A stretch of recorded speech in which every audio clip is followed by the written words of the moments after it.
Hi, I'm Jasmine Lowther. I'm from Canada.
Sergi Garcia Terrones, benvingut i un finish enhorabona companys.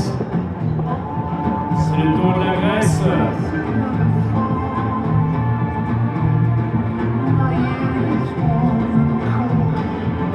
La Grèce qui s'annonce pour la première féminine, juste derrière. Dernier virage presque.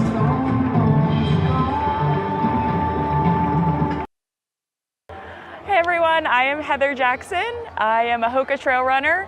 When I'm not trail running, I also love to ride my gravel bike or any bike, and I also love to play with my puppies. Yeah, I'm feeling good. I'm mostly just excited. I think Western States was my A goal this year for trail running, and I'm just stoked with how I was able to finish there, and this is kind of a bonus for me. I think I've spent the last 8 weeks since Western States recovering and then getting in some mountain running, using some poles, working on more the mountain style, vertical, basically just up and down Mount Bachelor and bend.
ça part forcément très fort.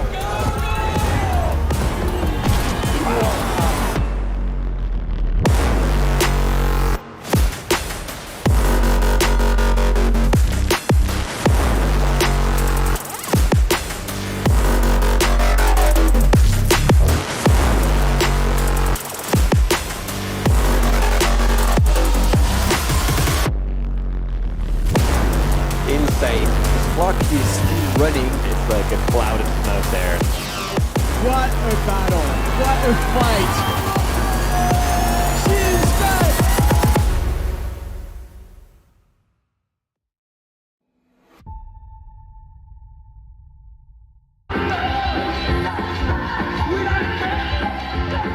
All right, ladies and gentlemen, welcome back. Second day of this UTMB World Series final here in Chamonix. We are speaking from Chamonix, however, your images are obviously on the other side of the roof of Europe, Mont-Blanc, in Courmayeur, Italy, to watch three waves, I know this time, three waves of runners starting for this journey today. And once again, I am together with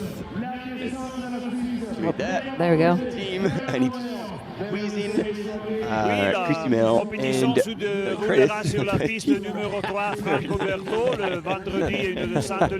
Sorry, Martin, you're not on the screen today. I only have belong today. Oh, you fully belong. Oh, Oh yeah, I didn't even see that. Oh wow. we'll get that fixed. Good morning. Anyway, so here's an interview. Actually, we should probably listen to what's going on here. Promouvoir la vallée d'Aoste dans le monde pour faire connaître notre montagne, c'est un véhicule pour faire connaître notre région dans le monde à travers le sport. So they're supporting CCC because that's basically the best way to promote their region across the world. And that was an interview in French. I think this is important to notice because the Aosta Valley is actually so close to France that culturally they speak both Italian and French. And it's always therefore quite comfortable for French people to go under the across the tunnel, go to Courmayeur, experience this Aosta Valley, and still be able Bonjour, to je use suis this Ornella Baderi, présidente du Fort de Bar. Le Fort de Bar, c'est une institution culturelle qui est à Bar, au fond de la vallée d'Aoste. Et une institution qui s'occupe soit d'art, soit de photographie, soit aussi de musées et soit d'événements. On a une activité très pointue sur tous les secteurs. Maintenant, on a une exposition très importante sur Marino Marini, qui est un grand sculpteur italien du 900. Puis, il y a une autre exposition très intéressante qu'on a organisée avec Magnon de Paris, qui c'est la Chine vue par Martin Parr et Marc Ribouze. Ce sont deux reporters. C'est une interprétation intéressante. Dans l'automne, nous avons des importantes initiatives d'ordre événement. Nous avons un marché au fort, qui c'est la fête de la gastronomie valdôtaine, avec des expositions et aussi avec des activités culturelles et aussi du folklore, mais surtout c'est un marché. Et enfin, la fête de la montagne, qui c'est le 20 octobre. C'est une fête du sport, du ski, de l'alpinisme, de l'activité de la course, même de la course. Il y a une course de 10 km autour du fort. Ça, c'est l'automne. Et puis, on arrivera à la Noël avec un intéressant échange avec la cité de Arles. On aura la crèche de Arles qui sera au fort de Bar. Ça va? All right, well, there was a lot going on. Basically, it was a full rollout of all the activities in the Aosta Valley. And I think what you need to know is that there's a mix. It's not only mountains and outdoor. They also have a very big cultural influence. And you can come to see a lot of expositions and understand a little bit better the local culture, but also they are doing cross-cultural exchanges with France. Here's the next one already. On parle du Camino Bal. Alors, quand on vient en Vallée d'Aoste, on a plein de possibilités pour si on est des athlètes, mais également si on n'est pas des athlètes, comme les balades en Vallée d'Aoste sont beaucoup. La plus importante peut-être c'est le Camino Bal, c'est un long parcours, plus de 350 km à la moyenne montagne, on peut traverser. So basically everybody is welcome to the Aosta Valley if you're a sports person, of course, but even if you're not, there's a lot of hiking trails. And if you want to just go hiking, trekking, you have many, like 350 kilometers of trails. Historique de la Vallée d'Aoste, qui est depuis toujours un territoire de passage. Alors, on se balade à l'intérieur des vignobles, mais également on touche les châteaux et ce grand patrimoine historique. On se balade le long des rues romaines And qui ont again, été talking about the cultural history and the heritage from the 1400s and 1500s with the castles that you can find. And you can obviously go and visit at any time during the year. Depuis la première édition de la CCC, il y a toujours un moment que je retiens très important. Cette course, vous And êtes so yeah, that was cultural, but then I think we're like the big part that we missed out on, and is still a big part of the Aosta Valley is the culinary experience you can have with La Fontanelle, which is a local cheese made with the cows from the higher pastures. Oh, there's Au commerce, tourisme et sport. Alors oui, je vous présente le marché vert Noël. Il s'appelle, c'est notre petit marché de Noël qui est tout particulier. the Green Christmas Market.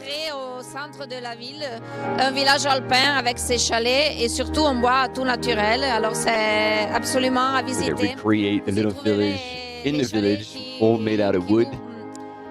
Qui For nous the propose les Christmas produits de la vallée d'Aoste, period. alors les DOP, notre vin, notre produit et aussi surtout l'artisanat typique. Tout ça est merci à l'organisation de la ville d'Aoste et de la région, de l'administration régionale, parce qu'avec leur bureau du tourisme et surtout de l'agriculture, ils vont vraiment former une ambiance toute particulière que vous ne trouverez pas ailleurs. Alors je vous invite du 23 novembre jusqu'au 6 janvier à visiter le marché From vert November Noël et aussi la ville 23rd d'Aoste qui vous until proposera 6th of January, des they're inviting everyone to come and experience the magic of Christmas that she says is second to none, and they welcome everyone for once again local products. And actually she touched base on the food, the wine, the dried meat, the bresaola, and as well as other craftsmanships that are from the region.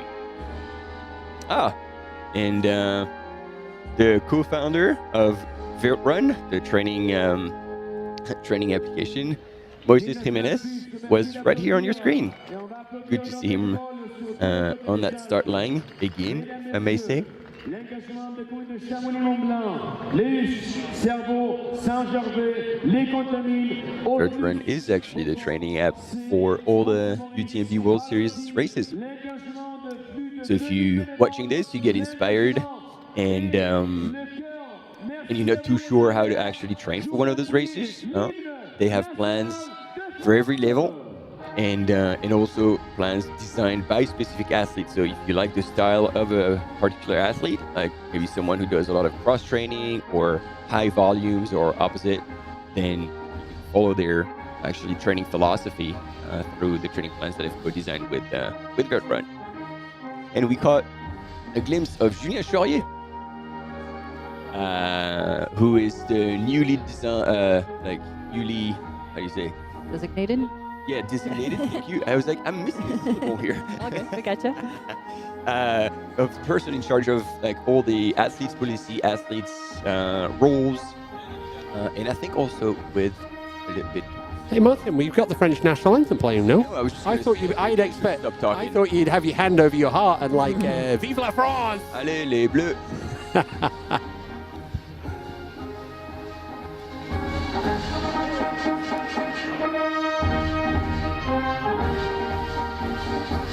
Kind of love seeing how different people manage their nerves, like the different looks on people's faces. Some are chatty, some are running around giving hugs, some are like eating. Some are already in tears. Yeah.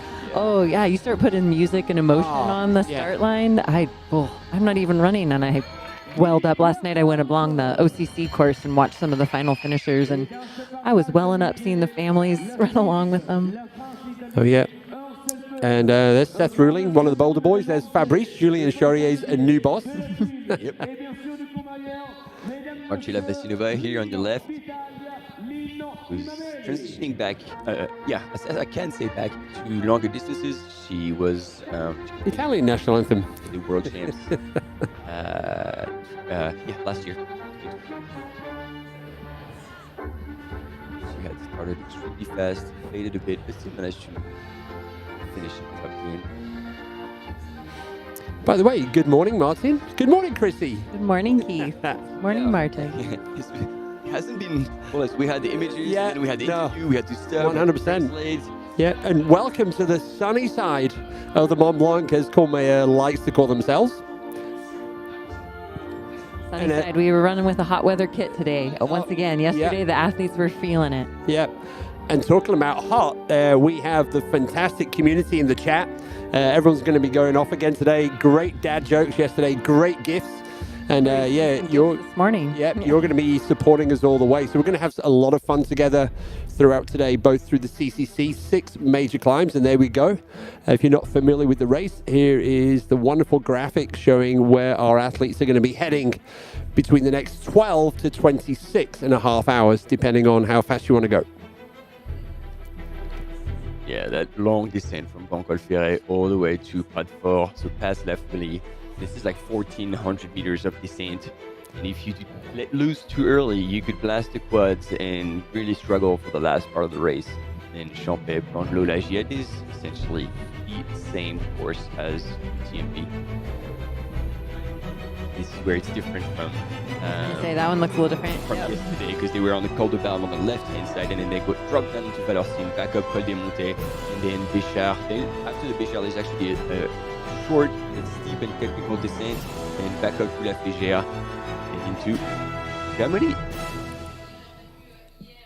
And it's always a kind of a brutal start, because you're running slightly downhill, and then you're on the road, and then eventually you start climbing, and then you go from, I think, 1,200 to over 2,500 in less than 10 Ks. And the last part of that climb is very, very brutal. And I think it was Jia Chen who was leading last year up that, and he was running. Right. We had an aerial shot, and we're trying to guess who that was. It's like, who is this man? Because he's running, which really should you be doing that on that very first climb? From Vietnam, Ho Ha has chances of doing extremely well. She was aggressive at the start last year. She has a huge community. She's always smiling, a great person, and I'm super happy to see her back at the start. And this is a name we should probably put in the top 5. Yeah, and I already saw our friends from Vietnam in the chat this morning. So, and actually, guys, I've got a suggestion, as we're also calling out that maybe if we run through the top 10 favorites in the men's and the women's race according to the UTMB index, it's also a subtle way of saying hello to a lot of countries along the way. So, Christy, I think we should start with the women, and we're going to be calling on South Africa to start with. Our race favourites today in the women's race. Tony McCann leads the UTM index. So we're reading this in the top 10 ranking based on their index number. Tony McCann, Heather Jackson, who we had in yesterday, Rosanna, help me guys. Buschauer, thank you. Jasmine Lowther. So good morning to everybody in Germany. So help me out with countries. Yeah, here we go. Jasmine Lowther from Canada, MK Sullivan, US. We already just saw Hao Hati from Vietnam. She was just on screen. Marcela Vasanova from Czech Republic. Czech, there we go. Sylvia Nordskar from Norway. Riley Bradley, also US. And Emily Van Avis, also from the US. So it's a good mixed bag in there. And then we're also going to have quite a few US athletes in the men's race. So there's Heather Jackson. Heather was here yesterday morning in the studio, and actually she said it was more nerve-wracking being in the UTMB live studio than running around the course. And Chrissy just talked about our top 3, and you see them on the screen again. some of their Tony McCann, accomplishments. you see some of her results. Those are the latest ones. They're probably not the best one. Her definitely career's best is winning OCC last year in a new course record. Heather Jackson. Yep. We had if you weren't with us yesterday, you missed out. So stay with us today because we had an interview with Heather, and it was good to have her opinion and feeling about the race. And she was really relaxed. She was more stressed about the interview than about the race. Yeah. She's done a bit of racing since Western States too on the gravel bike. You were saying. Heather, she was 2 weeks ago in Steamboat Gravel, so Heather likes to mix it up a little bit like Hillary Allen. Hillary's going to be starting the race this evening, the UTMB at 6 o'clock. What a day today's going to be. Oh, what a day. Woo-hoo. Rosanna. Yeah. And then I think we're probably going to be doing a heads up in the men's race, so I can already give you a heads up. So Adam Peterman from the US taking the start line this morning. Manuel Marilas from Spain. Petter Engdahl, Petter, the course record holder from 2 years ago from Sweden. Hayden Hawks, winner way back in 2017 from the US. Daniel Jones, good morning or good evening to New Zealand. Oh, Dan Jones. And Dan and Hayden training together, racing together, so that's going to be interesting. Andreas Reiterer, so from Italy. Damien Humbert from France. So we got a French athlete in there for Martin. Dakota Jones, one of the few people that can claim to have ever beaten Kilian in a race. We've got Andrzej Witek from Poland. We had lots of Pole dad jokes yesterday. And then finally from Spain, Andreas Simon. Okay, so there's a lot to be said about all these people. Manuel Marilas is the man who is doing sky running a lot. Yep. He's almost more an alpinist than a trail runner. He can blast the distance. He beats in the Sky World Series and the Golden Trail Series, even though he knows and he claims that this is not his distance, and he's far better in the longer distances. And he, for the joke, I mean, not even the joke, but for the anecdote, he creates his own poles out of bamboo. Right. And that's what he's going to run with today. Right. So they don't fold. They just carry them the whole way.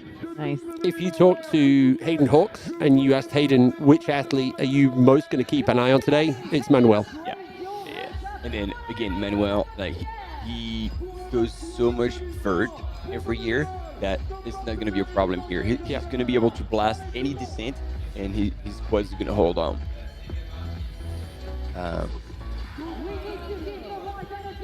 Here we go. There is the course record holder from 2 years ago, Petter Engdahl, 9 hours 53. So the only athlete that's done sub 10 on this particular course. Although probably not in the same shape that he was when he said that. No, and already finished 15th at this year's Western States. So 9 weeks ago, Petter was 8 weeks ago, Petter was at Western States. Well, and more importantly, he twisted his ankle really bad. Yeah. And I think that affected in his recovery. We have Arnaud Bonin as well here with the white cap. Also more familiar with shorter distance, but that's Dan Jones there. We just saw Dan Jones. Yeah, we're talking about Dan and Hayden training together. Yep. Both were signed up for UTMB, and after last year's already doing the double Western States UTMB, they were like, maybe this is not the smartest idea, and so they both decided to drop down to CCC because they're both extremely fast runners. And so here, and I think you mentioned it yesterday, but it was confirmed. So there's a whole area on the start line dedicated to women.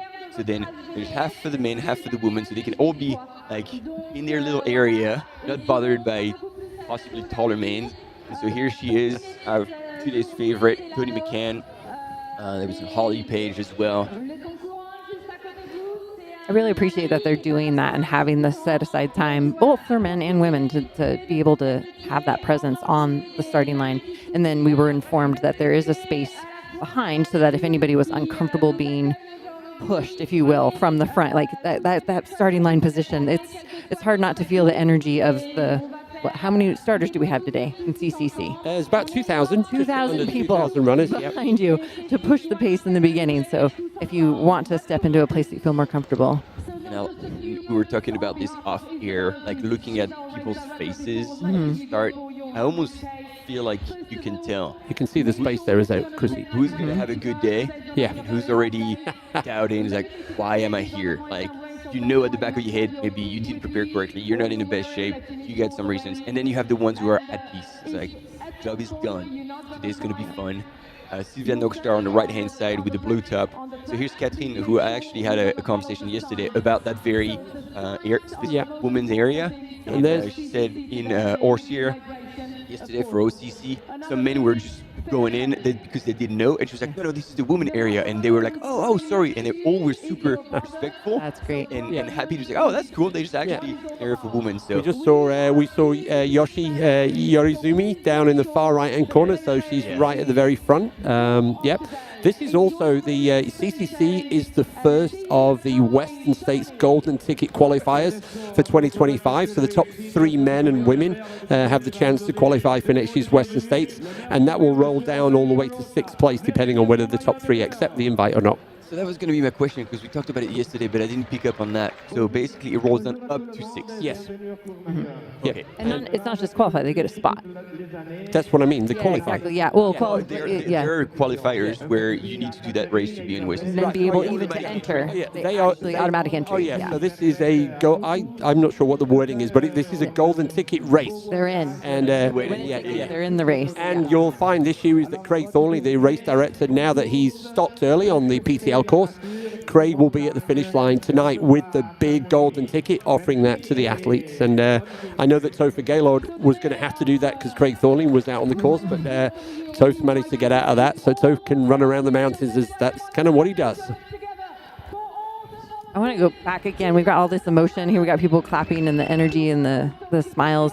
I think whether you're ready or not, like how you mentally prepare. So if you tell yourself you're ready, that can be like the percentage of increase in terms of how you will feel and work out there, whether your training was there or not, I think makes all the difference.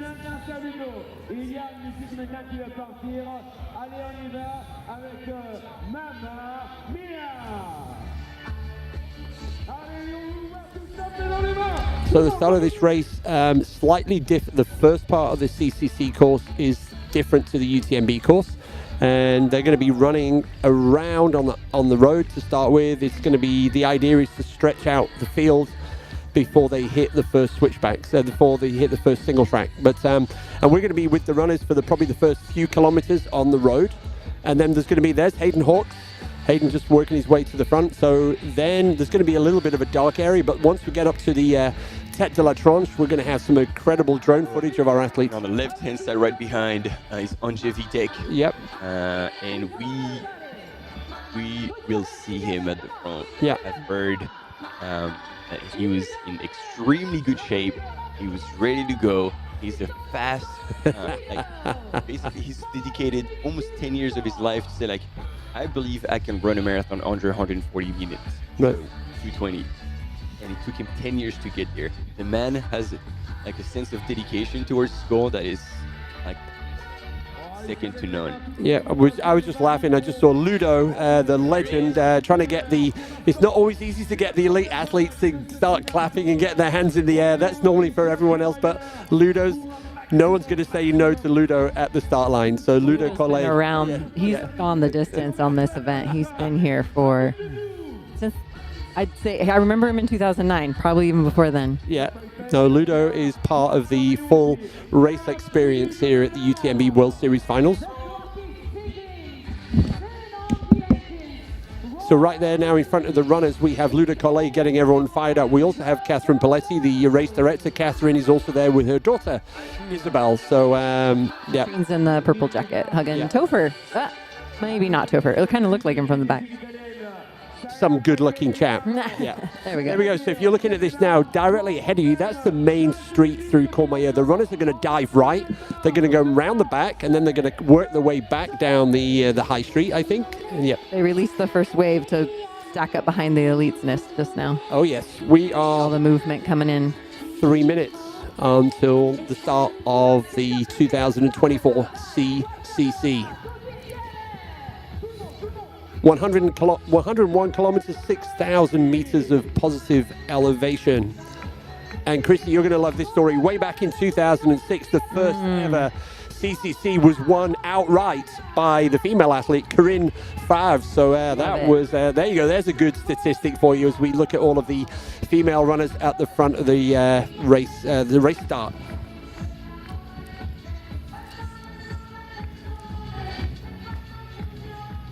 After we get going, we can talk a little bit about some of those stats from yesterday's OCC, watching those two top 10 events unfold.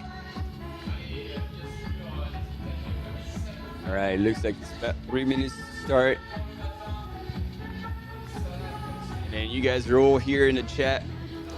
Thank you for all your excitement, comments. And actually, I agree with Bart. Like, we have Martina Munacek, who's 3 times Polish champion. If I have my stats right, I think she used to be a ballet dancer. Who's that? Martina Munacek. Okay. And she could be definitely one to look for, possibly like top 10, possibly even more. So the Polish are here. Okay, the banners are down. We're getting ready to unleash the first wave of athletes onto the CCC course.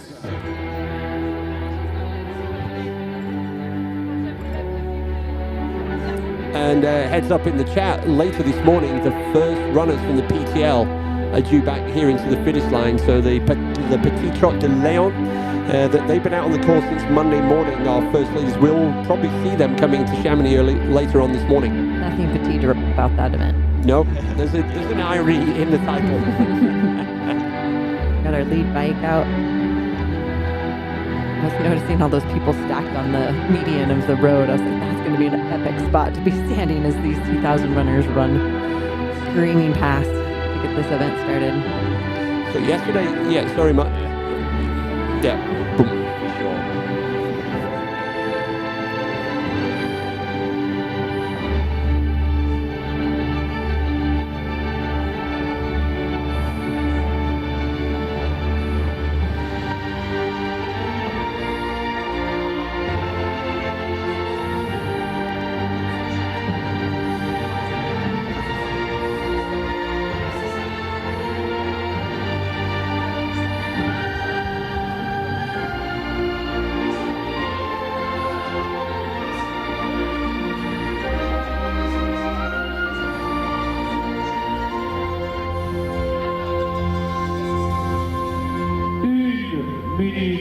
Au départ.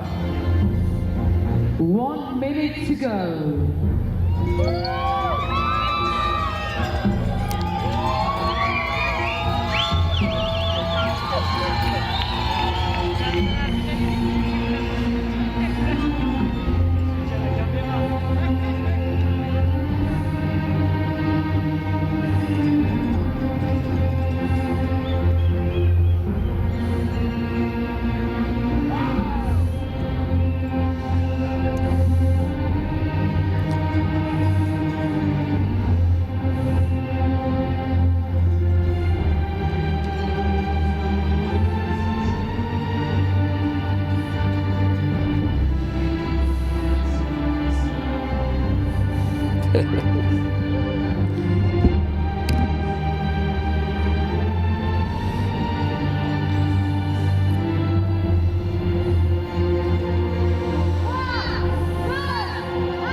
My goodness.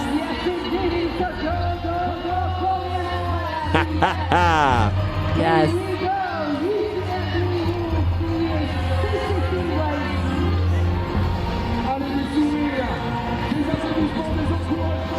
So they're gone. They have been unleashed. There was kind of a little bit of an early start there. I think the countdown from 5, they thought they was to go. So I'll start and get sent back. Exactly. So good morning, everybody. We've got Chrissy Mail and myself here in the studio. We are going to be with you all the way to the end of the CCC. The first runners should be across the finish line at 7 o'clock this evening, which means that will be 1 hour after the start of the UTMB. So this is a huge day for trail running. This is a huge day for the UTMB World Series. So good morning, Chrissy. Good morning, Keith. This is so awesome to get to sit here on this side after so many years of coming and being a part of this event in so many different capacities and just keep adding on. This looks like a steady, no one hurt. Yesterday we saw Christian Allen take off the start like a madman out for the OCC and led solidly to the base of the Col de Balme climb. This group looks like they're working together a little bit. Nobody's taken off the top. No, you're right. And I mean, let's not forget they're doing double the distance of yesterday morning. That's fair. And also at the same time. So this is the difference between coming through Courmayeur and the CCC versus the UTMB is this is a different start area. They're stretching them out on the road so that when they reach the first single track, the pack is spread out. But we're going to be with these athletes on the road for the first 2 or 3K. As they come back through Courmayeur itself, it does kick up. And we'll have the electric bike at the front of the pack, and we'll be trying to identify both the front of the men's and the front of the women's race. And I think the key thing here is I don't think you can't win this race in the first few Ks, but you can definitely burn way too many matches. So I think we're expecting a slightly more sensible start here as we kind of look at the pack as they settle down this morning.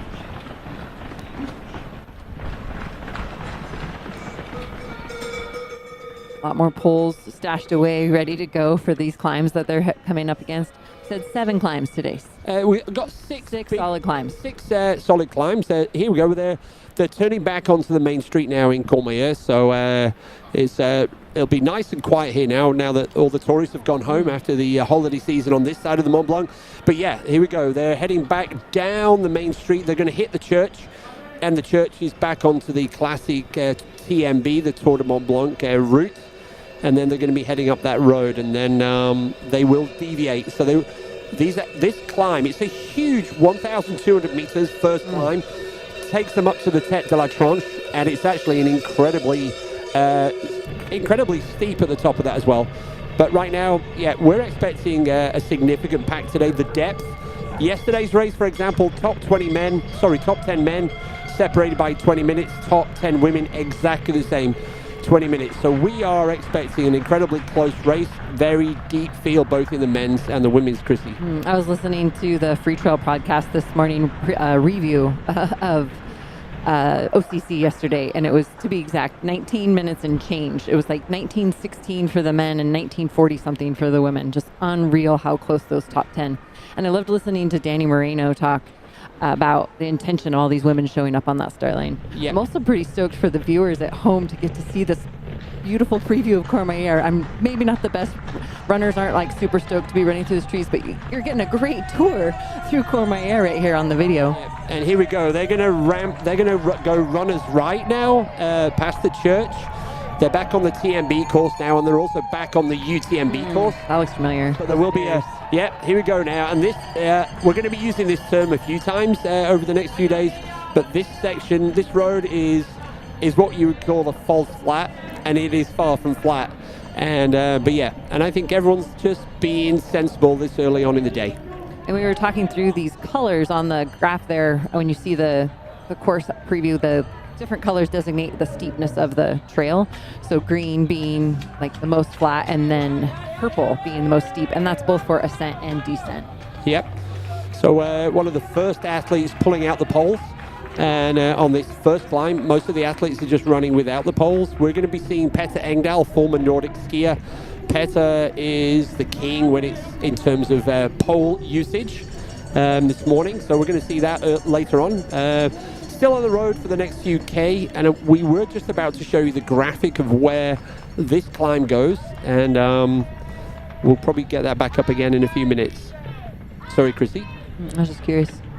Yeah, so you can see from that bib number, it looks like 4118 for one of the best guests. So that's obviously one of our elite athletes, and maybe not an 8. Yep, so this is where we all have a fun trying to work out who our front athletes are. So, okay. Seen 118 or 116. Okay. Oh, there we go. It's I think it's Chi Min. That's who they're calling that one out to be already. So good job to the gang in the production team already. So Chi Min just out in front there from China. Chi Min has been on the circuit for quite a while now, so a familiar face. And a bit like yesterday, we've got the main pack, and there's one that just needed to break away from that pack and just have a bit of a breather. So we're also looking at our race leaders in the women's race. That could be Jasmine Lowther. Yeah. So Jasmine Lowther from Canada, Team the North Face. So there's Jasmine there with the ponytail. Just coming off a great run at Speedgoat. So Jasmine. Any other women around her either? No. So Jasmine is back. So had long recovery from injury since having a great start to 2023, as it were. So yeah, Jasmine Lowther there at the front of the women's race. Yesterday you were joking about the gentleman in the purple bucket hat that was like slipstreaming Danny Moreno for a long time. I saw that guy coming in a lot further back later on in the evening. Oh, you did? Yeah, I did. So it was it was Judith. They were that guy was on the shoulder of Judith for most of the morning. Yeah, but as you saw there, I think the guys were giving Jasmine some space. I appreciate that. And that's kind of what you were calling out yesterday, Chrissy, right? Actually, it was Martin and I was standing over when you had Heather on, and we were viewing that. And somebody else came by and said, "Does that annoy you when somebody sits right on your shoulder?" I was like, "I'll be honest, that is kind of a rough spot because I just want people to run their own race." Yeah. So there you go. So Jimin now has got somebody else to join him. So passing this, there's already a few water troughs here, but it's way too early. But we saw yesterday the heat was a real deciding factor in the overall race. Today, the race organizers are calling for the hot weather kit as they did yesterday. There's Tony McCann, last year's OCC champion from South Africa. We've already seen some of the gang in the chat this morning from South Africa cheering on for Tony. So Tony, one of the race favorites today. Sorry, Chrissy? I was going to say, and from what I remember, this is the first time she's raced 100K. Absolutely. So doubling the distance. Up. Yeah. So Tony McCann from South Africa, based down the valley in Annecy. We got Heather Jackson right on her shoulder. There she is. There's Heather. Actually, a pretty solid women's pack right there. Oh, yeah. There's Heather Jackson, Team HOKA, just kind of moving alongside Tony McCann. So, yeah, very, very early stages. But what we saw in this race last year, there was already a break at the top of the first climb after 1,200 meters of climbing.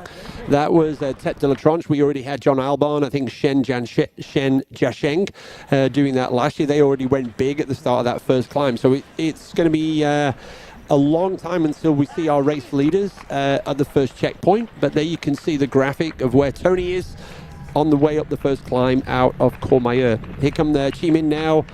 Everyone's cracking out the poles. What you'll see is this first climb gets steeper and steeper. As you turn around towards the descent, you have the most majestic view of the Mont Blanc. So it is the most fantastic view once you do make it up this first big climb. And we're seeing this footage just like you guys, so we're maybe sometimes a little out of order. So we're also looking for the stats to know, like, which person, where are we? So we're guessing that Jasmine was in the lead, but that pack might be ahead or behind. So we'll figure this out I think, alongside. Yeah. I think I think we normally trust our bikers. So, but yeah, you can see there really strong pack of female athletes together there, which is exactly what we saw yesterday. We literally had, it was the full-on kind of gathering at the finish line. So yeah, we've got the Brits are online this morning. Good morning to Andy Parker cheering on Luke Grenfell-Shaw. So yep, so there's some big, so we got 118 nations represented across the all races this weekend. So there we go. We're out of the nice asphalt. They're coming up to where they split off, and the classic UTMB course crosses the bridge and then goes straight up to the Refugio Berton, whereas these guys are going to, and girls, they're going to head off to the right and work their way up a slightly different route, the steeper route to the Tête de la Tronche, if you know this area of Courmayeur.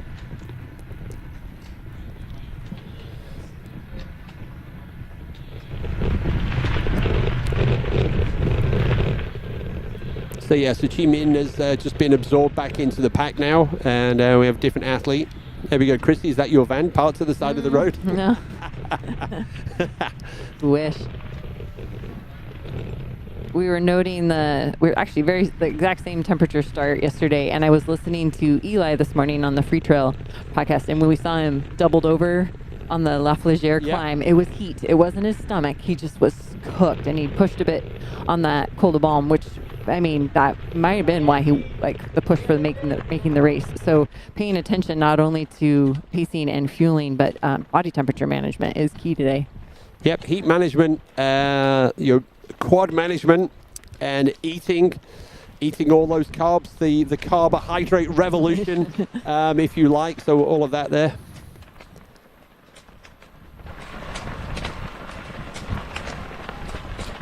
So yeah, we're very, very early stage. As you can see, it's like 101 kilometers today. We've got 6,000 meters of climb across 6 of the 6 big climbs.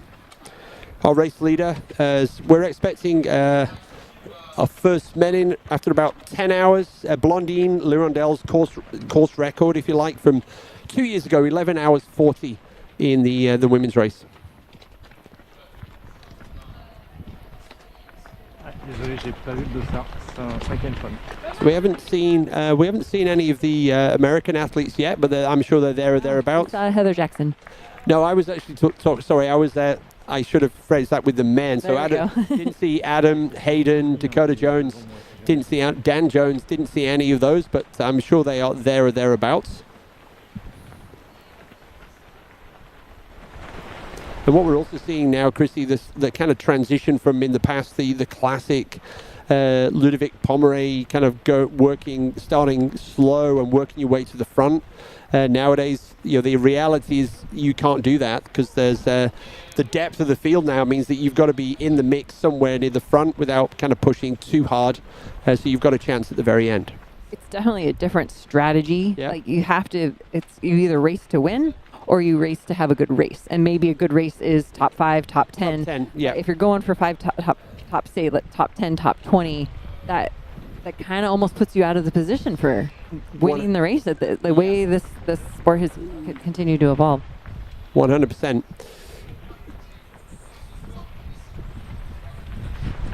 So here we are, just about to reach the river crossing, which would go left.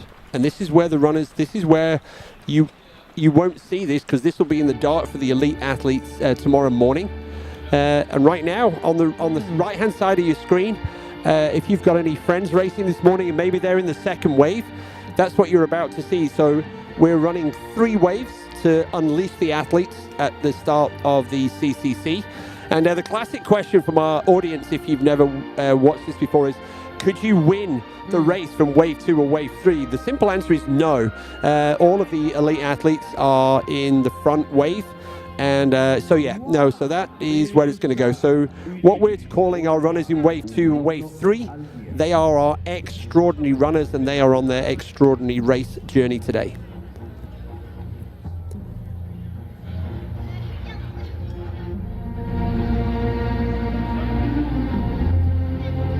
Keith, you've watched this since 2004, been on the live, or been a part of the event since 2004, on the live since 2015. When you're watching these starts, have you seen that evolution in how people take on the event in terms of competition? Do you think you can make kind of generalizations on, like the one that goes out too hard, like we saw with Christian Allen? Is that a definite blow up, or have we seen some blowout performances from that? I think, especially if you think about, Zach's tried to go start to finish. Pau Capella's actually succeeded in 2019 in doing that. Nico Mahmoud, one of the co-founders of HOKA, Nico tried it way back in the early days, and I think he got about 135k in. Before, gosh, they're really having a hard time with it. It's hard to hear. I bet it's really hard to hear standing on the starting line as a runner. Yeah, so there's so much going on, so much music. Yep, so there we go, everybody. Keep an eye out for your friends around the world, cheering them in the second wave now as they get to go out onto the course. Yeah, let us know in the chat if you see them. And also, way back, I think 10 years ago, there was almost like an out-and-out winner. There was very few times where we didn't have UTMB live, but we weren't seeing it's super close until the very end. It's only in the last few years where we've had Killian and Mathieu, we've had Zach and Jim getting really close and chasing each other. We've also had that in some of the races, the women's OCC. Sarah Alonso, Danny Moreno. So it's got really, really tight. And I think the whole UTMB qualifying series, now 45 events around the world, has elevated the quality of this. Plus, super shoes, gear, nutrition, and all the coaching that's going on. So there's so much going on right now. So here we go, everybody at home. We are split screening the first wave and the elite athletes on the left. And we also saw the third wave stepping up. So, man, so many runners. We had a follow-up question on whether one can win the race from wave 2 or 3 if they have a faster time than any of the elites. And that's that UTM index where that kind of helps control that. Yeah, so the simple answer is no. And because literally all of the fast runners are in wave 1. And I understand the question, and we get that question every single year. But yeah, this is where the lead is going to come from. Somebody saw their friend from Vietnam. Yeah. Bib number 4260. We got Tony on the screen right now. Closely followed. I wish I could see her bib number. I am not as good as identifying people, so I am hopeful to learn as we go through these days. We'll get used to this once we've gone through 1 or 2 of the aid stations. What we also have is, so South Africa, good morning. You're in a pretty good time zone for following the race. And so I'm sure the Tony McCann fans are in the chat. And go Tony. So Tony McCann, winner of last year's OCC Team Adidas Terex. And we're going to have fun today with some of our graphics. And as you can see now where these runners are going. They're working their way up a very different route and then they come back on themselves to the Tête de la Tranche. And then in that top left-hand corner of the screen, that is where they drop down to the Refuge Bertone, which then brings them back onto the classic UTMB course. And that was a good example of showing where the steep purple up and the steep purple down, like the color designates the degree of a percentage grade, but then whether it's up or down. That's supposed to be the leader of the second wave? Oh, yeah. He's absolutely crushing it. And, where is everyone else? Yeah. I mean, in such a short period of time, that guy, it was almost like, did he do a shortcut? I mean, that was like, where's everyone else? So, that's wave 2. And, the podium is purely for the fastest runners. There is not 3 different competitions today across wave 1, wave 2, and wave 3. Yesterday we had a change of the titles when we first started with OCC, showing the second wave. We had them titled as regular runners, and I sat here and looked at that and just had a hard time. So we kind of posed it out to the chat and said, hey. In my personal opinion, I was like, these people have qualified, they're here, they've trained, there's nothing regular about that. And so we were able to use one of the UTMB words and switch it up to extraordinary. So I'm curious to see if we see that again today. Yeah, there's nobody behind him.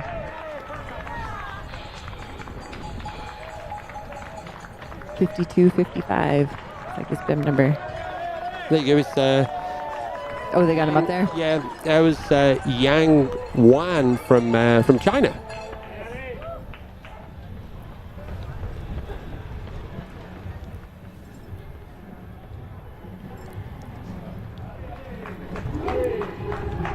And you explained yesterday about the name pronunciation for Chinese, family name first, given name second. Yeah, I mean, there are 5 different languages taking place across the UTMB. So in addition to the English channel, we have the French channel, the Spanish, the Italians, and the Chinese. And so the Chinese were telling us that we should use their family name first and their first name last. You can respect so, that. So we've been doing that for a couple of years now. So, And I can already hear in the background they're getting ready with wave 3 in Courmayeur.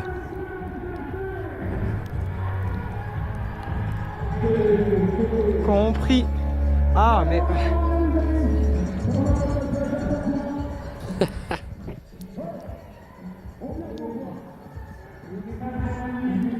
kind of feel like this guy's maybe trying to prove our statement wrong. Like, you cannot win from the second wave. Like, he's like, I'm getting them.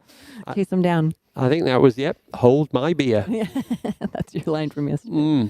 So there you go. You've got, and you can see from the colors, the steepness of the terrain. The green is slightly less.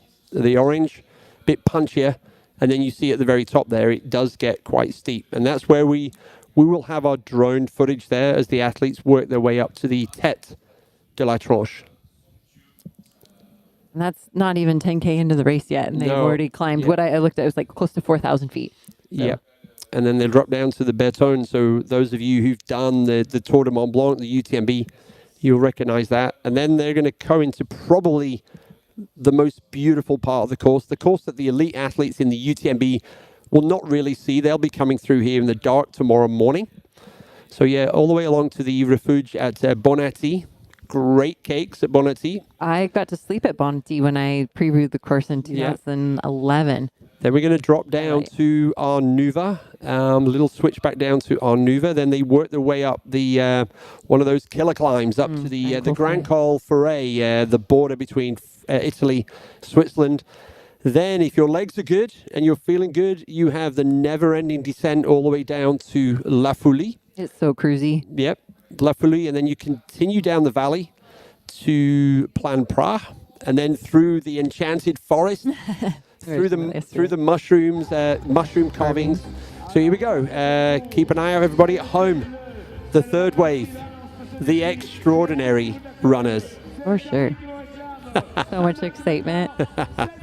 I mean, some of these people have probably waited 10 years to get to run. Like the application process to get into any of these UTMB races and to get to be a part of the World Series. And it's all culminating right here. Here we got a few more of the second wave people on the split screen on the left.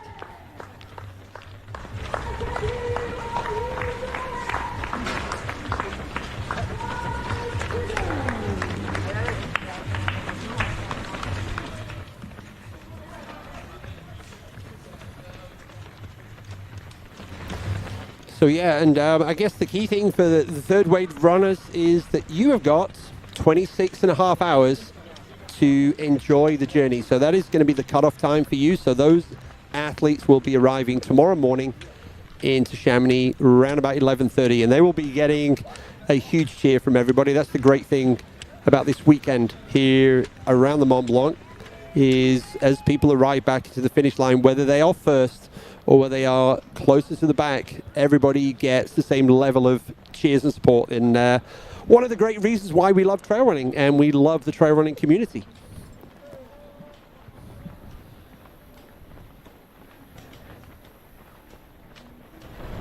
We were mentioning the climb of that, or the amount of elevation gain in that first climb, and that is of close to 20,000 feet of gain, 6,062 meters.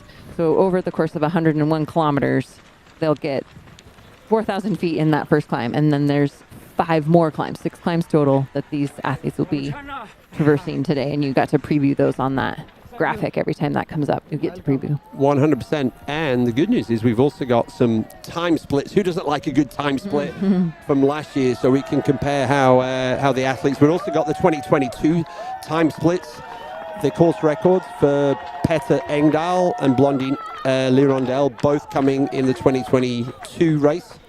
The very, very famous picture of Petter Engdahl with the rolling ankle. I mean, literally, it was like 90 degrees between. That's so hard to see. But man, he still won the race. So it was like, the most flexible ankle in trail running there, Petter Engdahl. Talk about adrenaline. To through something like that. Danny Moreno was saying she had a sprained ankle yesterday on that descent out of La Fougère.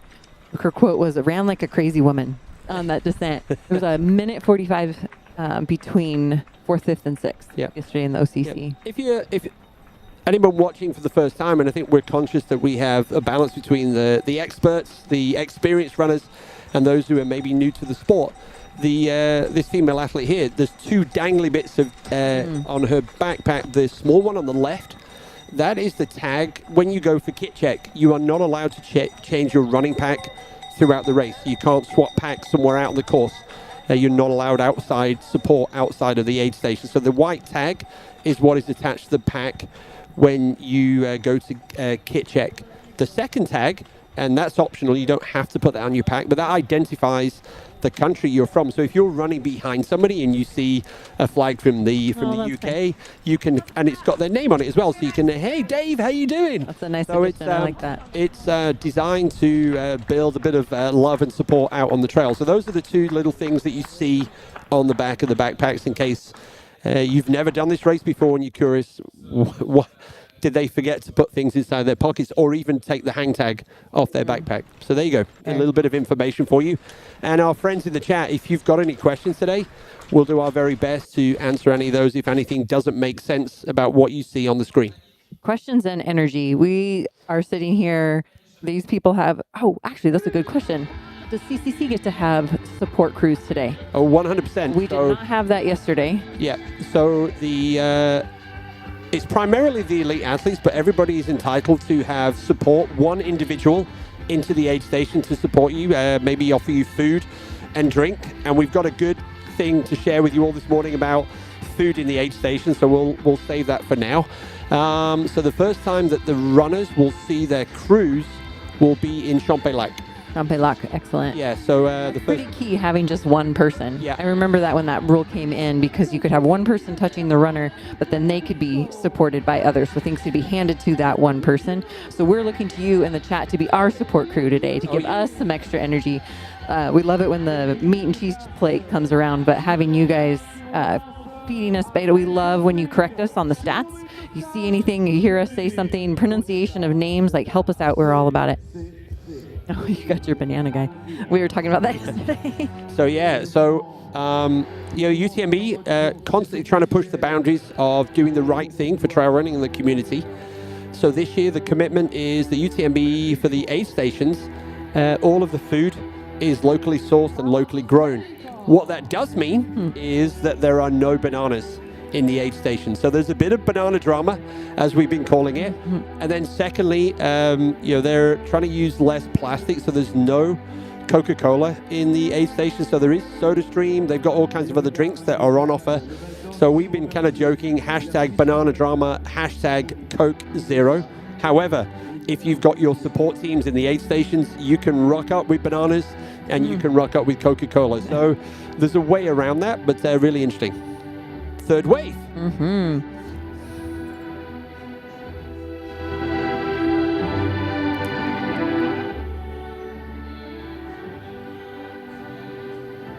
Can friends will run alongside runners to encourage them on the CCC, not professional, but not assist? I mean, there's so much encouragement happening along this course, and depending on how long aside, like, are you pacing them for a kilometer, 5 kilometers? I don't think that would be allowed, because there's no pacers allowed. No pacers. I agree. Back of the pack is where the magic happens. There's so much emotion. I was saying earlier that I went out and walked backwards on the OCC course last night, and I was welling up with these runners coming in with their families, and just the look of relief that they saw the river and moving along through Chamonix. And we will see a lot of that today and tomorrow as these races get longer.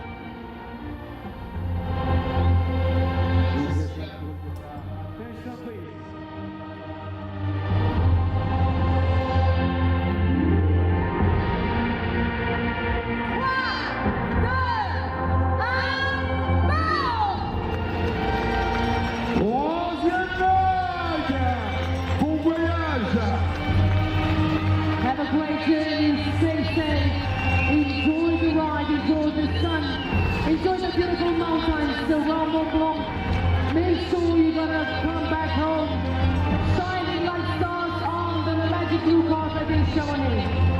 Bring the smile, bring the suffering, bring the joy. We're gonna celebrate each one of you. Have a nice journey.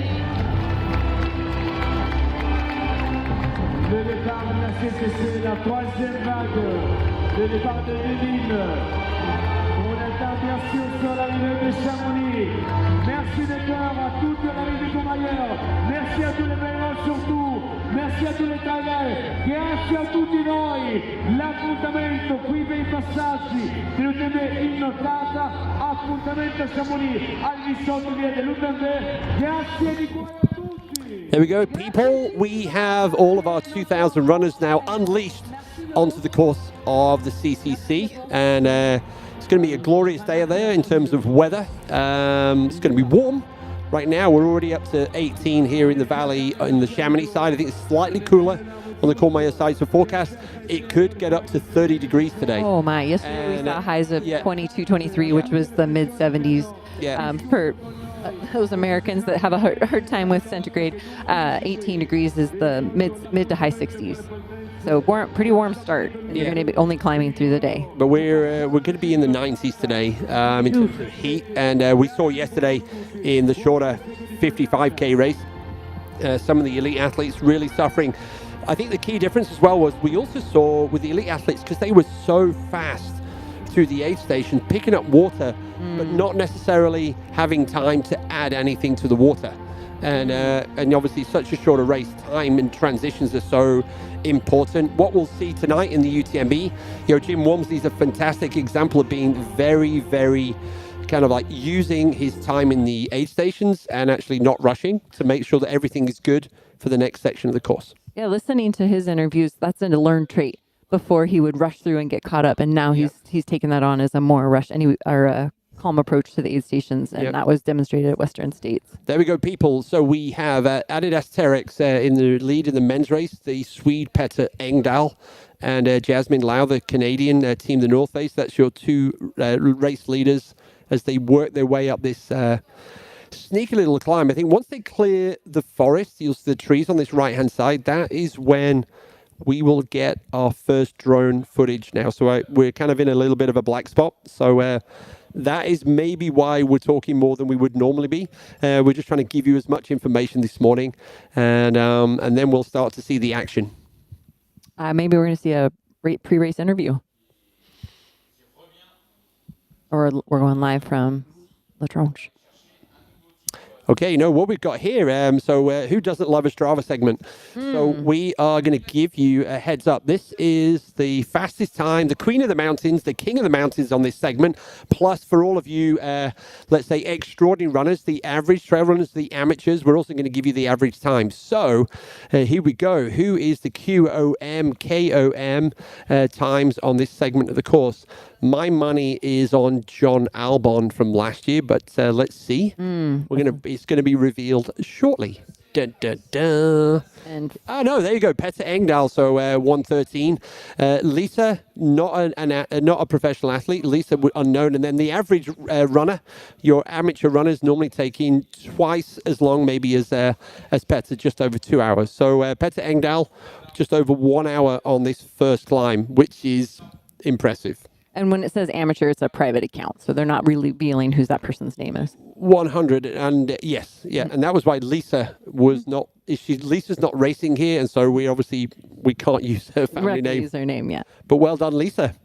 Yeah, and just for 14,000 feet on that 8.8 kilometers, 4,600, or sorry, 1,400 meters, 4,600 feet. Right. Joel in the chat, Joel, the trail runner, is asking who's the most successful team. Now, interestingly enough, obviously athletes show up as individuals sponsored by a particular brand. The UTMB is currently looking at team events for the future. So in addition to the individuals crossing the finish line, so that's not been launched yet. The conversation's still going on that. So if we said who's been the most successful team, you'd probably talk about who's been the most successful individuals and which brands they've been sponsored by. So it's a real mixed bag. You did pull the stats on most successful nations. Oh yeah, you could do that one. Go Christy, let's go with that one. As we tour through Courmayeur with Wave 3, Keith does a lot of research. He shared so many great notes with me. France in CCC women have 7 victories. The UK has 2. And Switzerland, Spain, US, New Zealand, Sweden, China, and Norway each have 1 victory. And then for the men, let's see if I can get it. Men, CCC, France, 6 victories, Spain 4, and the UK 3. And we've got a break coming up. It's a sponsor ad, and we will be here when that is over.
Welcome back. We are looking at wave 3 of CCC making their way up and out of Courmayeur. The poles are coming out. They're getting ready for the climb ahead. We've been talking a lot about the stats on this climb because it is an impressive first attack of 6, 5 of 6, or first of 6 climbs. While we were gone, Keith, I went on and checked out to see if I could find any updates on Instagram, and the first thing that popped up was from Tabor Hemming.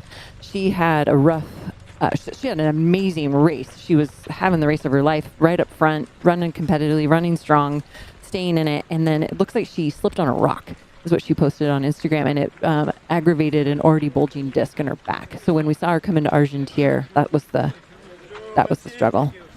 Oh yeah, no, and I guess one of the good things, or the bad things, depending on how you look at it, about having such detail in the race coverage is that we do see the athletes doing really well. We see the past, but we also see when they have moments, difficult moments. And so we saw that yesterday with Christian Allen arriving into Argentière after going big on those on the first half of the race. So yeah, so we see the highs and the lows, and I guess that's what makes it so addictive. Yeah, and just tells a true story of the race. If you only saw somebody floating to the finish, then you don't know. Getting to see Eli bent over in half and then hear later in an interview that was very intentional to cool himself off, to take a minute, also knowing that he had 6-minute gap, and then just using that intentionally, not just kind of surrendering totally in the moment. Yep, and welcome back to Kasek in the chat. Kasek was with us yesterday, also making sure that we were pronouncing the athletes' names. Oh, we need that. Thank you. And I think Kasek just saying it's great whilst we're waiting for first visuals of the elite athletes to be able to see some of the other runners in the race. So this is this works out well for everybody. My screen went black while we were gone for those 2 minutes, and there was 50 posts in the chat. So yeah, it's a little scan back to see how things are going. I love it. No, and I think where the audience today is going to just get bigger and bigger as we as we build in this race, and also as we count down to the start of the UTMB this afternoon at 6 p.m. Chamonix time. I just in my scan back. Let me see if I can make this happen. This is who your live hosts are: Keith Byrne and Chrissy Mail. We'll be here all weekend. We were here all day yesterday for OCC, and looking forward to the next 2 days. And if you're wondering who's Chrissy Mail, well, if you don't know, I'll just let you.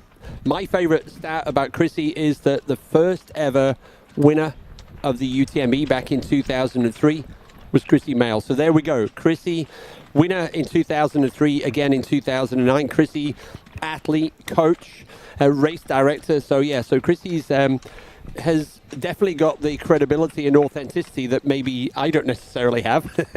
Oh, hey, let's talk about credibility. Keith's been around the event since 2004. So between the two of us, we cover all 21 years of UTMB. Right.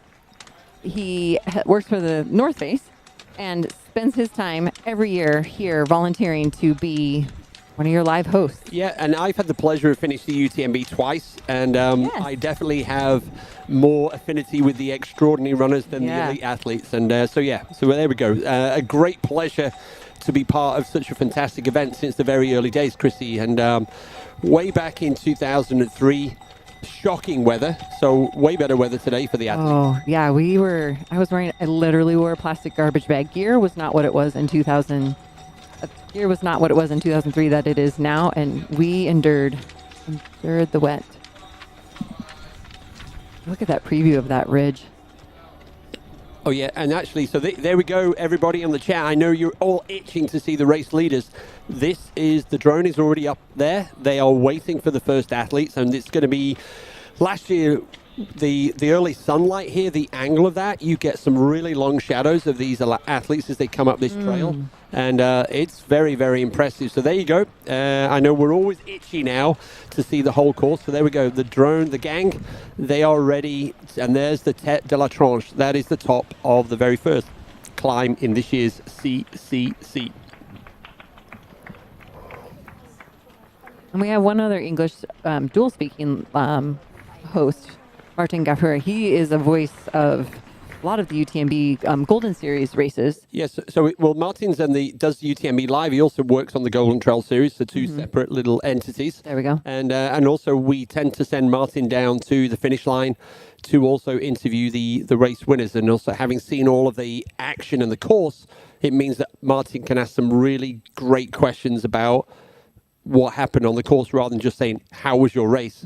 Which unfortunately, if you're down at the finish line, you don't have the same visibility. So that's how we're going to be set up today. The good news is, if you're absolutely addicted to non-stop coverage, we will be rolling through tonight in Courmayeur. So the front of the UTMB race, we will have Stephanie Case and Martin doing the commentary over there throughout the night at the aid station. And then tomorrow morning at Arnuva, the climb up to the Grand Col Ferret for sunrise, we're going to have Madge and somebody else there doing the live coverage as well before we come back into the studio. So, yeah, wall-to-wall coverage for the UTMB, Chrissy. And you should see the setup. I did post a picture on my Instagram story yesterday of what it takes for us to sit here on these microphones. There's got to be 100 screens in the next room, monitoring, choosing content, how many cameras. I saw the bike athletes and the runner athletes come in yesterday, filthy, sweaty. I mean, they were working as hard as the runners on some of these sections, carrying a camera, and not just like little GoPros. They've got some pretty quality cameras that they're hauling around, working at a similar pace as these athletes, obviously for shorter spans of time to get the coverage. But I am impressed with the production, human power and technology power to bring this live event to you. Yep, Tony in the chat's asking about the weather forecast for tonight. The good news is the forecast is looking pretty good for tonight. It's going to be not too cold, not too hot. Most importantly, no fog. Fog is a killer with the head torches. And then tomorrow, I think we're expecting a bit more cloud cover than the runners have had yesterday and today. And that should play into the hands of keeping the temps down. But the temperatures might be low, but the racing is going to be hot. Sorry. I bet those jokes get better as the more tired we get. 100%. And if we're just laughing at our jokes, I think that's okay too. Right. Oh, we did bring up the whole concept of dad jokes yesterday. That's a Courtney DeWalter favorite. Courtney DeWalter, huge fan of dad jokes. And we also discovered that pretty much everyone in the chat is a big fan of dad jokes as well. So we will be reading out the best dad jokes as we move along.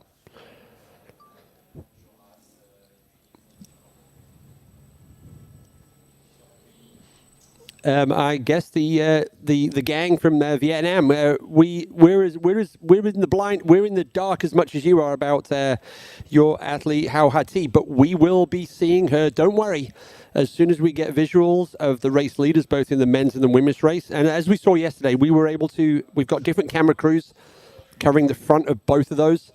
So the UTMB is committed to giving equal coverage to the front of the men's and the women's races. So a little bit more patience. You'll see at the top of this climb how your athlete, Hao Ha-Ti from Vietnam, is doing as well as everybody else.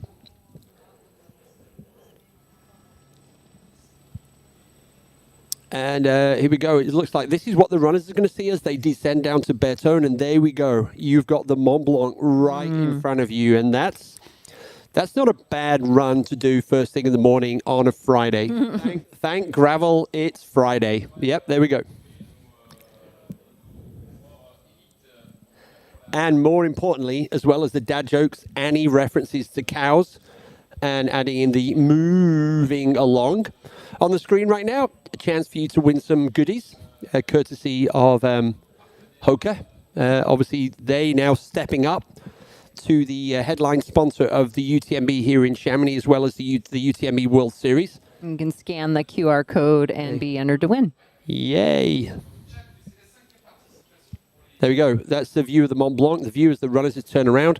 And then looking right back there is the border between Italy and France. That is the Col de la Seine. So overnight, that will be where the UTMB runners will be coming charging back.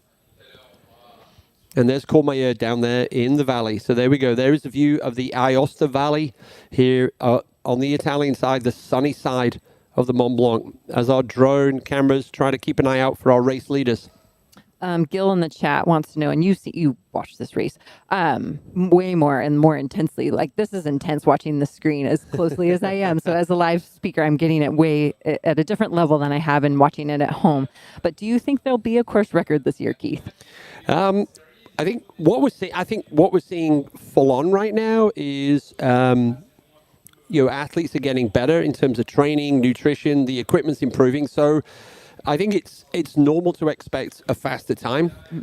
In this particular race, because of the depth of the field, if I look at the athletes, I would say that in the men's race, I mean, just kind of, and this isn't just in the men's race, looking at the depth of the field, I think it's likely, maybe not in the women's, whilst I believe it's going to be the opposite way round in the UTMB tonight. Interesting.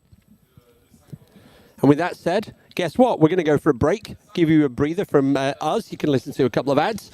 We'll be back in 2 minutes, and hopefully we can see our race leaders. And I'm going to read these dad jokes while we're on break. Thanks, guys.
Hey gang, welcome back to live coverage of the second UTMB World Series.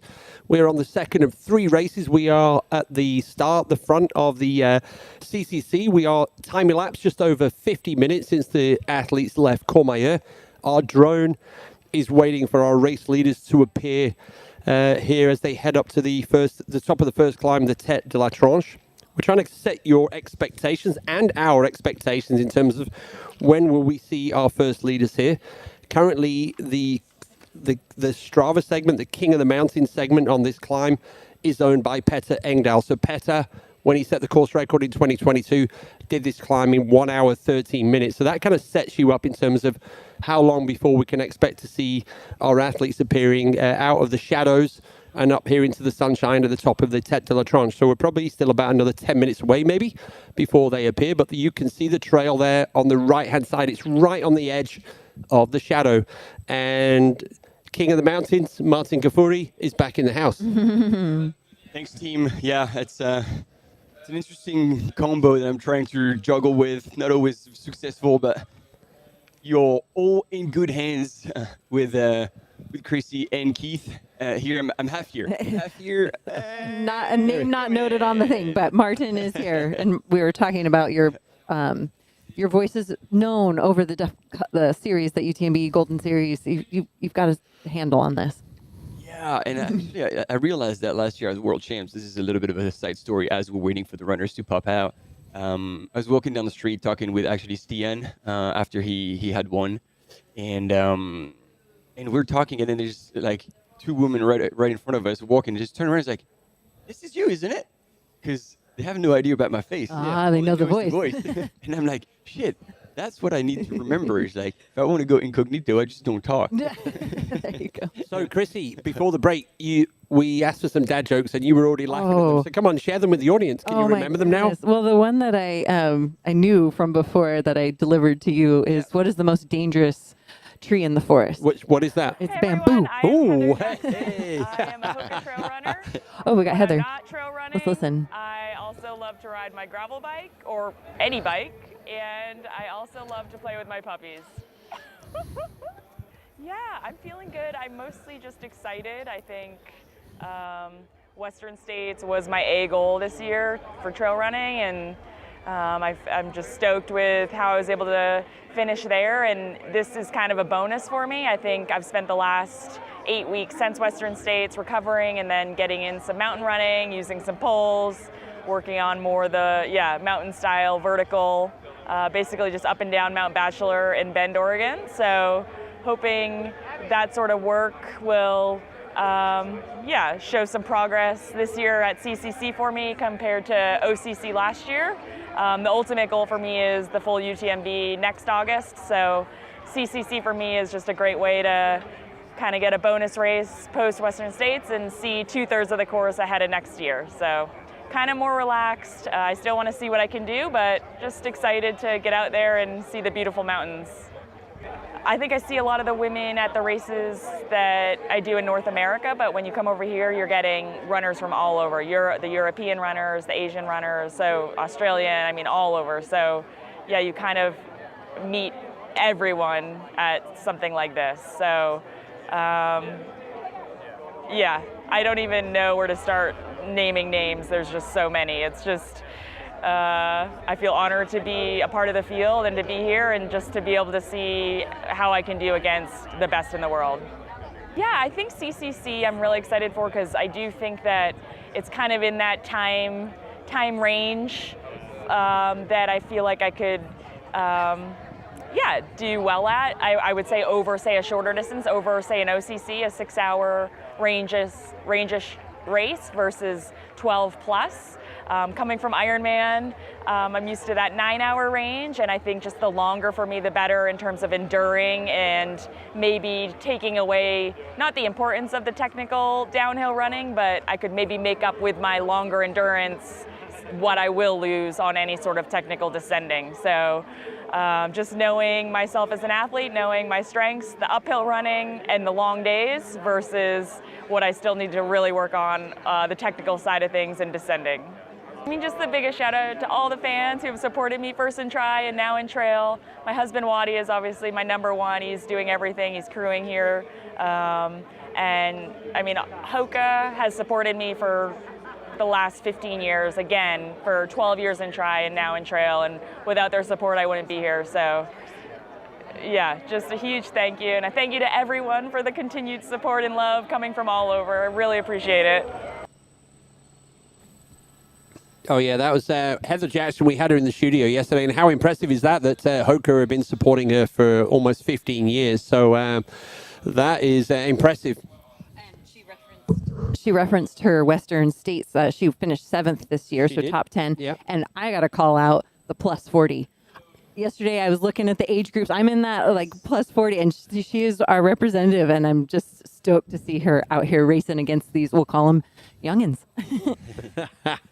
Hey, 2 questions in the chat. One was about, hey, John Albon, what's going on there? So John Albon finished Western States, came here with the intention of running UTMB, dropped down to the OCC, and then actually before the start was like, nah, body's not feeling it. So John Albon isn't here. He's in Chamonix. He's just not racing. Something that I love to do outside of running is I love fishing. I love going fishing with my dad up in the mountains near our home, and just spending as much time with my family as possible. Doing a lot of outdoor adventures with my dad, my brother, and all my family. Yeah, we've been out here for 7 weeks. Brought my 2 kids out, my wife. We've been having a good time. We're staying up in Mont-Blanc and just doing some really good training on the course and having a really fun time as a family. Me and my wife were just talking about, like, when I'm happy, I always run my best. And I can tell you I'm really happy right now, really excited to be here. The energy is high, and we're just really embracing the French culture, the French lifestyle, and having a great time as a family. Yeah, I think there's definitely an advantage to know the course, to know the trails, and just running on these trails is a bit different than running on some of the trails back home. So, you know, learning how the footwork is, how your gait changes a bit on these trails is really important. I know where all the good water stops are. You know, I know where all the hills and the uphills that I need to push or back off are. I've come out here 6 out of the last 8 years, so I know these trails like the back of my hand, and I definitely think that's an advantage going into race day. Yeah, CCC is getting more and more competitive every year. Like, it's almost just as competitive, if not more competitive than UTMB, to be honest with you. A lot of the guys that I'll be racing against, I've raced before though, and I've raced recently. There's a lot of guys that are coming from Western states that are running the CCC this year. So I'm really excited to toe the line with them again. I know they'll push me, I'll push them, and we'll have a great time out there here in the mountains. Yeah, it's definitely got more and more competitive since my win in 2017. So I'm hoping now that I can have the same result in a more competitive field. I don't know if we necessarily work together. Like, if you get caught in the same group or kind of like, you know, one-on-one with another guy, you might work off of each other a little bit. You might talk a little bit, maybe have a little fun together. And it definitely helps. Like, it makes the miles go by a lot quicker, and it helps you to gain time on, you know, people ahead of you, or potentially put more time on the people behind you. But you know, when it's all said and done, I have to run my own race.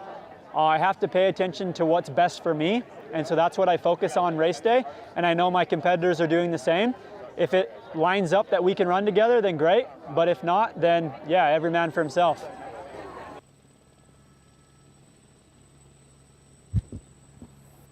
I dig the conclusion, every man for himself.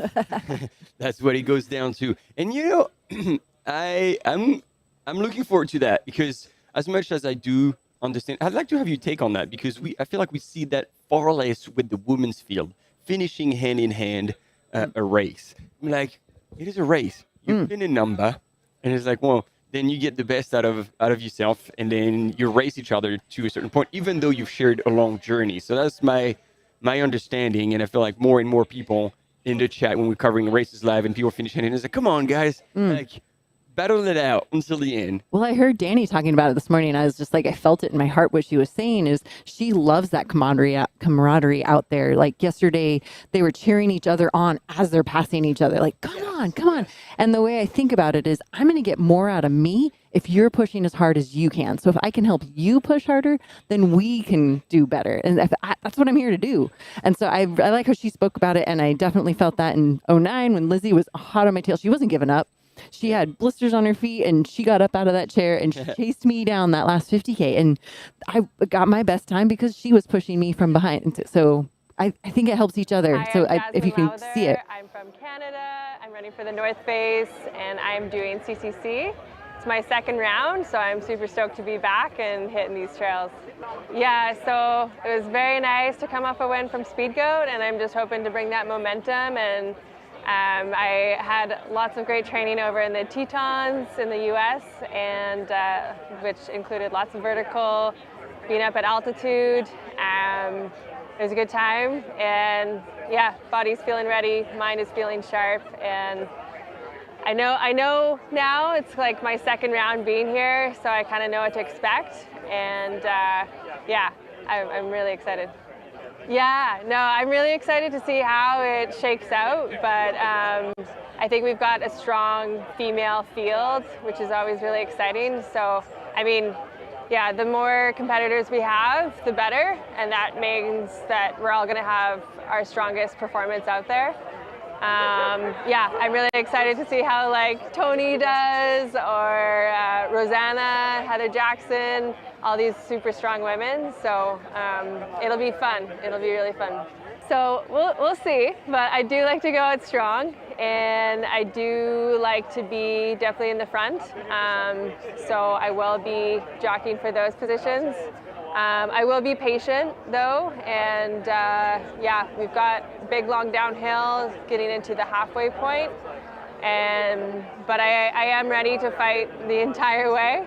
I think last time it blew my mind in terms of how fast it is, everything. It's very quick, every second counts. So it is 100K, but it is still, it's a blistering pace for it, yeah. Oh, Tracy, I think we have visual. Yeah. Oh, we got. And Are we seeing runners or are we seeing, hopefully not hikers? no, I believe. Yeah, these are runners for sure. And, Tight pack there up front. And this is different to last year. There's actually quite a few of them. I think I counted 5 if there's no camera runners in there. Oh, right. Because no, those are all poles. So there's 3, and then I think there's a couple just behind. Yeah, I think you're right. 2 behind. The third one of that lead group is Manuel Merias. Nice eye, Martin.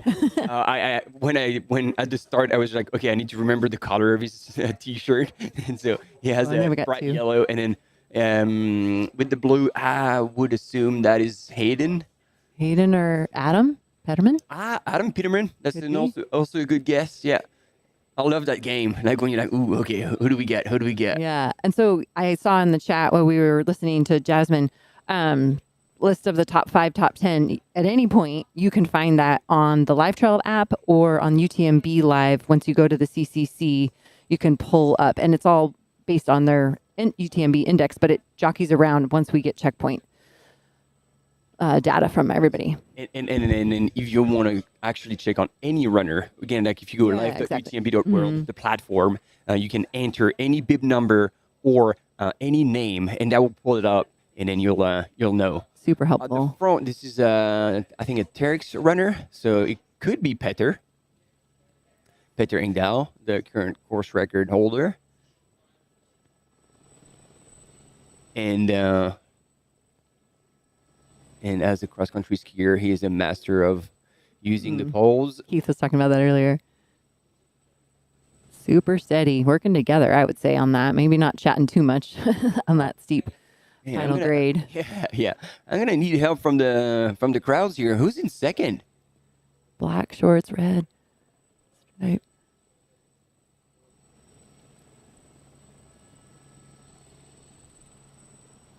Look, whoa. I'm seeing something that I'm not used to seeing. What's that? Oh, my Lord. If this is truly Manuel Merias, and it is him, he doesn't have the bamboo poles. The bamboo poles, that's what you're looking for. Oh, the legend. We got a hot hip tip in here. I saw orange shoes would be Dakota. Oh, yes. Yes, it would make sense from Team Normal. But I didn't see orange shoes there.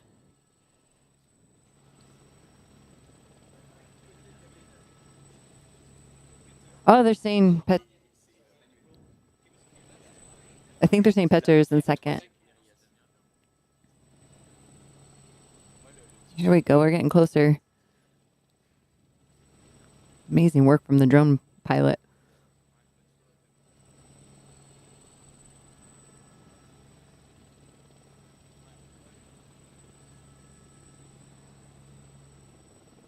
All right.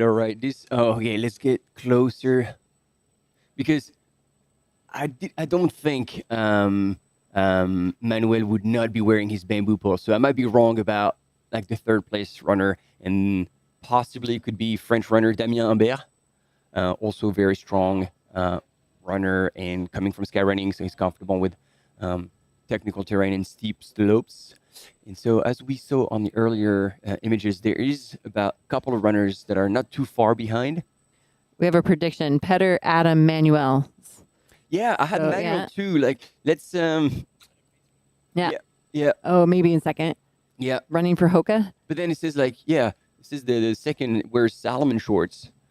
Oh, the confusion is high. This is exciting. We have yet to. And epic footage. Like this is good. Oh, and we can. And now we got sights on fourth place too. This is Scarpa.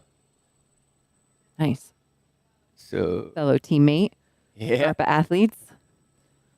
Here's another one coming.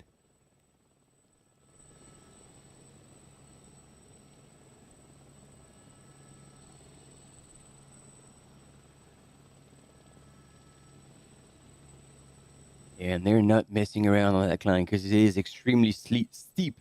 And we're just about at the king of the mountain, or just over, I guess. It was 105. So they're not far off that fastest split. That mark, yeah.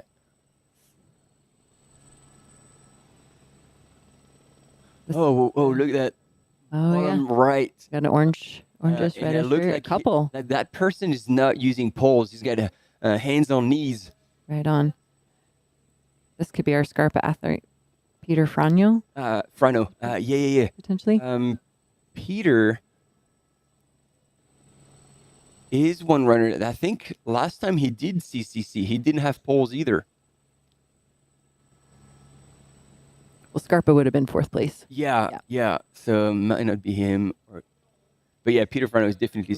I just got confirmed in the chat. Thank you. Nice catch. Thank you, Jamie.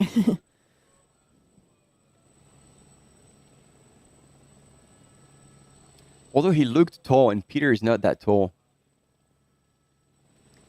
Oh, I love that. That thing is huge. We will get the footage of the female leads when they get into this same line of sight. So we were in the dark for a while, waiting for the runners to get into proximity for the drone. And so once we see the females come back up, I'll be pushing for it. We'll see the women making this awesome ascent also.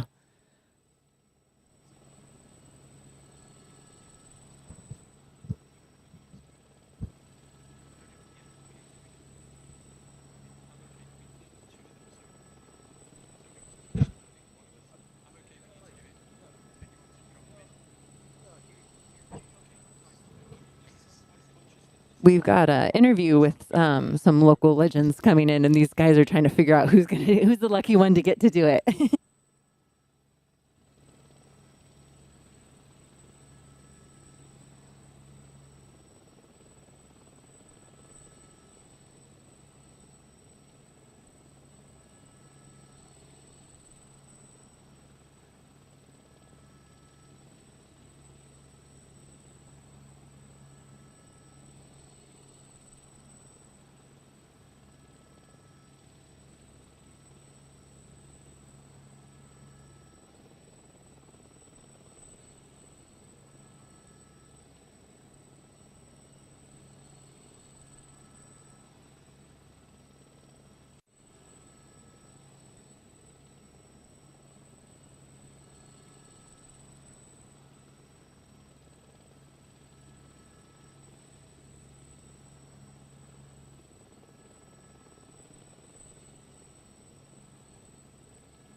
All right, team, we're going to duck out for a second, but we'll still be staring at the screen to have the final name of these mystery runners. I actually do believe with the backward cap now, this is the sign for me, Peter Frano. I think you guys in the chat, and you were right. And in 4th, I'm not too sure. But we're going to have 2 guests coming from the UK, Sophie Roworth from BBC and Susie Chan. They're 2 very good friends, 2 solid runners. I mean, Susie's done the likes of Badwater and 4 times Marathon des Sables, so it's not like the beginner runner. And so we're gonna leave you with Keith who's going to interview them, and then we'll be right back. And yes, I think this is correct, because now I think here comes Manuel Merias looking around. Showing off his bamboo poles? Yeah. Look at that. And so you have the top strap that are black, and this is a piece of tape. So that is Manuel Merias. And it's good because it means that he's pacing himself and he's not letting anyone dictate how strong he's going to be working early on. And then the third runner of this group is actually not using poles either. This is interesting strategies. This is a tough time to step off, huh, Martin? But we'll go watch over there and let these guys do the interview. We'll be back. Oh, sorry.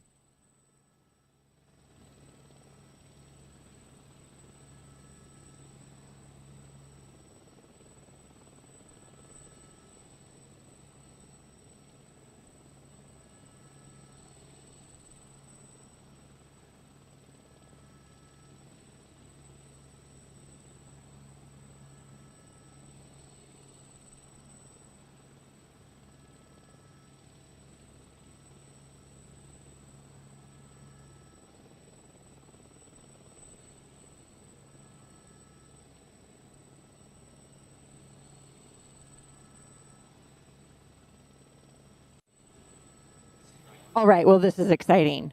I get to interview the two of you while we watch the men reach this checkpoint for the first segment of CCC. So Sophie Rayworth from the BBC and Susie Chan. Hi. Here on their own accord. They both loved and wanted to watch the event this year, is what I understand. Well, Sophie and I were supposed to be running this year, but okay. Do you understand? You say what happened. I broke my ankle. She broke her Oh, ankle. man. I did the OCC 2 years ago, and Susie and I have run together for the last 10 years. She introduced me to trail running and ultra running, and we were going to come here and do it together this year. And then I overtrained for the London Marathon, and I broke my ankle at 20 miles in the London Marathon, and I haven't really run since. So I'm just on the up, and I decided to come to the Alps too. So we were sort of already booked in to come here, and I didn't quite have the courage to tackle this course by myself. On your own. We're a bit of a team in some of the tougher races that we've done together. So Very cool. Save it for another year. I wanted to cross the line. If I was going to cross the line with Sophie. Oh, we were just actually talking about that. And so now we've got a bit of the footage just of the descent for these guys. So awesome time for you guys to chat more about like being here and what you're choosing. The footage is absolutely blowing me away. This is my first time in Chamonix, and I mean, modest hike in comparison to what some of these runners are taking on yesterday, and just experiencing a very short section, the descent into Chamonix. I'm just absolutely in awe of the talent of some of these lead runners. It's exceptional how they are running. In both fields, yeah? I mean, watching the women's race yesterday in OCC, they were, I mean, equal time span difference from first to 10th place. And I was fascinated watching those women just duke it out there. Yeah, they said we've just told actually that there was, I think it was like 19 minutes in the top 10 ladies yesterday. Same for both fields. Oh wow, that's incredible. Definitely. And hopefully the women will be peeking out on this, so we can try and pick out who we're seeing. I'm here I'm the Holly Page team Holly Page here. Holly Page, okay. I raced with her in Costa Rica. I'm trying to remember, maybe 5 years ago. Okay. When I say I raced with her, she was leagues ahead of me, and I just happened to be in the same race. But watching her descend and ascend some of the mountains that we were climbing on. She's got a UTMB index that places her 12th. Okay. So yeah, I hadn't heard her name yet, so that's awesome. We can have eyes out for her. So she's an extraordinary runner, but she's been injured for a couple. She's missed her opportunity here for the last couple of years. So it's her time. She's sort of in a really strong place. So following Holly. These images are just spectacular, aren't they? I watched this coverage from home in London last year, and I sat there thinking I want to do the CCC just to be up there. To get to do this climb and descent. 4,000 feet, or no, 4,600 feet in the first. So I was fascinated with your story. So you were the first female winner. Yeah, they were making the joke that I was here on my honeymoon and I got to run the first UTMB. Running career has persisted. That marriage did not, but here we go. So what was it? I'm interested. What drew you to the race? Because there were a lot fewer females in the race in that time. So in the sport, for sure. And definitely not young. The sport was much older at that point. I was 25 when I was here, 46 now. And it was in 2003.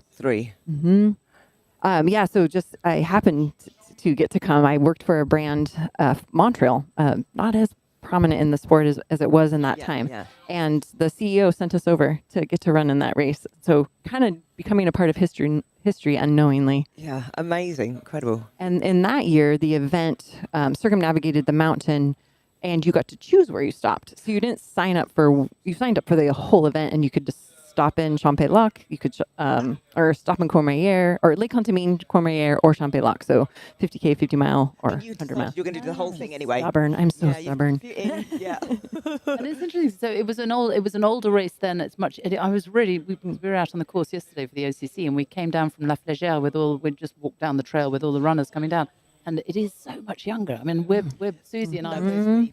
Susie's late 40s. I'm mid 50s. There we go. And I took it on 2 years ago, and I was really struck by how few older women there were doing it. So yeah, definitely. And it was not that. Yeah, definitely was not that way. We do have, I was calling out earlier, Heather Jackson from the United States. She lives in Bend, Oregon, in the 40 to 44 category. And I was like, yes, I love seeing that. I think that's a real example of how open the sport is now and how much it's grown and popularity is that it's a lot more accessible. So there's younger people coming through. When I'm at ultramarathons in the UK, I'm definitely part of the old guard there now. There's people in their 20s just taking on these races, and so I'm really enjoying the younger people coming through, a lot more women coming through into the race. And I'd love to speak to you guys both about that, or the both of you more about that, more women coming into the race. The one obstacle I would throw at it, we just switched over. Oh, they're doing the recap. So what we saw this morning from the elite and the other two waves of the extraordinary runners, we're calling them, because yesterday I had a hard time with regular runners. I was like, people are everyone's extraordinary. Extraordinary, right? But yeah, Tony McCann. I love Tony McCann. Look at the sponsors on these athletes. Like, talk about making it accessible. In your 20s, when I was growing up, you were having kids or starting a career, and this can now be your career. Yeah. So I think that is changing how the depth and the breadth of the sport can be. The other thing which I noticed is how global this race is now. When I started to follow it back in the I think Jez Bragg, who's a Brit. I remember that name. I was of that era. First Brit, I think, to win it, and he's a friend of he's the husband of one of my friends. And that was the very first time I'd heard of this race, because I was like, what is that? Because people were buzzing about it. Totally. And I think now it's a lot more global. You get out there and everybody's coming from all over the place. And as you both noted, the coverage has come up, and every year hugely improving. And to be able to bring this to people sitting in their flat in London. So I watched Susie did Badwater last summer, and I heard from her at the beginning. We're going to pause for a second and listen to the interview from Petterman. And I guess when I'm not running, I like to go fishing and lately work on my yard. So those are my two things. It's been really good. Yeah, this is the first time I've run and trained for CCC, and man, it's been a really fun summer. I live in the U.S. in Montana, and yeah, just trying to get a lot of vert and go on these longer runs. It ends up being some really cool places you get to run. So yeah, I've had a really good summer and stoked to see how it goes on Friday. Yeah, oh man, I'm really excited. Excited, I guess intimidated too. It looks like it's a really good field at CCC. But yeah, I was here in 2022 and 2023 crewing my girlfriend. So I feel like I've seen parts of the course and seen how it's unfolded, but yeah, I'm just looking forward to actually doing it. This has kind of been like the big race I've been looking forward to all year since I didn't make Western States. Great, so can you speak to the depth of the field and just the guys, your competitors that you're against? Yeah, at least for the men's field, it seems like a lot of men who did really well at Western States this year are in CCC this year. I might miss a few names, but I mean, you have Hayden Hawks, Dan Jones, Rod Farvard, John Ray, Petter Engdahl. Like, it's just a pretty loaded field, especially of guys names I recognize. So I think it'll be cool. I'm excited too. I mean, a lot of those guys run for HOKA now, so hopefully we have a good contingent up there. Yeah, we haven't talked about it. I'm actually running with a few of those guys tomorrow, so maybe that'll come up. But yeah, it'll be interesting. I know that course, it starts out with that huge climb, and I've heard people go out pretty aggressively, and some people can handle that and others can't. But yeah, maybe we'll come up with something. But I kind of feel like in these types of races, the best you can do is just run your own race, and then how it shakes out is how it shakes out. So my friend Evan, he crewed me at Western States and Canyon. He's out here. He flew all the way from California, so he'll be my crew. And then my parents are out here, family from Germany, sister. So it's gonna be cool. Yeah, it's like everyone's here. So hopefully it's a good day. But either way, I'll be supported. So I'm really thankful.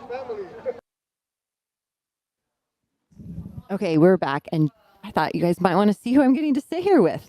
It does say Chrissy and Keith, but that's not true. We've got Sophie from the BBC and Susie from Women's Running, and we were just talking about before we got to listen to that interview about the coverage, and you were mentioning about Badwater. So Susie ran Badwater last year, and the coverage here, I've sat and watched this from home. I was absolutely addicted to the live feed, and you can watch everything. It just really brings trail running to the masses now. Whereas Badwater, I heard nothing from you from the start until the finish. There was no signal. Yeah. I'm not hearing you. Just going to check Sophie's microphone. Are we back on air? I can hear you clearly. Okay. Sophie, say something. Let's just make sure we can hear Sophie. Sophie, can you talk again? Yes, I can hear you. Okay. Hopefully the volumes didn't get turned down too much. Yeah. All right. So no, the coverage is exceptional, actually, because I was sitting at home 2 years ago, Sophie, when you were racing this particular race, following you, and I was able to see when you went through each checkpoint and then tune in live to the finish line, watching her cross. And then I was like, I'm not sure if I wanted to do that race. It looks a little bit too perilous for me. And then, of course, got instant FOMO. The atmosphere, it was coming through the screen. It was just incredible. Oh, look at this running. They're the women's race leaders. There we go. And Who are they? we must have missed them during the interview. They've all put their poles away and are just cruising all together, staying tight, hopefully cheering each other like we were talking about just before this. I wonder if we got a time split up there. We'll probably see the Strava segment come through here in the next bit. But talk about bringing women's running to the fold. Like, this is really helpful, having equal coverage of both the men's and women's events. And that's been a work in progress. Yes, absolutely. It's incredible. The numbers of women who are doing this race nowadays is definitely growing. Definitely. I mean, I was still struck before. Thank you. Oh, thank you. Keith got us set up. First woman through the Jasmine, and she's got what we had her through at 10:24. There you go. But I mean, she They're might pretty be the close together, leader, aren't they? and Yeah. they're all together. How much do you expect the leaders to change in the course of this race? Do they sort of stay? Do they stay roughly in the same group, or does it start to splinter out? It can change up. We were talking to attack one of these races or to participate in one of these events. You've kind of got to take probably one of multiple strategies, but one of two strategies. You either race it to win, or you race it to have a good event. Good event being top 5, top 10, maybe even top 20. And if you're racing to be in the top 20, like, you're not racing to win. Like, to be able to pull out the win is where I would say, from my era, it was easy to. Oh, we got another female coming down, and that might be Tony. That's who I was going to guess too. Swinging ponytail. I follow her on Yeah, there you go. You know it. So smiley, isn't she? She makes it all look so easy. But the come from behind win is just not as common in either field anymore. Like, to be consistent and steady and take care of everything up front. Just got to go out. Sometimes you got to push things a little bit, and that's definitely a shift in how this is done. And the science supports it. Yeah. Like, the way people are training, you can race a bit harder, fueling, understanding. We always knew to eat a lot. Like, your strength was your gut, but knowing like how many carbs to get per hour and what things work for your But then the pacing, when you start off, this race in particular, when you start with such an enormous climb to start off with, it must be really hard to know how to pace yourself. Yeah, I mean, seeing course preview really helps. So yeah, we've got seconds between the top 3 women. Got 25 seconds between Jasmine and Tony. Oh, so Tony was Tony McCann, further ahead, and then Martina. Oh my goodness, me and pronunciation. I'm so sorry to people listening to me. Thank you. Thank you. Just 15 seconds back. Oh, wow. Oh, that's a fun fact. A ballet dancer. Ballet dancer, pro. Ultra runner. Wow. She's got strong feet. We've got so much excitement. The guys can't help it. They're just waiting to get back on the mic. They want to be on here selling all these facts. They've been watching this for so long. They know. Was there anything you two wanted to share with the live audience? I know we're like fascinated watching the footage. I haven't seen this part of the course, so it looks. I mean, although it looks a little bit different to what we were looking at yesterday. A little bit. Yeah. Well, and this climb is different than on UTMB. The CCC runners go out and around and back to the Bertone and then drop down and then rejoin. Hi, we got another interview. I'm an athlete for Craft. I'm also a coach for Free Trail and the co-host of the Sub Hub podcast. Definitely the most time I've ever run in my life, but it was a lot of fun. One of the reasons that I chose to do this race is because it felt like it was the perfect way to take advantage of summers in the mountains. So I had a lot of big days in the mountains, which is just all you can ask for as a trail runner. So I'm very excited to see how it translates to this course. Oh God, the hard thing I think about 100K is like most of the competition is with yourself, like trying to decide, you know, how hard to push, can I keep going? Should I keep eating? Definitely. But I'm excited to be racing Tony McCann and Sylvia Nordskar, as well as some really good American women like Erin Clark as well. Chamonix at UTMB week is crazy. I definitely thrive off of stuff like this. I love the excitement and the chaos, but last year I was around it a little bit too much and let it get the best of me. So this year I've been trying to kind of back off for my own sake, but I'm excited to get out there and just have a bunch of people out on the course as well as at the finish line. My goal is just to do better in this 100K than I did in the last one, which, you know, can be a lot of different things, just executing a little bit better every time. My husband, Tommy Sullivan, is also running CCC, so definitely rooting for him big time, and rooting for my co-host on the Sub Hub, Danny Moreno in OCC.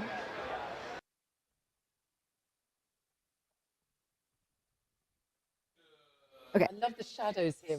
You can see the cameraman. Yes. The camera. You might have seen us talking off air. We had our earphones off while we were listening to MK and her awesome sunglasses speaking, talking about how to train for something like this and getting to preview the terrain and watching these guys like quick step down these rocky trails. Like, you live in London. How do you train for this? I did. I live in London. I trained for the OCC, basically in London, and a little bit for anyone who knows the Isle of Wight. I trained in London and a bit on the Isle of Wight. And it's not like the Alps at all, is it? South of England. And it was, you know, cliffs and things. I thought it was quite hilly. It was only when I got here that I realised just quite what I'd taken on. But it is possible, isn't it? Even if you don't live in the Alps, even if you can't train here regularly, you can actually train to do something like this.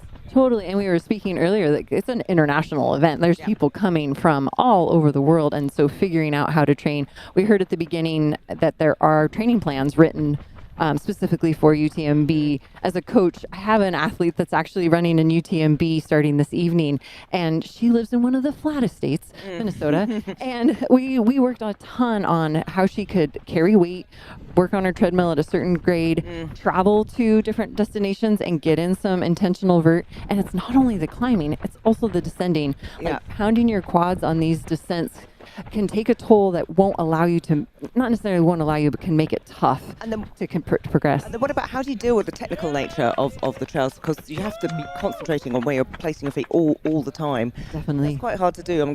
If you're from somewhere like the UK, you have to, we should say, to recommend somebody to go out, to make a special trip to try and find the... I think that really helps. And not that all your training has to be done that way, but just setting yourself up for success to like, well, what is this going to feel like?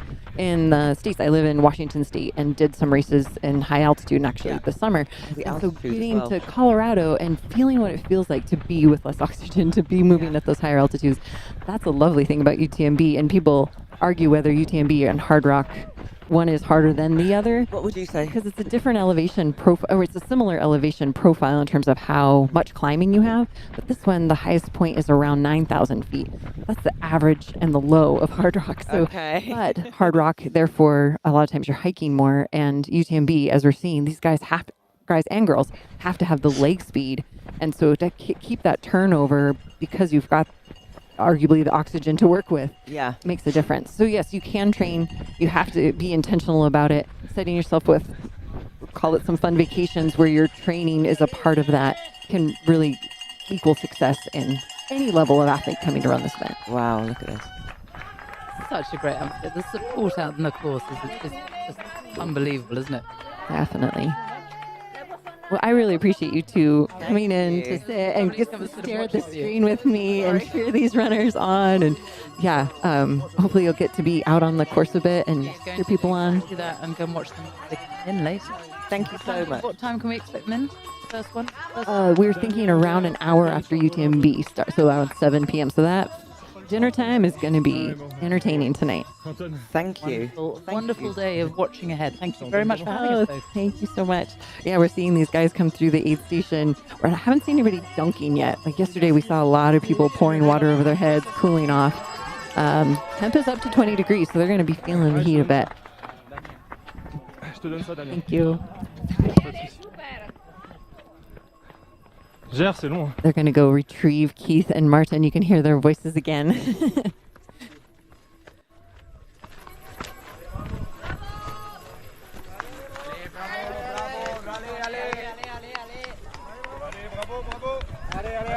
We've got our first man on screen right now.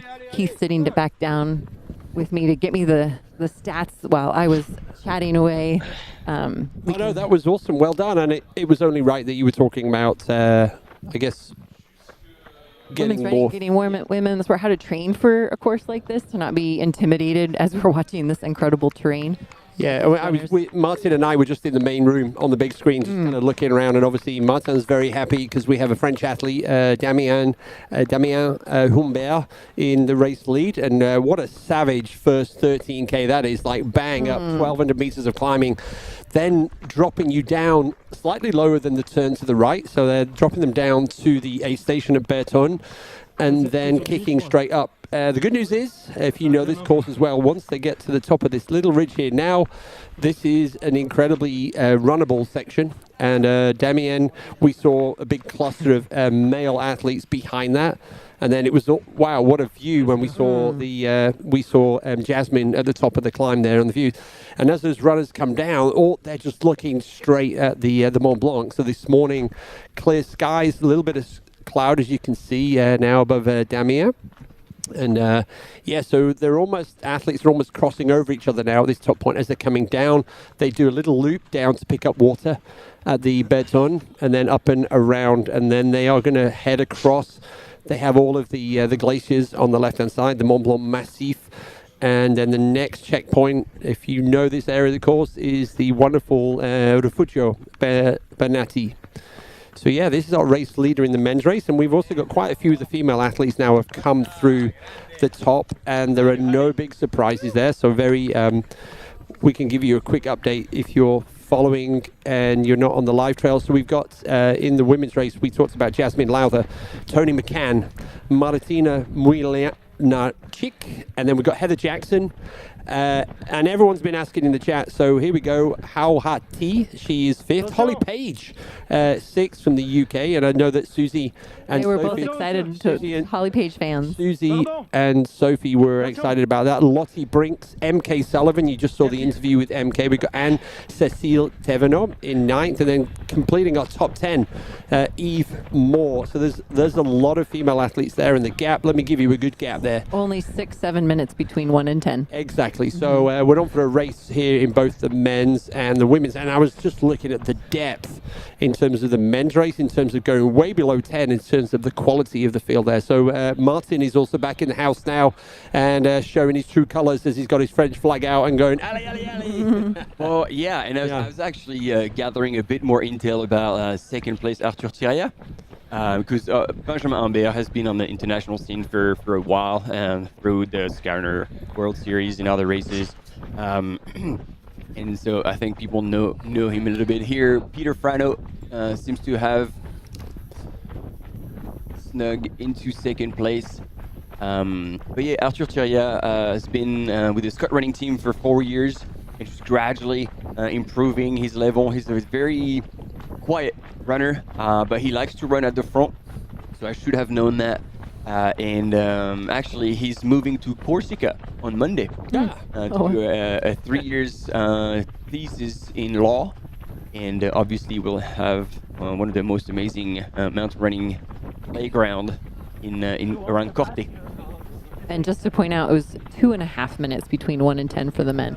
Ooh. At that top. That is a close call. Fellow Scarpa athlete on the screen right now. And running right behind. He made up some ground. We couldn't see him before, but now the two are right together.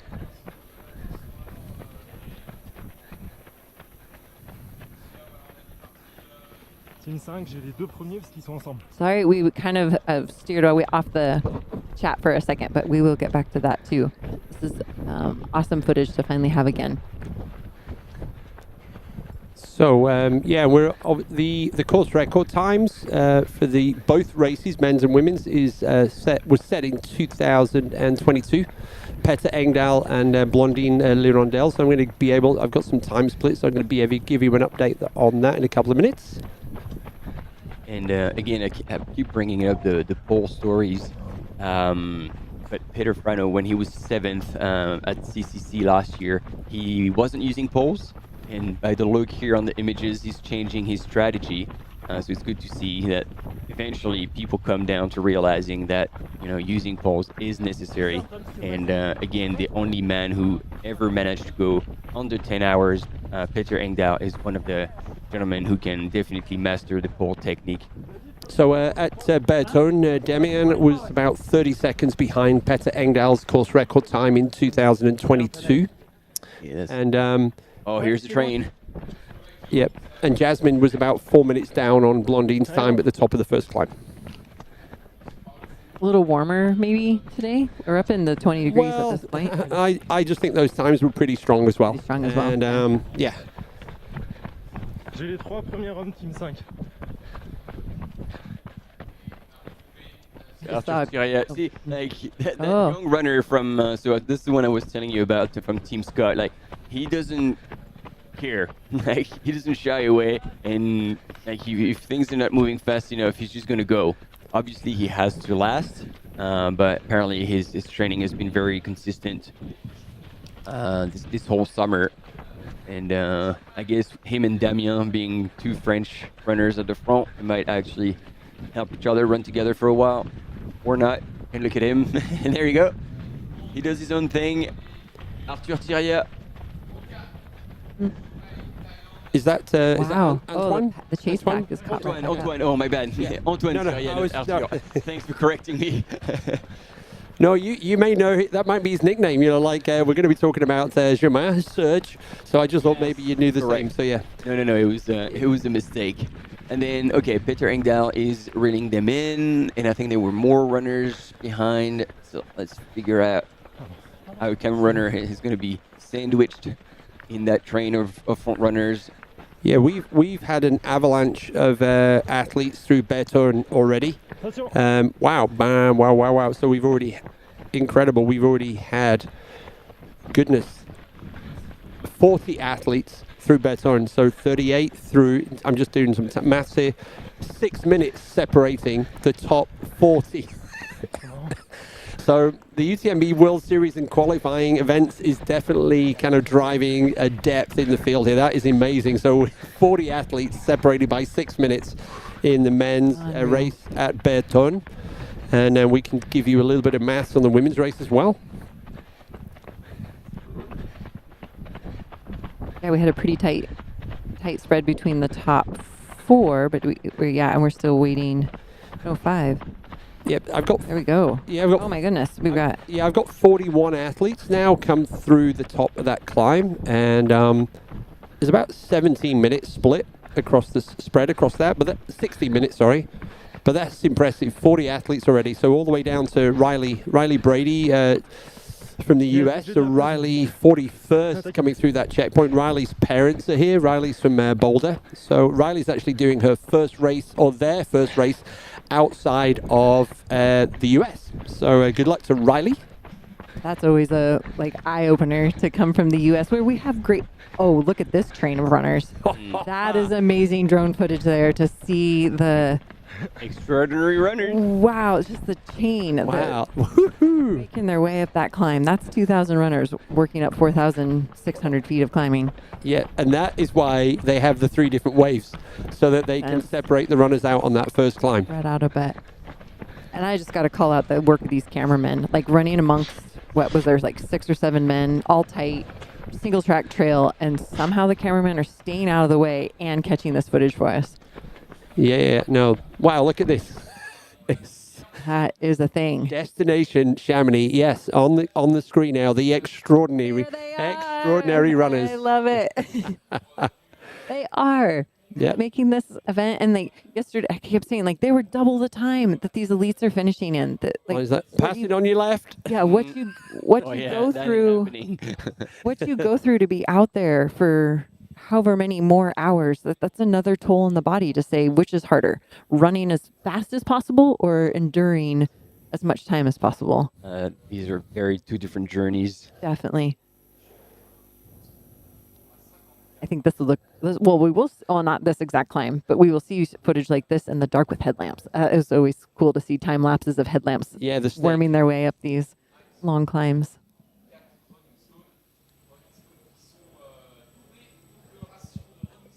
Oh, we got a comment about it too. Not everybody thinks it looks all that great. Like, yeah, it is tough to be that stacked. Yeah, and that's why these guys are racing off the front. So here we go. 1, 2, 3, 4. And I think you probably have a train of elite athletes here. 5, 6. Trying to identify still.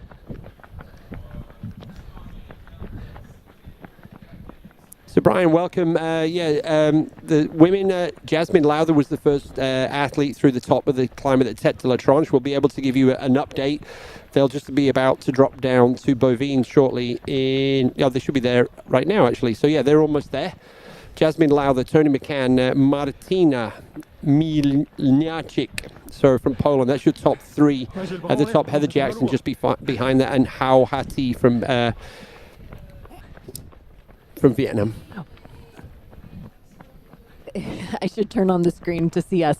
We are so like close in on the screen trying to see these numbers that are a little bit blurry and help identify who. We got a bib number. I'm guessing it's, say it for me. Zhang Huohua. Zhang Huohua. And actually that would make sense because he's a very strong runner. He's been racing quite aggressively earlier this season with not necessarily the results that actually do justice to his level, but the fact that he's here is not a surprise. So I think you got 10. that number right because I certainly did not. we had 2 different things pull up here. Yeah. All right, well, we have got a break. Quick commercial break coming up, but we'll be right back. Stay with us.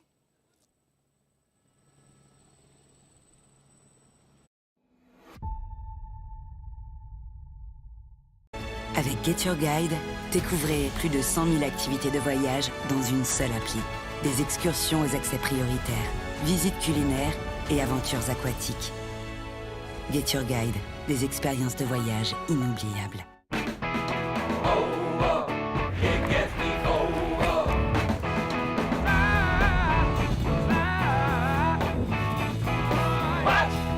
I'm so hot, I ain't coming down.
Boom. Hi, everybody. Welcome back to live coverage of this year's UTMB World Series.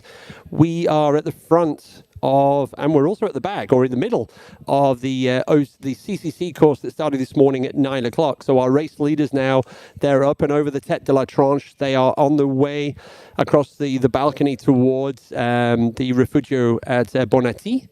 Right now, you can see some of the extraordinary runners, the mid-pack, and here we go. Oh, here we go. This is the footage we've been hearing about in the chat. Come on, show us how they're doing. Yeah, so the front of the women's races, they drop down here to Bertone. In fact, to Bertone. This is Tony McCann.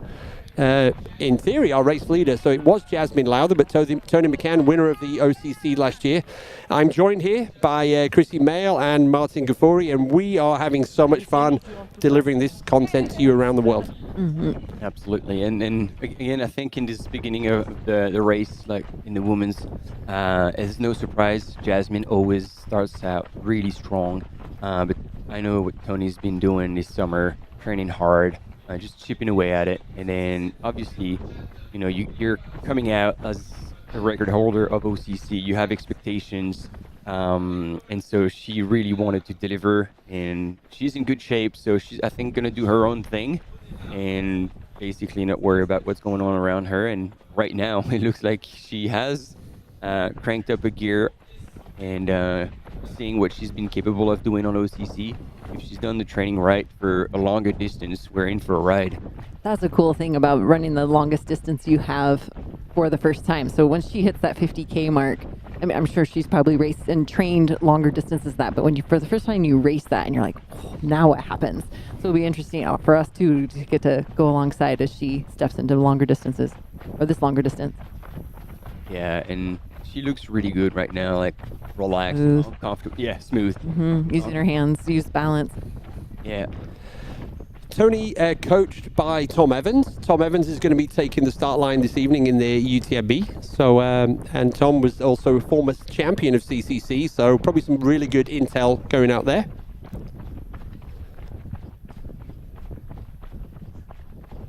So in the Bertone checkpoint, I think Jasmine and Tony arrived together. Maybe Jasmine stopped to pick up some water down there. We've also had Martina through there, Hao Hati. So the top four have gone through there. There's already a little bit of a gap between Jasmine, Tony, and Martina and Hao Hati. And we asked in a survey some of the elites, and Tony did get back and respond to some of the stuff. And her most memorable race so far this year was Broken Arrow in the States. Nice. Someone was asking in the chat, why don't we ever talk about Lizzie HOKA? And I guess, well, Lizzie, also like Chrissy, is a legend of the sport, and actually the only person that's ever won 5 UTMBs. That's clear, person to win 5. So yeah, so Lizzie is out on her own, definitely a queen of the UTMB. But you know, Lizzie's almost also happy to be a lot of the time in Nepal. She also has her own race around the Monte Rosa in September, and so hey, if you want to support Lizzie, go and say hi to Lizzie around the Monte Rosa, or even do the race. So EMR, and there's actually several versions. There's a mountain race if you're not into like the longer distances. Stages. You can do it in stages, exactly. I did her first year when it was in stages. So beautiful, and I would say tougher terrain than UTMB running around Mount Rosa. Yeah. So shout out to Lizzie. I guarantee that Lizzie is not watching this. She's out running in the mountains for sure. And Tony, back to Tony, she moved to France in 2023 and started skiing in winter, and she's trying to learn French. So I am impressed with that. So Martin, if you get to interview Tony at the finish line, maybe you can start in French. Well, she speaks really good French. I'm sure. Like, the other day, we know each other quite well. The other day with Ruth, we were having dinner with her and Bastien, and yeah, she is definitely getting, I wouldn't say yet fluent, but definitely conversational level. Yeah, well, as we had last year, once Tony is flying on the course, we know that the gang from South Africa diving into the chat. So big community shout out to the gang in South Africa this morning cheering Tony McCann. So we see our first male and first female noted on the descent. Yep. Closing in on Refugio Bonatti. So yeah, so we've got Antoine Tilliat, so we've got a couple of French athletes right at the front there. And then we've also got the front of the women's race, Tony McCann, Jasmine Lowther, so South Africa and Canada. Here we go. Here's the train. Switching over to the men's race leaders. We've been really questioning the guy that's just off screen now. I feel like it's Petterman. And he ran Chuckanut in 2022. And just his height, distinct stride. That's my guess. We're going to see if we can pull that up. No, but our top three are in frame right now. What's interesting here is obviously the front athlete is the one that's dictating the pace. And it's curious to know, is that the pace that the ones behind want to adopt, or they just the energy to actually get past right now? You just got to be patient. There's going to be a couple, it widens out a little bit in a wee while, but I guess, yeah, it's almost looking like a strategic race at the minute more than anything else. And yeah, no one's going big. And that person up front, you're pulling a bit. There is something that relaxing about maybe not setting the pace. And so if you if you can settle in and not feel frustrated, that can be energy saving for later. Yep. This is a chance for the runners to have a quick look back because it turns and turns again. So you can just see, the Mont Blanc, but more importantly, you can see how many athletes are right behind you. And there's a lot. There's at least 40 athletes separated by a relatively small amount here, as they kind of like the rollers, as we would call them, on their way to the Refugio at Bonatti. And actually, as they're looking along the course, they can already see down in the valley the small location of Arnuva. Arnuva is the gateway to the climb to the Grand Col Ferret. And here we go. We've got our Strava segments throughout the course, and so we're just going to give you an insight now on this next segment between Berton and Arnuva. And we're going to give you, if you've not been following already, we're going to give you the fastest time of our Queen of the Mountains, our King of the Mountains, and then what's the average time based on all of the data from Strava of what we are calling an amateur runner. So let's see. There we go. Here's a visual of where the athletes are running right now along the balcony. And then they descend down to Arnuva. And there we go. There's the climb after that to the Grand Col Ferret. So there we go. John Albon from last year. Lisa, not racing this year, it's just somebody we can't use their name, and the average time is probably double what we saw from both Lisa and John Albon. There we go. It never stays on screen very long, but that's your Strava segment as we are back here with, I've never ever seen a train like this in the CCC. I would agree. That is a first, and this is even more exciting because it shows that the level is high enough and there's not like a single runner stepping out of the rest of the other ones, and which also gives us a chance to have hell of a fight all the way until the end. Yeah, this is almost like 10,000 meters. It's good to see Luke Grenfell-Shaw. Man, if you don't know him, he has hell of a story. He's a cancer survivor. Yep. And has gone into ultra running because, I mean, basically his approach to that was like, I'm not going to stop doing hard stuff because of cancer. So I'm just going to keep living life instead of trying to put my energy into fighting the cancer. And he's done amazing things. Like he went biking from London to Beijing. Wow. Just, have a life experience. Put that together, yeah. And actually, he won the 100K category at Val d'Aran at the European major of the UTMB World Series. And that was on the day that he had lost his brother a few years back. And so he was extremely emotional and saying, like, today, it was a privilege to suffer because I know my brother would have liked to do that. And so he says, like, I was going to go in and nothing was going to stop me.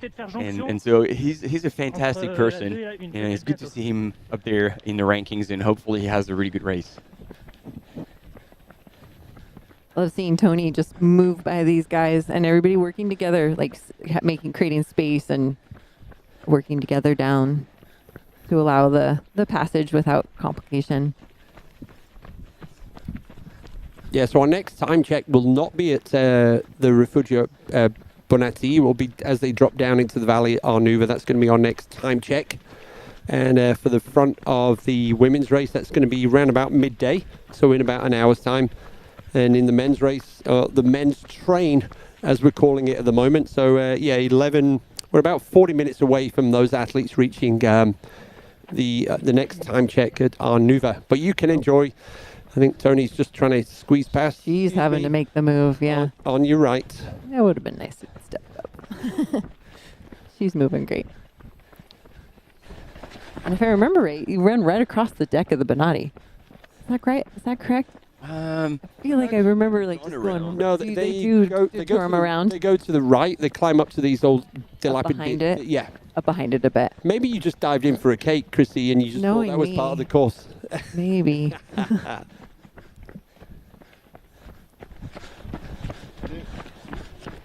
So there you go. There's our visual on the left-hand side of the screen. Kind of gives you an idea about our front two women. So I would imagine that Jasmine is very easy to see. So Jasmine's probably got a visual on Tony. So Tony McCann, our race leader from South Africa. Jasmine Lowther, probably in the team the North Face from Canada. So that's Jasmine. So Tony McCann, Adidas Terex. So there we go. There is Tony, current champion of the OCC.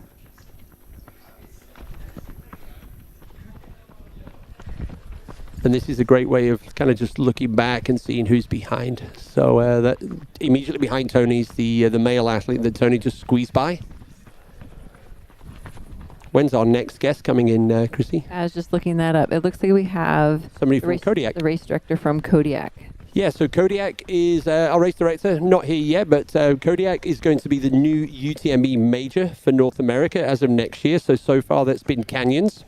The major is, one of the big announcements is that the prize purse this year for the UTMB has been doubled. And so there's a prize purse of $300,000 here at UTMB.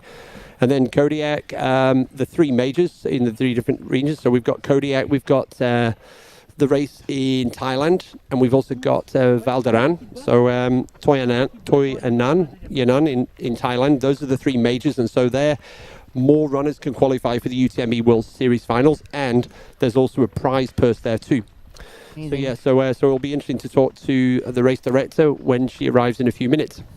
And I needed to look that up. That's based just outside of Los Angeles, California, and they've got 2 days of racing, 5 distances. Presents a unique running experience. When we find our favorite trails, that's what race directors we like to call it. Yeah, unique. And also LA is getting ready for the 2028 Olympics. So here in France, they are totally vibed up after this year's Olympics, this year's Tour de France, this year's Tour de France Femme. So a lot of excitement here in France. And right now, they also have the Paralympics going on. And speaking of the Olympics, you brought it to my attention that the Winter Olympics, the very first Winter Olympics, was held here 100 years ago. Exactly, 1924 Chamonix. I wasn't there. Hope not. No, I definitely wasn't there. Wow, she's just making short order of these climbs, just shortening her stride, bringing her arm swing in, being super efficient. I'm doing some introductions to our next guest, the race director of Kodiak. For Keith, I'm hoping we get some footage back of our second and third place women to get the split difference. Je viens de repasser derrière.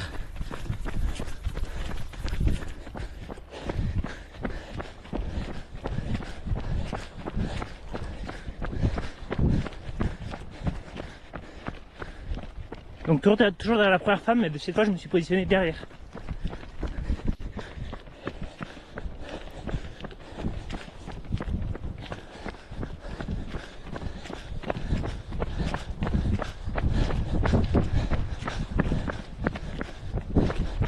Cameraman working to keep up. I love that. I love these visuals to help us get a sense of how people are moving through the course and the leaders of the different fields.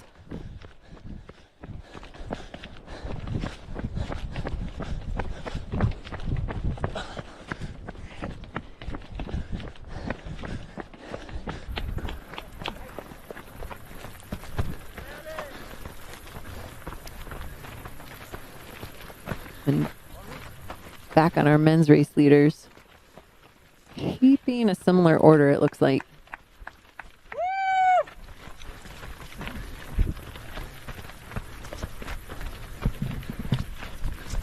So, a couple more creeping in.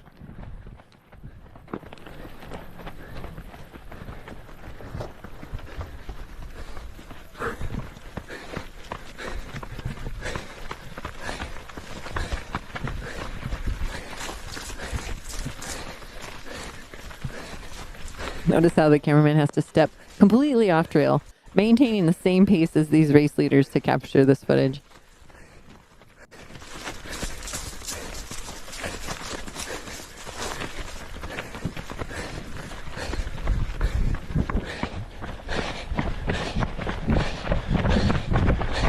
So there is a camera on the finish line. So for people watching the PTL, hopefully that's live and also, and you can pull that footage up as well.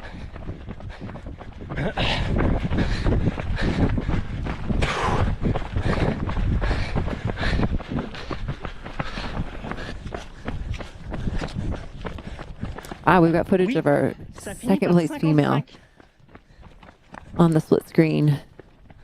And unfortunately, I haven't identified her, but we will get her name popped up here on the screen in a second.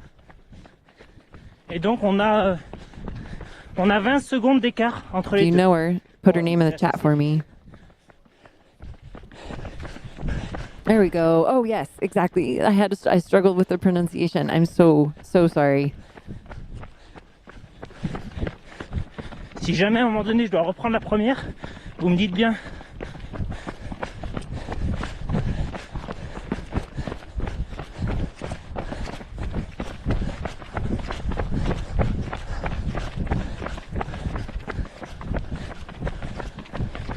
You pull up the results from Yarna and you notice that the last, three races she's done this year, she has placed first, shorter distances, but awesome build up to this 100K distance.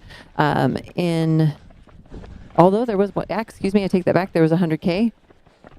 Oh, goodness. This is me in stats. We are looking through the stats and she ran a 21K, placed first, 72K and a 43K in the lead up to the CCC event.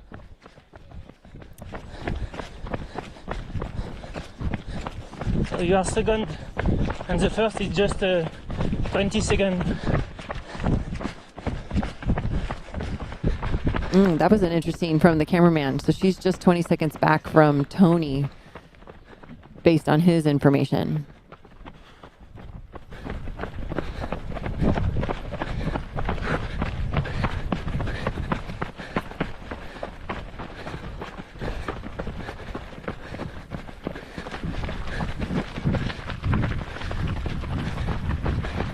Top three men, Damien, Antoine, and Luke.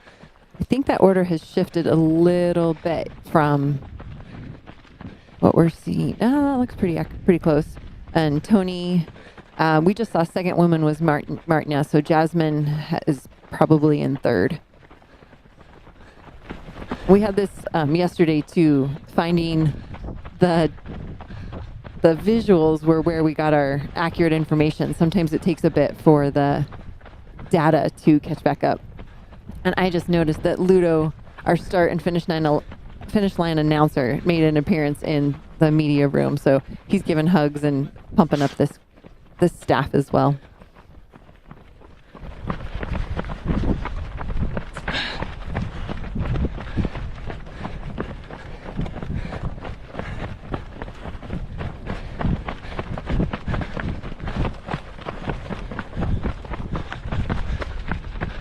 This is one of those descents that feels like it goes on forever, and it's super important to manage your quads because there's only 5 more of these to come. They're looking in on the Refijo Benati here pretty soon, and they still have to descend down to Arnuva where we'll get our next checkpoint in time check.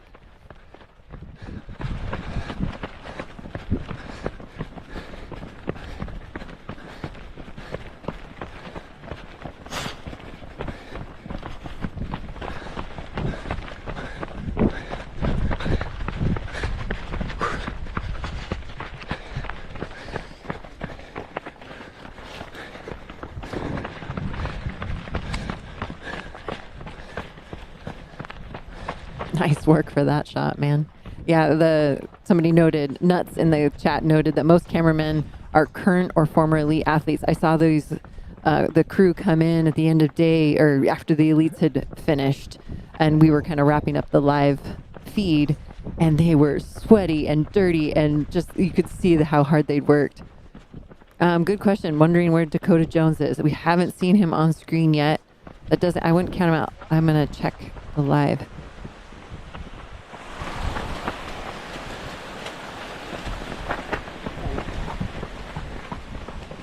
taking advantage of the cool water. That's the first time we've seen that.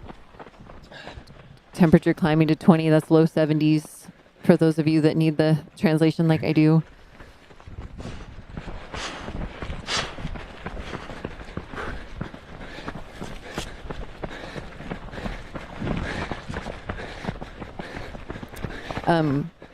Keith's coming back to sit down and join me, and we've had a switch in the women's spot. Martina has moved into second on the visuals. Oh, cool. But we haven't seen it update on the live yet. Yeah.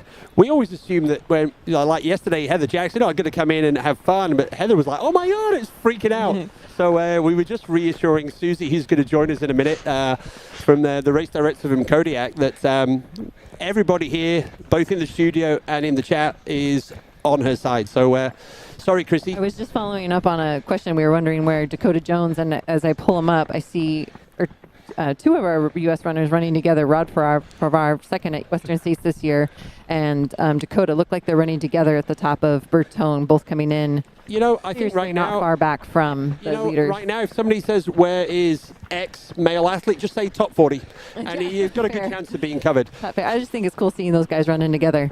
Right, Dakota and Rod. Just to let you lovely people know, we have our next guest coming in now, the race director from Kodiak. So one of us needs to step out.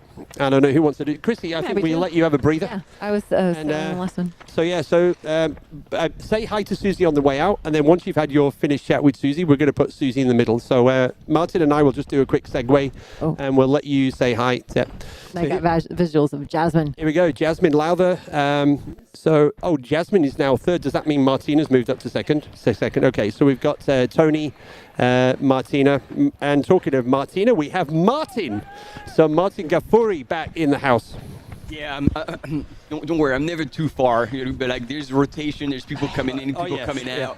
But yeah, man, this is unprecedented train of elite athletes going through this Val Ferret, and it's good to see Jasmine also like being up there. She kind of broke into the scene. I don't know if you remember, Keith, at the Canyons. Yeah. A couple of years ago, and she absolutely smashed the course record. And all of a sudden, it's like, whoa, who is that woman? Yeah. And then I think she was fresh off a win at actually Chuckanut. I don't know if Chrissy mentioned that. And then, she realized, okay, the potential is there, but she's a true mountain athlete. I mean, you can talk about her more than I can, being a North Face athlete. She's always done a lot of cross training, and now realizing she could be a hell of a runner. Yeah. Like, okay, I'm going to try and do more, and possibly did a little too much. And she got injured. That was a bit of a setback. And it's good to see her. I think she's now figured out truly that ultra running game. And now he's ready to throw it down. And so here, right now, running in third place. And I was about to talk about, Jasmine now back here at Speed Goat this year. And that was kind of like, okay, the body's good. And so this... And I think I originally saw Jasmine down for UTMB earlier in the year, but so now she's at the CCC, and which kind of makes sense in that transition back up. Correct. So, yeah. Good. Should we invite Susie into the house? Absolutely. Yeah. So, Susie, when you're ready, you can come and join the gang. I know you've been looking forward to this, the highlight of your UTMB experience.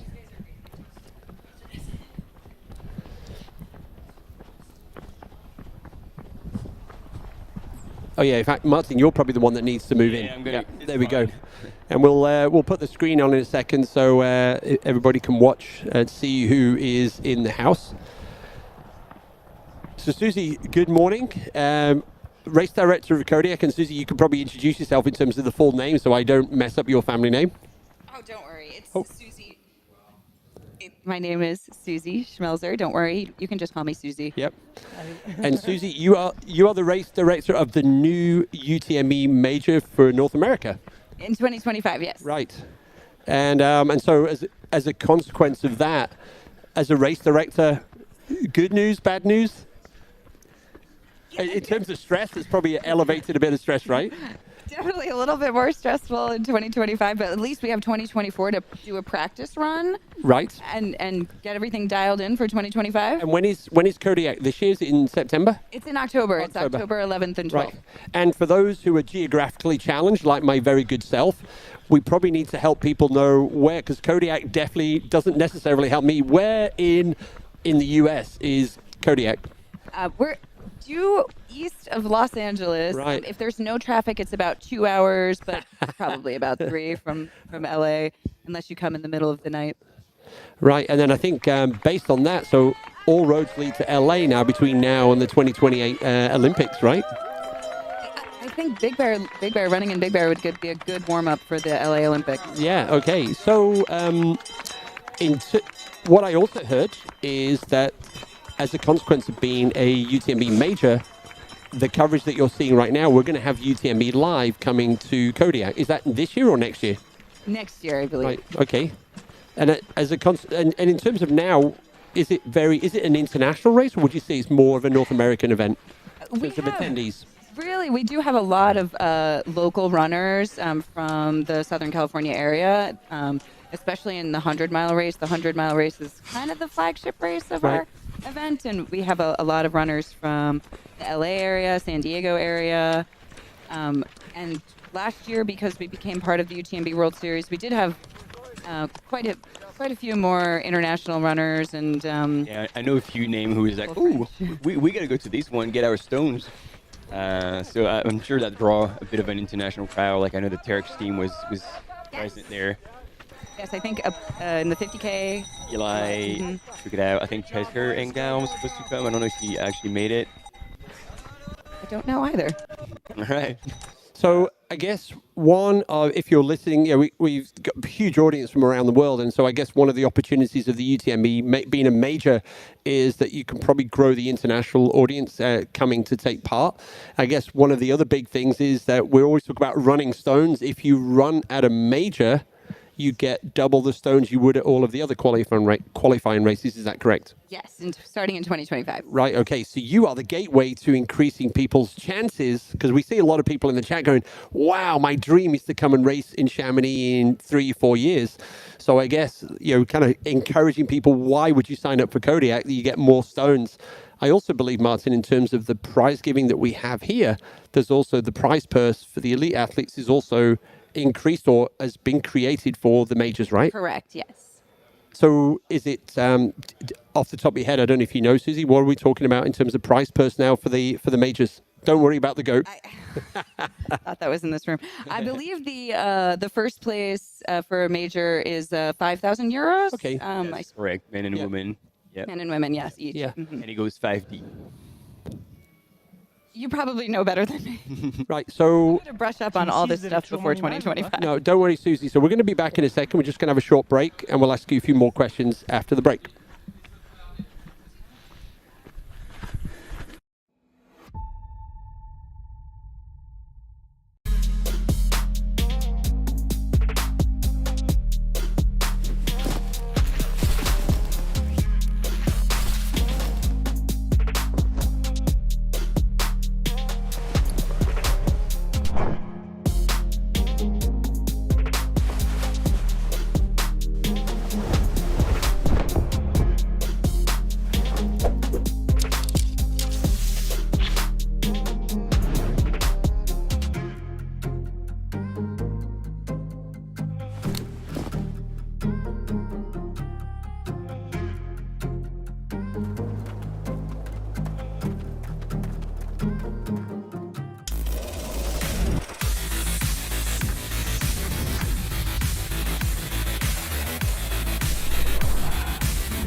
All right, ladies and gentlemen, we are back with the 2024 edition of the CCC here with the female field on your screen. And it looks like the third woman has changed.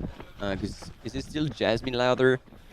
I thought she had a blue top, so it might have changed. But while we figure that one out, yeah, it is still Jasmine. While we figure that one out, we're still talking about nails on, like, we have the location now. We've located that on the map. But what would runners expect to find? What kind of terrain will they experience if they come to race? Well, the 100-mile distance makes a full loop around the center of our town, which is Big Bear Lake. And so you start and finish in a small village, which kind of reminds me of a small Chamonix. When you start and you finish, you run through the Big Bear Village. It's a little cute with shops and flowers. And the terrain is it's a little similar to what you see on your screen here, but I would say the climbs are not quite as steep and long. Typical for the U.S., not quite as long. Our highest point of the 100-mile and 100K race is up to 10,000 feet, which is about 3,000 meters. Yep, that's legit. And the start of the race is actually at 7,000 feet, which is about 2,100 meters. So it's is a factor. Yes. Yeah. It's a mountain environment, and I would prepare for some technical terrain. We also are running about 25 miles on the Pacific Crest Trail, which is a pretty well-known trail, and that's the 100-mile distance. And if you wanted to see about the terrain, if you know about that trail, it actually is very similar to what we see on the screen here for a lot of the course. Great. Yeah. And so being the major for the 2025 edition, you're going to be joining, as we discussed a little bit, so every participant will get twice the amount of stone as compared to a regular race of the UTMB World Series. We talked about the prize money that indeed goes 5 deep, starting at 5,000 euros for first men and women, all the way down to 1,000 euro men and women fifth. But also, talking about elite, now the automatic entries into the UTMB World Series final is not the top 3, but it's the top 10 of each for men and women, and for each distance in the 50K, 100K, and 100 miles. So again, being from the US, that's going to be the opportunity. If you want to be a competitive athlete, top 3 is a challenging endeavor, but all of a sudden you think, top 10 might be a chance, and usually that draw a much deeper field as well. So we're definitely excited to see that. Now we're watching runners evolve on the CCC course through this live coverage. And so will you have live coverage as well in 2025? Yes, in 2025. Now, I'm not sure which race it's going to be, the 100-miler or the 100K. I think it's yet to be determined. But yes, we'll have a similar live coverage. Maybe you or you. As I mean, we'd love to get involved. I love California. Really cool. And so, Cody, the history of the race, how many years has the event existed? The first race was in 2013. So we are going on our 12th edition. We did have one cancellation one year, so really it's the 11th edition due to a California wildfire, unfortunately. Yeah. And how many runners do you currently have that come up for the whole event, and what kind of nation split do you have on that as well? Susie, I don't know if you know that. Yeah, last year we had about 1,200 runners on the start line. Yeah. This year, I think we have about 1,700 registered as of now for 2024. Yeah. And so it seems to be growing every year. As far as the international versus local split, I'm not entirely sure. Yep. I just know that last year we did have quite a bit more international runners, and we had some records broken in some of the courses, like the 100-mile course by a couple French athletes. It was very cool to see. Yeah, those French athletes, they just go faster running up and down mountains. In terms of your expectations for 2025 as a major, are you expecting 50%? What's your capacity for next year? How's it going to compare? We're hoping for 3,000 total among all the distances. Which is a large event in the U.S. Oh yeah, that's huge. Yeah. Huge. Yeah, I mean, put that into context. We've got 10,000 runners here, something like that. All races. Across all races. And we've got 6,000 runners at somewhere like Lavaredo in Cortina. And so, no, 3,000 would be significant and one of the bigger races in the US. I know someone like Run the Rut up in Montana, something like that, but I don't know how that compares. But, 3,000 runners at a race in the US is a big deal. Yes, and we spread it across a few days, right? To get to the capacity. This is the recap from earlier. We have, Martina Murnacek on the screen. And again, like it's been said already, but she used to be a professional ballet dancer, and it translates into her running stride. She has the most beautiful stride, light on her feet, tiptoeing, and I think that plays it's going to play to her advantage on all the running roll section. Yep, and so this is actually back live again now. I think this is just about to hit the Refugio at Bonnetti. Correct. So yeah, just up here. So for those folks out on the course, this is always a good, for anyone that's just hiking, the Bonnetti is a good place to stop and refresh and do whatever you need to do. So yeah, so Tony and Christy was trying to work out, did I run right through the, I said, maybe you did, but that was probably to stop for cake. So normally the trail goes to the right-hand side of Bonnetti, slightly up, loops round, and then you're heading towards Arnuva and getting your head ready for the next big climb up to the Grand Col Ferret. There we go, Tony, hands on the top of the quads. And it shows that she knows the course because as much as it is a steep uphill, it is actually short. Yeah. Short enough to be like, nah, I'm not going to take my poles out, faff around, open them, only to really fold them away very shortly after. And there's a question now, so thanks in the chat to Jason. So what are the dates of the event in this year, 2024? This year we are on October 11th and 12th. Are you sold out, or are there still some spots? There are still spots in every distance. Well, there you go, gang. Come on, holiday in LA. And, well, I guess international visitors would come into LA and then work their way up to where you are, right? Yeah, you could also come into Las Vegas, too. It's about a 3-hour drive. Right. Ooh, runners in Las Vegas, that might be danger. Oh, I think they're called the Speed Project. Oh, that's it. Yeah. So yeah, okay, so that's cool. So thanks for the question in the chat as well there, Jason. So yeah, and the dates are exactly the same. Do you hold the same dates every year? Yeah, the second weekend on October is what it's looking like. Brilliant. Yeah, and I know the 100 mile and the 100K. Those are our most. I think those are our flagship distances. So those are going to sell out pretty soon. Yeah. It looks like. Brilliant. Yeah, and I guess we know now it's. Those dreaming of future participation in Chamonix, it's already working on their race plans for next year, or maybe even for this year in terms of getting stones. Although if you do your race next year, you get double for your buck. Right, yeah. I mean, you could come this year, 2024 still, and get a leg up on 2025, maybe a practice run. Yep, sounds good. And then, something to remind everyone as well, like in terms of statistics, all the participants in the finals who were drawn had an average of 3.7 stones. Yep. So it's actually quite achievable. Right. And so then all of a sudden, if you partake in 100K or 100 miles in a major, you get 6 or 8 stones. Yep. So the odds for you to get into the UTMB World Series final here in Chamonix are actually pretty strong. Yeah. Right. I think we're giving everyone a whole chunk of reasons why they should be coming to join to Kodiak.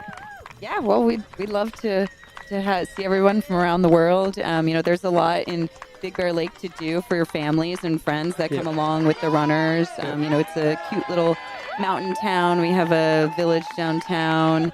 It's easy access to the crew checkpoints as well.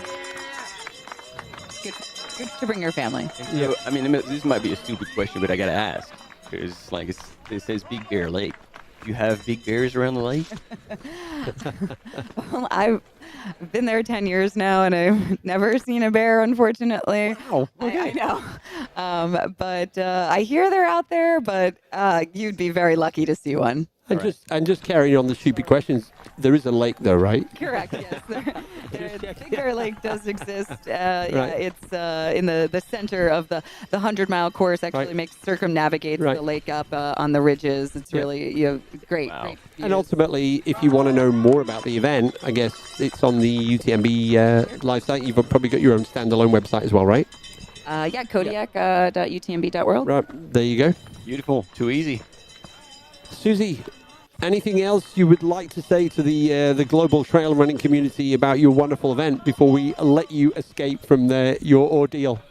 Well, best of luck to all the runners here in Chamonix. It's been great. Is this your first time in Chamonix? No, actually, this is my 5th time here. Right, wow. It's Big Bear is a little bit of a small Chamonix, so I really like the energy here. It's something that we try to do as well in our town in Big Bear Lake. It's been great getting to meet a lot of the race directors here in Chamonix and seeing behind the scenes of how things are done, at this level. So you've been here 5 years, so you're probably already starting to build some traditions about when you come to UTMB. So where are you going to be watching the Queen's Race, the UTMB, starting this evening and through the night and all the way through tomorrow? Well, we'll be at the start, and then we'll be at Saint-Gervais. Okay, yeah. And then I will let the day carry us from there. You've got some people looking after you and making sure that you get to see all the good spots, or you just kind of got your own plan? I see you're here with your wonderful partner. Yes, Harold, our course director as well. They do have some plans for us. And at the end, I think we're going to visit the La Flagère aid station, the few of the race directors, the last runners. No, really, we had some great visuals yesterday from the front of the men's and the women's race in the OCC. And we will have exactly the same this afternoon when our race leaders come over the top of that last descent just at the time that the UTMB is starting. So we've got a lot going on here on Friday at UTMB. Yeah, it's exciting. Yeah, I can't wait to watch it unfold. Brilliant. Well, thanks a lot. Yeah, I think that was great to see you, and see it wasn't so bad. No, maybe I'll come back in the future. Right, yeah, you can. Well, I guess next year you'll be sat here talking about, we're 2 months out from our first ever, edition as a North American major. I'm going to wear a short sleeve shirt then. All right. Yeah, well, it's hot weather kit today. Come on, you should have already picked up on that. I didn't prepare for that. I only brought a long sleeve Kodiak t-shirt. I was not prepared for I think in the high 80s are here. Yeah, warm. So it's in the low 20s in the numbers. Okay. Yeah. So it's 21 degrees right now in Chamonix, and it's going to creep up further and further today. So hot weather kit today as it was yesterday. But thanks a lot, Susie. You're welcome. Thank you for having me. Thank you.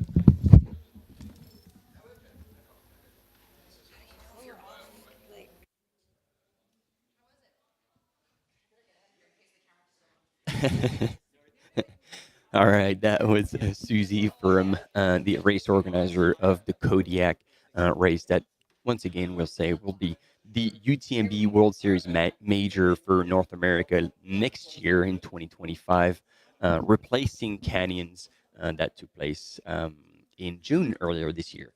And you have, once again, those amazing aerial shots of the environment that those runners are going through. And this is why those races are legendary. Like running around Mont Blanc is just a very special feat, very unique experience going over the roof of Europe and on those trails that are absolutely stunning. So that's going to be a bit of a challenge, admittedly, because the heat does far more damage than the actually quote-unquote bad weather on the course. Keith, I was talking about the weather conditions and the fact that the hot weather situation is far more tough on the runners, and especially all the extraordinary runners who are mid-packers, back of the pack, because when there's bad weather, when there's rain, you can always wear layers, you can always wear your waterproof jacket, waterproof pants, everything that's part of your mandatory equipment. But when you're overheating and then the sun's beating on you, then there's very little you can do aside from just stopping and trying to cool yourself down. We even saw it with elite athletes yesterday with Eli Hemming. Yeah. Like he knew he had to stop for a second, take a breather, and cool down. As much as we enjoy good weather for our aerial shots, it is more of a challenge for the participants. So I know we've already had this question coming in from some of the gang on the chat. Hey, are you going to be covering the PTL runners? Yes, we've got our first athlete, our first team rather, in the PTL. They are on the outskirts of Chamonix right now. And I know that some of you in the chat are going to be like, well, what is the PTL? What I can tell you is way back in 2003, we had the first edition of UTMB. And after a few years, the question was, hey, we need a new challenge for UTMB runners. So the PTL was created, La Petite Trotte de Léon. So Petit Trot, I think the Swiss French would use that as a short walk. And Léon is the name of the person who came up with the idea. He also owns the cake shop in Champélac, so that's another story. Right, they've been covering 305 kilometers, 25,000 meters of elevation. So those guys are out until maybe Sunday. The first one, they left Monday morning. They're going to be into Chamonix shortly. We're going to be taking a break, and I think there's a chance that when we come back, we will be kind of following that. And then, as you mentioned, like they also, aside from the distance, it's also they do it in a team of 2 or 3. Yes. But yeah, quick commercial break. We'll be right back.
Team, yes, there was a lot going on here, and we had obviously the images of, we're telling you with the Keith, perfect timing, the winners, ladies and gentlemen, of the PTL 300K plus.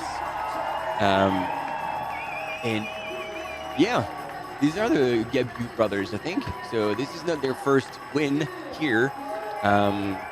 I'm clearly freestyling right now. I don't have any data on screen, but yeah, I think these, the Gabu brothers. One of them actually did the Great Himalayan Race earlier this year, and he was finishing first hand in hand together with Fleury Roux, who's actually one of our camera runners, Alps Experience, and so we do not have the names of the participants. Yes. These are the Jean-Henri Gabu and Candide Gabu, the Gabu brothers.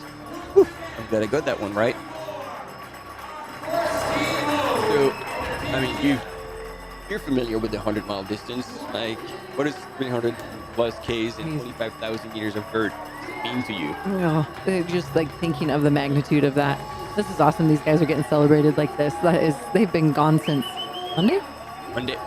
Yep. Yeah, so I got to crew a friend of mine in the 200 miler, the Bigfoot 200, and getting, there you go, 99 hours. Like we're almost turning over 100 hours for finishers. Well, we will for the finishers of the PTL. But being out there for 4 or 5 days, it's a different deal than running a 100-miler. Racing a 100-miler and being like really intentional about how you move through terrain and how you manage your sleep, how you manage your fueling for anything really over 100. It's It's a different game. And I think if we stop talking, you're gonna hear the finish line sound. And so there's people cheering, but there's also the bells, and we'll tell you about the signification of bells after.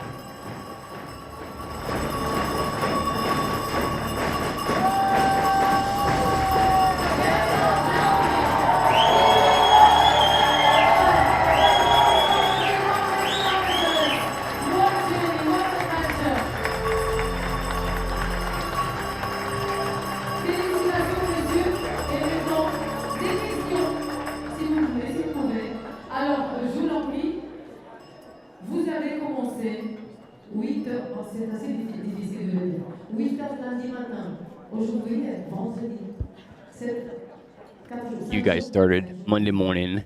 Today's Friday.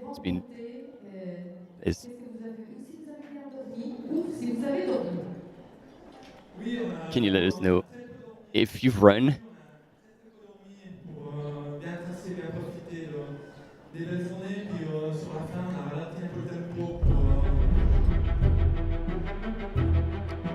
Well, that's gonna cut the interview. So this is the 3D map of the PTL.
Here we go. So sorry about that. You know, there was the interview of the finish line of Culinary Gabiou and Candice Gabiou.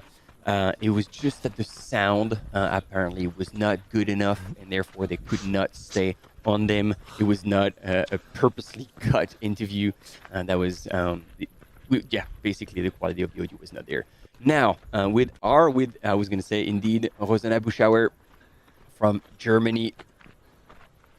And she is, I think, seventh woman. So yeah, she's going to get to the refuge once again, where we saw earlier Tony McCann and Martina Młynarczyk. So Rosanna took a little bit of a slower start, but again, it is a long race, and we've seen even on the shorter race strategies of starting slow and then creeping up later on did work. Like Antonio Martinez Perez ended up in third position, coming from way back. And here I think we are with Manu Boer. All right. No, I think Manu was running the UTMB, so I'm completely wrong here. Là, pour l'info, j'ai été une des favorites. Doesn't look like the live feed has updated yet to have our names right. I'm struggling with the splits. Pour l'info, moi, je suis devant la 4048. There you go. Sylvia Nordskar. Oh, wow. I did not recognize her. I know Sylvia super well. She won Zegama earlier this year, legendary race, marathon distance. And then she had a bit of a knee problem. So she actually had to drop out of Mont-Blanc Marathon. But then, by the sound of it, had a pretty solid training block this summer before jumping into CCC. Yeah, definitely a top contender. I can't believe I didn't recognize her. She's very tall, so I didn't have any point of comparison, so I couldn't have guessed that. But yeah, good to see her there, ticking along. And actually, this might be her longest race today. Team 6, je vais devoir lâcher dans 10-15 secondes parce que j'arrive dans le vallon, il n'y aura plus de réseau.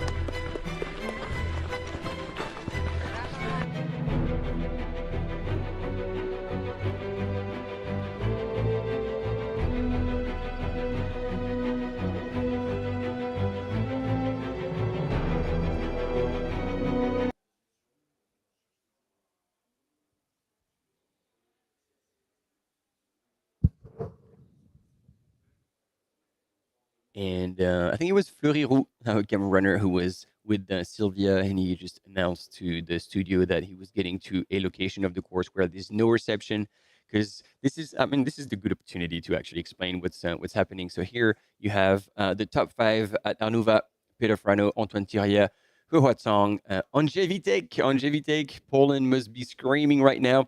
I had told you at the start that he is one of the men who can actually come under 10 hours, as well as what Peter Engdahl has done. And Damien Humbert, who was leading up until now, has dropped back into 5th place. But when you look at the time... Yeah. You can't even call it 5th place. It's 20 seconds difference, yeah. They're still running all together by that point, which is going to make the race extremely exciting. And they're just showing us 5, but I got to believe that's at least a couple more. Probably more, indeed. You're absolutely right, Chrissy.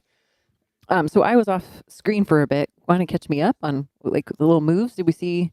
Well, we didn't see that many moves actually, because we're transitioning between aerial shots like this. As I was explaining, the live coverage team on the ground has to manage. I mean, look at where the we are. Like these are places extremely remote, extremely like this is pure wilderness, and so they have all sorts of different systems using 3G, 4G, as well as Starlink's relays. There's a whole amount of technology that gets involved into it to go from no reception to being able to send us these images, but there's still spots and kind of segments on the course that they call like black spots, where reception, regardless of the technology available, is just not possible. So that's the work that comes into play before the race takes place, and they look at the entire course, rekey the course with all the systems, and know where it's possible to have images, where it's not possible, and then they create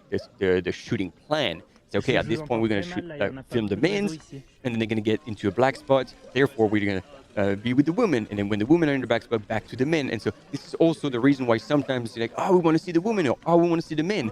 But as a matter of fact, it is not a decision the production can make. Sometimes there's just no images available. So I hope it helps understand a little bit like the behind the scenes, everything that happens here, and the entire team here is based at the Majestic. If you know the place here in the Chamonix City Center, we're only a few hundred meters away from the finish line, and people definitely starting to cool themselves off. It is climbing temperature. We're in the mid 70s now. It's 21 degrees Celsius. Yes, I mean, and that is in Chamonix, where we for the beginning of the day we were sheltered, while Courmayeur got actually the sun right from the beginning of the day, and so it probably feels a lot hotter on that side of Mont-Blanc. They're also working. We're sitting here. Yeah. These guys are working hard. True fact. Incredible. And so you see runners in the background, they're on course, and these two gentlemen, which is totally allowed, they just saw the water froth and didn't know that in the mountain, water is totally drinkable. And so they took advantage. You go off course a little bit, pick up some water that is available on course, not pick up water from a potential crew or spectator, but like, let's say water froth and creeks and all that is completely allowed and actually recommended. We Definitely saw, cool yourselves off. Yeah. Be smart. Like, use whatever is available to you, and for as long as it's available to any other participants, then it's okay. And who do we got here? Get a little clearer on that bib. Oh. 141, 49? 49, 14149.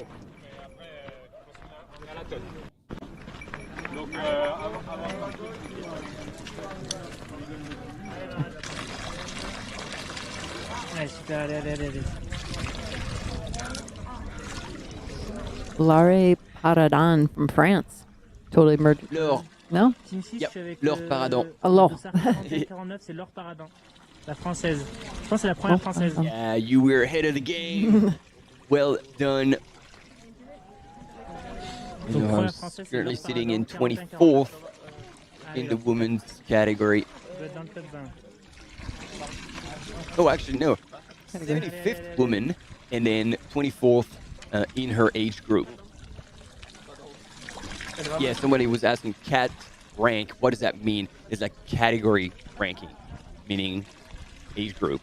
Therefore, gender is woman. I mean, again, I'm stating the obvious, but you see, we're so familiar with having, like, we see cat ranks, like, oh yeah, that's category. Yeah, familiar for you. I am still learning this technology. So then it's I'm trying to figure out how to pull these numbers and names and what data to look at, and yeah, definite advancements in the sport. And then, yeah, actually, we're going to get a chance to have a quick interview to hear more about the current leader of this 2024 CCC, Tony McCann. My name is Tony Here McCann. she is. I am a trail runner for Adidas Terex, and I come from South Africa, Cape Town. Outside of trail running, I am a huge foodie, and I love to cook and share meals with friends.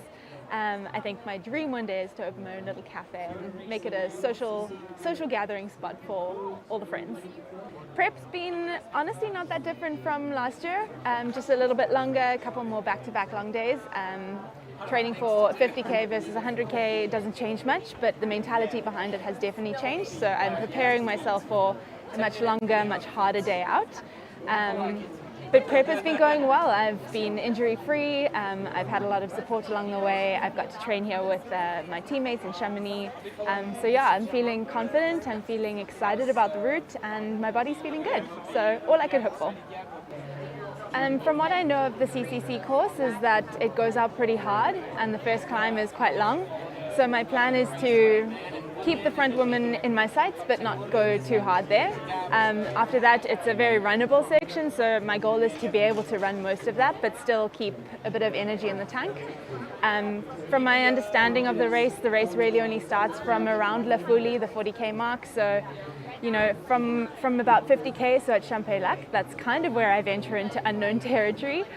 So for me, I'm really going to try and reserve a bit of energy so that I go into that second 50K feeling good and feeling fresh and mentally able to push. Yeah, I mean, I feel like whenever you show up at a UTMB race now, you are going to be faced with incredible people that you're standing at that start line with. So for me this year, you know, we've got MK Sullivan, you've got Heather Jackson, who did so incredibly well at Western States, and I think 2 weeks before that she had done Unbound Gravel Race, so she's definitely someone who I know has endurance and strength and probably a lot of experience with this distance. Yeah, I think there's always people as well who show up and you know you don't necessarily know about, but there's always talent in the field that you haven't necessarily heard about, and that's always quite scary.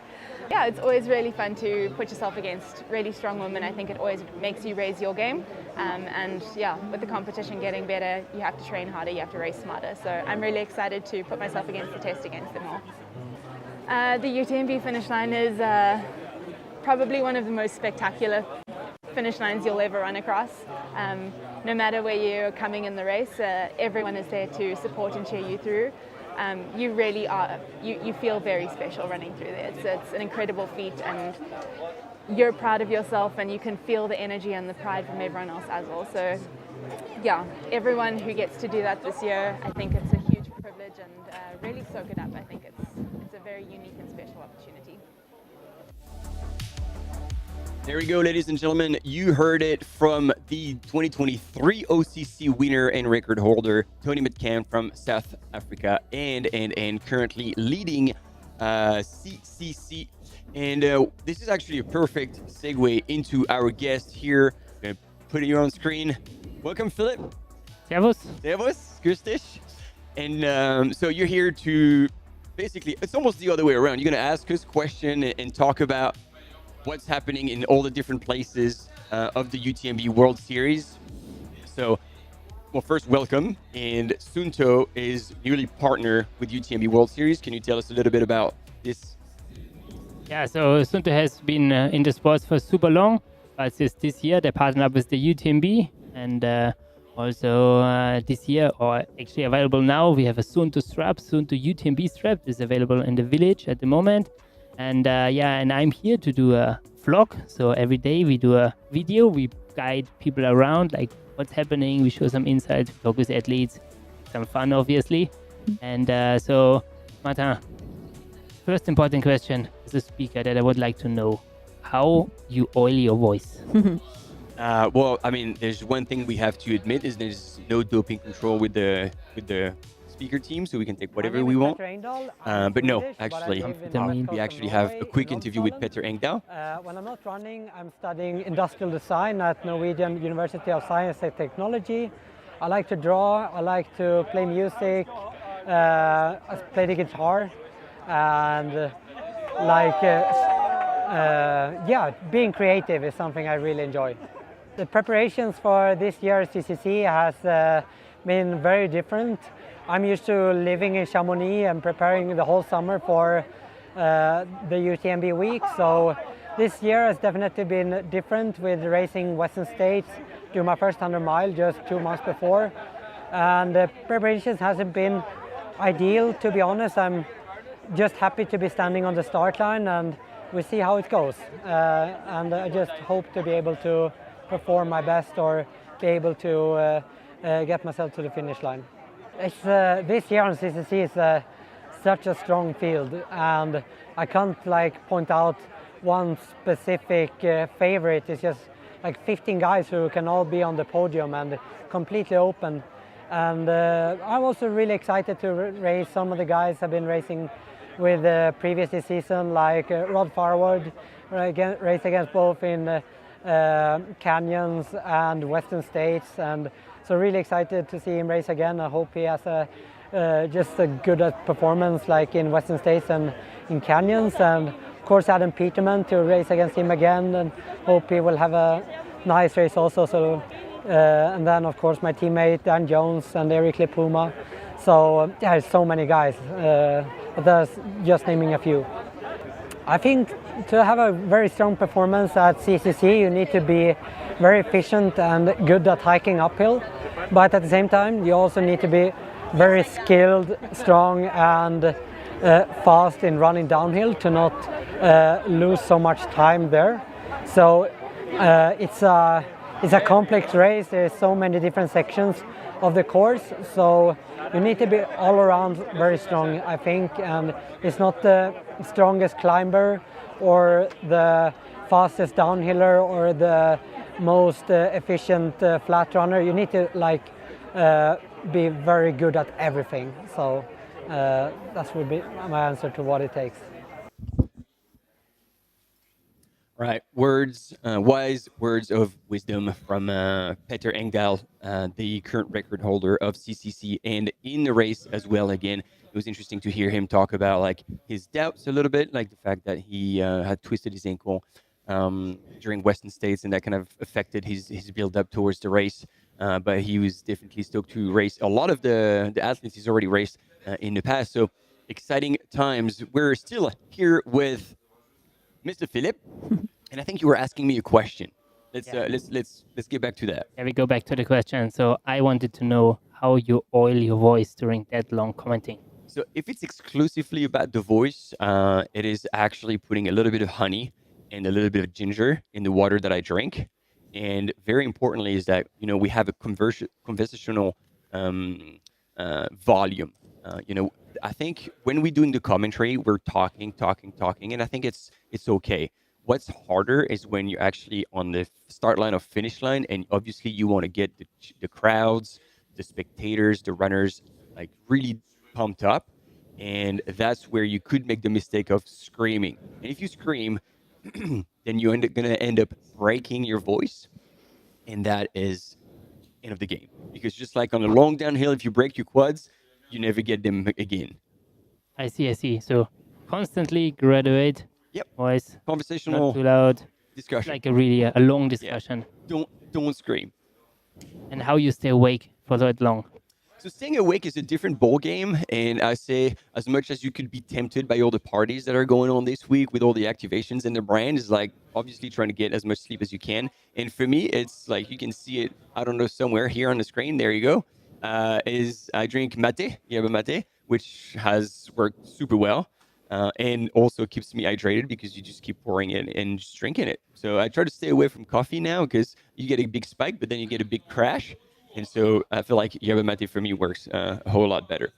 How do you manage this with the voice? Same recipe? I don't have the same experience. This is my first time on the live, and I came in with some similar tips for my partner. He's like, throw some lemon, throw some honey in your water, hot water, keep it cool. I do think the conversational pace is the thing that will make it last. It's like those of us that are consistent, slow up front runners. I think I've got that. By the time we're finishing UTMB, I plan that the emotions and everything will take that voice wherever it goes. But I hope to hold it at least till then. That's good to know. So thanks for the tips in case for me. There you go. Yes. You have more vlogs to do, so just don't lose it because it's hard to get it back. So I need the excitement voice. So this was good to know that I need to make it more graduate. Right, indeed. Do you have any other questions? Because I've got questions. No, I'm quite stoked to see this and to be in this kind of command center looking facility here. So it's really cool. And and I know also most of actually I'd run the course. So it's exciting to see here the small dots where the runners are running. Sunto shout out yesterday, and I haven't seen it yet today, but they were putting the speeds of the runners. So the cameraman had Sunto data so that we could see how fast the athletes were running. I loved when that stat showed up on the screen. Yeah. Pretty soon we'll see heart rates, VO2, body temperature. Yeah. Who knows what's going to show on screen. And it's funny because, I'm a runner too. I did many races. And if you see just here stats and stuff, but you feel so much how it feels to run this race like right now. So it's kind of funny to see this more in a clean, neutral way, but knowing like the pain in the legs while this is happening. What the data means. Yeah. And then so you're an athlete yourself, and then you also have a lot of Sunto athletes out on the course. We saw, I think at the time she was in 7th place, Rosanna Buschauer, and then leading the course, Tony McCann is also with Sunto. Yeah, absolutely. Well, of course it's cool, but the race is still pretty fresh. But of course I would bet all my money on her. Actually, we were neighbors this summer for a bit. So yeah, we did some runs, so it's quite interesting. So I go for her. And so as we're seeing the rest of the course on that 3D rendering, 3D map, so you could think, wow, this is so beautiful. It could be a drone shot, but no, it is actually a full 3D representation of that. And we have someone in the studio just kind of as if they were flying a drone, are navigating over the course to give you those images with Mont-Blanc in the background. And actually, if you stick with us for the night, you'll see that the actual visual goes in night mode as well. Oh, that'll be cool. Actually pretty cool. We got an interview from Emelise. Quick interview with Emelise from Avis. Yeah, hi, I'm Emelise. Hear I'm it. a trail runner and a skimo racer based in Bozeman, Montana. Lots of running, a little bit of racing. I raced Lavaredo, the 80K in June, so that was probably the most specific preparation, but then otherwise just a lot of big days in the mountains, both in Montana and over here. I think generally I'm pretty strong on the steep climbs, especially now that I kind of know my way around some poles. with the skimo training as well. So I'm excited for some of those bigger uphills later in the course to hopefully feel strong on those and kind of keep hard to call it running, but keep moving in a steady way. Oh my gosh, it's incredible. I feel, of course, there's a piece of me that's very intimidated, and it's hard not to get nervous every additional Instagram post you see about someone else announcing that they're racing CCC. But I think trying to remind myself that like this is just incredible that I get to stand on the start line next to so many of these women that I have looked up to and admired throughout my time as a trail runner, and so I'm especially the American women's field, who probably those are the ones that I'm the most familiar with, but I'm pretty blown away by who all is making it out to CCC, and I think it's going to be a really, really great race. Yeah, so this is my second year racing CCC, and so there's a piece of it where I feel like I'm able to be a little bit more calm this year, just kind of knowing, already having a little bit of experience with the level of energy and activity in Chamonix, because it's really, it's unlike any other race. I think it's pretty incredible the extent to which this UTMB week has really become a place where trail runners from all over the world come. So it's both super fun and also definitely have to kind of be intentional around conserving energy and not getting too caught up in all of the fun stuff going on ahead of the race. But really happy to be here. I got to come, I've been here for 2 weeks, so got to kind of settle in as the excitement has built. And then it'll also be nice to be here for a couple days afterwards and just get to really enjoy being in Chamonix without the nerves of the race looming over me.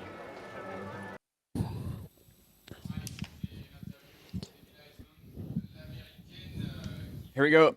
Emila's from Avis, the American runner, one of the top 10 favorite female runner on that CCC.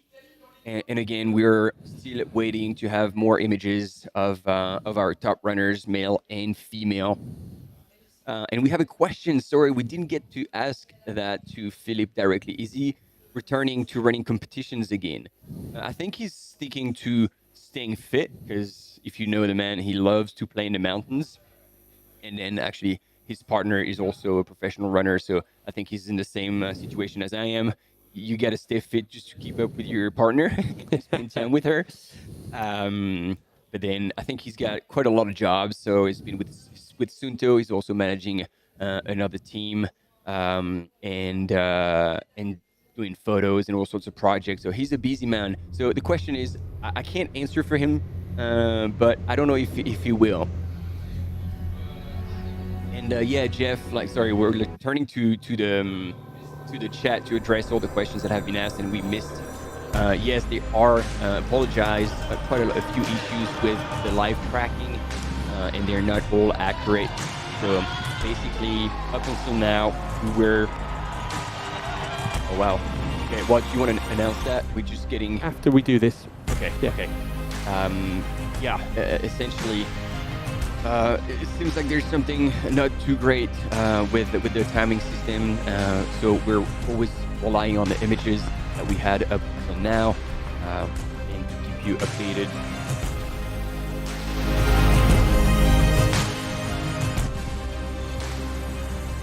Man, lots of love to you, Simon. If running and ultra running is an inspiration and motivation. Oh yeah. Like to beat anything, any challenges that life throws at you. It's it is definitely something that can help overcome things. And we talked about this, like the grit and the resilience of ultra running that you develop throughout training and racing certainly can help you handle such tragic situations such as having cancer. Yeah, learning lessons on the trail, and then the key and the magic is then applying them to life. Like, what you're an exposed human when you're out on the course. All the screens come down. The filters are off. You are learning all about what your true sense of humanity is. And if you can bring that person to how you interact on a day-to-day basis, I think that's where the free trail statement of trail runners can save the world. I think that magic happens personally. And we're watching some recap from last year's race, last year's CCC. And a lot of people have been asking about Dakota Jones. We can see him from last year's event, and hopefully we'll get some live footage from this year as well. And so, as Emily Hogwood running UTMB tonight from Zimbabwe, managing to score second place in last year's CCC. And yes, you're right, she is running UTMB. She's one of the doubles going for the Western States UTMB double. Say that, and like fourth place this year at Western States. She's coming in very strong, and I think with pretty solid goals. I'm not gonna unveil that publicly on the live, but I was talking with Paul, the coach, and they were gonna shoot for an aggressive race. You guys might get sick of hearing me say this, but she's also run the Chuckanut 50K. I love when these elites have had appearances at our local personal race director of the Chuckanut 50K. So here we go. This looks like, I guess it's our camera up at the Grand Col Ferret, waiting for our race leaders. Now we've gone away from the highlights, just getting an update from the North Face gang. So apparently Jasmine Lowther has dropped. So something's not good today. And so Jasmine, so the Canadian trail running fans, sorry, bad news there. So no more details other than that. So so Jasmine Lowther is, even though listed currently as second on the screen there, Jasmine has stopped. I think it's Tony McCann and Martina are our top two. Last time we had a visual of the front of the women's race. Yeah, sadly, these are also the cruel rules of ultra running, is that sometimes you've done the work, but on the day things don't click or something happens. Yep. Like we don't really have any further information as per what happened, do we? No. But and something else, Martin, that you will agree with in the chat. Chris Michelot is saying that Chrissy Mail is a great addition to the live stream commentator. Yeah, go Chris. We totally agree with that one. I appreciate that. And Chris, your free entry to Chuckanut 50 is in the mail. Totally. It's in the mail. Do you like that? Email me. Perfect.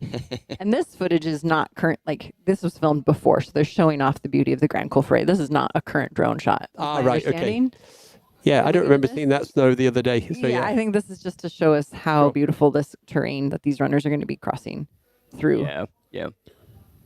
No, I don't think they have gone through.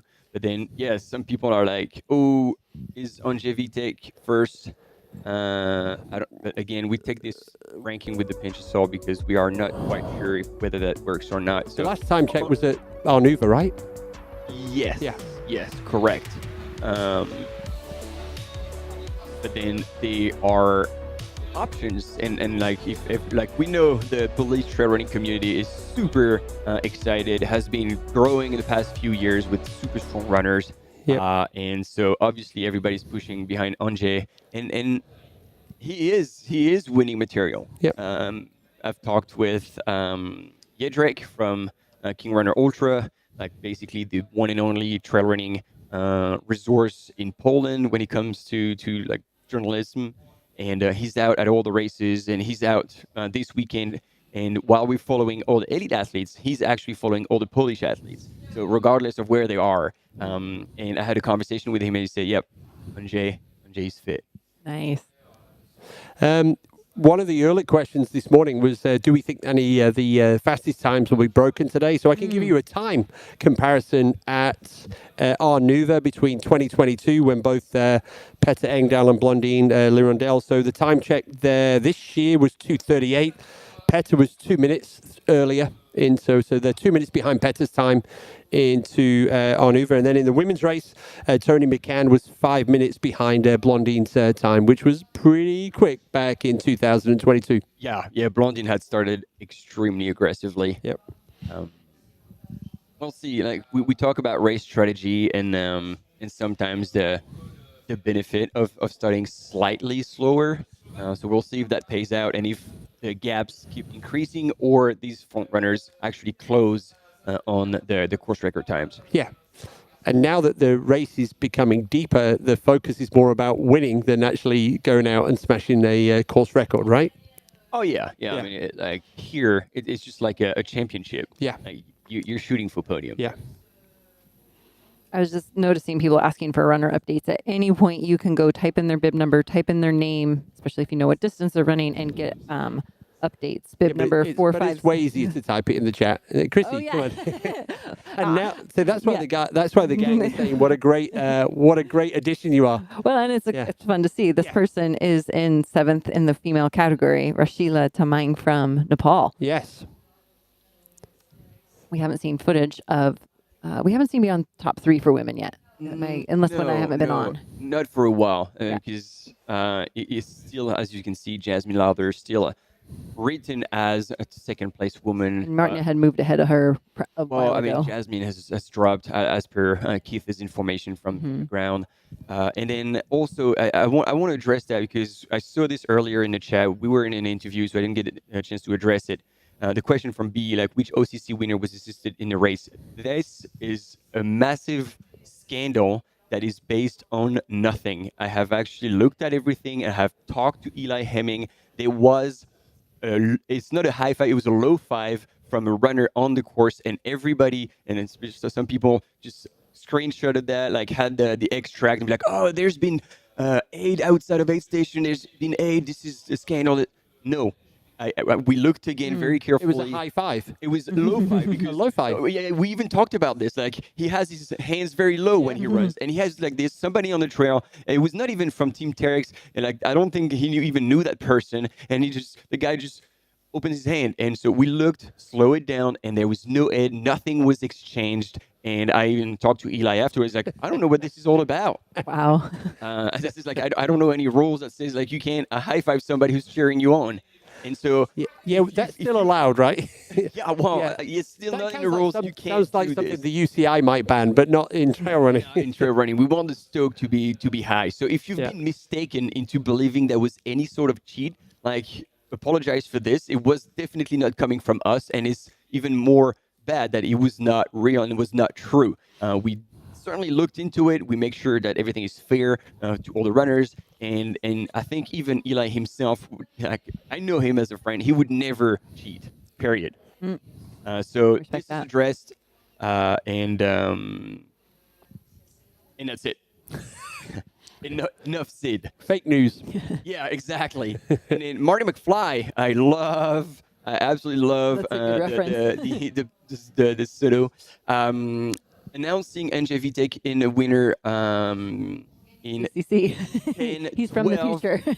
Yeah, he's coming from the future. Marty McFly. Yeah, that's the reference. That's it. And actually, I'd say you're probably wrong. Yeah. Because if NJ Vitek wins, it's going to be sub 10. I do believe that he has that in the legs. I do believe that he's secretly shooting for that, and so we'll see. We'll see. I say it's a safe bet to put Anže as the winner. So we'll see. Thanks, Marty. But keep the questions coming. So this is actually a great way of exchanging information and killing time while we wait for live footage back on the race. That sounds like great timing. Now we have time to focus and interact. Yeah. And dad jokes always welcome in the chat. I've got a whole text stream. I can shout those out at any time. Keith, we got asked while you were gone, how do you preserve your voice? You've got a lot of experience at this. How do you make sure your voice lasts Well, this I entire actually time? was listening to Martin's answer going, man, I really should step up my looking after my voice game. In the studio, I'm going to interrupt you because now we have men's race leader. We do want to hear why. Grand call for A.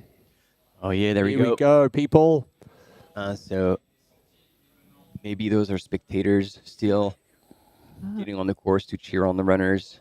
Yeah. They're trying to run to make it to the call before the first runners. So our drone pilot is probably practicing the shot. You can see this guy who was on his phone. The second place. Yeah. Yep. Second runner, not second place. But, I mean, it is a tough job for our drone pilot to be like, Ooh, is there someone? Because obviously they cannot afford to miss the leaders. And I think they just realized, okay, those are spectators. But practicing the shot, getting us ready. eyes peeled to find whoever is coming up. You want to fill us in on your answer, Keith? How do you preserve your voice? I always find the commentary in the studio, because you're not shouting. It's actually that's one of the answers. And I actually spend more time out at the start finish line, and that's when I should step up my voice protection game, because I really do get to shout and grind and high five so many runners. So no, I was listening to Martin's top tips, so I really need to step up my game. So I was like, yeah, drink. Martin goes, don't drink coffee. I'm like, oh, do that. I never shout. I was like, oh, I do that. So no, I actually learned from Martin there. There we go. Oh, glad to share that. I wonder if we could set an expectation based on these time splits you have of what time we could expect them. Are we close? Even better. We've got on here, I can tell you right now, the expected leader into the Grand Col Ferret was 11:56. So, so they're due any minute. We are. So, I think that's maybe here on the right of the screen. Yeah, that's the projected time. Yeah, we've got some consistent movement amongst, I think that second cluster. Looks like we've got 2 or 3 people moving. We got a camera on this one. Oh, yeah. So that is probably our lead male. Yep. Over, kind of hands on the top of the thighs. And, No poles. No poles. So we know that that's definitely not Manuel. So, Definitely not Manuel. Blue shirt. So here we are. We are having fun again now, trying to work out who we got there. But yeah, we've got our visual on the race leaders.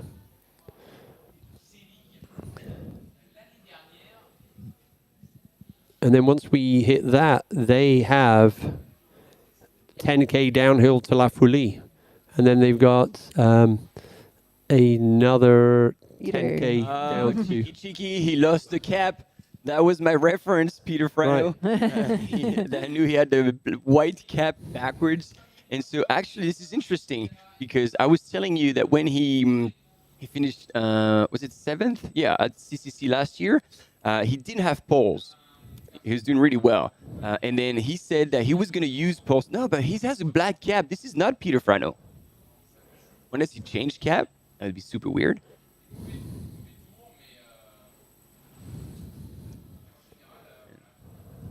Whoever that is, he's moving well. But yeah, Peter said that basically he was going to use poles for the first time for this edition of CCC, and he was going to see if that actually helps him out or not, and if he doesn't, he'll just chuck them after the race and just never think about it again. But if you start with them, you have to carry them to the finish. Yeah, so put them away. When I finish, throw them away. I will just never carry them again. It's more like joking. He's like, I got poles, but if they don't work for me, I'll just get rid of them. Yeah, I bet there's another runner he could just hand those over to. Oh, people would love that. Thank you for the pronunciation corrections. I will take them all day long. Bonatti and Refugio. You've got it, Martin, but I'm the one that struggles with the pronunciation. Yeah, il Refugio Bonatti. Refugio Bonatti.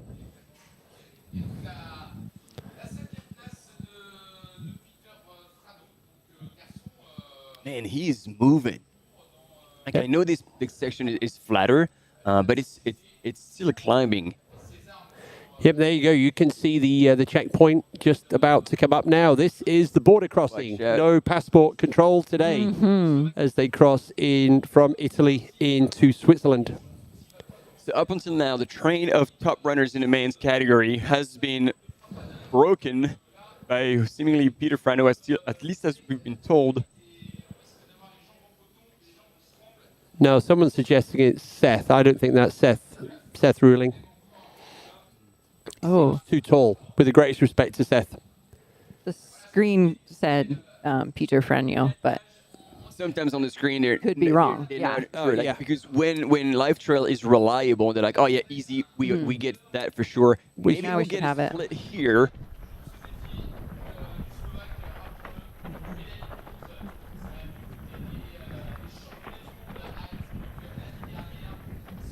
Go. Nah, this is Hayden Hoax, ladies and gentlemen. Oh, there we go. I was like, this does not look like Franjo. No, and so I was like, how come he goes from a white cap to a black cap? Right. No. And no poles. No poles. We were wondering, Okay, yeah. now that makes more sense. No. Yeah, I'm going to tell you about this. Yeah, good catch. That is totally Hayden.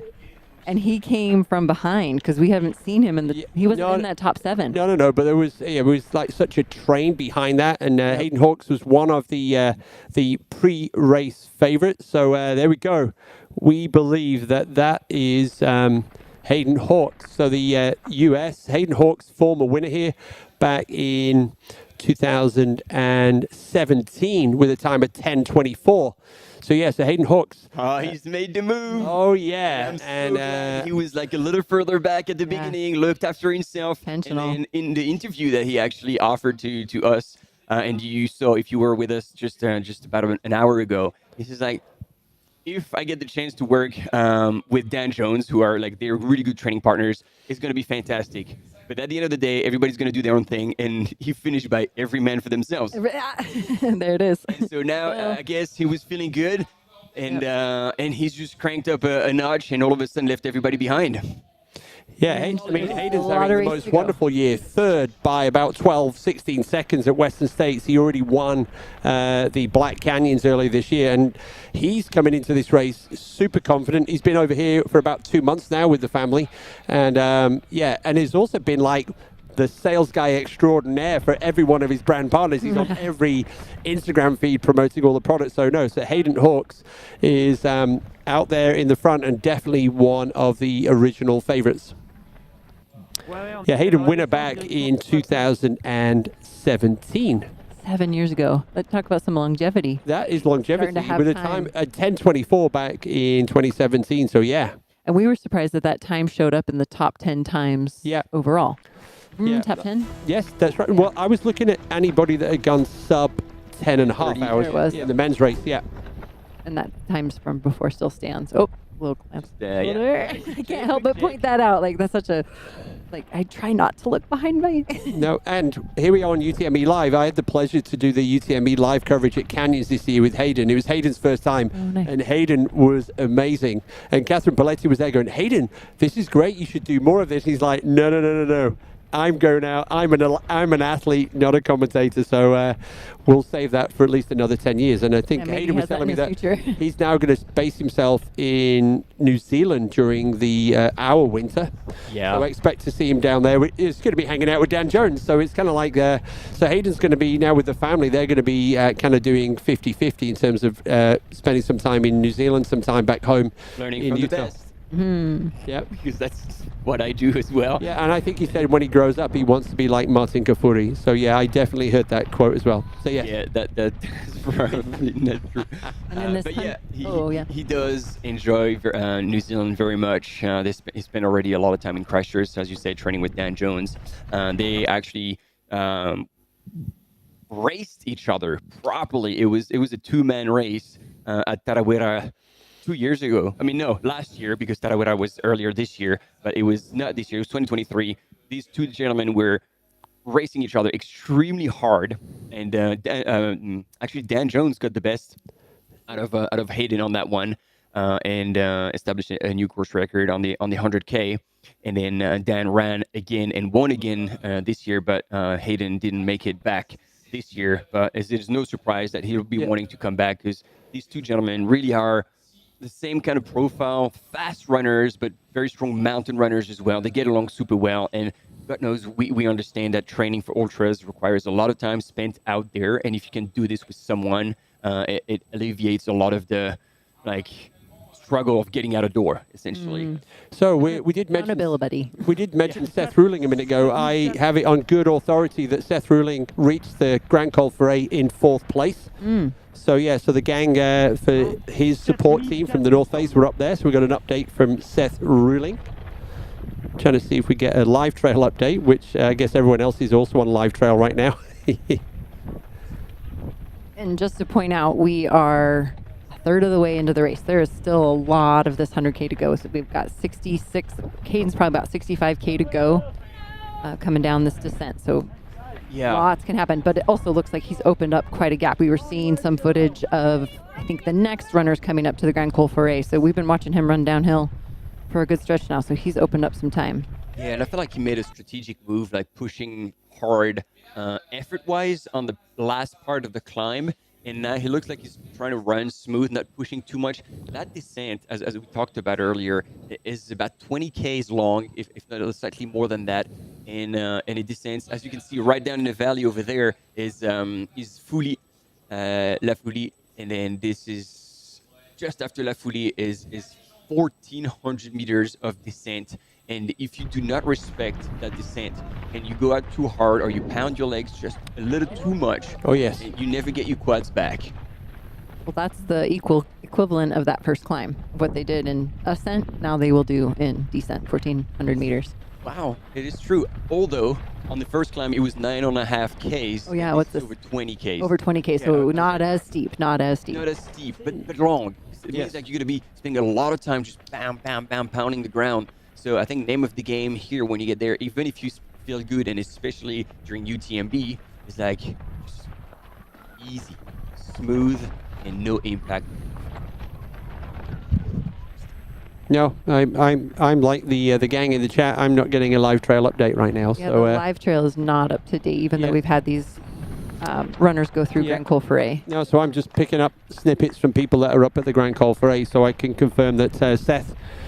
The gang said that Seth was looking good in 4th place and probably not that far behind Hayden, but no other information.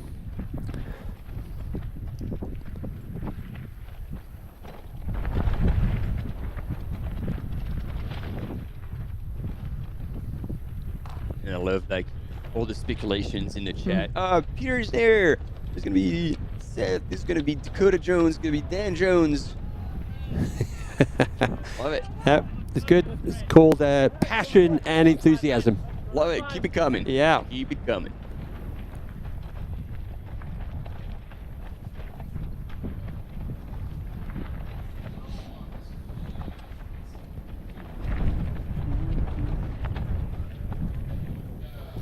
And I'm going to head back now. Let me go. No, wrong one.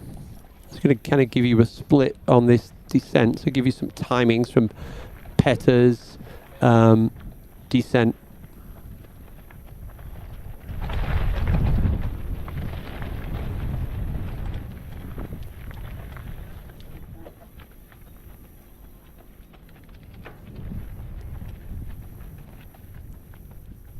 Yeah, if we do a straight comparison, so when Petter Engdahl set the fastest time in 2022, Petter's descending time from Grand Col Forêt down to La Fouly was just under 44 minutes.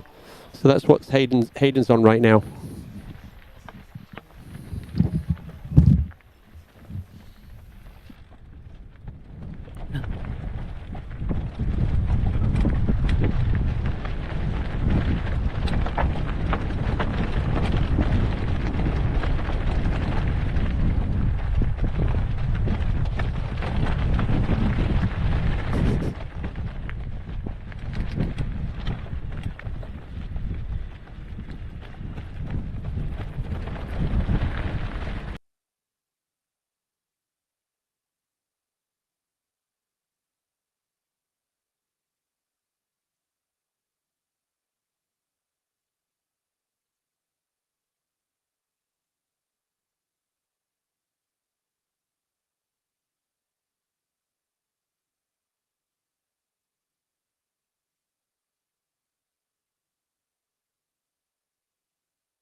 This is nice to have an update of the top ranking of the women on screen right now.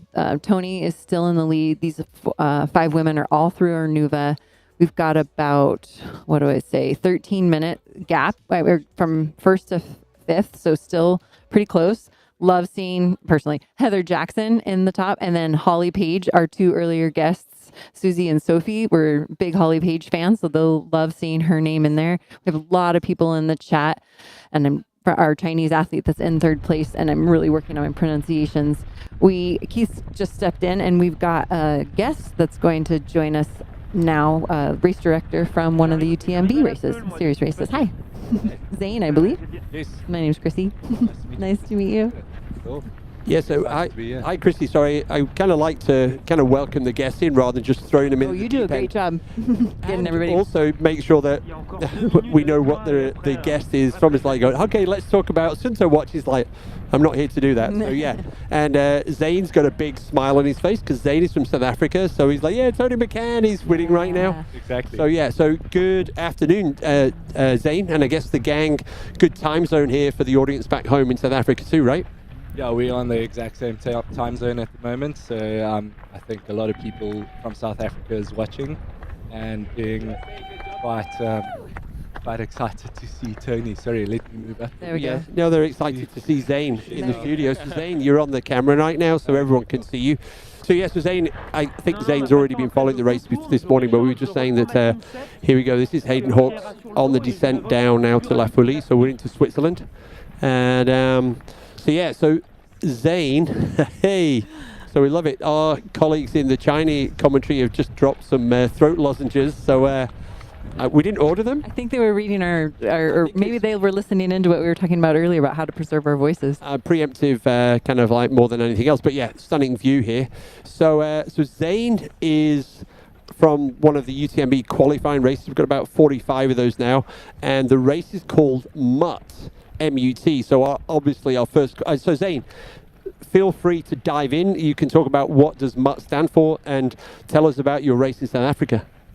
I love the way you pronounce it. It's one of the first people around here in Chamonix that's pronouncing it right. How there you go. How are they saying it? No, it's like MUT or MUT or. Because it's so close to Madeira. Yes. Because that's when I first saw it. I was like. Yeah, and then someone said, no, they're from South Africa. So I think MUT is also, I think, a name. I haven't used that word for years. It was referring to like a mongrel dog, a dog with all, yeah. So yes, so that's. That has 2 T's. Oh, right. Okay, thank you. There we go. It has 2 T's, but our very first race in 2018, we actually made our main race, which was a 60-kilometer race at that stage. We made we made the trophy, or the race we called the Scrappy Dog, so that people could refer to the race as the MUT. Yeah, so to get the pronunciation right. Yeah, well, I'm glad I've got something right, because there's some of the names that we're kind of killing this morning, but we're doing our best, and the great thing is, with our community, and there we go, the gifts are flying now with the South African flags awesome. In the chat. So Zane, some good love going on for you there. So awesome. So here we are, just passing through this little cafe here, and it's just going to fly through there, go left, and just keep on trucking. So sorry, Zane. No, all good. So the we got 2 athletes, though. We're seeing second place right in there with Hayden. Oh, yeah. So we hadn't seen that footage to know that somebody that was that close. Is that Peter, or he's got a what? Peterman? HOKA. Could be another HOKA athlete, so yeah.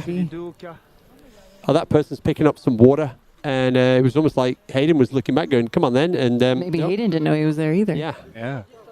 Hayden was flying on that top section. Yep. There we go. So that is our first 2 there, right on visual. And we're getting into the distances where those extra couple seconds and add water cooling off can make a huge difference for speed down the line. I think it's it's now creeping up in terms of temperature. So now this is on the Grand Col Ferret, and so yeah, I think we're expecting our first female athletes through there. Oh, we got a segment. Here we go. So we're getting bombarded here, Zane, with information. So, Chrissy? Yeah, it's an interesting part of the race. Well, we actually skipped over the last one, so maybe take the second to recognize Grand Col Ferret to La Folie, one of our Strava segments. I got to keep it together. We got a long way to go. 9K elevation loss is what we're looking at on this one, and so we'll see our king and queen of the mountain, and then the average amateur time. Oh, don't forget the preview. So you can see where the course steepness, I like explaining that the different colors are the gradient, but both for up and down. Ah, there we go. Ludwig Pombrett. We'll see him tonight. Ruth Croft, we'll see her tonight. So top times, king and queen of the mountain. And then the amateur time. Not bad, actually. Pretty close. Was... Some of them we see at almost double. And that one is that a wasn't little bit bad, closer. that one. Okay, now maybe we can finally hear about your race. When is it? What time of year does it take place? So it is in May every year. So next year's date. What was that? This poor guy. He got it. I got my first goat yesterday. That is a notice that we will have a break in 2 minutes. So we know we're looking forward to hearing about. So Zane, we're going to let the break is 2 minutes long. Oh, okay, cool. So we know the event is in May and it's called Mutt. We will get more. We'll get more now, yeah. In 10 seconds. So yeah, we're going to have a short break, everyone, and we'll be back and see what's happening in the CCC.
Cool. So should I carry on? Let's Matt? hear it.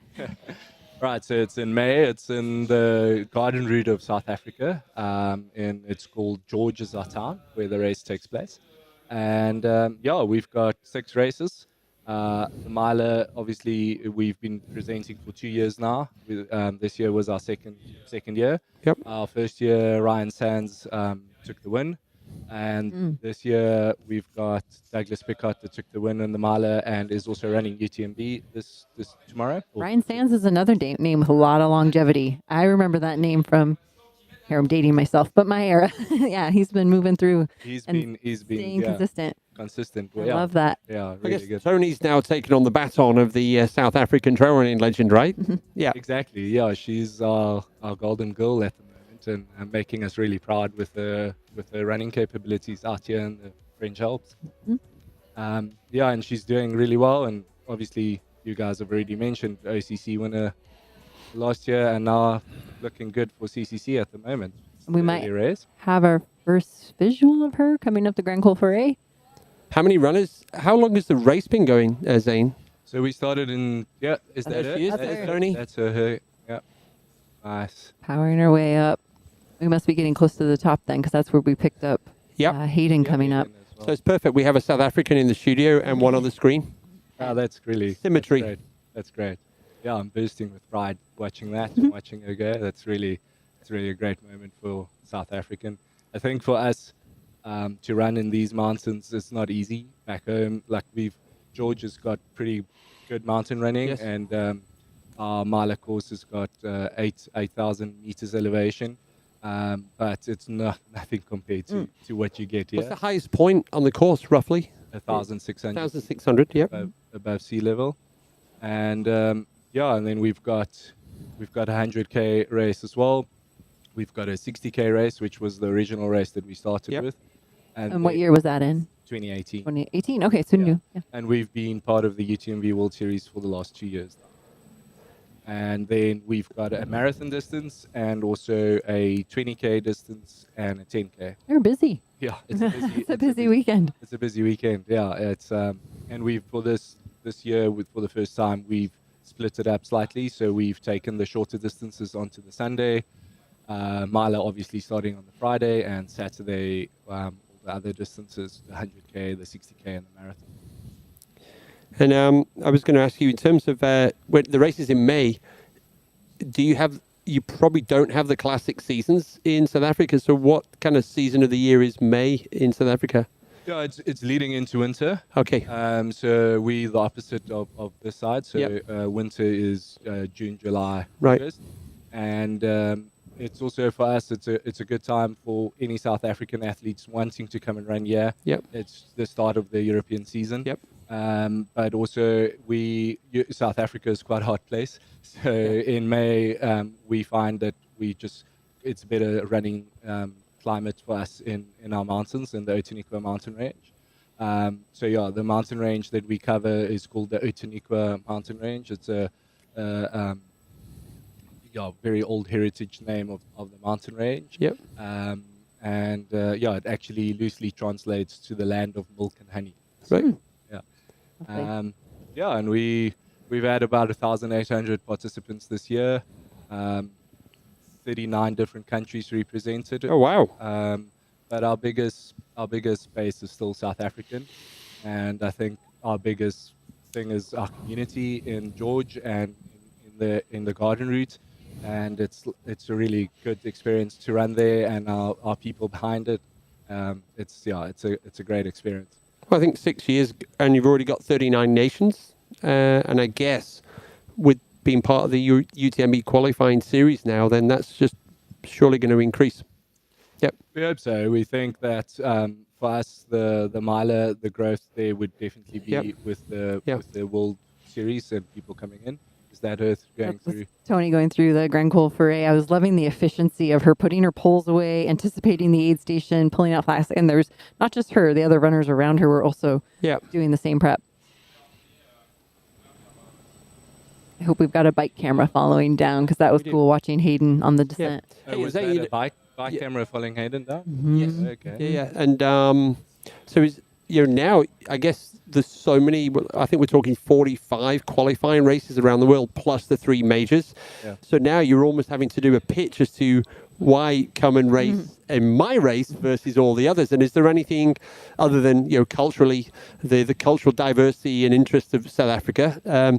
Is there anything else that is why you should come to Mutt rather than one of the other races? It's cheap. Once you're there, our currency is a great positive of coming to South Africa. You could have a really good holiday there. We've got really good restaurants and really good wine as well. I can speak to that. I've traveled to South Africa. I got to do the Auto Elephant 100 back in 2006, was it? Yeah, or 2005. Okay. 2005. Yeah, and wine. Oh, definitely. One of our hosts was the. that makes the wine? What's that name? Sorry, say again. He makes the wine. Oh, so he's the winemaker. Yeah. Oh, there was another great name, not the sommelier, but anyways, he was one of our hosts. So yes, definitely got to taste wonderful wine after running the 100-miler. Oh, now we have a men's update. We had a women's update. Now we're seeing the times through Grand Col Ferret for the top 5. Yep, and actually, based on the timings, we're about 15 minutes from seeing our first male down in La Folie. So we're not that far away now. So we've seen Tony at the top of the climb at the Grand Col Ferret on the descent now. So Tony McCann. We've seen Hayden and we've seen Adam, 1, 2. And behind them, we've got Seth Petter and also the Chinese athlete, Zhang Wo-Hua. So, 3 Chinese men in the top 10 yesterday in the men's race. And Yao Miao, she won. So China's having a great week so far. And after Eli Hemming yesterday, the American athletes are taking it out strong at the front of the men's race today as well. Yep. And we're getting some frozen footage of Tony. I don't know if that's doing that at home too. Hopefully you guys can see. Okay, so we're about to drop in something about the river here in the Val Ferret. I don't know if we're. Oh yeah, no, this is just visuals. So this area, this is on the flip side of the Grand Col Ferret now. So I guess these are images of the Drance du Ferret, kind of the river running through this valley. It's a glacial river in Switzerland. Originates from, oh my gosh, from the Ponte de Combetes. The Pointe de Combet. Thank you. 2762 meters above sea level, 19 kilometers long, flows into the Drance d'Entremont. Thank you. Yeah, and it's just before Orcières, where we had the start of the OCC yesterday. Yep. Yeah, feeds Lake Lac Champelac Yep. and part of the Drance is home to fish, mainly brown and rainbow trout for you. We had a couple fishermen in our previews. We the people saw that love Sheng fishing in Champelac last week, and then we also heard Remy Bonnet saying that he's a big fisher, and also I think it was Danny Moreno, one of the female actors as well. Yeah, I think you're right. So yeah, fishing seems to be something that athletes do to relax when they're not on the training block. So good fishing in your part of the world, Zane? Yeah, so the Garden Routes is we on the Indian Ocean, and it's warm oceans to swim in firstly, and then also really good ocean fishing. We don't in that area have freshwater rivers like this with trout, but definitely some good ocean fishing. Yep. And this morning we had the race directing with the Big Bear Lake. So first question was like, do you have big bears? So they not really. Are there any kind of crazy wild animals in your part of the world? Yeah, we definitely on our route, and especially in the 100-mile course, there's a section where it's really remote and it's a wild section.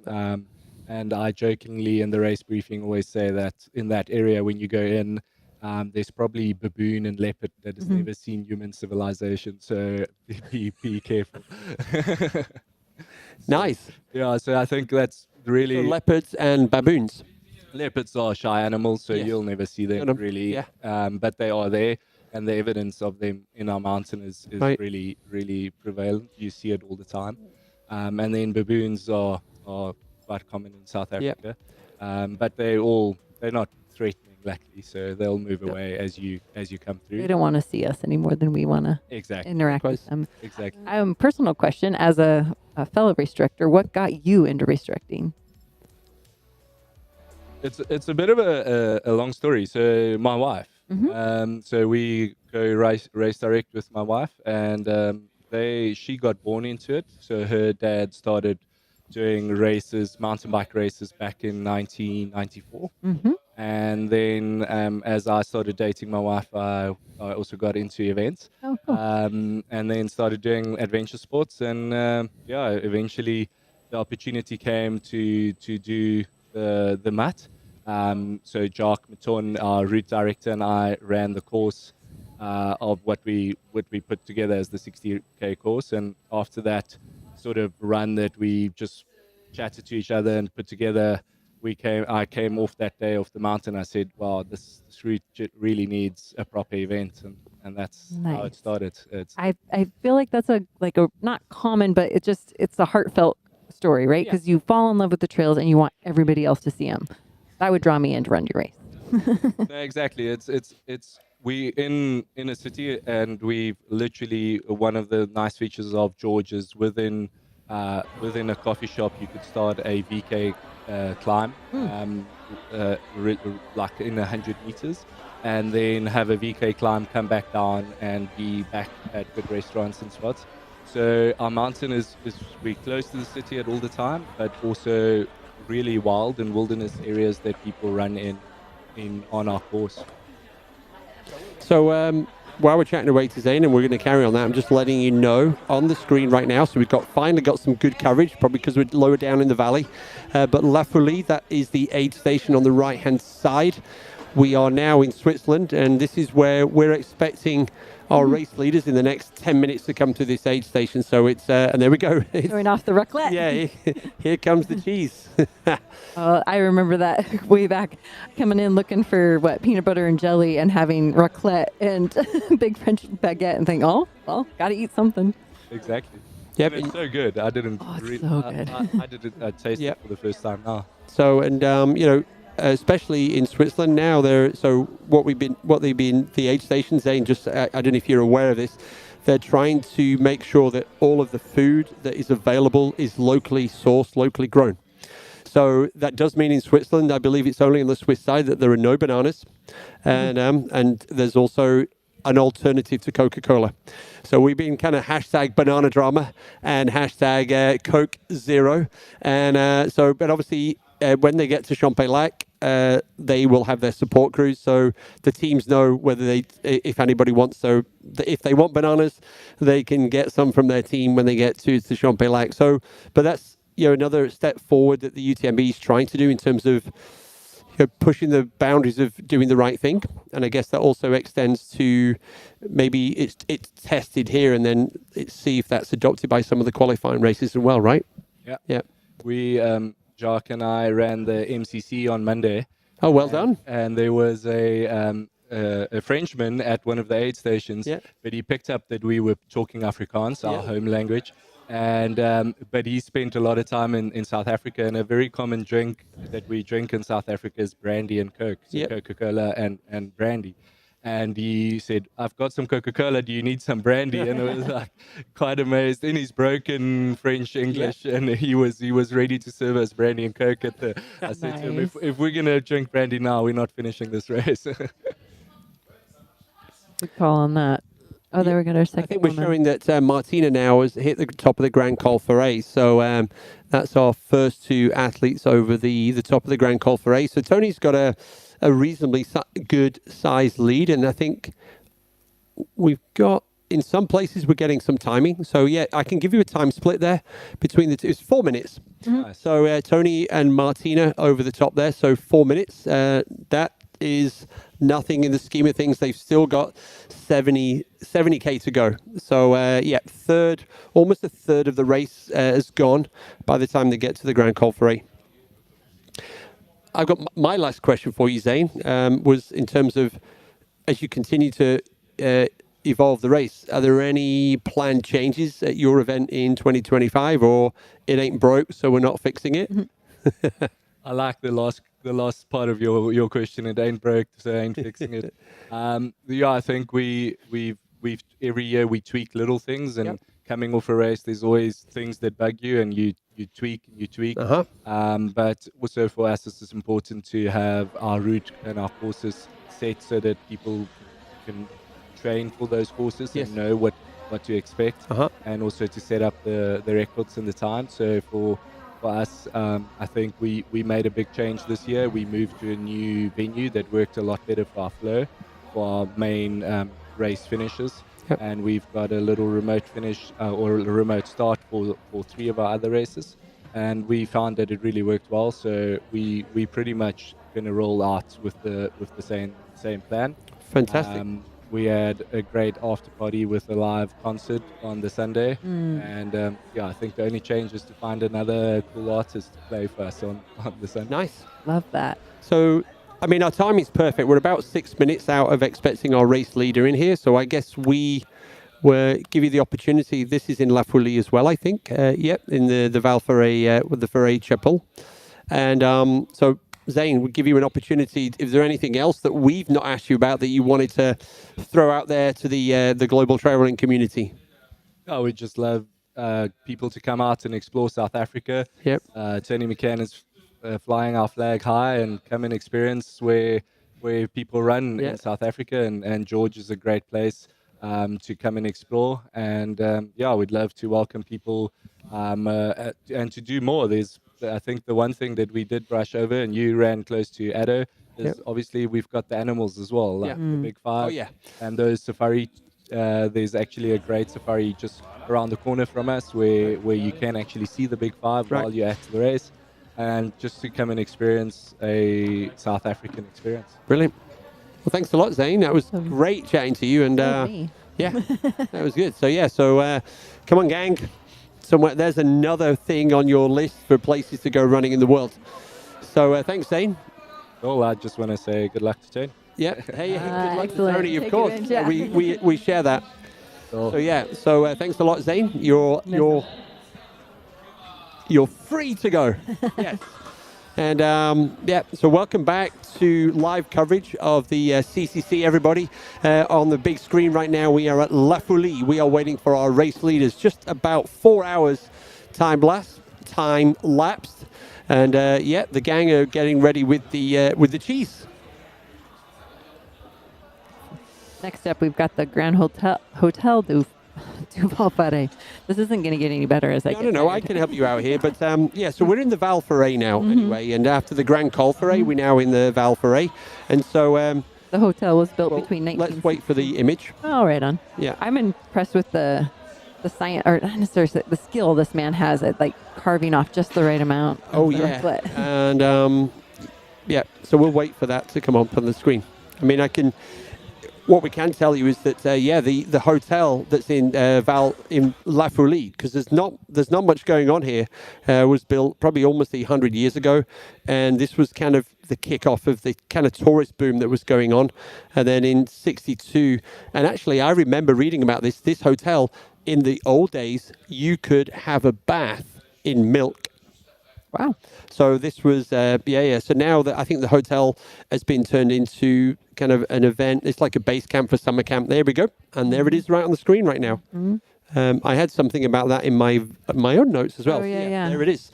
That's so Val Ferret. There's very, very few folks living there. I'm going to give you a little bit more blurb on that now. 129 beds in this hotel, and it's since 62 has been owned by an association that organizes holiday camps for children and teenagers.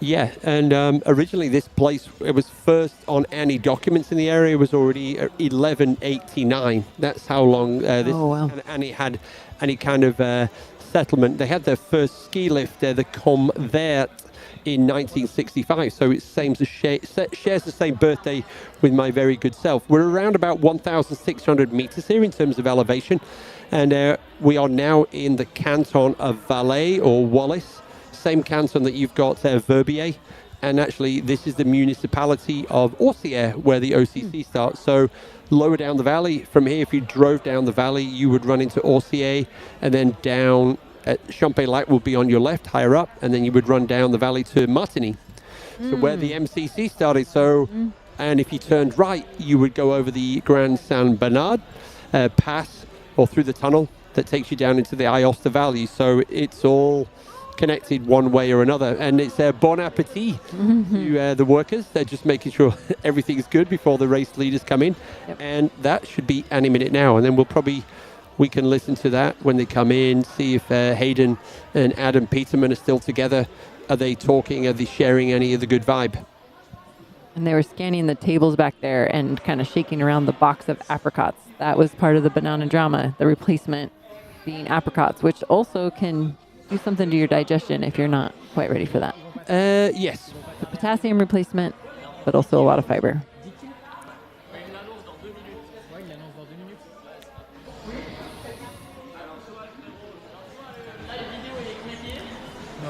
Yeah, so La Folie is ready.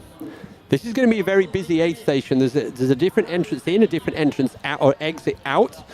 And this is going to be a very busy aid station. Once they've processed the 2,000 runners from the CCC, they then have another 2,600 runners from the UTMB. So the team here, this is going to be their stress test for how well they're set up, how well everything is. Luckily, they have a few athletes coming in to start with. This makes me laugh. Imagine if they just cut to a hot dog stand during the Super Bowl. Yeah, Super Bowl does not take... Well, this one, 11 hours, but yeah, we roll right into UTMB. Yes. I like the idea of giving the vibe of the course. By the way, back in 2015, when we really started doing UTMB live, we just had a fixed camera in each of the aid stations. So this is what the coverage looked like back in 2015. And then once the runners had gone through, you had to wait to the next aid station. So that kind of gives you, in 9 years, that gives you perspective on how things have evolved. So here's a recap of yesterday morning, the OCC. And we've got the Energy Bunny coming into the room now, so I kind of feel that Martin's got some stuff to share. Well, I was just missing you guys. Hey! Okay, there's the interview. Okay, I want to come back. Can I come back? No, yes, no, yes. And then I turn around. Oh, there's my spot. The space is open. Yeah. And I feel like we didn't have that many images of Champelac yesterday about CCC, OCC. What a cool race it was. This is a recap, yeah. Yeah.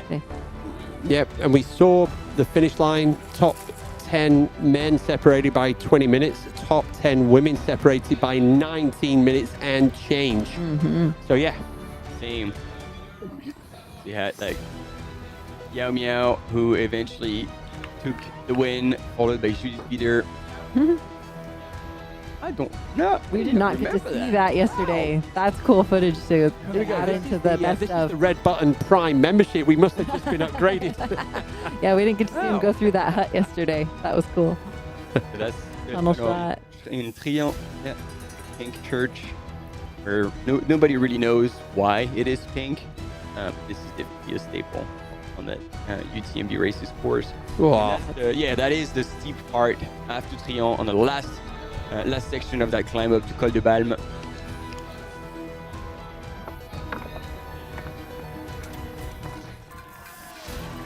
Thinking about all those runners traversing Rubiol, degree of terrain.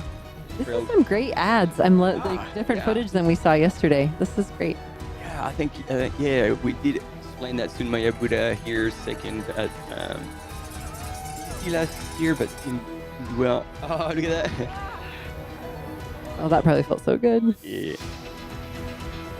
Yeah, so as we said, we have the team of camera runners and mountain bikers, road pilot, who follow the races live, but this is a different team. They're also out there capturing all the emotions to do these kind of recaps, as well as the 52-minute recap that's going to be broadcasted on Eurosport shortly after UTMB, I guess, a week later or so. And here she is, the winner, Yao Miao from China, representing Team Salomon, followed by Judith Bieder. That was her longest race to date.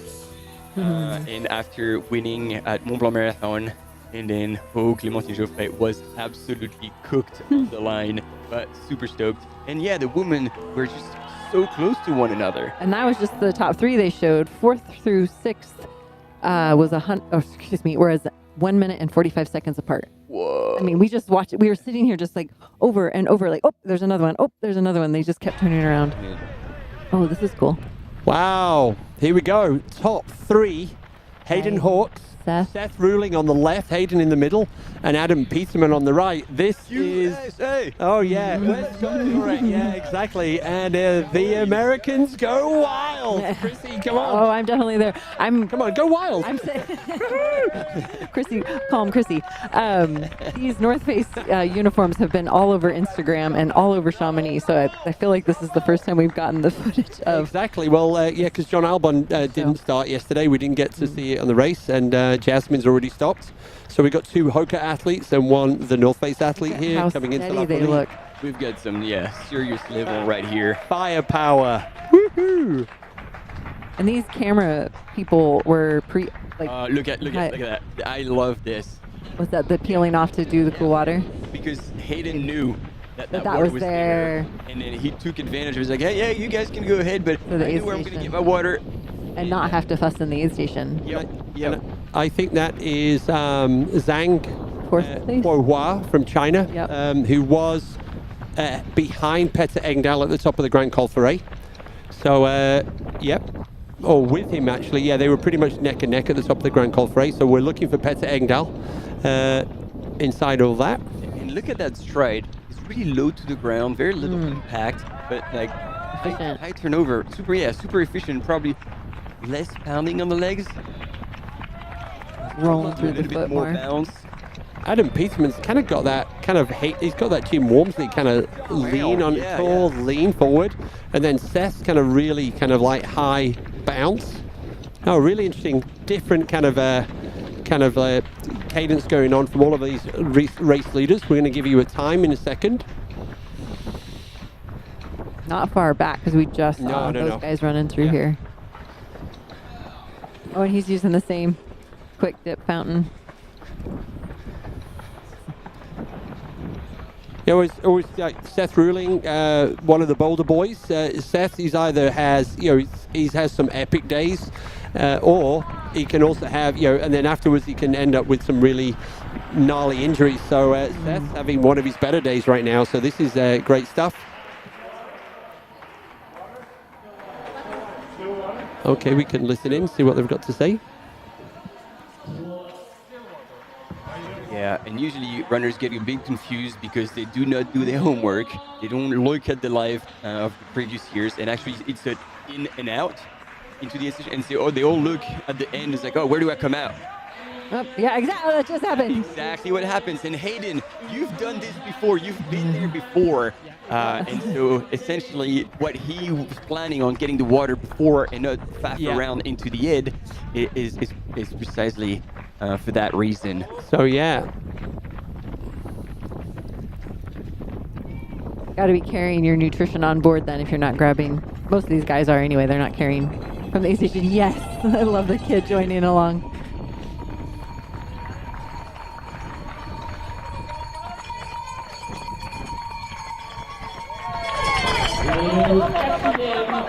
So yeah, fourth place athlete into La Folie, Zhang Wohua from China.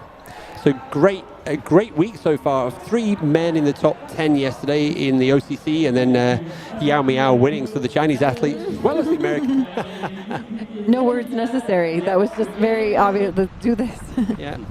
So Hayden's done the. Oh, and he's got a long shot there, and you don't see. What do you have to say? I think he's just. I don't know what he was asking about, that climbing wall or something. Commenting on the climbing wall. He loves it. It's like, I might bring my kids here next week. And but you see again a strategic move. Like he knew what to do. He got the water before the aid station, so he still has to go in and out to go through the time mats. But look at the gap he's made on Seth.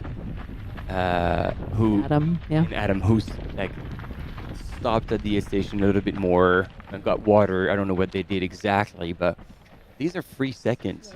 I got a great insight from Kim Gaylord. Kim saying that Adam Peterman is using 135 centimeter poles. Taller. 35. That makes sense. Yeah, that makes sense. Tall. Tall guy. Yeah.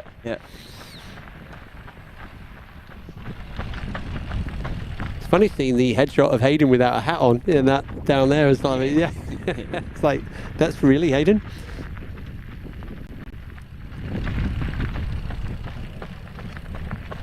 Yeah, again, I really want to emphasize Peter Frano here, getting up. So you see he has the poles at the back of his pack. Once again, using them for the first time. I've also got, after the top 3 Americans, we also saw Zhang Wohua. Dan Jones was Dan Jones, New Zealand, was the 5th athlete into the aid station. Andreu Simon Aymeric was 6th. Peter Frano, who you see there, Peter was 7th. And that's your top 7 so far into La Folie. So Peter Engdahl has definitely dropped back. And those were the worries a little bit, like knowing how he badly twisted his ankle. And look, he's having a sweet chat with our camera runner. That's a good sign. Yeah. I'm pretty sure that's a bike with him. Oh, camera mountain bike. Yeah. Yes, sorry. To keep up with that Well, I pace. think it's like he's running the camera. Yeah. How There we is go. that? There we go. I like it. First time for you here? No. I've been here. So there you go, Hayden Hawks. I've been here like 6 times. So. Brilliant.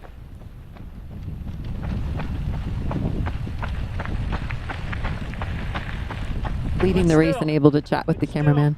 Yeah. Especially with this weather. Yeah, it's perfect.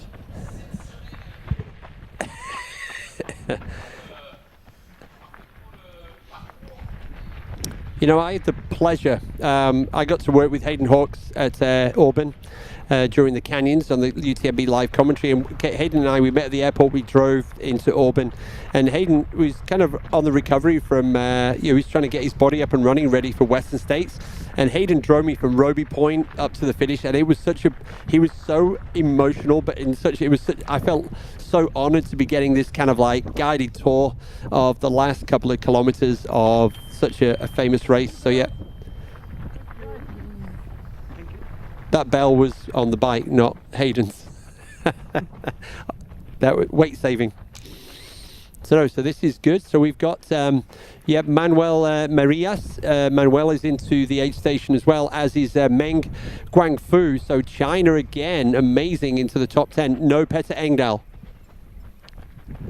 Have some commenting back and forth around the lack of bananas. It's more of a trying to source locally as opposed to banning them. And then the cola is in an effort to reduce plastic.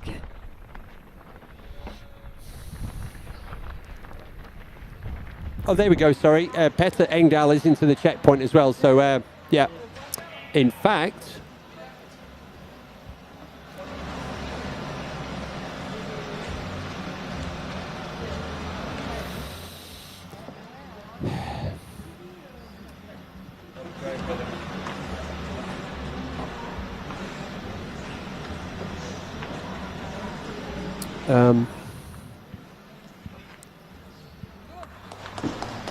Let's go, Petter. It's so strong. There we go. So Petter Engdahl. Petter was the 9th athlete into La Folie. A little bit more to sort himself out, getting that bottle in and up and running. So time check. That was 4 minutes. Petter was 4 minutes behind Adam, Hayden, and Seth. Still so close. La Folie. He's definitely moving slightly differently, I would say, to the front three.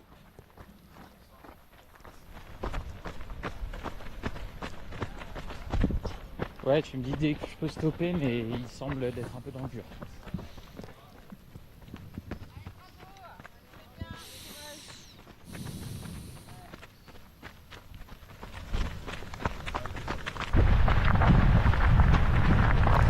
Okay, jumping back to Hayden Hawks. This section of the course, incredibly runnable. And the trail, and then there's a couple of cheeky sections, but the trail, as you can see right now, is very runnable, pretty small. There's the odd little cheeky section. There's a couple of little, I guess there's been a bit of erosion on the path, but other than that, yeah, very, very runnable all the way down to Praz 4 before Hayden then begins the climb up through the forest. And he's going to see his support team for the first time since the start of the race in Champex-Lac.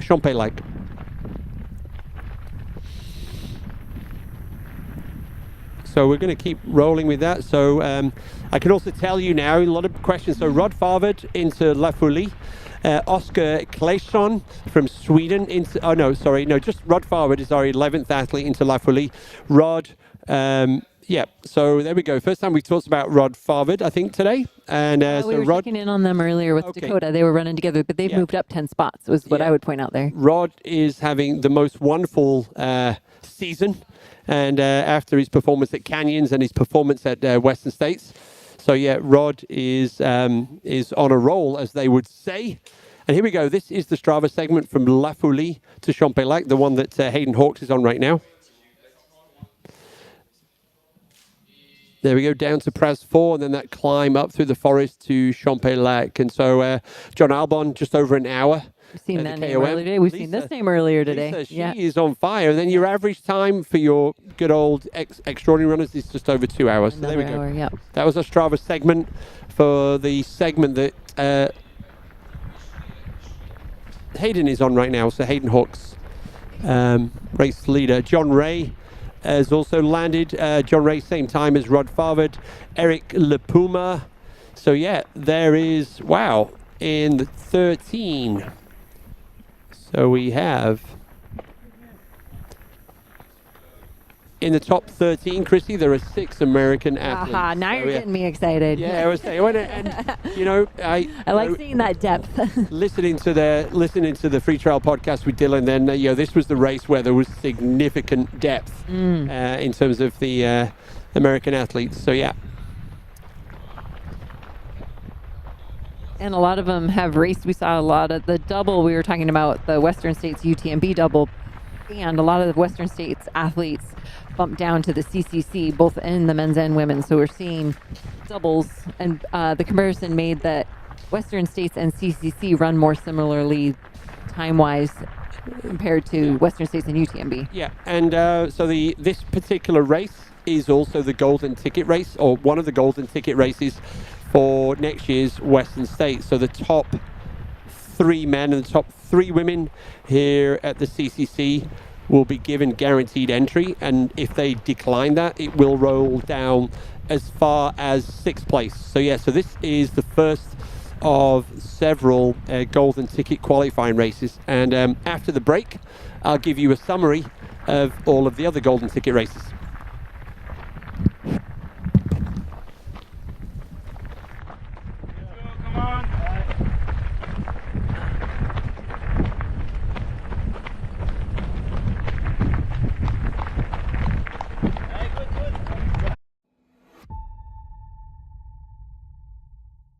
With Get Your Guide, choose from over 100,000 travel activities. From day trips to skip-the-line tickets, local food tours to water adventures. Get Your Guide, unforgettable travel experiences.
When we hopped back on, we noticed that the chase pack is within sight of Hayden. Actually, is now on Hayden's heels. He just turned around to see. Yeah, 4th place runner has quickly moved into 1st place and not letting go of that more speedy pace. Oh, Adam right with him. Wow. Yeah, sorry, we were watching the images. We had not disappeared from the live, but we were also trying to fuel ourselves. And there's a comment is Seth in front of those two. We believe he might have stopped for a pee or something because he was with them just before and all of a sudden disappeared. So he might have just like had a quick pit stop and probably will put on the search just to be sure. Oh, wow. Okay, so they caught up to Hayden because we're talking about this. Hayden like was way quicker through the aid station, therefore had made a gap, but without necessarily physically pushing. And we're just thinking that they were going to reel him in, but then they're going to run together. But actually, he's just letting them go. So something might be happening here. That pace that the Chinese runner went by with Zhao Hamao. Oh, wow. So that was Zhang. Zhang, yes. That was Zhang Wohua. Thank And you for the pronunciation. I was just talking to the Chinese team and who were doing the commentary as well.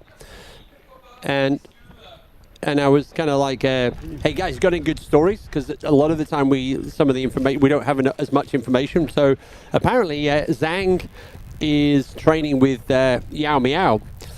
So, and we saw Yao Miao do something pretty similar yesterday, just flying past all the other athletes on the course. So that kind of made a lot of sense there. So there we go. So we've got that's Adam Peterman and Zhang Wohua, and they're just behind them is Hayden. Here we go. And if you wanted to say what they look like for the front. So we've got two bikes here, one in front of the two leaders and one behind Hayden.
Yeah, Martin, I was just working out. There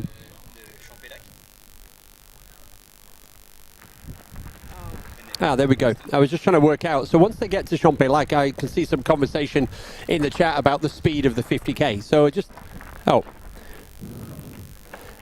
to kind of give you, I was going to give you an update there. So Champex-Lac's about 54K elapsed. They will have done 3,200 meters of climbing. So that's a lot of climbing. That's about 10,000 feet in Chrissy's numbers. So that's about 10,000 feet of climbing in the first half of the race. And the overarching distance of this year's, so 6,000. So they will have done more than half of the climbing already this morning. So there we go. That's Seth ruling now. Is your kind of the visual. I think Seth is fourth.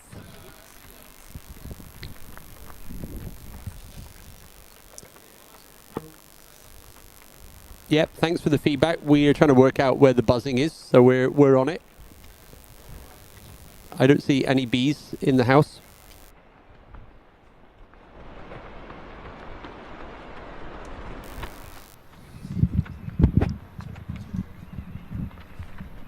Yeah, I think we've identified the issue. Keith, you were the bad buzz. So we're going to try and figure that one out. Sorry, and again, thanks a lot for the feedback. We had a quick... I didn't even do that on purpose. It just happens to me. So we had images of Seth rolling just behind. So I think this is what happened. He just probably had to do a bit of a pit stop and then still chasing. And so right now we have our men's leader, Hayden Hogue, Quang Ho Ha, and Adam Peterman. Thank you. Just juggling between everything, including eating a sandwich, is the best. So we're on that long kind of downhill trend section. They are still going downhill. They were still going downhill after La Folie, and now there's going to be, I think, shortly the start of the climb to Champex-Lac. and they're going to go through the enchanted forest again. Yeah, the forest full of the mushrooms. What I can also tell you, because we're making sure, Chrissy, that we're covering the front of the women's race, Tony McCann is 5 minutes away from La Folie. So Tony McCann is almost down into the valley. Awesome. We'll have visual then. Oh, and maybe Seth Rowling just fell back a little bit because on that section, he's about like 34, 30, 40. Oh, look at this guy. Dan Jones, New Zealand. Probably have a bit of a word to Seth as he's passing by, running. The man is on a mission. We knew he was fit. He made the very wise decision to drop down from UTMB down to CCC. He's a fast runner. Like he's got, I don't want to say mistakes, so I'll just get a sub 20 marathon time. I think it's like 2:16. It was on the Gold Coast Marathon. The man can run on technical like nobody else. Is an absolute goat. And shout out to people in New Zealand on the West Coast, particularly for Goats Pass, where Dan Jones works a lot, guiding, running kind of reekies for the coast to coast. And yeah, he is in shape, as we talked about him being a training partner with Hayden, and then he looks like he's coming back. Yeah, and I think Dan was just behind Hayden at Western State, so I was kind of saw one of the interviews where, yeah, I hope Hayden and I do well at CCC, and that I come ahead of Hayden. Here we go. We were asking for it and delivered. There we go. Lead women, and just looking at these expected times coming into La Folie, the women's race is spread out a little bit. We'll see when they actually come through, but the estimated, there's about 4 minutes between first and second, and 9 minutes to third. So, and then still kind of stretching back 16:23. So, yeah, we'll see how this plays out once we get into La Folie. But our first place woman, Tony McCann, making great strides down. Look, we got a van camera. The level of technology, this is great. Yep. Okay, so just comparing the fastest time. So I know some people debating about whether this time is fast or not. So it's pretty fast. So the fastest course record from 2022, Blondine Lirondelle was into La Folie at 4:26. So Tony's probably about 4 minutes down on that. And actually, just doing that comparison for the guys who'd already gone through. Jump around there, give you a little bit more information. So, yeah, the guys were 4:01 into La Folie, which is 4 minutes behind Petter Engdahl's time. So, I kind of feel that there you go. That answers the ballpark. About, is this an average time or not? No, this is a fast time. So the times of Petter and Blondine in 2022 were really strong. So yeah, both men and women about 4 minutes outside the course record, or the fastest time in 2022.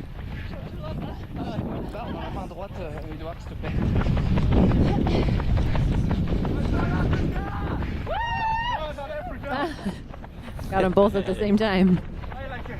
So I'm guessing the other gentleman is also from South Africa. We're trying to catch a bit of a few words from Tony McCann to our van cam. This is a stunning valley as well. It's like super quiet in here. Welcome to Switzerland. Yep.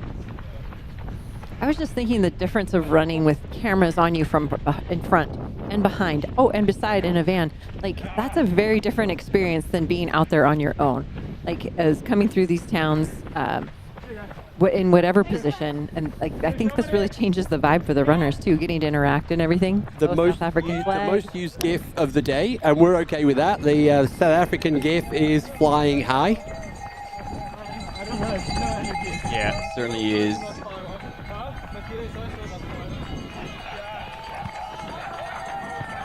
Hey, what did you welcome back the PCL runners while I was away? We did get to see the first place on camera. Oh wow, that was the brothers. Culinary and Candide. The guy, Swiss. Yeah, it's always here. Yeah, and they broke 100 hours. Wow, those guys are incredible. Okay, I thought I missed that. It's kind of Tony just waving at everyone. This is good. We had footage of Hayden talking to the cameraman, just taking in the scenery, loving it, even though he's been here multiple times before, just in awe of the beauty he gets to run through. There you go, and see. Oh, good. Oh, that hair. That's why you have long hair. That holds that moisture for a while. Good work. That's where the mullets are coming back. Yeah. Tony just added 10% to her body weight. There's that. But then cooling her body temp down by 10% could be just as beneficial. Oh, yeah. Don't worry. We are expecting Martina, our second female athlete. She's about 4 minutes. At the top of the Grand Col Ferret, the time gap was 3-4 minutes. So, yeah. Third place now. So we've already had the Chinese male athlete taking the lead. Third place now at the top of the Grand Col Ferret was Hao Ha Ti from Vietnam. Fourth place was Heather Jackson. Rosanna Buchauer from Germany in fifth. Holly Page, Emelise von Avis, Jasmine Lowther. No, Jasmine. Interesting. That's weird, because we were told that Jasmine's out, but I've seen Jasmine, in theory, gone through Grand Col Ferret on the way down to La Folie. So let me check with the gang. Yeah, well, double check. And there she is, ladies and gentlemen. Polish flags up in the chat. It's Martina. Je confirme.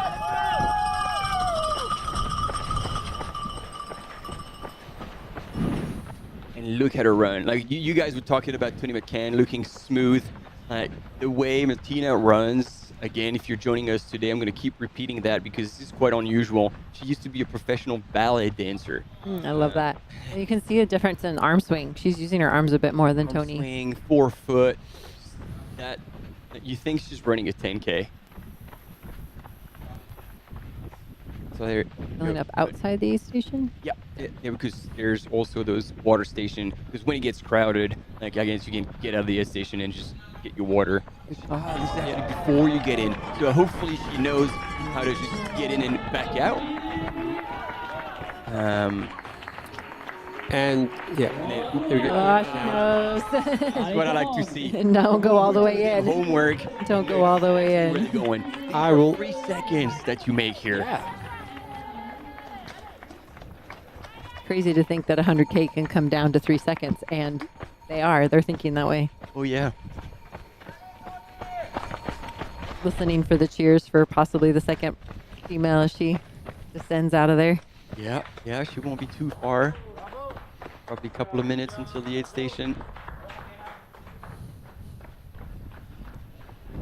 There you go, 500 meters. Between the two.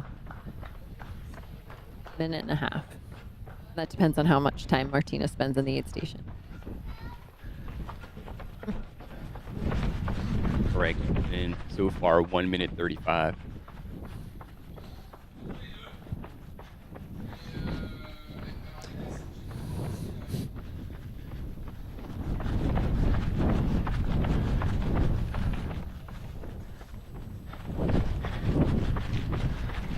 And yeah, just got the information. The runner who was with Tony on that road section is Daniel Klaassen from Cape Town. So it was, as we suspected, another South African runner.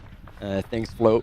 I'm getting that's what we like. We're getting information left, right, and center. WhatsApp, whichever network we're getting to share that with you all and add to the live coverage experience.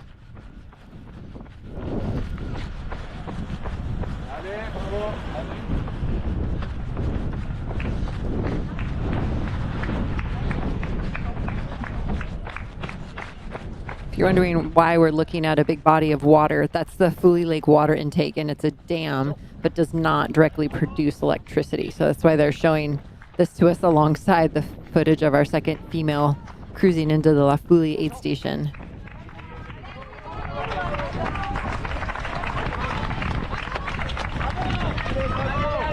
This is reference back to the river that we were taking in earlier, the Dronstefere, towards the Emson Dam, second largest in Switzerland.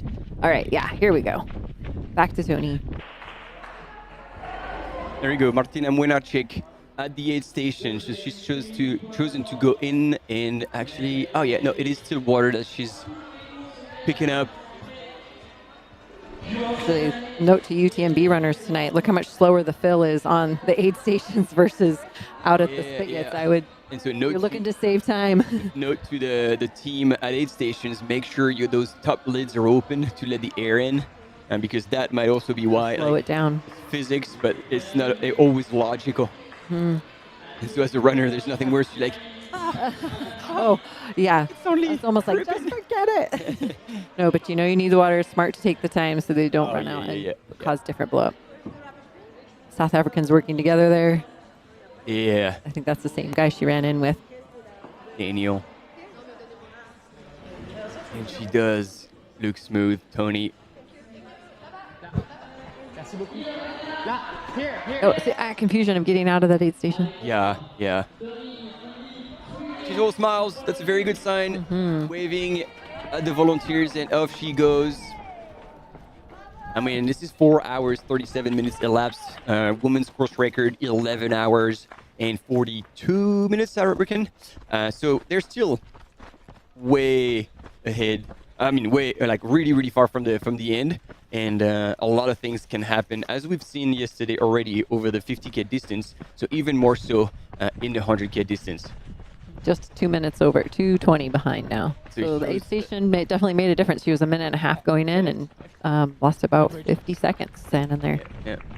Also, looking at the course profile in the top left, you see they're over their highest climbs. They still got 3 significant climbs with some bumps included.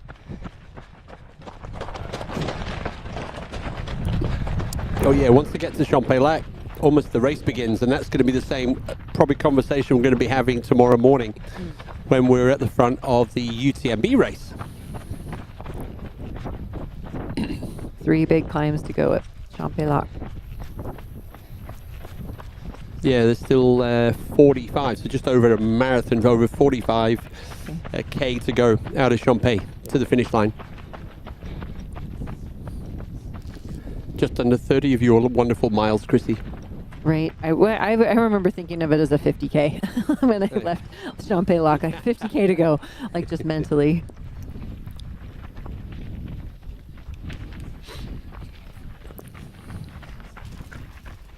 So we're also keeping an eye whilst we're trying to track the 1 and 2. Our next female athletes are due into La Folie shortly. Hao Hati from Vietnam and also Heather Jackson. They should be our next 2 athletes down into the valley. Masters represented. I love it.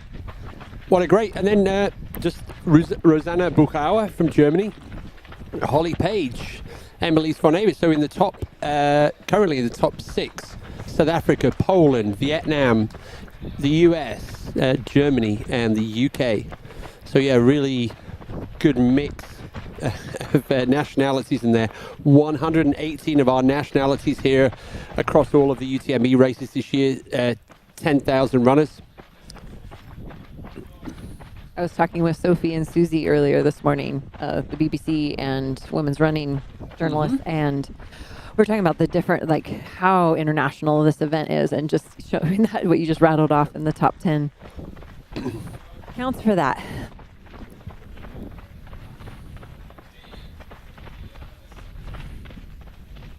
Oh, I didn't. What was the gap? I wasn't looking. Oh, I was 2:19 after the aid station. So Martina definitely lost a little bit of time in the aid station because it was a minute and a half going in. So we will be using that data probably later on, and we're trying to kind of get an idea about the gap, depending how close it is at the front. But and then jumping back to the men's race, because we got a big aid station coming up in Champé. Hayden Hawks probably about 40 minutes out from there, so there's still a long way to go. Our race leaders saying last time we saw it was Zhang Wohua from China, trains with Yao Miao. So yeah, so 40 minutes or so around about 2:30 local time, we're expecting our race leaders into Champ-Lac. So they're still heading down the valley. They get to Praz 4, and we'll definitely have the cameras down in Praz 4 before they head into the forest.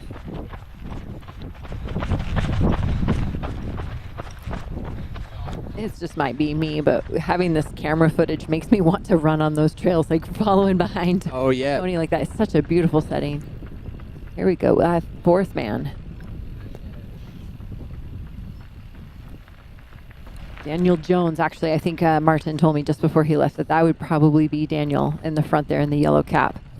Or no, do you think behind? I think Dan's the Terex athlete, so Okay, I think oh. the outfit behind looks a bit more. That makes more sense then. More and then Terex. This could be the A6 athlete. This could be Andreo Simon. Yeah, and so that would be well, yeah. I'm guessing these guys are probably past Seth Ruling. Andrew Simon, he's on the screen. It just showed up. You were right. Was? Yeah, he had cool. it. Yep. Yeah, finally I got one right. Yeah. So I think the last time we had a visual on everybody, we had Zhang Wua had taken the lead. Behind Zhang was Hayden and Adam. And Seth. Seth, I think, is behind these even now. I think we saw Dan passing Seth at some point. Yeah, so Seth, and I think that's why this is 4th and 5th. Got it. So yeah, so that could be that could be it. So I think that is Andreu Simon Aymeric from Spain, team from the A6 team.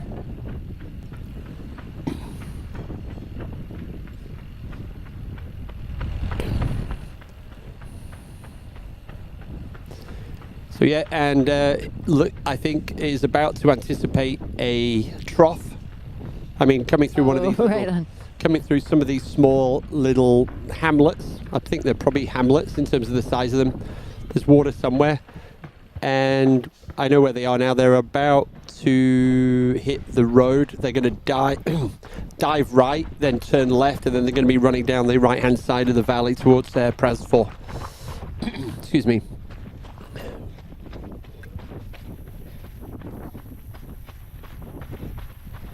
And yep, so still just the first 2 female athletes through La Folie. Yep, so Tony McCann and Martina. Nachik.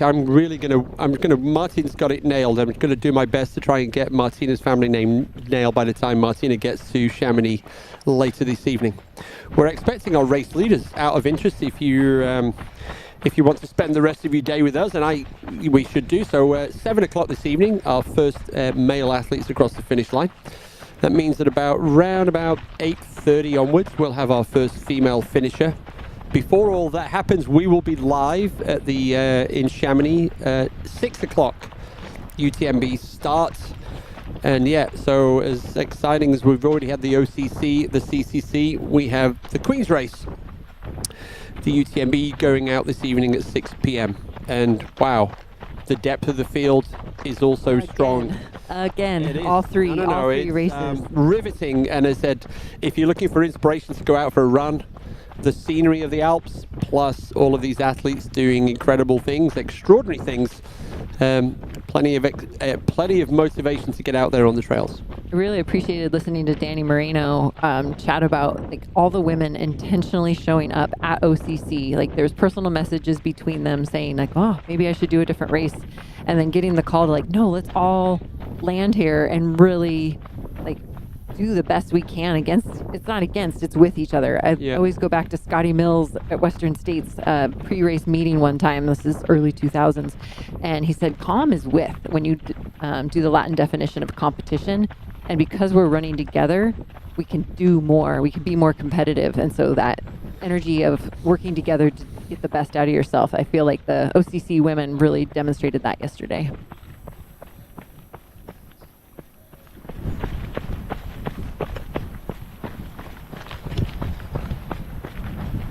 I was going to try and answer the question about how far is Rod Farvard behind Adam Peterman. It's 144.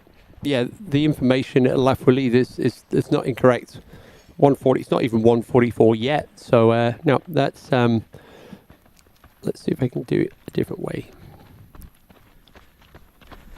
No, it doesn't make any sense whatsoever. No, I can't give you that information because it looks like unless it's better on that one on the computer there. There we go. We're on the right-hand side now of the valley. There, and Adam's taking the lead. Yep. And what you can see up there is you've got 2 peaks. The saddle between those 2 peaks. That is where Champellac is sat. So yeah. So Adam Peterman is seemingly. Yep. Adam Peterman is back out in front, first place now. Looking at this on the live trail, it looks like Rod Favard is about 5 or 6 minutes behind Adam Peterman in terms of times through La Foulée. La Foulée, yeah. Well, so we've had a few little chops and changes so far in this segment of the course. Yeah.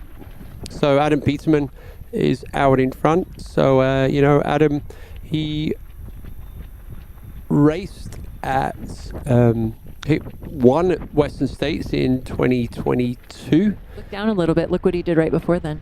Yeah, we've had blatant promotion of Speed Goat all the time. But yeah, Chuck it.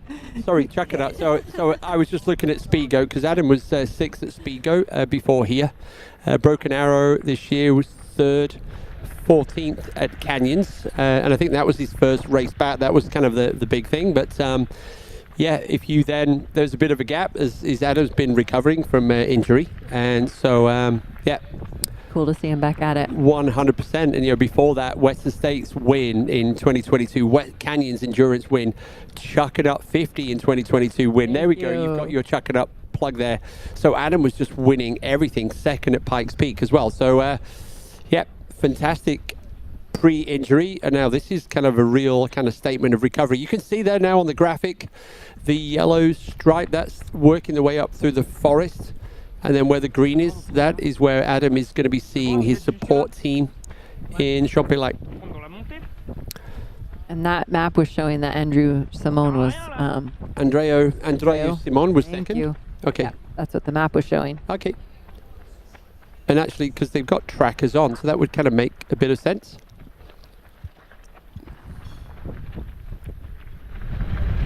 Yeah, the live trail is still saying that he's in 4th, but... the map on screen said he was in 2nd. Yeah. There you go. You can see on the screen now this section of the course. 13K from La Foulée. So this is, if you think about it, they've been running downhill now for a very long time since the top of the Grand Col Ferret, which does feel like it was almost yesterday. How are those quads feeling now? Quads and feet, that's what will take the beating on a downhill like that. Yep, and now the transition's about to come in. They're going to cross the road, and then very quickly it's moving uphill. And this is going to be really interesting to see how the legs are doing. And this is good. I think it's they're talking in French to maybe coordinate HQ or something else like that. But it's always interesting here to compare the athletes once they drop down here. You see that path on the other side of the road. So, yeah, that was a quick gel going in by the looks of it. So quick, it was like, wait, what did you do? Nice efficiency.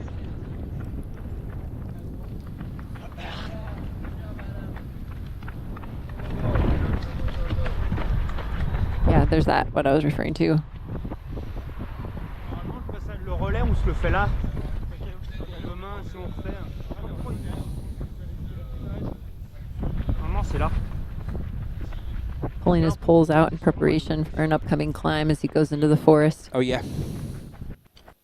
I was commenting on this yesterday, making sure it wasn't a hallucination. As they go through here, it gets into this beautiful single track, and some artist has put these beautiful carvings, and then one of our, I'm loving seeing a Heather on here, carvings of mushrooms all along the trail, and the trail is actually named the Path of Mushrooms, or the Enchanted Forest of Mushrooms. Yes. I mean, just a quick look back is a good chance to do that, and actually, depending on how the camera angle is here, there we go. Yeah, because this road is quickly about. There's going to be a right-hand turn now onto the gravel. There we go. I think.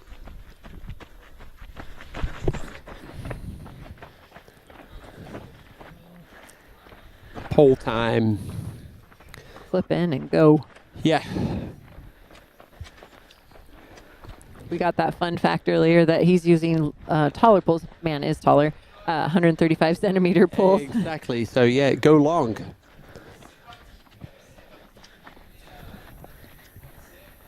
Thanks to Kim Gaylord for that one, correct? Yeah, that was Kim Gaylord. I did give her a shout before, but it's never bad to shout helpful people out more than once. So thanks for that, Kim. we're trying to get some. We can still see that Jasmine Lowther's on the course, but we were told that she wasn't, so we're trying to work that one out. So we'll give you an update on that if there is an update. Oh, I think we got eyes on our second guy now. Oh wow, yeah. Also on the same climb. The gap. Oh, that gap is next to nothing. Yeah, they're close. Wow. So, but we saw the speed in which he ran past Hayden. That was kind of like wow. But we were saying that was very Yao Miao, and we discovered that Zhang Huohua is actually training with Yao Miao. So it's like, yep. Similar tactics, choosing when to make your move. 100%.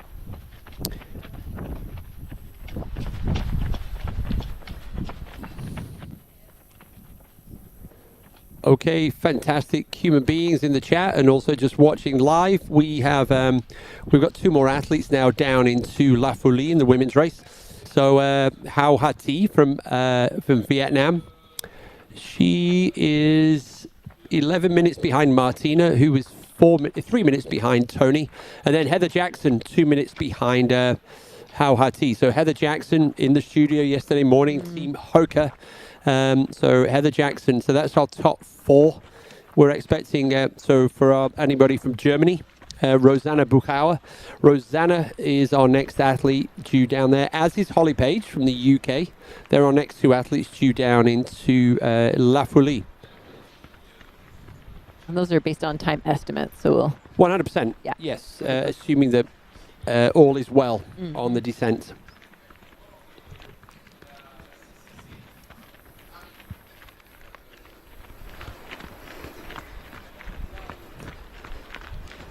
Yeah, it's so bizarre because we've been told that Jasmine is pulled out, but according to the tracker, she's 9 minutes away from La Folie. So we'll find out soon enough. Yeah, I wonder if that was maybe came. There's that feeling when you first come in, like, oh, I'm done. And then with a little bit of time, take a little bit to recover. If you haven't cut off your bib yet or your wristband yet, then you can actually get your brain back on and be like, you know what? I'm going to give this another shot. So hopefully that's the case for Jasmine. Yeah. I mean, yeah, that's... yeah, if you're done, there's no way you're doing the Grand Col Ferret. So so yeah, Could just take a little bit of time to regroup. Yes. And it sounds like she had a team there, so that extra energy to help rally that regroup. There might have been somebody there, but there's no aid. No aid. But yeah, she may have seen some people there out on the course. Yeah, that's people that she knew for encouragement. 100%. So, coming up to 2 o'clock, we started it. So, coming up to 5 hours elapsed in this race. So, at least another 5 hours to decide the male winner, and at least another 6.5 hours until we have at least announcing our female champion.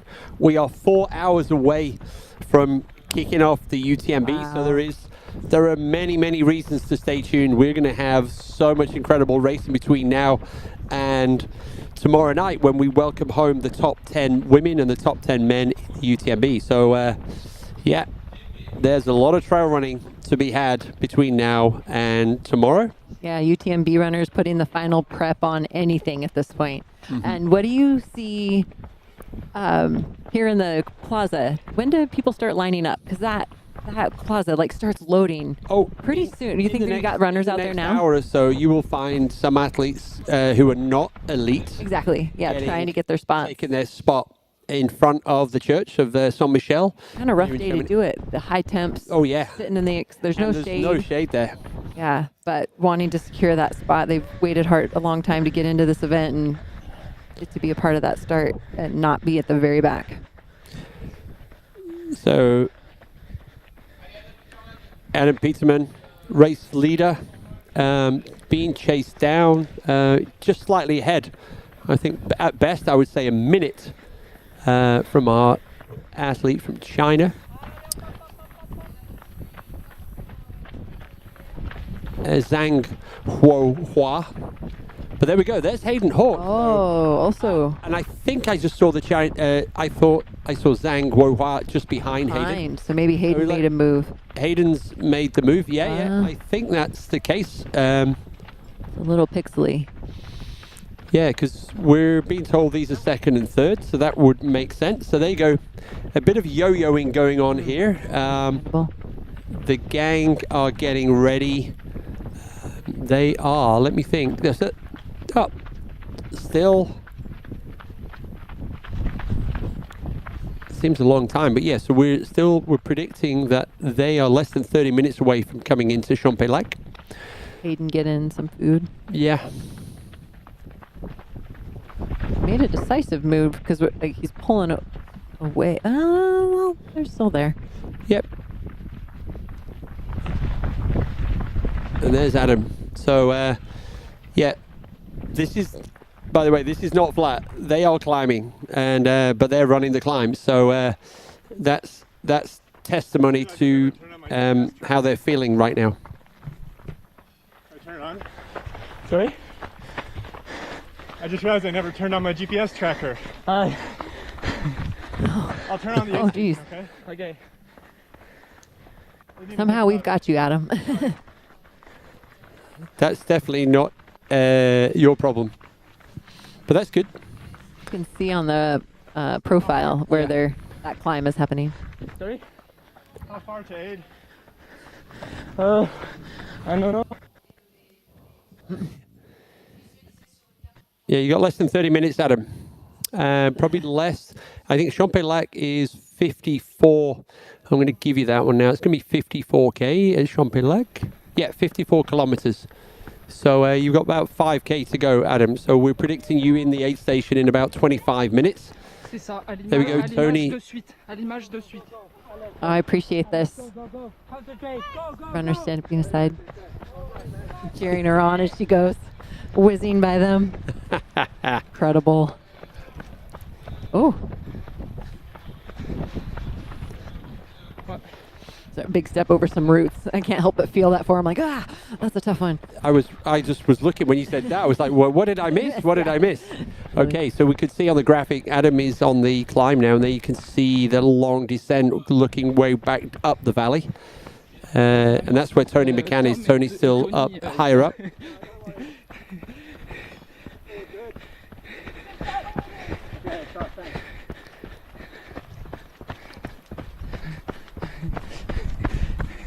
So Tony's living in Annecy these days, so I think Tony's definitely understanding French a bit more. Absolutely.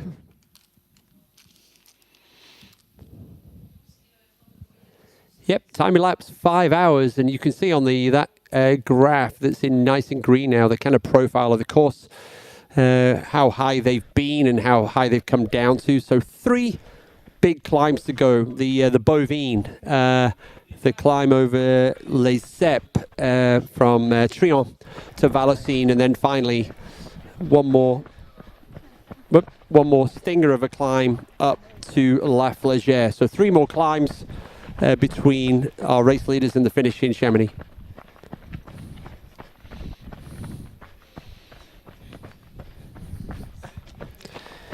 So, like all, I think it's been a while since we've had an ad, so I think that's only fair. So, chance for a quick break for the presenters, grab some water, go to the bathroom, 2 minutes. So we've got a 2-minute ad break coming on, and we'll be right back, and we'll be ready to see our athletes arriving into Champex-Lac.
Hi everybody, welcome back to live coverage of the second UTMB World Series Finals. We are at the front of the men's race right now in the CCC.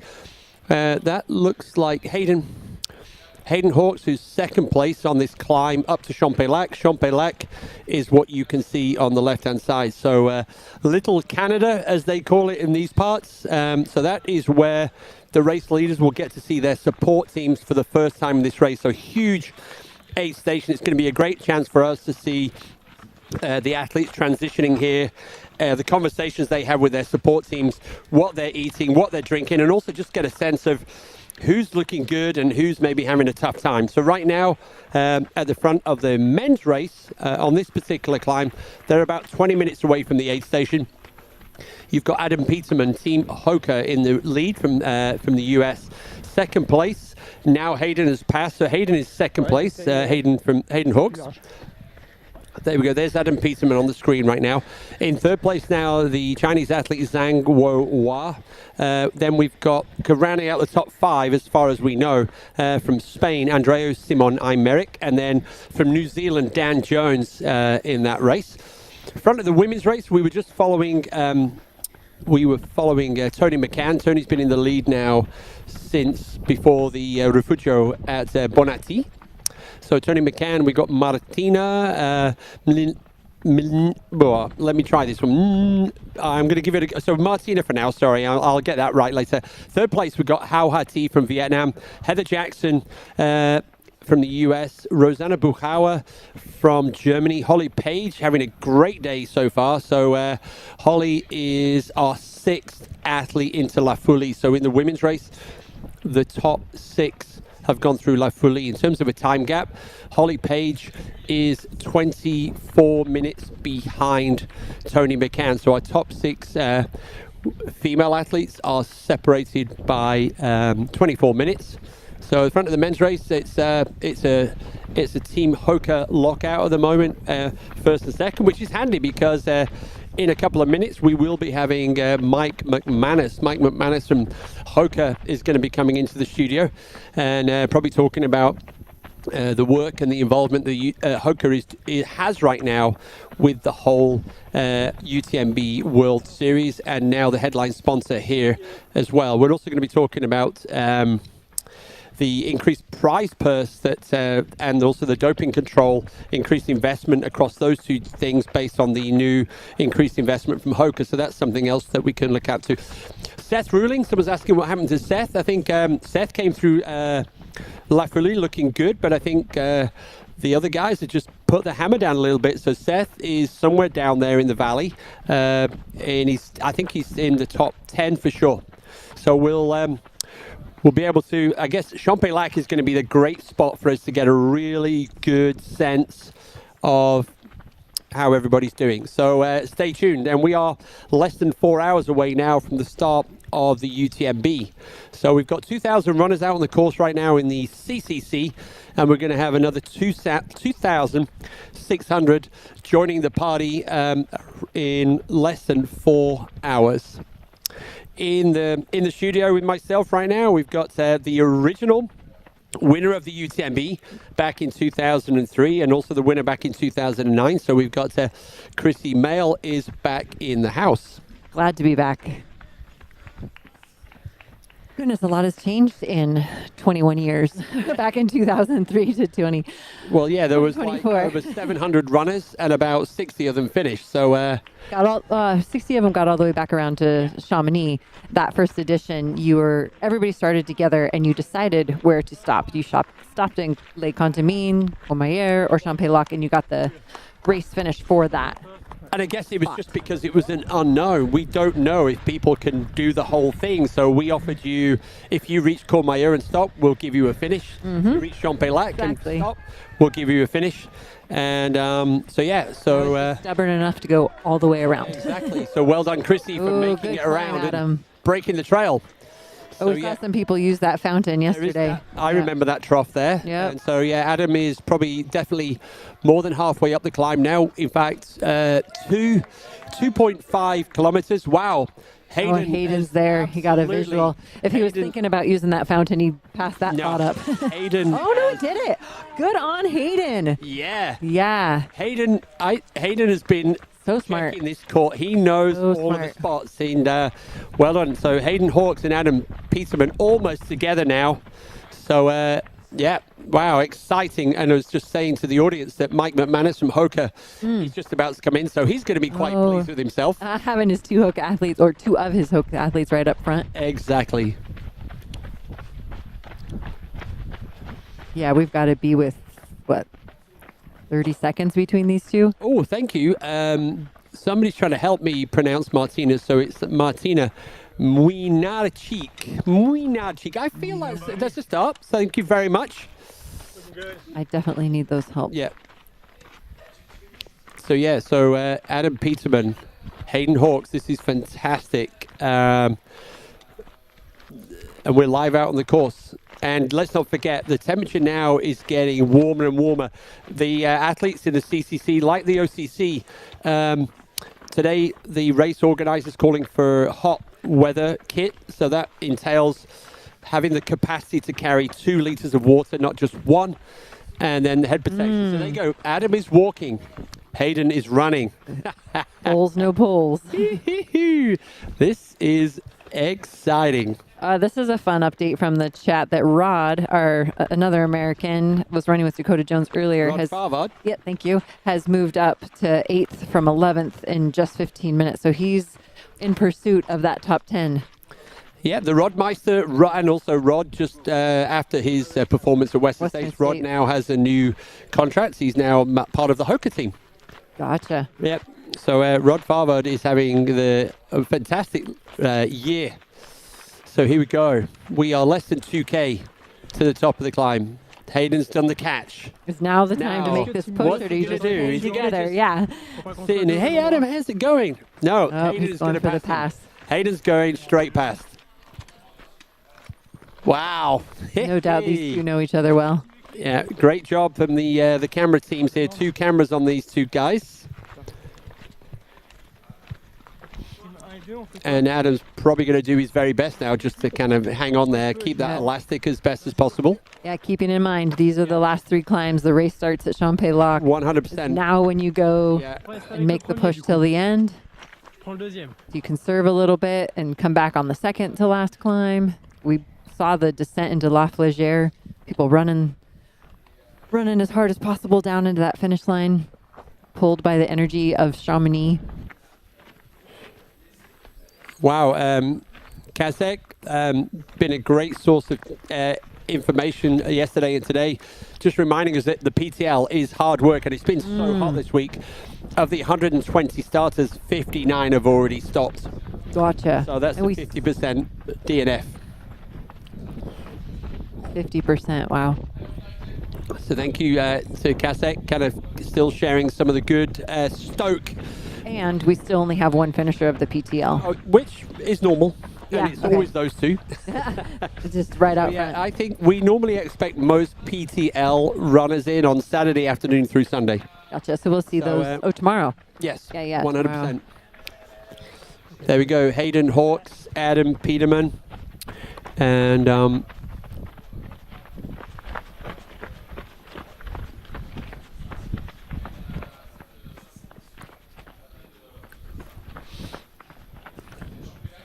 see if I can give you update from the front of the women's race now. If we can complete the top 10 into La Folie. Oh no, that is not. We complete the top 10 into La Folie, and we can. So, and Jasmine Lauder. She go through La Folie. So excellent. So Jasmine's demise has been greatly exaggerated. So that is a fantastic recovery from Jasmine. I don't know. So yeah, that is amazing. We were given information earlier that Jasmine has stopped at Arnuva. That is not the case. First time into the top 10 now. We have 9th place from Spain, Virginia Perez Mesonero. And then 8th now, Tang Jingyan from China. Emily's von Avis into La Folie. Holly Page, we already mentioned. Rosanna Bukawa, Heather Jackson, Hao Hati, Martina Muinarchik, and then Tony McCann. So Martina, in second behind Tony McCann. So spread across the top 10 in the women's race. I just did that math. It's about 35 minutes. Yeah, about 35 minutes. Thank you. You already knew what I was going to say. Well, I was doing that while you were reading off the names. Brilliant. No, that's cool. Things I'm good at versus pronunciation, I'm struggling at. Right. Well, I'm gonna have a little bit of fun. Let's see how many of our male athletes are into La Folie now. So, wow, big chunk of them. We've already had, let's see, who can we give a shout out to? Oh no, I've really messed up there.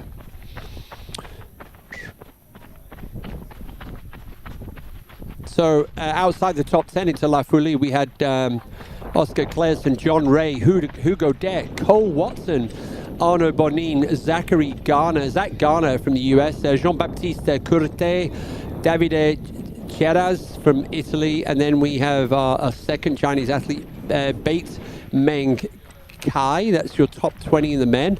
Going outside that from Norway, Stian Dahl Somerset, Andreas Rieder from Austria, Caleb Olsen, Clovis Chavarot from France, Trayson Knott, we talked about Trayson early this morning, Harry Jones and Ronnie Sparks seemingly together into the 8th station at La Folie, just ahead of Dakota Jones, Ramon Manech from Switzerland, and then finally completing our top 30 in the men's race, we have Ashmund Ashmund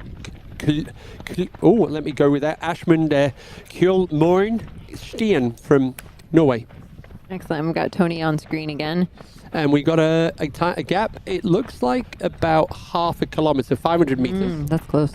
Yeah, That's so almost to, like, she gets to the end of this, she could look back and maybe see Martina. More importantly, Martina will get her ahead. So yeah, I mean, yeah. I know this mindset.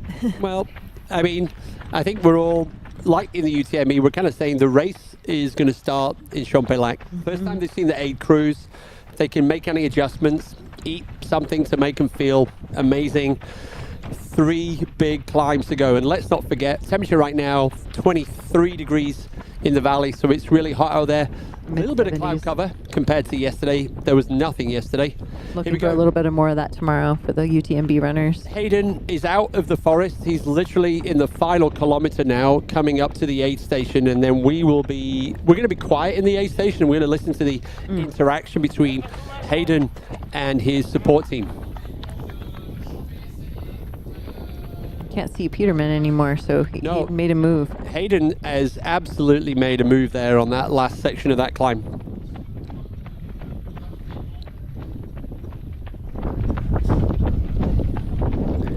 Oh yeah, good call from Kim Gaylord, that as well as Adam up there.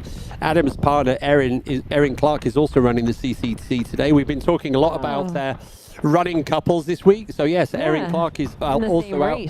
Yeah. Erin Clark is also out on the course. So thanks, Kim. And that's fun to think about your partner or friends when they're out on the course. I remember in 2009, I came into Champex Lock, and I just moved into first, but had no idea. And I was asking my crew, how's Jenny doing? How's Scott doing? The Jureks were running. She wasn't Jenny Jurek at the time, but Jenny and Scott, and they're like, Chrissy, get out of here. It's time to race.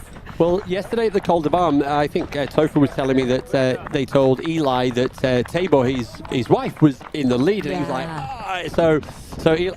sadly, Tabor had a bit of an injury later on, but yeah, no, at that moment, you could see Eli's his reaction was awesome. And he tried to do that back for Tabor too, like 100%. Killing it, yeah.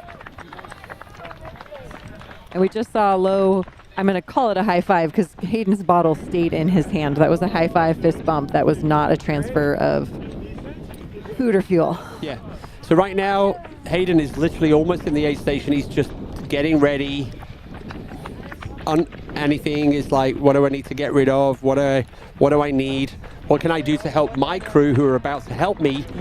So, and it wouldn't surprise me if Hayden is going to do his best to do everything he can and get out of the aid station before If you can avoid, in there. yeah, if you can avoid eyes on. Oh yeah, it's a big mental part of the game. Although I don't think Adam's that far behind looking at the shots of where they are. I mean, if you start to do any work in the aid station, that'll be close enough. Yep. See, yeah, they'll see each other, I bet. We should, for our benefit, we could turn up the volume so Yeah, we you can hear. got it. Yeah, we'll let you Here we guys go. listen too. Hayden's in the aid station.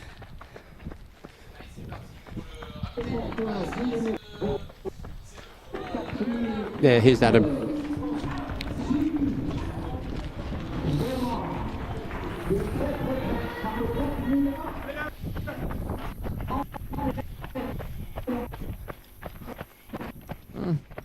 Action's not great.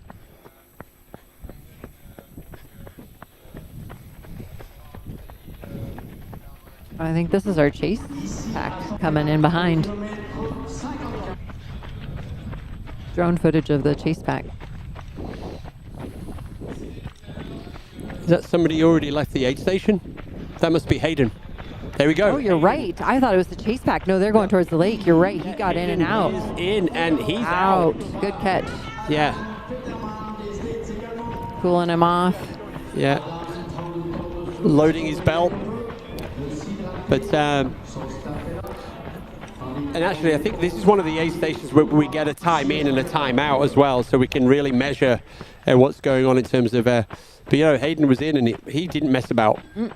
I wonder if he got out before Adam. I mean, Adam was walking in when we'd seen footage of Hayden in there, but he might have just scooted. That's teamwork right there, getting your legs wiped down while you try and eat and fuel, drink. Yeah, we'll be able to. I mean, they're building suspense here, flashing back and forth between Hayden just running away, and Adam in the aid station. There he goes. There we go. So, yeah. Adam Peterman, he's out and gonna chase down his colleague Hayden Hawks. Less than 50k to go. 3 big climbs. The time gap out was 1.5 minutes. Okay, 90 seconds. Yeah, 90 seconds between the two of them. And also Zhang Wohua is also in the aid station right now, so... Quite a smile on Adam's face. Yeah. He's... Hayden kind of had his head down, maybe a little bit more business. Adam's got a hands up, cheering the crowd on. Yep, and so literally Hayden 1.5 minutes ahead of Adam Peterman, and Adam Peterman literally 20 seconds ahead of Zhang Wohua, so nothing in it whatsoever. So Zhang into Champex, he is. Yeah, he is. He's already in, and yeah. So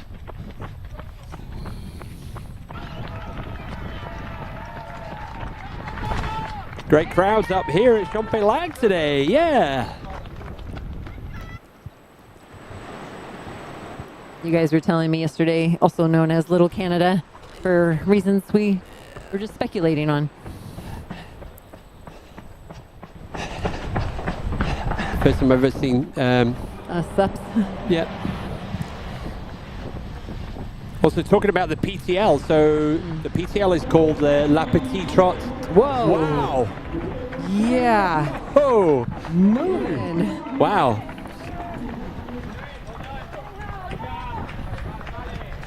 So, perfect timing. We just talked about the PTL called the La Petite Trot de Léon. Now, Léon, he came up with the name of the race, so they gave him the name. And actually, as they run along Champex now, on the left-hand side, as they slightly climb up the hill, there's a bakery on the left-hand side. They selling the tarte Myrtille, and that Léon owns the little cake shop there. So, yeah, the PTL is named has got the naming of Léon from the cake shop in Champex. I shared yesterday, I sat in that bakery, had a pastry, and met Léon. There we go. This is our second place athlete, so Martina couple of minutes behind Tony McCann, but it's not far. And Martina is about 5.5K away from Champellac, where we just saw the front of the men's race. So that's kind of like the gap between the front of the men's and the women's race right now. And we've just, I was just noticing we've got 48K to go. So we are at the halfway point. Yeah. And we like to do a quick comparison with the times from the course record that was set by Petter Engdahl in 2022. So Petter was 5:06 into Champellac, and Hayden Hawks was 5:18. So yeah, they definitely slowed. I mean, the temperature, it's hot out there, and I think that's something. We're still climbing. It's jumped up a couple of degrees now. 24 degrees here in Chamonix, so 40. It's almost into the 80s, Yeah. and yeah, super hot out there now. So yeah, they're about. There's a bit of a gap between those two and Heather, but we. Oh yeah, no, there's a huge gap now. But is Heather in third? Heather's in third, yeah. Wow. Oh, and then it was How Ha Ti. Wait.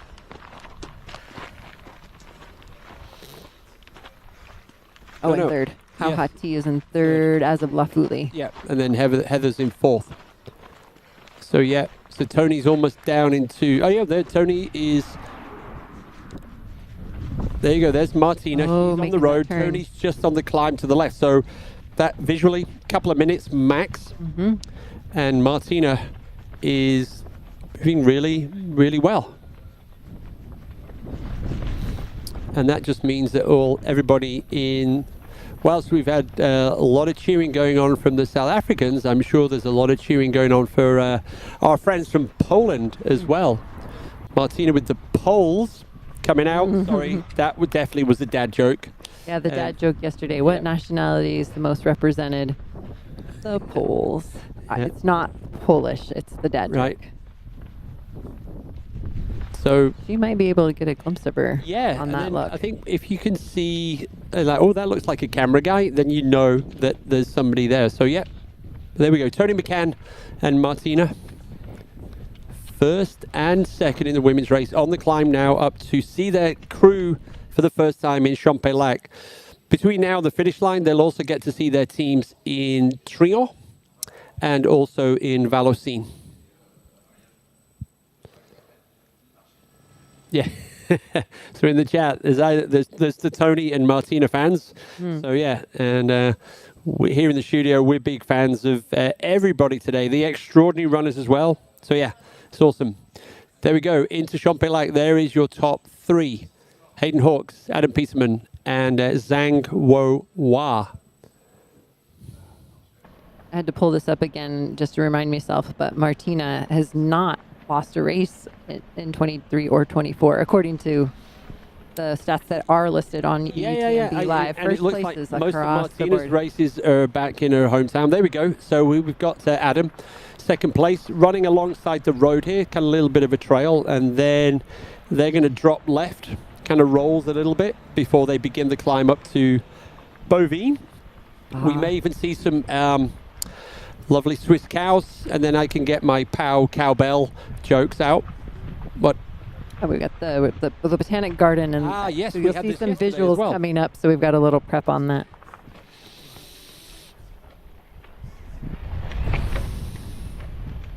I think they were showing us this garden yesterday.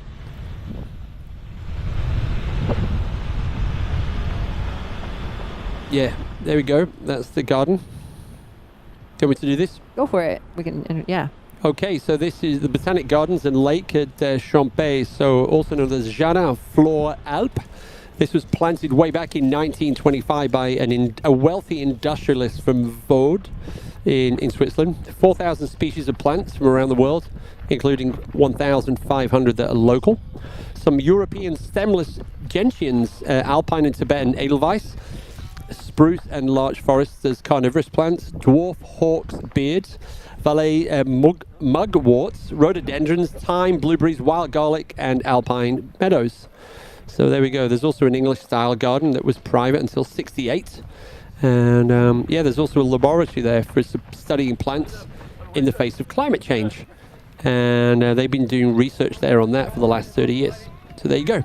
That is the Botanic Gardens in Champex, Little Canada.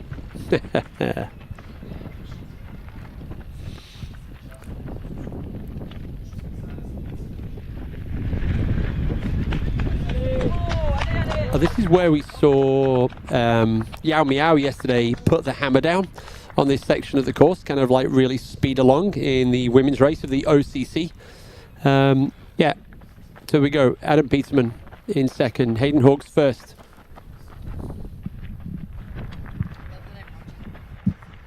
I love that I'm watching this footage and I'm like trying to get my view to go around Adam. There's no way I can change the angle of the camera, but I'm trying to see is Zhang not too far back.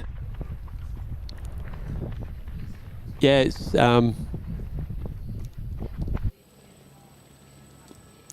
yeah, so Hayden Hawks made the pass on Adam Peterman the last kilometre of that climb up to Champex. And yeah, Hayden before the race was talking about the athlete. He was, ooh, here we go. This is Tony. Tony McCann, our race leader. A little punchy section. There aren't too many of them, but this, and she's at 47K, so still a way to go in the climb. Still about another, there you go, 49, I was going to say. So less than 4 kilometers to go now for Tony until she sees her team, her support team in the aid station. Just having a cheeky look back, see how close Martina is. We kind of guesstimate about 2 minutes. But are we going to? Is Martina going to do another? Going to do a Hayden Hawks and do the pass on this climb as well? Or is Tony going to try and get in and out of this aid station so yeah, don't get tight? Still moving good. I'm noticing the shoulders hunching over a bit more where she was running up taller, shoulders back. Yeah. I wonder if there's a little bit of noticeable fatigue setting in. That makes sense. They're halfway through this thing. Yeah. They're approaching halfway. Yeah, and they've been out on the course now for 5.5 hours, and we can't state enough how warm it is out right there right now, how humid, the humidity as well. That's your, it's coming from Boulder. That humidity feels a bit more intense. Me coming from Washington, I'm like, yeah, that's about right. Yeah, no, I think anywhere after Boulder's humid, so yeah, it's, yeah. Ah, the difference of choosing to use poles or not. See if this helps her get up the climb better.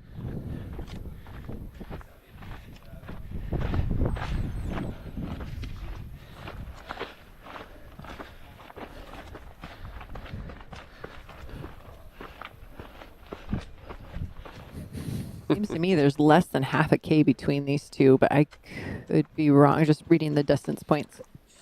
Yeah, I think so. And I think when we last saw the the tracker, it was looking a little bit like that. So yeah, the wonderful Martin Gafuri is back in the house. With a new pair of shoes. Oh, that must mean Martin's getting dressed for our next guest. We don't need to say anymore.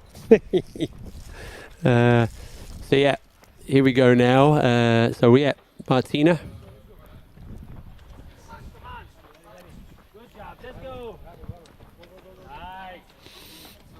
Good cheers. Yeah, no, good cheers from the crew out there on the trails. You know, when you look at the less body tension going on there. Her shoulders are lower. Here we go. People. I mean, it's hard to tell just by body position, but they both look like they're covering ground pretty. Tony McCann steadily. and Martina Winarchik. So yeah. And I guess you probably should ignore the caption at the bottom now. There we go. The gap now is down to 200 meters. It's closing, yeah. And maybe that does say a little bit more about pacing there. Yeah, just over a minute is the gap between Tony. So yeah, the race begins in Champex. We're going to say that more than many times, both in this race and 100% tomorrow for the UTMB.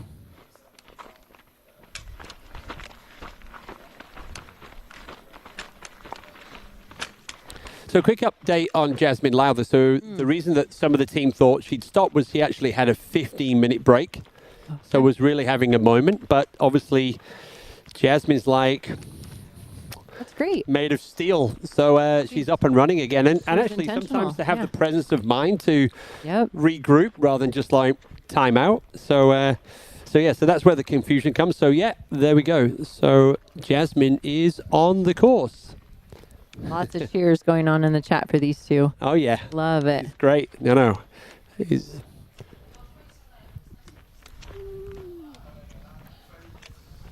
Even some predictions going on. Martina's going to do it.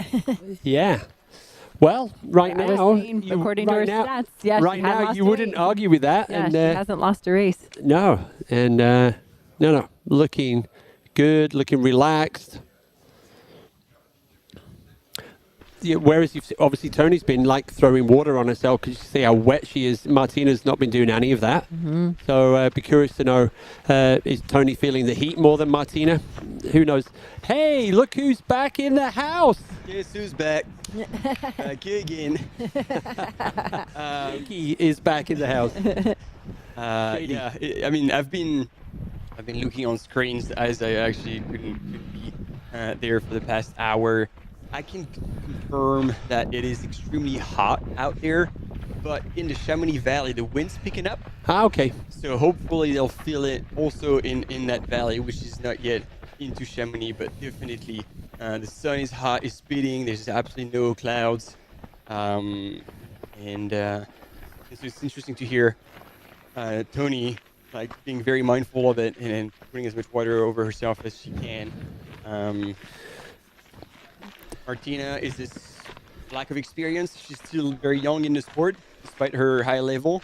Perhaps she doesn't feel it as much. Yeah, right here at this point, it's just speculation. Yep. So Martin, did you pick up what was going on in the front of the men's race? We're just making sure that you miss? Yeah. I didn't pick up everything. I just saw the countless American flags, and then I feel like, looking from afar, I feel like it's changing a little bit. Yeah. So Hayden did the pass on Adam on the climb up to Champay. I saw him in the lead. And yes. managed to get in and out before Adam. Here we go. This is Adam Peterman now. Second, they're kind of at Plan de l'Eau just before they do the climb up to the Bovine onto La Giette, the next checkpoint. And Hayden, and then right behind them we've got Zhang Guohua. So those three. What I can tell you is that Dan Jones is into the aid station as well at Champay. He was only a minute behind Zhang Guohua. So that was going to be my question, because just when I left, Dan had just popped on the screen, showing that he was coming back. Yeah. And so he's still there and still creeping up. Right? Yeah. And then Andreu Simon, he was also with Dan Jones there together. Peter Frano, literally 4 minutes behind them. John Ray is in there as well, 6 minutes down with Meng Guangfu, Oscar Claesson. And also, because I know everyone's been asking about, Cole Watson. Cole Watson has moved up. Cole Watson is now in the top 10 at Champay-Lac. I thought I saw, but that means Rod hasn't got there yet. No, Rod. Sorry, on the screen I thought he overshot the single track going down. The one that goes to the right. Yes. Did he miss a turn? I don't know, because even the camera runner was just looking to the side. Oh, there's a ribbon right there, though. Woo! I got scared for a second. Yeah. So Rod fathered into Champay-Lac. Zach Garner. So yeah, there's there it is. Zach Garner's there. We've got second Chinese athlete, Bates Menkai. Eric Lapuma is into. So wow, there's an avalanche of American athletes today in the men's race. I can see Seth Ruling still hasn't got there. So don't know what's happened to Seth. Definitely has not had a good section between La Folie and Champay-Lac. Maybe 1, 2. Then the French are coming. Hugo Deck, Arnaud Bonin, and Jean-Baptiste Courte. Yeah, they're dropping back a little bit. So is Manuel Merias, which I was expecting him possibly to start slow 100%. but then come back. But he actually isn't. at least at that point, coming back yet. So maybe suffering from the heat. It looks like someone else is suffering from the heat. Like Tony? A little bit. Tony looked better than that. Yeah. Hopefully she's all right. I love hearing the sweet comments from the cameramen, like cheering the athletes on. The cameraman back is like, all right, guys, this is too quick for me.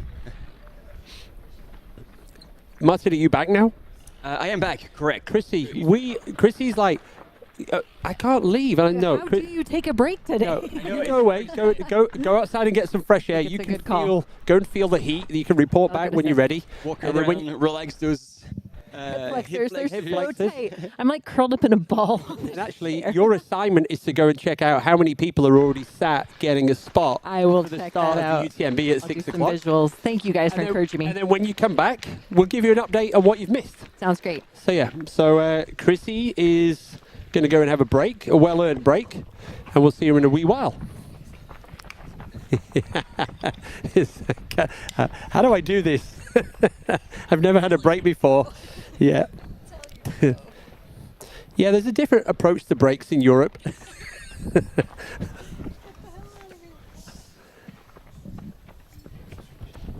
And then I took advantage of looking at this in the chat as I came back. And yeah, we know that there's a whole lot of fans for Ho Ha Thi from Vietnam, and they want to see her on the cameras. But obviously, we have limited amount of cameras, and yeah, we'd love to show you every single runner from first to last. But as of today, this is not an option. However, Test said in the chat, very rightfully so, if you go on the live.utmb.world, you actually have the fixed cameras at several aid stations, and so you could actually choose to watch those cameras and see whichever runner you want go through those aid stations. So you're not completely blind, but you can definitely utilize those cameras to get an update on the runners you're following. Yeah, that's fair. And obviously, you know, if you think about it, we were here a few minutes ago when Hayden did the pass on Adam, and there's something really special now that we didn't have 5, 6, 7 years ago, having so much content, seeing the athletes like making the passes out on the course, like Jim passing Zach, Mathieu passing Killian. There's something quite... Xavier and Zach down here in La Folie. Yeah, there actually. So with Sebastian Chenier running along with the camera, and and giving his own live commentary. So here you got spin screen, first woman, second woman. Obviously on very different terrain. Tony McCann leading is on a downhill, and Martina. I don't want to butcher it. Winarchik. Yeah. Somebody kindly did someone did quite a nice phonetic, and awesome. So I think it was so we've been helping on that. No idea where Mike is. He was supposed to be here at 2 o'clock. Maybe we're just doing such a brilliant job on his behalf. He didn't want to come in. He's also in the calendar for tomorrow. All right, so if he doesn't come today, we'll have another crack tomorrow. So Mike McManus from, I guess, from Hoka was going to come in, but we'll probably see him tomorrow. You can ask him to confirm that having this global sports marketing on the event side, or on the athlete side, and it's Chris Hollis, who's actually responsible for sports marketing for the event. Wow, this gap was 1.5 minutes, probably 1 kilometer ago. So the reason we're not looking at Ho Ha Thi right now is because we are probably close to seeing the second pass at the front of the race of the CCC this year. And I was going to say, by the look at these two ladies, like Martina is actually really looking composed, very efficiently leveraging her poles just to offset a little bit of the effort of her legs, and then a few times also you can see on the face she's just running and then looking ahead. She is chasing. She knows how she's feeling, and maybe she's been told that the gap was closing. I don't know, but Martina Winarchik is definitely here on a mission, looking good. Looks like the race management has paid off. She was the winner earlier this year in the UTMB World Series at the Tenerife Blue Trail. Hey, and thank you to Robin. I think in terms of our Chinese athlete in first place, so it's Jiang Wohua. So it's more of a J. The ZH is a J. So thank you for that, Robin. We're always happy to listen to feedback. So, yeah. Here we go. This is that little downhill that we already saw Tony through a few minutes ago.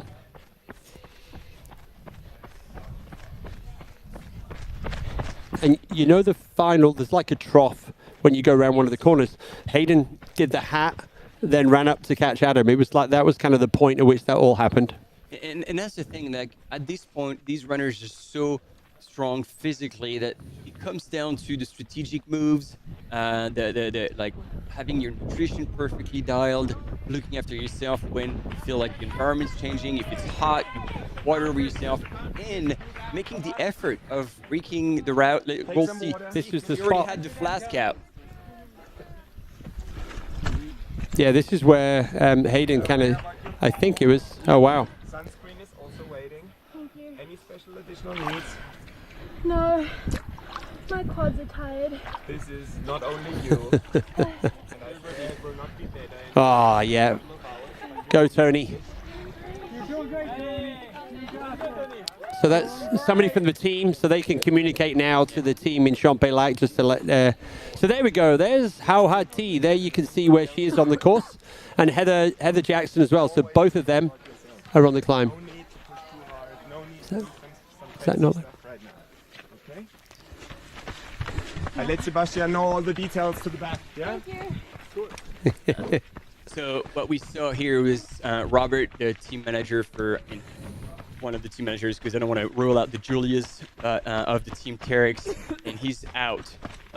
It's about a couple of Ks now until the aid station, and took advantage of that. 3K.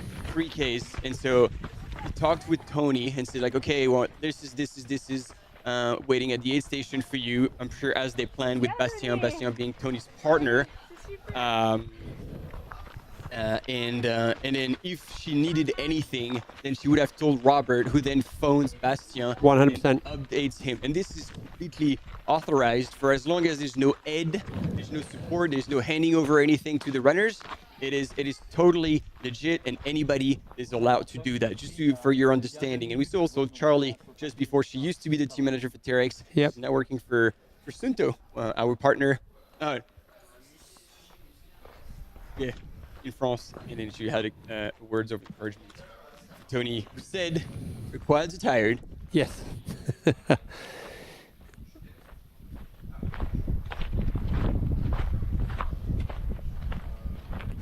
So time elapsed since the runners left this morning at 9 a.m. So 5 hours 45. There's Martina. I think Martina's just about to hit that turn with the water where we just saw Tony. Yeah, you go. There's the support crew. So there you go. There's a clear visual. Probably more than 20 seconds, but yeah, maybe 30, 40 seconds. But there you go. Martina not looking rattled by the heat at all. Looking really kind of moving within herself. So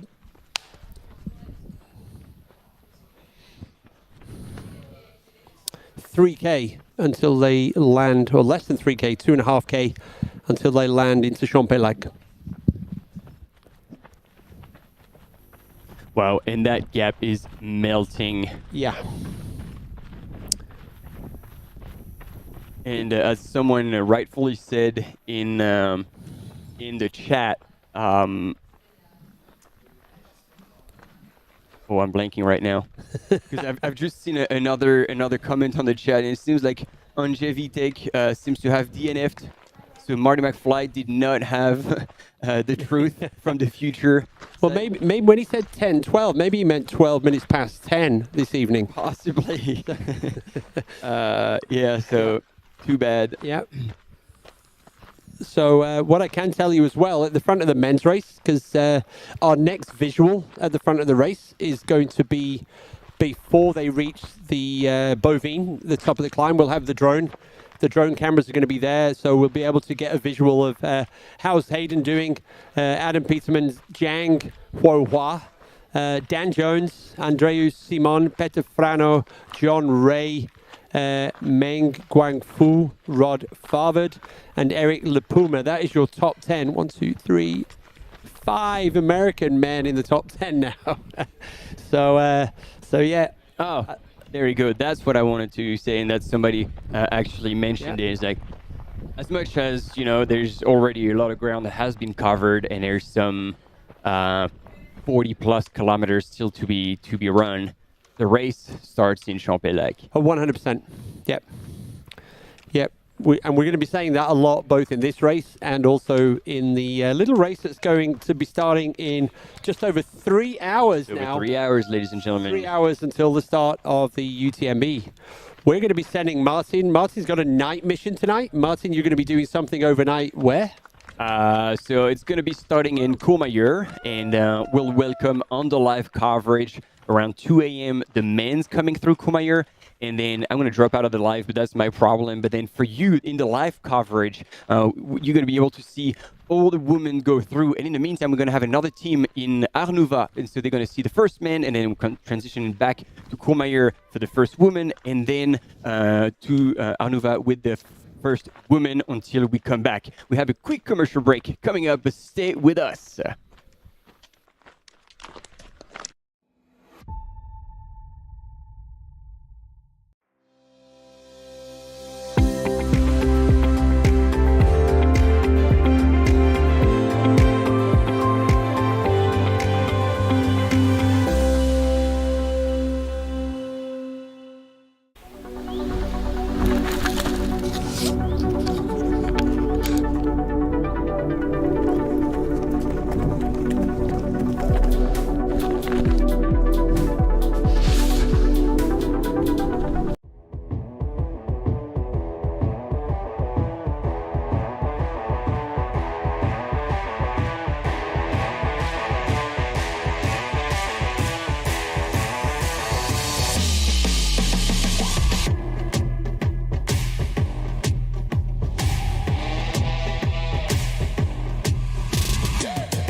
right, team, we're back.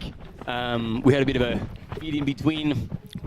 This is why we're doing adverts, actually. It's for us to go to the bathroom, have a feed, and so we can still comment throughout the day and throughout the night, as I was explaining just before the advert. And then go and ask our colleagues how to pronounce certain names. So yeah, if we're not getting the help from the chat, so we go 77. It's about 300, according to the tracker. If you look at the gap there, it's like 250 meters the gap. So Tony is still hanging. Not giving up. That gap is holding steady. Yeah. She's not giving up. She knows the aid station is near. She knows Bastien is there as well. It's going to be massive moral support. They're going to reassess, see what's okay, what's not, and then try to troubleshoot. This is the whole purpose of ultra running, is like take whatever is being thrown at you and try to sort out that whatever problem. But we do see a very big difference in pace and even posture right now between Tony McCann and Martina. And I've just been told by Jedrzejczyk, who is, as I was telling you earlier, behind King Runner Ultra, the biggest media in trail running media in Poland. And he said, Martina, before the race, she said, second or third place is not going to be good enough for me. And so she said, she spent a long time in Tenerife on training camps.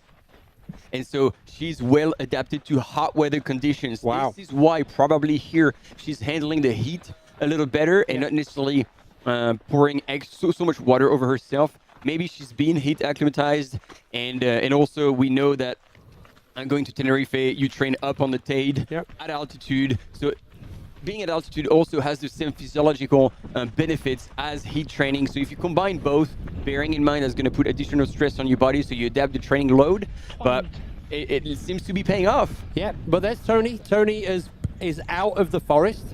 And we're getting Stephanie Howe is getting a race tonight. Shout out to Steph. Stephanie's kind of obviously relaxing before the race start by listening to UTMB Live. Love it. We had Tony McCann in the chat yesterday morning. Yeah, Steph, and I saw you in Sham, and I was biking like a savage on my bike. I didn't stop, but I wanted to say hi, and definitely best of luck tomorrow. Tonight. You're going to see it tonight as well. Yeah, during the night. Yeah, exactly. So here we go. Less than a K now. A K or so until the aid station for Tony McCann and soon to be Martina Młynarczyk. Come on. Bravo, Tony. Come. Go. Super. Tony, bravo. You need anything up there? No. Come on, you're crushing it, Tony. Come on. The whole gang is there. Oh, yeah. I think this climb has been taken over by the Terex team.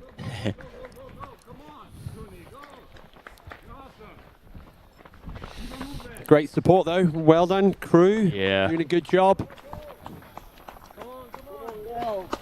Come on. And so by the sound of it, again, from the behind-the-scenes feedback from everyone, it sounds like if Martina Młynarczyk is going to make a move, she's going to make a move after the aid station on the flat at Champelac, or that long downhill after Champelac. Yeah, it's apparently where she would plan on making a move. And here you can see a little further back from Vietnam Ho Ha Thi and Heather Jackson that we had on live yesterday. There you go. Martina is out of the forest as well now. I think on that tracker, it looked like the gap between the two, there's about 250 meters distance. Yes.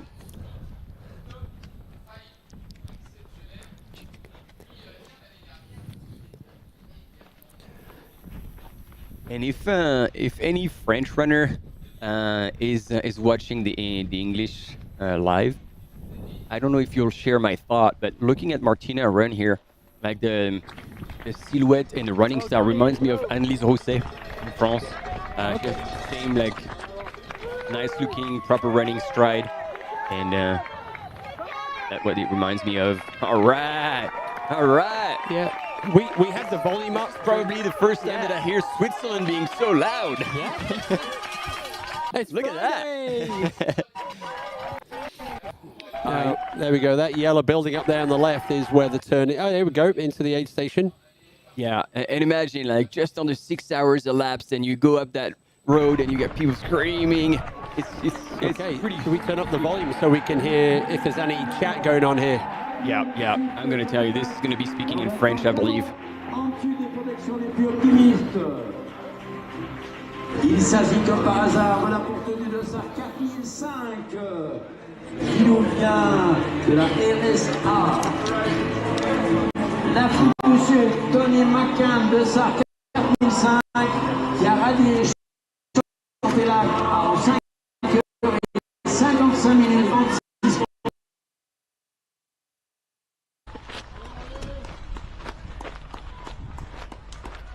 Problem with the others with the signal inside. Okay, so it looks like the signal into the aid station is not the best. No. As soon as they jump out, it's fine. Okay. Yeah. Okay. So all these Instagrammers streaming and sucking out the connection. Ah, damn.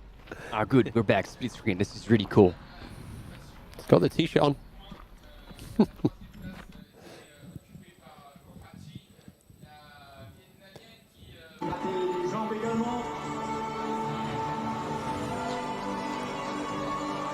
Bit of sunscreen. Yeah. At that point, that's gonna help, because if you start having your burn 4 degrees. shoulders, Yeah.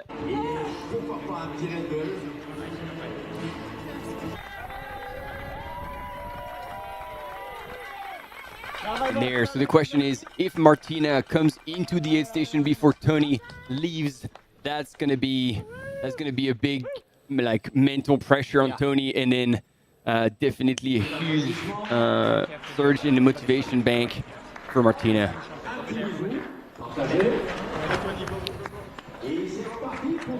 There we go. Tony is in and out. They were a gear check coming out of the aid station, so I hope they anticipated that, because otherwise she's gonna have to stop. And were they a gear check with the men's? For the men, no, they flew. Hayden was out pretty okay, quickly. and it looks from this aerial shot that she's out as well. Okay, because sometimes this is critical, and if you anticipate that, you can also save a few seconds that are very precious, especially between these two women. Yeah. They comment in the chat about how in the Western States the aid station is absolutely packed with people. Yeah, I think here obviously there's way more runners, and once, especially the early part of the race when the elite runners are all coming into the aid stations, so only one person is allowed to be in the aid station for the teammates. You can be outside and cheer them on, but just to manage the traffic inside an aid station. There you go. Martina is in the aid station, so we can give you a time check. Yeah, in the meantime, I'm going to keep a close eye on what's happening.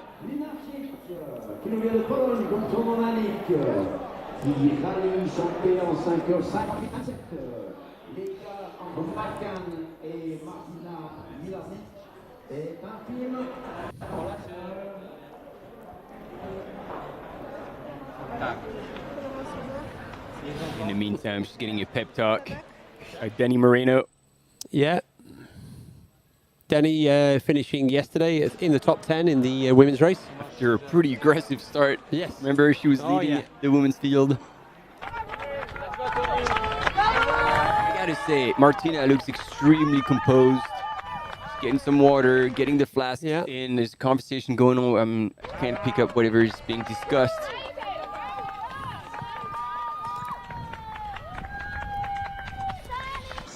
Oh, well, Danny's moving pretty... Tony's moving pretty good again. Yep. That was like... Yeah, and sometimes you can just have that rubbish moment and then you're up and at it again. Oh, 100%. And this is why, like, whenever you're going through a low, just keep yourself together, look after yourself, assess like Eli did. He was like, he was overheating. He's like, I got to stop. Looked after himself, and then back he was full on. That is quite a long stop at the aid station. Yeah. So, like there could have been a whole lot of time saved.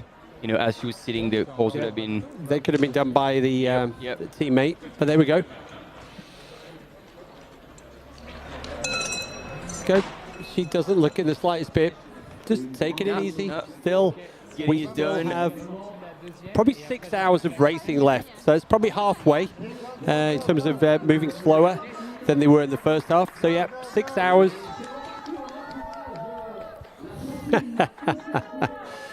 So yeah, good comment in the chat now. Hopefully Tony will move faster with the help of poles. So yeah, real kind of team effort between South Africa and Poland. Very good, gang. Keep up the jokes. The South Africa gif is flying again. Well done, gang. Here comes the Polish one. Love it. Great work from the gang around the world, especially those in South Africa and Poland right now. Here we go, Champex-Lac. 6 hours of racing, 54K. So that means we've got 44K to the finish line. 3 climbs. Yes, I think this is the most important part, Keith. You're absolutely right. There is just over a marathon, but 3 really monster climbs that, you know, if you're even the slightest spent, this is gonna be hard, especially the one out of Trion. I mean, if you're cooked, you're going backwards on that climb. So Martina here pulls away. She knows that's the runnable section, and once they're out of Champex-Lac, this is even gonna be like a dirt track going downhill. So this is gonna be like the next section, and there we go, beautiful. Champex-Lac, tout plan de l'eau, slightly downhill, and quite a fast section.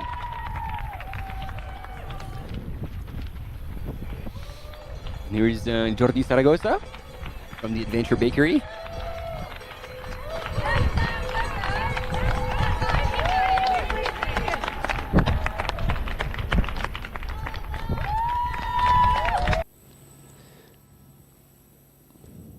Tony was back moving, as you pointed out. Yeah, Like, I think it's it's incredible. Magic. There we go. Just about to pass the bakery on the left with Leon. That's right. So we're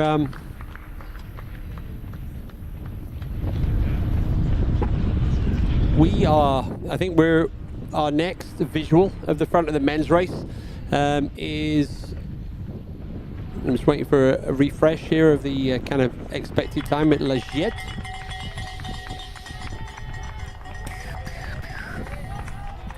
There we go. We got our two race leaders in the women's race, first and second, cruising around the lake in Champagne.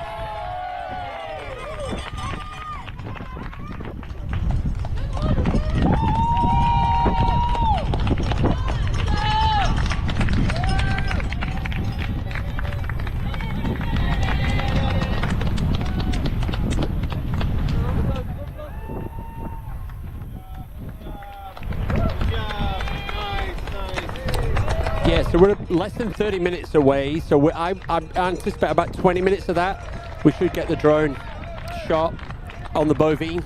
Yeah. I'll be ready to roll out the pow cowbell jokes. Oh, did you see that? Tony was looking back. Yeah.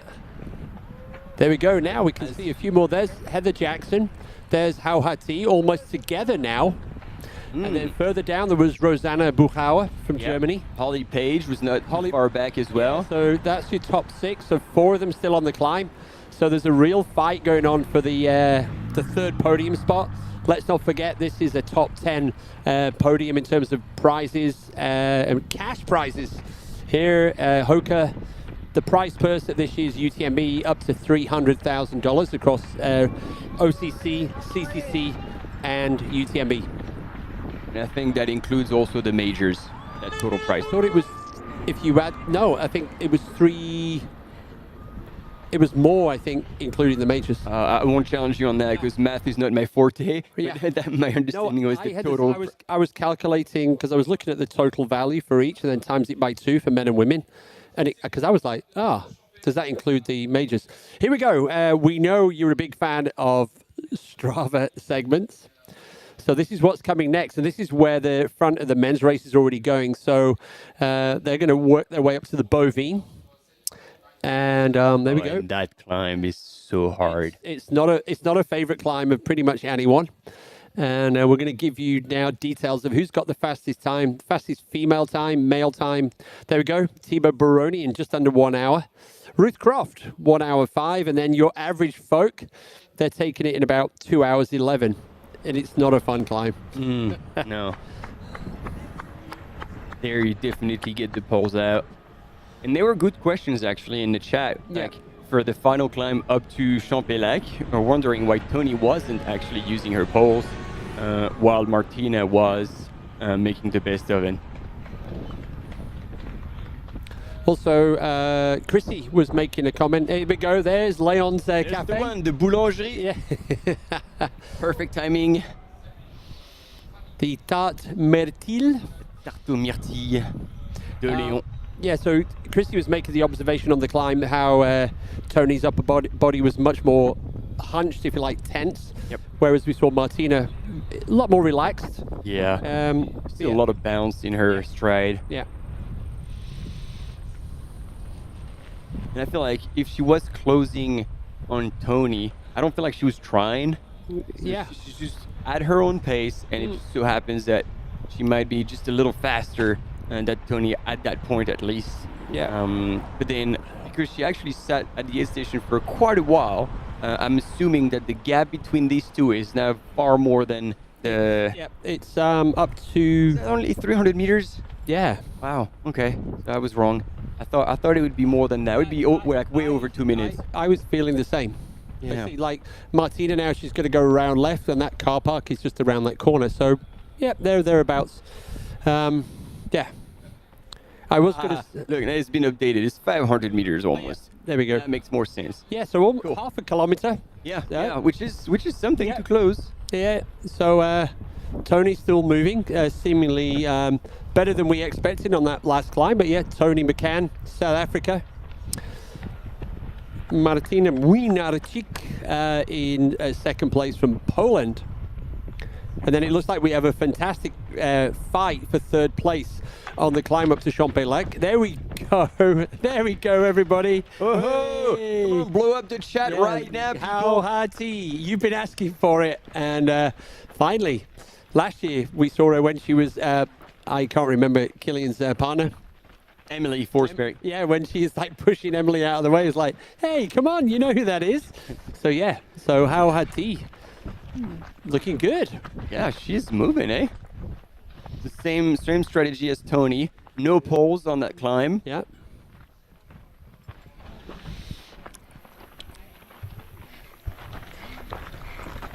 And Hauhati, she's about 10 minutes out from checkpoint. Look at that smile.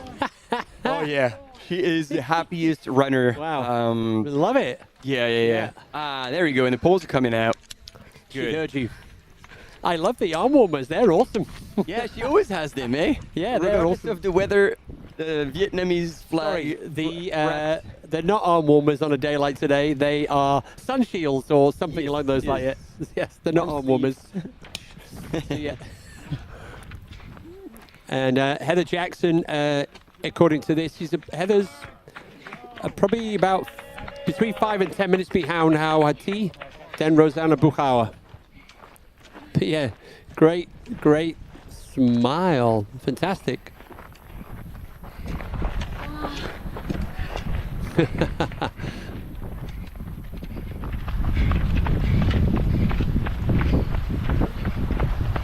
Yeah, last year she was 4th here at CCC.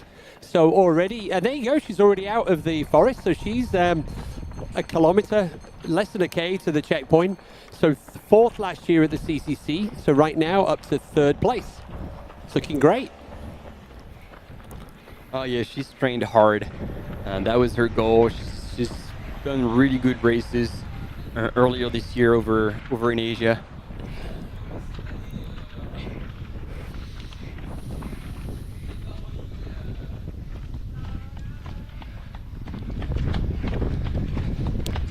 Somebody made an observation in the transition to Champex that Tony changed the poles.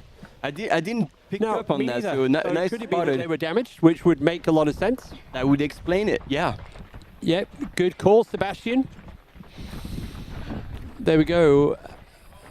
There you can see the gap between Hauhati as she makes her way up to Champex. And there you go, there's Martina, there's Tony.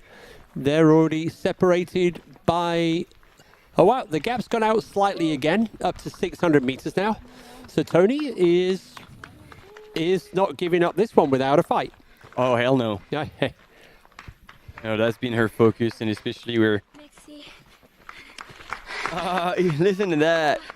Saying merci to the French, or no, in that case, probably Swiss spectators cheering her on.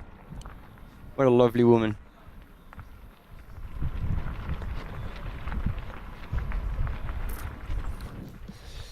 Right.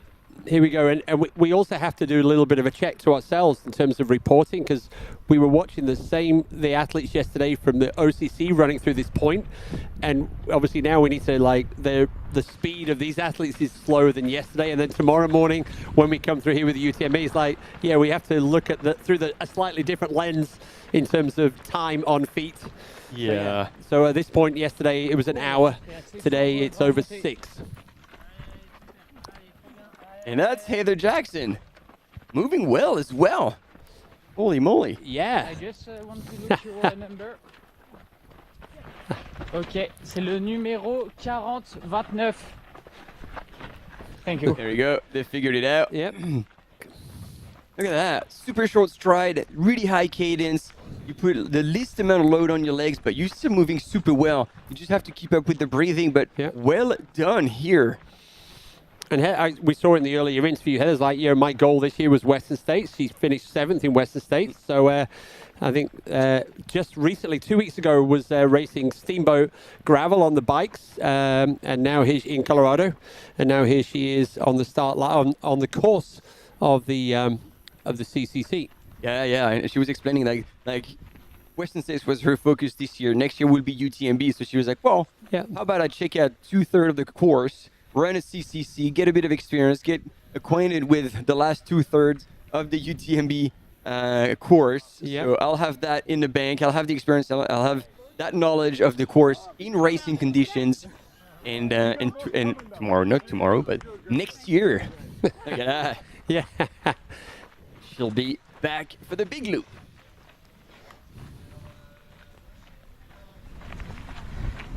Yeah, and she'll know a thing or two about running economy and making sure you don't spend too much energy while you're running. Coming from triathlon and Ironman, she says like her, usually effort time is around 9 hours, and basically running a marathon after swimming for 3.5 Ks and biking for 180 K. Yeah.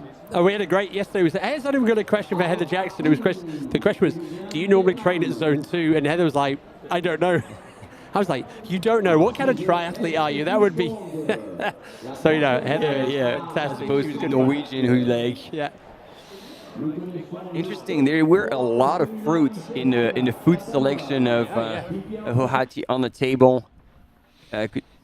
So Heather's less than a K away from the aid station now as well. What was in there? Was it ice? Watermelon. Watermelon, man, this is the best. The Hohati going through the Champelac station in 3rd place.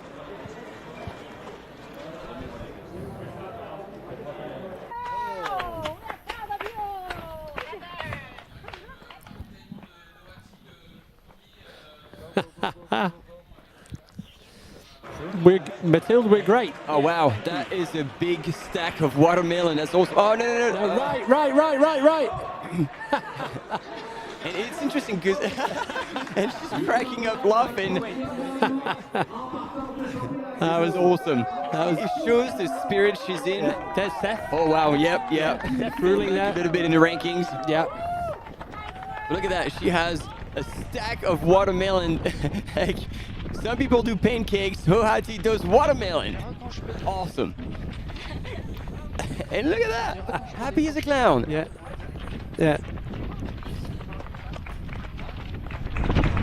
And that's the beauty of it. Watermelon, you can shrug the rest.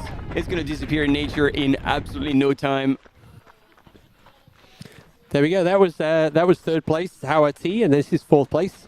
We have Heather Jackson, Team HOKA. So.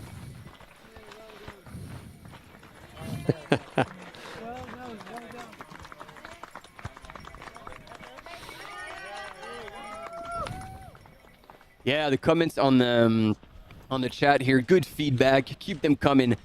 It's funny how elite athletes actually take so little from the aid station. Yes. But the thing is, in an ultra, they say never try new things. And so these athletes are familiar with eating very specific things. And so to be sure it doesn't upset their stomach, and also ensure that their nutrition plan is respected, meaning, every hour there's a certain amount of carbs that they try to ingest to stay on top of the nutrition and avoid bonking. And therefore, by knowing exactly what you eat, whether this is energy drink, gels, fruits, then you kind of get an idea of, okay, am I behind? Am I good? Am I ahead? Because if you eat too much, you could also simply overload your stomach, and then you end up with slushy guts and all sorts of problems. So that's why. But you know what? No problem. There's all the extraordinary runners who will come, and just like crickets, they will ravage the aid stations. Extraordinary runners, the consuming of local food is part of the cultural experience. And they're going to go for the cheese. They're going to go for the dried meat. They're going to go for the saucisson. All of it. Yep. So yeah, we saw Howard T. She passed Seth Ruling at Champelac. So Seth was definitely not looking in a good place. He's obviously had a tough time between La Folie and Champelac. So if we get any more information. There we go. Change your shoes.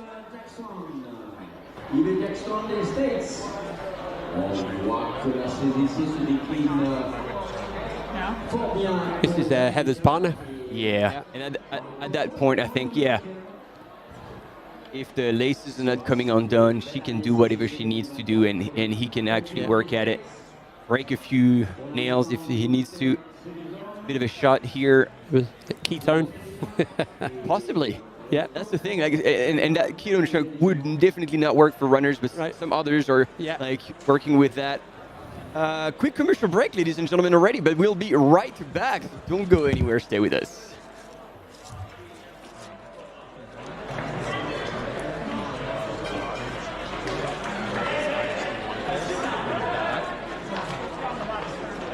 Well, actually, we're still here, to our delight. And look at that. I am so glad to see this. And somebody actually said it in the chat. It's like, guys, have you ever heard of ice? Because it is hot and nobody was actually cooling themselves down. And this is exactly what she's doing. We know that is the heritage of racing Western states. Yeah. You've like raced, you.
There you go.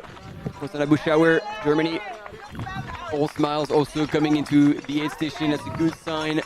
Once again, 44 Ks left in that CCC. And 3 big climbs at this point. If you're feeling good, that is a very positive one. Oh, close. Can't overshoot it.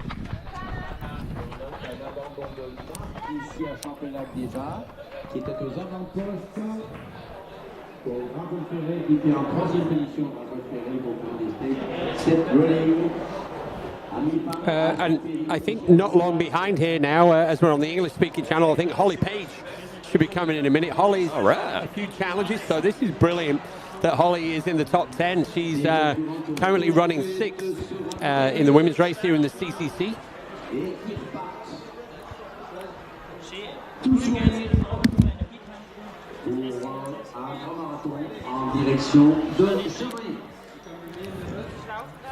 We've also had confirmation that Seth Ruling has stopped at Champelec. We just saw Seth a minute ago.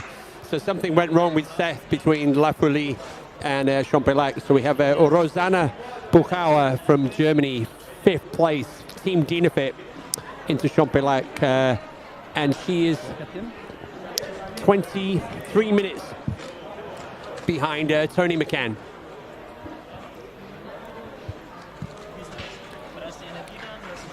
Next athletes. Yes, Seth has just dropped out. I can confirm that. We're also hearing that, well, that's the one I can confirm right now. So Seth Ruling is, he's already made a post on social media. Here we go, guys, at the front of the men's race. We are up at the Bovine, La Giette, and Hayden Hawks is already up here. He's moving incredibly well, and actually, he's about on time here. So yeah, Hayden Hawks, Team HOKA, there's a little bit of a opportunity to grab some water right there.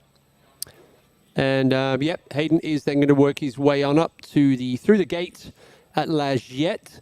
And there we go, right over in the top right-hand corner. Now you can see down in the valley, that is Martigny. Hayden Hawks. So Martin is back in the house. Hayden Hawks is up at the Bovine. I saw that. Like, and he did look pretty good. He stopped at the water cross, got his cap wet, and back again. Yeah. Solid. Yeah, moving so well. Mike Manus will be pleased. He'll join us in a wee while at 4. He will? Okay. I think we got the timing wrong.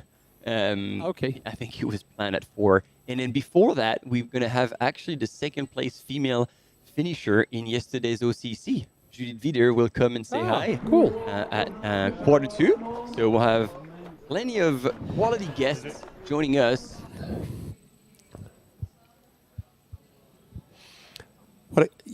Also at this next checkpoint, the course record of Petter Engdahl from 2 years ago, 6 hours 20 into La Giette. So we're already out. So outside that, as it stands right now, I think, and we're not at the checkpoint yet. So we've still got a little bit of a way to go to get up to the gate and to the checkpoint.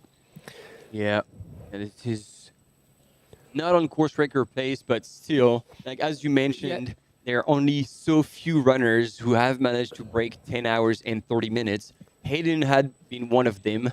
Back in 2017. Back in 2017, and already back then, he chose not to use poles at the time. He set the new course record, the course record at the time. Yep. And then since Petter Engdahl using poles, Petter, if you don't know him, running for Team Adidas Terex, is also a cross-country skier. Therefore, using poles is definitely natural for him. I also think temperatures today way hotter than they were back in 2022. True. Yep. True. That's a fact.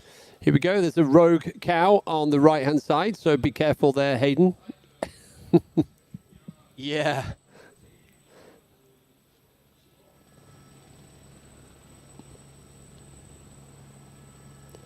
Oh, yeah, this is fantastic. Hayden's just moving through the gears, looking smooth as silk. Yeah. Because again, like as much as maybe the drone doesn't do justice, it is climbing. Yeah. And then the way Hayden runs, still bouncing, still high stride, is a good sign. Guy still has some in the tank. I think so. And it's going to be interesting to see who's next. Is it Adam Peterman? Is it Zhang Wohua? There we go. You can see now he's almost at the top of the climb. You can also see around the corner he's going to descend to Trion. And then you can see up the other side, that's the next climb that he's going to be doing. Yeah, it's kind of a... And purple is not good. Yeah, there's two sections in purple and then a little bit of green in between. Yep. You see that? Oh, the fact that he's still running there. Yeah. There, nearly broke into hiking, but nope, back into running stride. This is very steep. That last part, there's going to be a tiny switchback. It's going to be on the top here, and then, as you said, through the gates, and then that's a long descent. First onto, there's no aid station, but the Col de la Forclaz. And also this area here, famous from where, this is where Katie Scheid made the pass on Marianne Hogan in 2022. Katie went on to win the UTMB. This was also the spot where Jim, same year, had a blow-up in Champillac, and Mathieu Blanchard, Kylian Jornet passed him here. So yeah, so this is, and actually this is the corner where Marianne Hogan came across a whole herd of cows, trying to work out how the hell they get past these. So yeah, so the last couple of years we've had a few moments on this particular climb. Blandine Lirondelle as well had to go completely off course to go around the cows. So, like, yeah, cow handling should be part of the UTMB and CCC training. Here we go. There's the gate. That is the top of the climb. And then it's about 20 minutes down, depending on how Hayden's feeling. It's about 20 minutes down into Trion.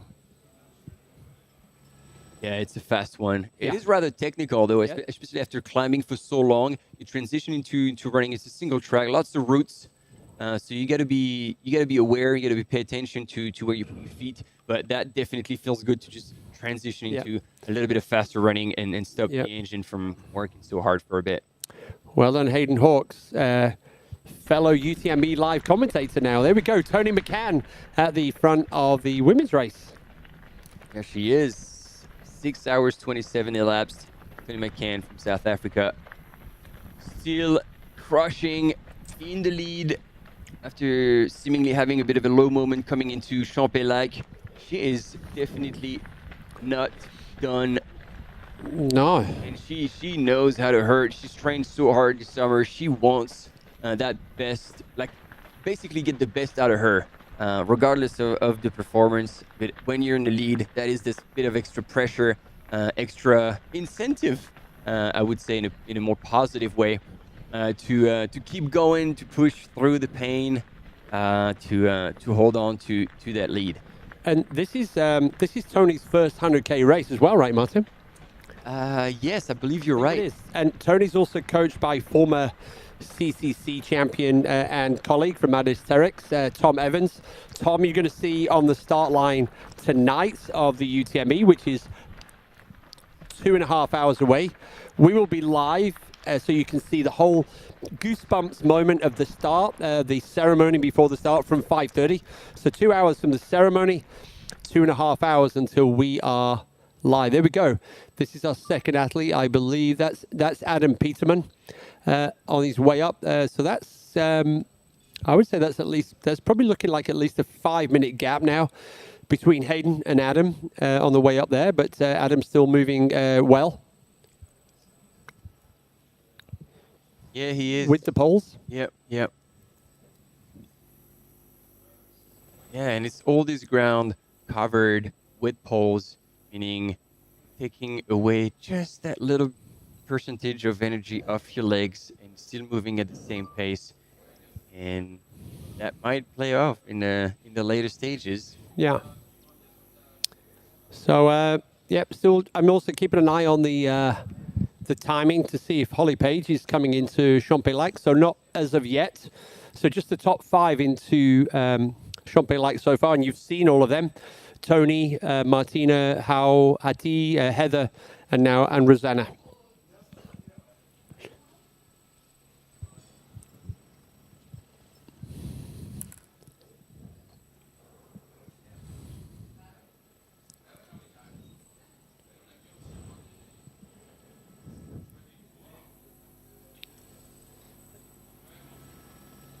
In fact, yeah, we have such a fantastic mixed bag of nations in the women's race. So South Africa, Poland, Vietnam, the US, Denmark, Germany, the UK, US, Spain, China, France.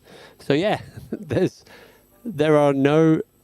just 2 Americans. Everyone else is representing. So a lot of 9 nations in the top 10. Very diverse so far. Oh, here's a cow. They got the memo. Stay away. It's coming in hot.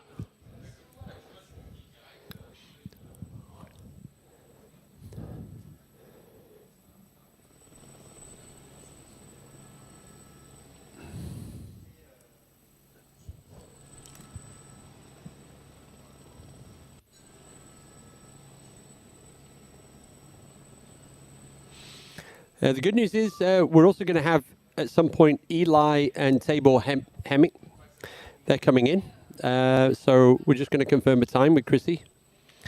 And you did, but you already knew about Judith, so yeah. Judith, yeah. Yeah. I asked her to come after her performance yesterday, so it was good to have a debrief. And I just felt like I missed out a little bit, not getting the chance to do the interview on the finish line. So Were you here when I just mentioned about Seth Ruling? He stopped. Oh no, I missed that. Yeah, he stopped. Do we know what happened to him? No, I just have. He stopped, and he already posted something on socials. Oh, okay. So he's something between La Folie and Champex-Lac. Okay. So yeah, so Seth stopped. Wow. It's so. So our friends in the US are waking up now because it's the morning. So they're waking up to some pretty exciting news right now that Hayden and Adam are crushing it at the front of the the men's race. Yeah, but look so like far. right now, Zhang Yuhua is probably a minute, if that, back from Adam Behind Peterman. Yeah. So somebody in the chat was telling me it's pronounced the Z and the H is a J, so it's Jiang Hua. So we're loving the help that we're getting from our friends in the community. Oh, and we're being told, I mean, I don't know if this is fake news or what, but Seth rolled his ankle. Right. And then there was a question, hey, question why we have disabled the chat on YouTube and we put it on the platform live.utmb.world. The gifts, ladies and gentlemen, just because of the gifts, it brings so much joy, entertainment, and sharing the emotions. This is truly where it's at. And ever since we've been now working with this chat, man, the live coverage has been so much more interactive. And we're forever grateful for the gifts. So, you know what? Whatever you want to express with words, you can do it. Express it with the gifts. It's going to be so much more meaningful. And it goes across all languages as well. Martina Mujnarczyk here on your screen, currently running in second place. Is that Jim Wormsley posting in the chat? Yeah, indeed. Your teammates are doing well. No pressure, buddy. Exactly. So, no. Well, I think knowing Jim is like, well, that takes the pressure off me. So yeah. So if that really is Jim, it's good to see you in the chat. Maybe Jim's he's got one of his people doing it because I know his Instagram account is being managed by somebody else right now while he's getting ready for the race. But we look forward to seeing Jim and the rest of our 2,600 athletes at the start of the UTMB in just over 2.5 hours. So there we go, Tony and Martina on the way up. And I normally get a distance, but we need to zoom in on see the distance between the two of them. Doesn't seem that much. No, it's hard to get a scale of that. So Tony's at 0.63. I can't see Martina's. Oh no, but there we go. That is there's a visual of roughly where they are on the Bovine climb that nobody ever says is the favorite climb in the UTMB or the CCC. But there we go. Tony and Martina having left Plan de Lau, having left Champelec on the way up to Bovine. And there we go. There's a sloth gif that I'm loving right now. Love it. That's the most active sloth I have ever seen in my life, but I'm okay with that. Oh, here we go. This must be... Oh, this is Tony's finish from last year's OCC. Don't get confused. It is from last year at OCC.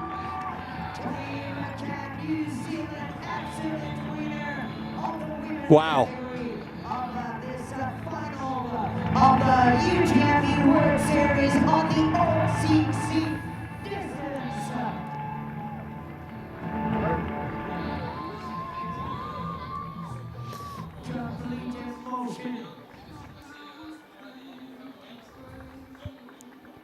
In the arms of her partner Bastien, who's been a very big supporter of her work. He's a very strong runner himself, you know, this is very often the case. We've talked about power couples that we've seen, like the Dmitayevs, Dimitri and Ekaterina. And actually, Adam Peterman's partner's running in the CCC as well. Erin. Wow, there you go. And so sometimes as well, like behind a great champion, you have a supporting partner who's enabling them to do that. Being away for races, for training camps, going away for those hours of training. But then when the support is there, it makes a big difference. This is actually what Clémentine Geoffrey was talking about. She's like, you know, ever since I'm with Fleury Roux, who's also a runner, obviously, he's one of our camera runner. She says, like, it has enabled me to get to a level I just couldn't before because we're sharing the same passion. Yeah. This is the recap from early this morning. So if you're just joining us now, and where have you been? First question. And secondly, so we're 6.5 hours into the race. This is what you've missed so far.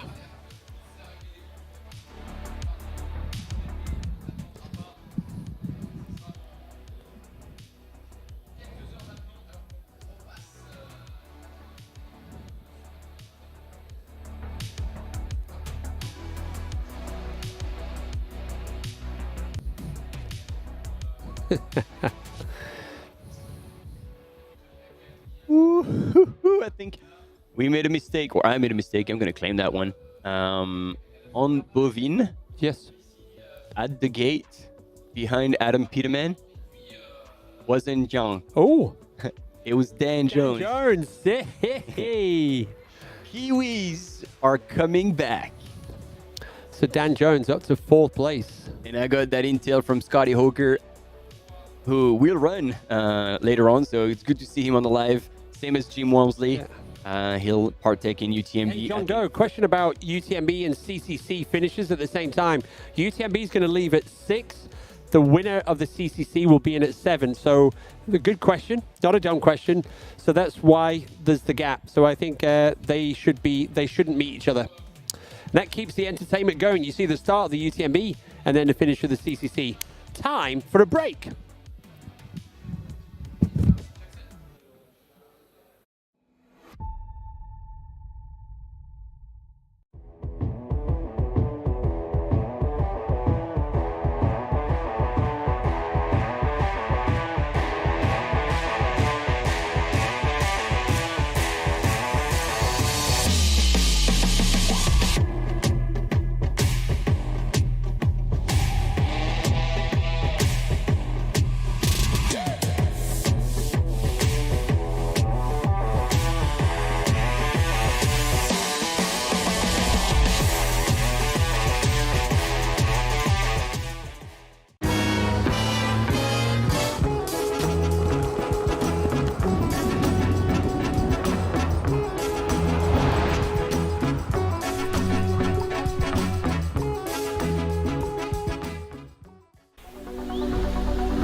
Team 5, est-ce que vous m'entendez?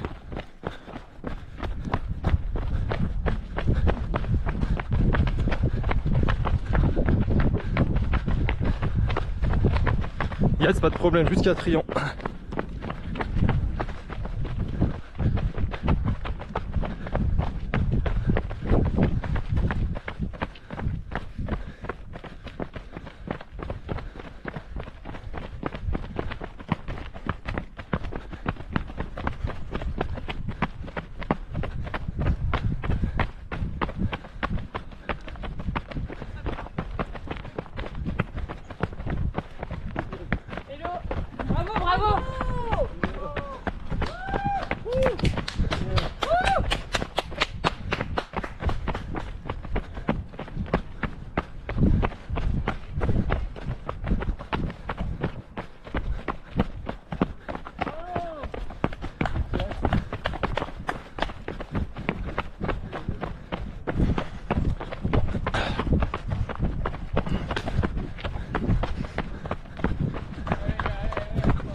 Bravo.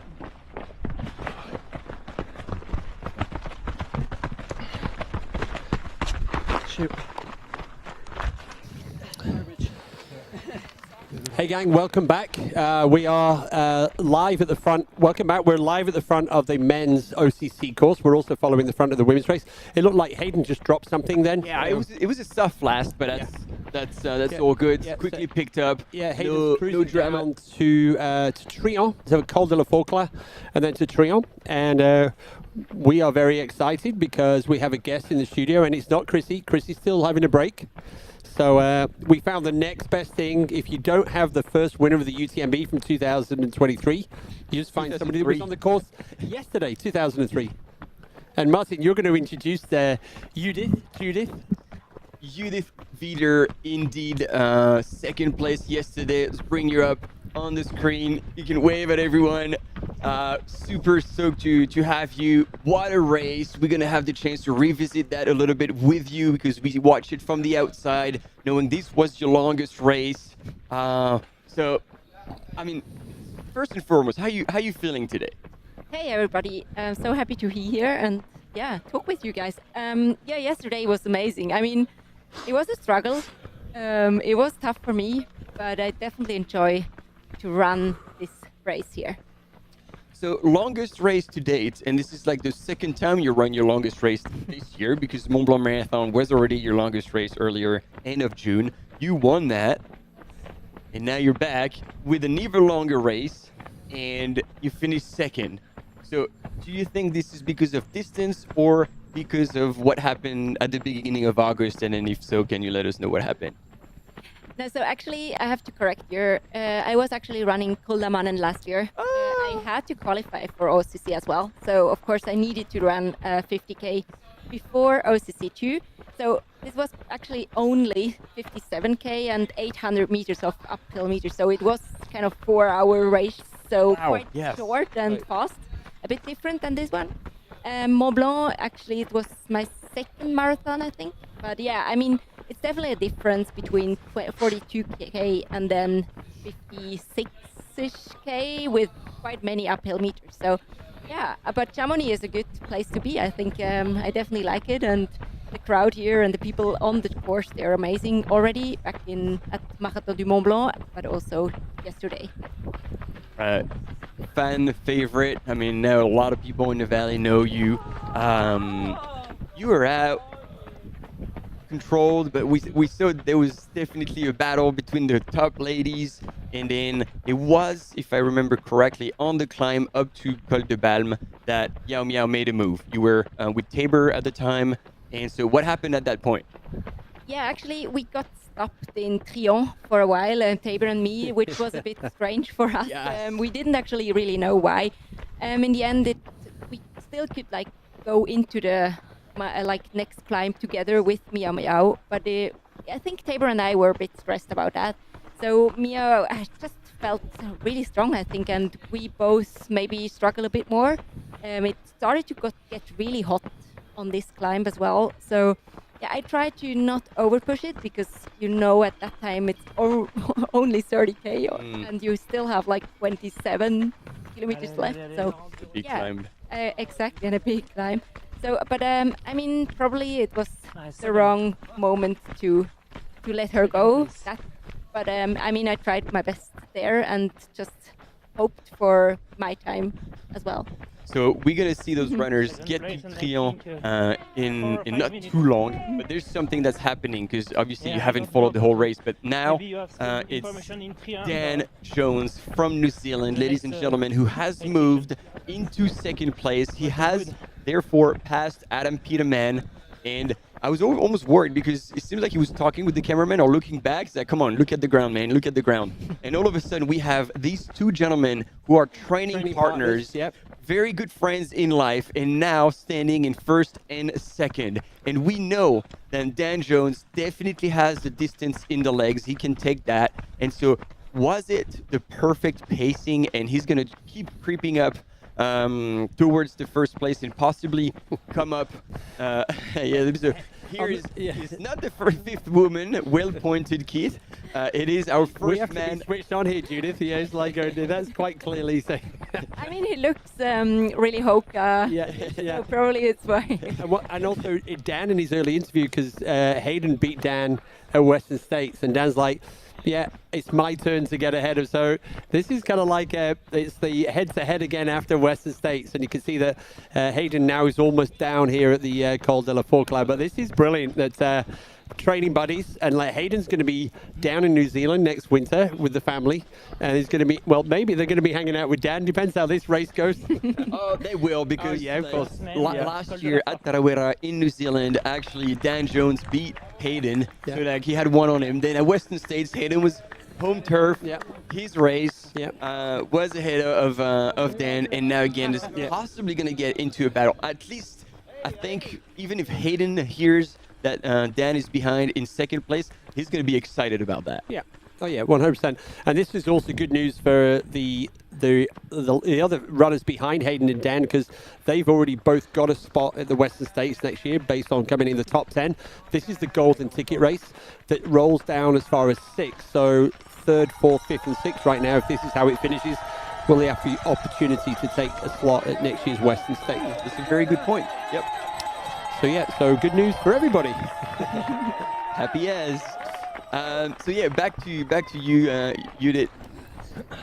It was a tough one. It was hot, and we've seen today as well. Like runners were definitely suffering from the heat. And then you carried on, dropped on the other side of Col de Bam. You were looking like you were moving on that whole descent all the way. I mean, down on the left-hand side of the Chamonix Valley and then into Argentière. You were going into that climb with what mindset?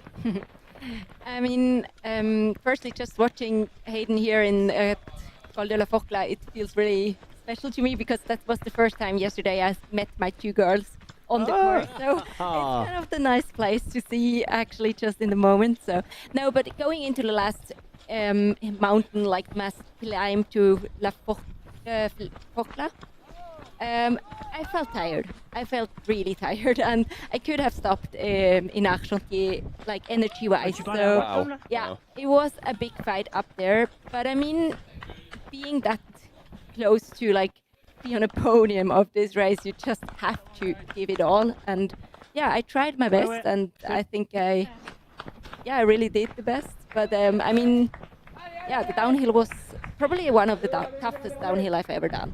Into Chamonix. Into Chamonix, yeah. Was it like the body was just exhausted, or was it physically the legs started to give in? So it's combination actually of everything. Yeah, I mean, it's the tiredness in my mind, of course, as well, to focus. And I mean, there are lots of rolling stones. It's not a technical downhill, but it's still like you have to be really concentrated. There are lots of water streams. You have to be able to stand on stones which are not slipping. So yeah, I mean, this was the main part, but then also the body is not able to react fast anymore. And yeah, I mean, I knew that it's close back.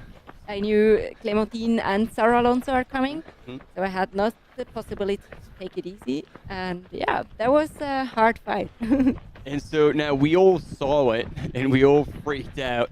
That fall, like, we see your knee hit the ground so hard, and then almost your face. You put your hand down, but and then you stand, and then you're limping big time. The knees hurt, and we're like, oh no.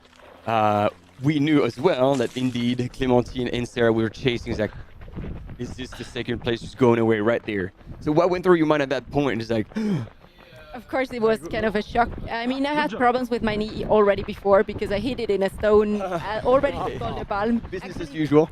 Same one, so probably it's because of why I fell. But no, I mean, once on the ground, I got huge cramps in my legs too. So standing up again, it made it even harder. But yeah, I mean, I was lucky to know it's only this flat K left, so it's just to push through. But I was totally in my own zone, and I didn't get anything on the final kilometer. I just wanted to get to this. Yeah, you got tunnel vision. Don't look at anything. Yeah, wow. And it was painful, but it was worth it. The hard-fought battle are the most exciting and the ones you remember for sure. Anything else now in your season? Yeah, I mean, I got the question 5 directly. minutes d'écart. Yeah, next year it's Entre les CCC. I can tell you probably not. I've never saying no, but no, I'm sticking to my short distances. I do like fast and short races, definitely a lot. So I will be hopefully back on the Golden for the US trip if everything goes well and my recovery goes well too. And then, I mean, there is still a final in Switzerland, and probably people know I do like to compete in Switzerland. That's why I race OCC, Switzerland to France. And yeah, so hopefully we're back in Ticino and the scene in end of October and race there. And then, yeah, get a good break as well. Awesome. Well then, best of luck, Julie, for the rest of the season. It looks like there's some fun stuff coming up. Hopefully the knees are done with banging rocks. Yeah, hopefully. No, but first it's yeah, watching these guys actually. Lots of friends are running now, so I will definitely go out and cheer them on the finish shoot and then watch UTMB the first time actually in my life. So it's going to be really fun to be here and cheer these guys on. Do you want to give a shout out to anyone out there running, spectating, that is around or not?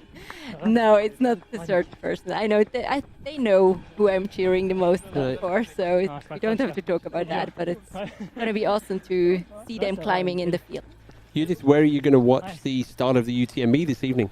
So actually, I will probably be around our, about like 1 kilometer into the race. Right, okay. Because, yeah, we have the girls here too, so Yes. with them it's not so easy to go up to the mountains. And then I will turn around and go towards the other city, of that side of the city, just before the final shoot. Brilliant. To be there. Awesome. Yeah. Well, thanks a lot for coming with us. Yeah, that was cool. Really good to have you there and get a little bit of personal feeling on how that race went and get a glimpse of what the rest of the season is going to be for you. Yeah, thanks a lot. Enjoy the weekend in Chamonix. Perfect, you too. And have a nice day here watching live. Well, thanks. Okay, everybody. So we are now with we're with Dan Jones. Dan Jones is up to second place. So the Adidas Terex athlete from New Zealand. Dan is somewhere within 5 minutes of Hayden. So we can see Hayden now. Hayden is below. Yeah, he's below the descent, and in terms of that, so we're less than 5 minutes between Hayden and Dan, who's in first place. Yeah, and Hayden's like, we're expecting him into Trion in the next 5 minutes, and then Dan obviously within 10 minutes or so. So this is the front of the race. We've already been talking about the fact that Hayden and Dan are training partners and best buddies as well. So yeah, this is fantastic and exciting enough as it is. And over the years, this descent has kind of got cut and cut and cut, but there we go. And a great job, as always, by the camera crew to keep up with our athletes. So running down here, there you go, it's opening up. You can see Trion on Hayden's left, the location of the very, very iconic pink church.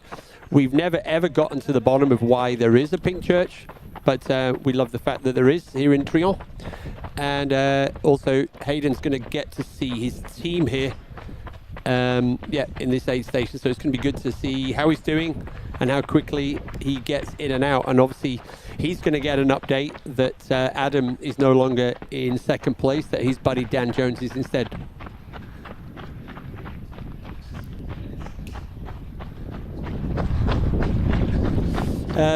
We can also give you an update. So we've got Hayden Hawks in first, Lagiette, Dan Jones in second now, Adam Peterman in third, Peter Frano is up to fourth, Jiang Wa is in fifth, Andreo Simon Aymeric from Spain, sixth, John Ray is up to seven, John Ray is moving up, Meng Guangfu, eighth, Rod Farvard into the top 10, as is Eric Lepuma. John Ray is the seventh athlete into Lagiette. The other three have yet to reach the top of that climb. So they're all the way up on the climb. As we see Hayden now coming down. He's going to go through the tunnel under the road.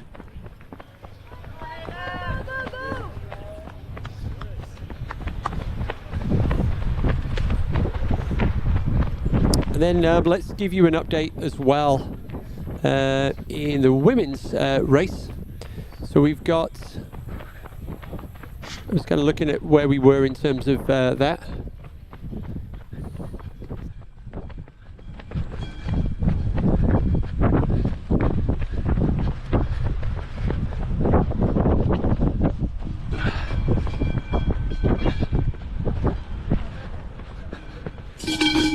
Yeah, so in the women's race, we already said Tony McCann, Martina Hauhati, they're on the way up the Bovine right now after Champex-Lac.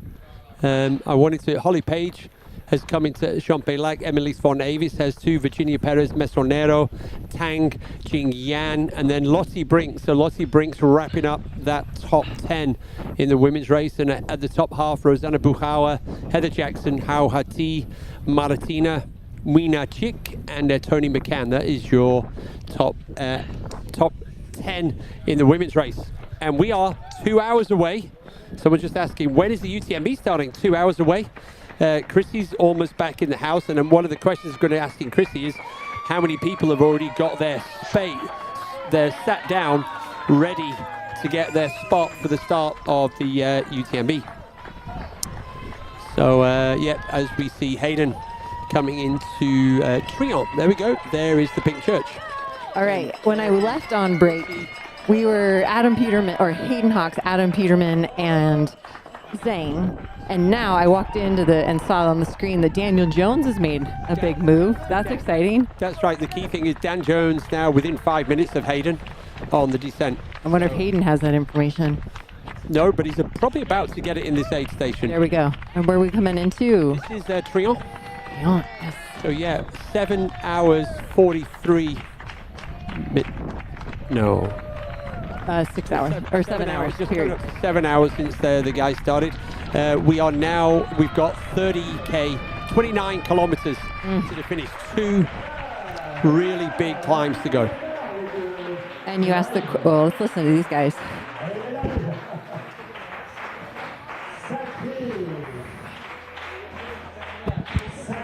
Hayden choosing not to sit.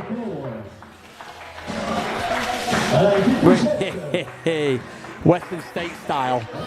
It's hot out there now. It's hot. That was fast. As it should be. The race is on now.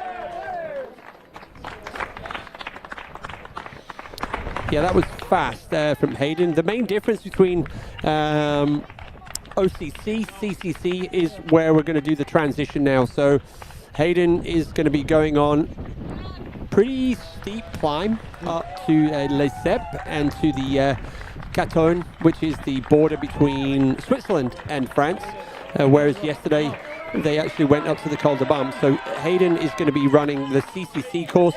In this next segment is exactly the same as in the UTMB. All right, that's good to know. Yep. And in the women's race, Tony's still in the lead. Martina in second. Ho Hati, were you here when Ho Hati was in the A station? No, I missed that. She was brilliant. She was giggling. She came out with like a stack of watermelons and had this big smile like a kid coming out of the shop. And the chat were like a lot of, and just the biggest smile. So a lot of happiness and joy for that. Heather Jackson fourth, and Rosanna Buchauer. That was your top 5 into Champex-Lac. Yeah, and I still see Holly Page's name on there, and Emelise. Holly's into Champex, as is Emelise von Avis, Virginia Perez, Tang Jing Yan, and Lottie Brinks. Lottie wrapping up the top 10. Yeah, Hayden looks strong. He does. He's just, he is just moving through the gears. And, not giving Dan any chance, but it's interesting now. The training partners, the best buddies. They know a lot about each other. 2, yeah, 100%. And Marty was already saying if Hayden hears that Dan is up to second place, he's going to be so happy for Dan. And so they're good buddies, and they're going to be hanging out in New Zealand all next winter as well. So what did you see outside, Chrissy? What's going on in Chamonix right now? We're less than 2 hours to the start of the UTMB. Right on. Yeah, when I left, I walked straight to the square to see what I saw. Like, could I get eyes on anything? And I looked at my watch, and we're like 3 hours before the race was to start, or the UTMB races to start. And I didn't necessarily immediately see, but then when I started looking at the pockets of shade, that's where they're hiding. Okay. People are in there. There was probably 5 or 6, but then as I walked through town, I saw lots of bibs making their way towards the start line. So we're going to see that plaza fill up pretty soon. Right. something else I saw while I was out there. I was in one of the shops and looking through the window, and I saw this person working with her 2 little girls trying to get on bicycles. It was Judith Wider. I looked down and saw the knee, and I was like, oh my gosh, I watched her all day yesterday. So I ran out of the store and made sure I said hi, and she said she was on her way. So I think we're going to have her on. We've already had her on. You had her. I missed her. But I was just telling the story of seeing you in town. Seeing her in the mom mode. Remember yesterday she gave that great bit about how much it means to her to be a parent? 100%. And I saw her out there totally parenting the day after kicking butt on the OCC. I loved it. Yep, and we were also, Judith was just saying, we're asking where she's going to watch the race tonight. So we'll probably a kilometre out from the start because I've got to think about my girls and everything else. So, and also, we were saying, we were getting hammered yesterday trying to get Judith's name right. She said, Judith, you can call me whatever you want. So she was great, and it was wonderful to see her. I also heard that you've been in contact with the Hemmings. Yes. Are they going to be coming in to join us at some point? I hope so. Tabor was so sweet and wrote back on, I reached out via Instagram, this channel that we can get a hold of people that we haven't met in person. Yep. And she got back to me and shared that they would both be game to come in. So we're just trying to confirm a time. Right. Okay. So what we can see on the screen right now, if you look in the top left, that is the Swiss town of Martigny. Down in the valley, and that's where the trains coming from Geneva would go around the lake and stop there. What we've got here then, this is where we're going to see our race leaders in the women's race, and that's why we have the drones on site right now. So it's either going to be Tony McCann or Martina Młynarczyk. So one of those 2 athletes is going to be coming up here soon. They were about... This is bovine, yeah. I was guessing right. I didn't want to say it on air. Come on. Let's. I was like, it looks like it. Look at all the cows. It's got to be the bovine, but I was clarifying first. There's the water trough just by the corner of this farmhouse / cafe, and then a little bit further up on the left-hand side, now top left at the corner, that's the gate where they drop in. I do see some body movement. I'm not sure if we've got the women or not. No, I would hope that we would go down a little bit lower, but I hope so. Yeah. We're expecting, if that helps us, we're expecting Tony to be at La Giette, which is just above here, top right, in about 18 minutes. So no, not yet. They shouldn't be here yet. But there we go. Here's a recap of what happened many, many hours ago this morning at 9 o'clock. And it also doesn't feel like that many hours ago. Yeah. Oh, no, I feel like we were just, Time does not make the same sense sitting in this studio. Perfect timing.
All right, ladies and gentlemen, we are back, still following CCC with Hayden Hawks still leading the men's race.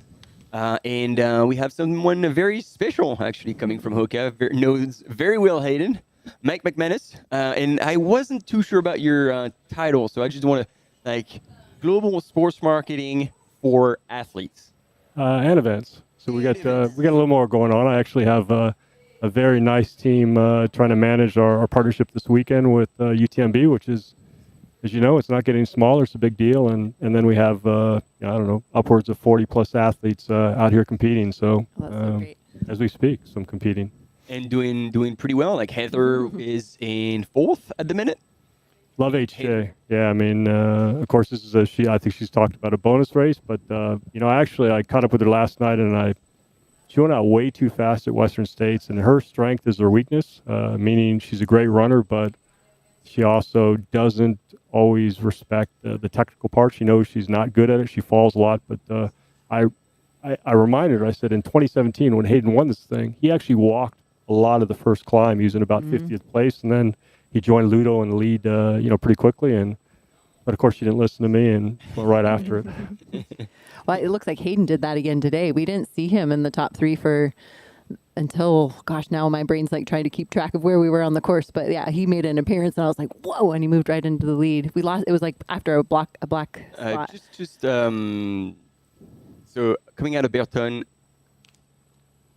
Col Ferret, that's when he popped out of Col Ferret, and we thought it was Peter Frano, and it was like, nope, that's a black cap. The pole, someone else. Blue shirt, yeah. Right, there you go. It's all coming back. Yeah. It was only a few hours ago, but man, we are like happened. very little bandwidth left. So you've talked about a few athletes. Like you say, how many athletes do you have on the event? Oh boy, roughly.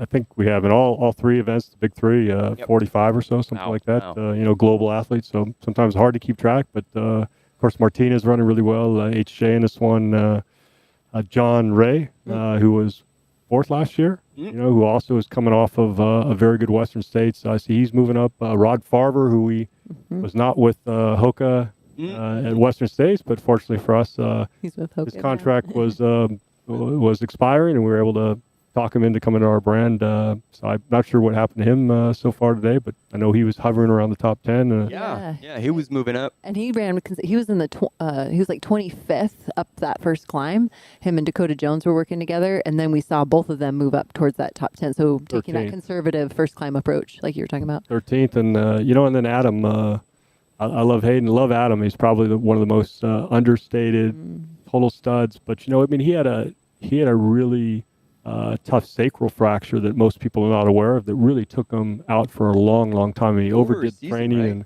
right? And a whole year, had to take a year off, and then came back and ran canyons, did not qualify for Western, had a bad speed go, or a speed go not up to his at least what his expectations, and I think he's now starting to come back. I'm not quite sure he's there, but the level is so high now on both sides, men and women, that you can't take off a year and expect to jump back in and I'm back at my level. Yeah, and I mean, even though the level was good, like when he burst onto the scene at Western States at his first participation, is like, oh, guys, I'm gonna win, and he just blew everybody out of the water. It's like, okay, who's that guy? I had a tip to him. He had come and won Chuckanut, set the course record. There you go, ladies and gentlemen. Chuckanut is the way towards the win. So many races. HOKA was supporting that year. Yeah, Bellingham. We love it. Adam is, I think he won his first 6 or 7 ultras. He was undefeated going in, and I'm not sure he would have told you. He would never tell you he's going to win a race, but I still think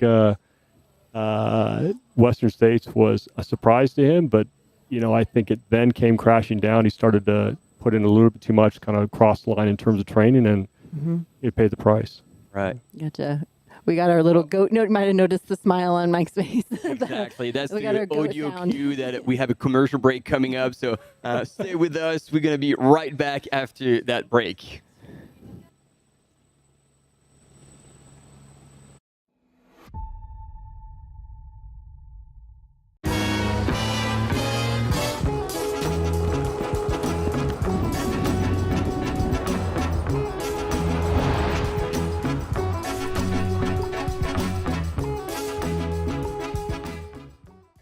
With Get Your Guide, choose from over 100,000 travel activities. From day trips to skip-the-line tickets, local food tours to water adventures. Get Your Guide, unforgettable travel experiences.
Welcome back, team. And we're still with Mike McManus playing around the rankings, looking at who's standing in the top 10 men and in the women's. And in the women's, quick update, we haven't seen them in a while. Tony McCann from South Africa, Team Adidas Terex, is still leading ahead of Martina Młyniarczyk from HOKA, our Polish runner who just looked so composed. So composed. It looked like she had everything dialed, even though, like, I don't know if it was her partner, but at least her crew team in Champelag, they had everything put together. It took a while, but sometimes these are time well spent. And Christy told us a little bit about that. Then Ho Hati from Vietnam, I think she's like the chat favorite. They're always asking, can we have her on the screen?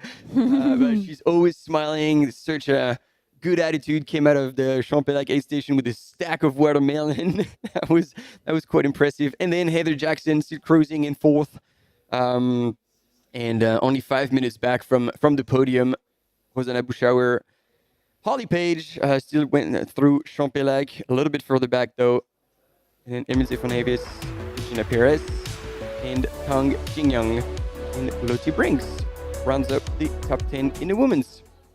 I'm just getting caught up a little bit too, and that's something that happened. Petter withdrew? Yeah. Okay. Yeah, that's all we know. I've heard that. Okay. Yeah, I don't know any more. Okay. And if you were looking on the screen as we were talking, there was this little card with the top 3 that was not accurate. Peter Frano is not third, and actually Dan Jones has moved into second, and Adam Peterman is in third. Sorry about that. And anything else that you found in the chat? Let me see. Some questions about UTMB. How late will we go live? We'll be on when they start at 6. We'll be here till about 10, and then it'll move over to Courmayeur to catch the leaders through around 2 in the morning, I believe, and then our Nuva. So we'll have 2 on-course sets of commentators, and then we'll be back in around 7 in the morning. 7 a.m., that's right. So for all our friends over in Asia, Oceania, or the Americas, all the coverage during the night is prime time for those populations. So we're super excited to bring that to them. And for the first time, indeed, streaming from Arnuva with a team of 2.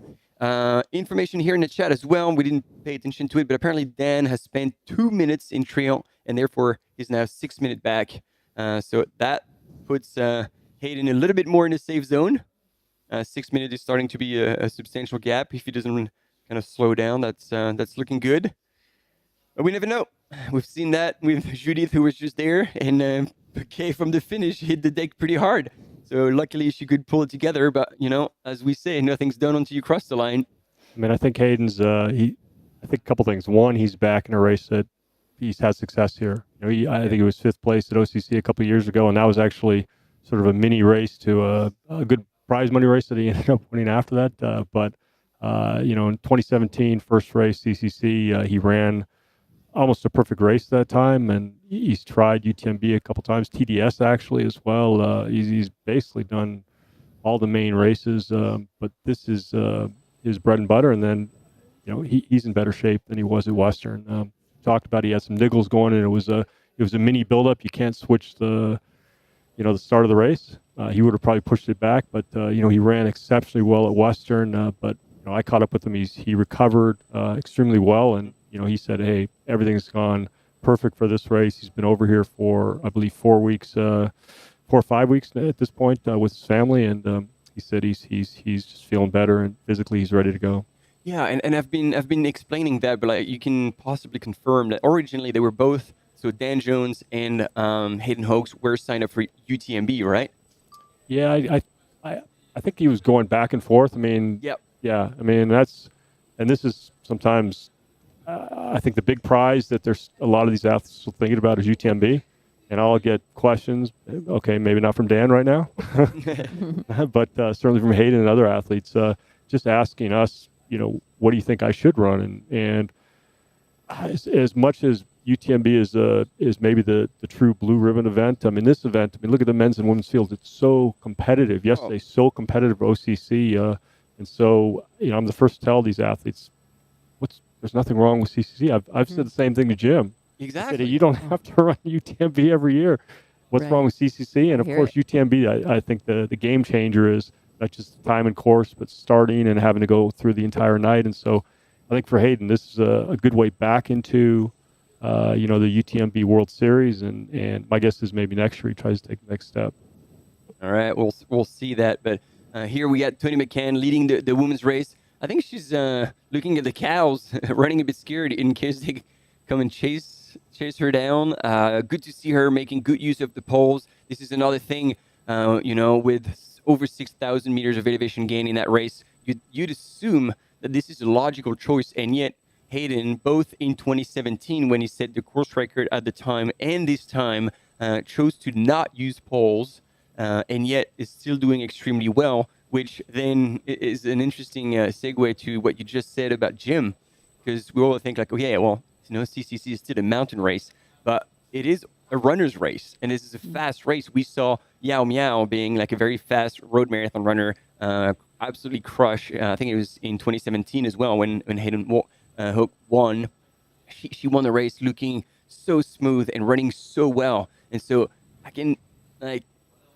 would love to see Jim on the 100K on the CCC and see how fast he can actually run that course, because obviously if Hayden can run this race without poles, meaning like proper running style, and these two have gone head-to-head like countless time at Western States, which is arguably a more runnable race. But then if you narrow it down to 100K, you get more energy to spend over that distance. And yeah, I for one would be super excited to see Jim on the start at Courmayeur. I mean, and I think with Tony is I look at her, and I mean, she's such a rock star, and of course she's already excelled at OCC, and this is the longest distance I believe she's done, and it almost seems as though, and I think this is where some of the athletes have been of when do you become comfortable with using poles, and it almost seems like she's trying to figure it out just as much as I'm watching her. Like, should I use them? Should I not use them? And this is there is so much running that you can get out of CCC, and clearly with UTMB, it's a mistake if you are really not excelling using sticks. But here, I almost feel like somebody that's trying to figure it out. And you know, we see that Adam Peterman. This is his first time. He's been getting used to poles. Heather Jackson is trying to use poles, but it almost seems like Tony's trying to figure it out because also she's just a fantastic runner. And of course, this being further, she knows this part of the course. But you know, I think as long as there's running, pure running, she stays ahead. You know, when it's this maybe more of a question mark, are you more efficient hiking with sticks? Maybe that's where she still has some learning to do, but you know, she's a fantastic athlete. Yeah, and she moved to France, and her partner is French, so that was probably a bit of influence using poles through her last training block during the summer. But yes, it was a conversation she was having. It's like, am I doing poles? Am I not doing poles? And it seems like at that point she obviously chose to take them. But you're right. Like Hayden showed us that, you know, you can break the course record on this course at the time without using poles. So yeah, depends on your style. One thing we keep repeating: whatever you've done in training, just don't change it for the race. Yeah, I do think there's a bit of. I think Hayden's. He's winning. He's won before. I mean, he's, you know, out of college, he was 13:51 5Ks, around 28:56. So we were talking about Dan Jones and his credentials. You know, just a really good runner. But I think there's sometimes, and he's been out here many times. But you know, you learn that stereotype U.S. type of trail racing. You come over here and it's a reality check. Like, oh, okay, this is different. I need to get used to hiking. I need to get used to using poles, and you know, especially when you get out to UTMB. I mean, you know, many athletes, including Jim, they've learned the hard way. You know, he's running along, and you know, Kilian and Francois are hiking, and you know, and Jim's bobbing up and down. You're like, okay, something's not right here. Well, the reality check comes when you land in the Chamonix Valley and you look up, and then you have to look up again because the relief from 2,000 feet to 15,000 feet is not something we have at home, or for me speaking from America. And so there we go. Top 5 at the minute. Hayden Hoke's leading 6 minutes ahead of Dan Jones. Adam Peterman, not even a minute back. Peter Frano chasing still. Let's not bury Peter. He's finished strong in the past years. And Young Ho Ha in 5th place, still there. Who do we got here? Is that Martina? Oh, yeah. Yeah, I think that is. Not to use the poles. So it's different strategy. Interesting. Going into Champion, like Martina was using poles and Tony not. Yep. Now it was the other way around. Or maybe she just put them away since she knows she's topping out here soon. Possibly, yeah. I think you might be right. We saw Tony putting hers away right about here. Okay. So she's not far back. No, but yet, like, Tony's resisting. Admittedly, when she went into Championnat, she looks like she went through a tough time. But again, what we said, ultras, you have your highs, you have your lows, and it's how you deal with what was being thrown at you and how you feel at the time. And basically, a big thing is how you can handle those things. And if you can stay strong mentally, if you can keep it together, do the essentials, maybe slow down a little bit, look after yourself, you come out of it. I mean, the other thing that, and I'm sure you brought this up, but I haven't been out at Championnat, and it's warm today. It was clearly warm, and I think the better these athletes obviously are going to be able to manage staying cool, trying to keep the core temperature down, and obviously nutrition and having that balance. And, you know, I think the other understated is if Tony is pushing the pace and maybe she's hurting, but she's putting everybody else in a pain cave too. If Martina's trying to hang on to her, then, you know, maybe Martina is out of her comfort zone. And I know there's a big race to that last podium spot, or within the top 10. So, you know, maybe Tony's putting a lot of pain on some of these other athletes, and whether she knows it or not, nobody's having fun right now. And these are the last 3 climbs. Are hard, really hard. I guess it depends on how you define fun. Because sometimes pushing yourself, suffering, like there is a type 2 fun, type 3 fun, something along those realms. I'm hoping we get a shot of Heather coming up the hill. Is she still in third? I'd have to. Hohati, and then Heather. Yeah, it'd be great to see Hohati also. But to your point, like the heat definitely has affected all the runners. But it was interesting to hear that Martina had spent a lot of time in Tenerife. In the Canary Island training, and therefore training both at altitude and heat training. And we noticed that before we actually got that information, that she seemed to not even pour water over herself, while Tony was definitely trying to cool herself down. And it looked like she was definitely heat acclimatized a little better than Tony at that point.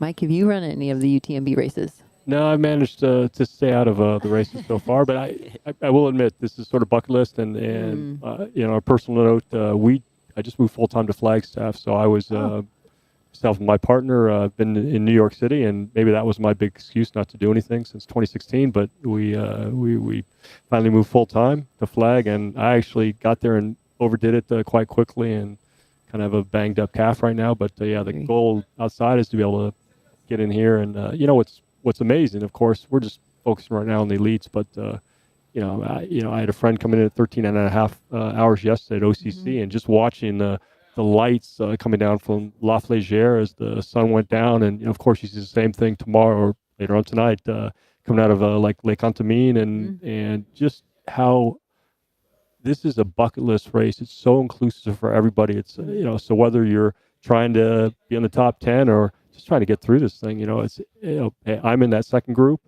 It's just amazing to see, just the spirit of this race. And of course, I mean, globally, it's getting bigger and bigger, and it's amazing to be part of it. Do the series, yeah.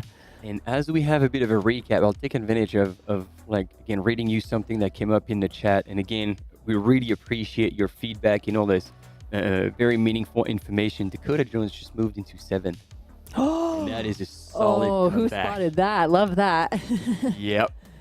Dakota. Ben, thanks, Ben. Huge move indeed. And we know that a Dakota Jones in good shape can do a lot of damage. And so we'll see how that translates until the finish line. He's got another 30K to go. It's funny, I've seen Dakota and Jonathan lock horns now, I want to say 2 or 3 times. They had an amazing battle at Javelina. Not this past year before, where it was decided in the last lap, and Dakota kind of left him. But I think was surprised when Jonathan came up to him and joined him at it's a 5-lap, 20-mile per lap race. And but maybe this is Dakota's day. I mean, he's another one that it's been so nice to see him come back. We know he's a total rock star, and he'll put himself out there. It just hasn't quite happened at the highest level. Maybe today, over this distance, this course, maybe he moves up in the podium. Yeah.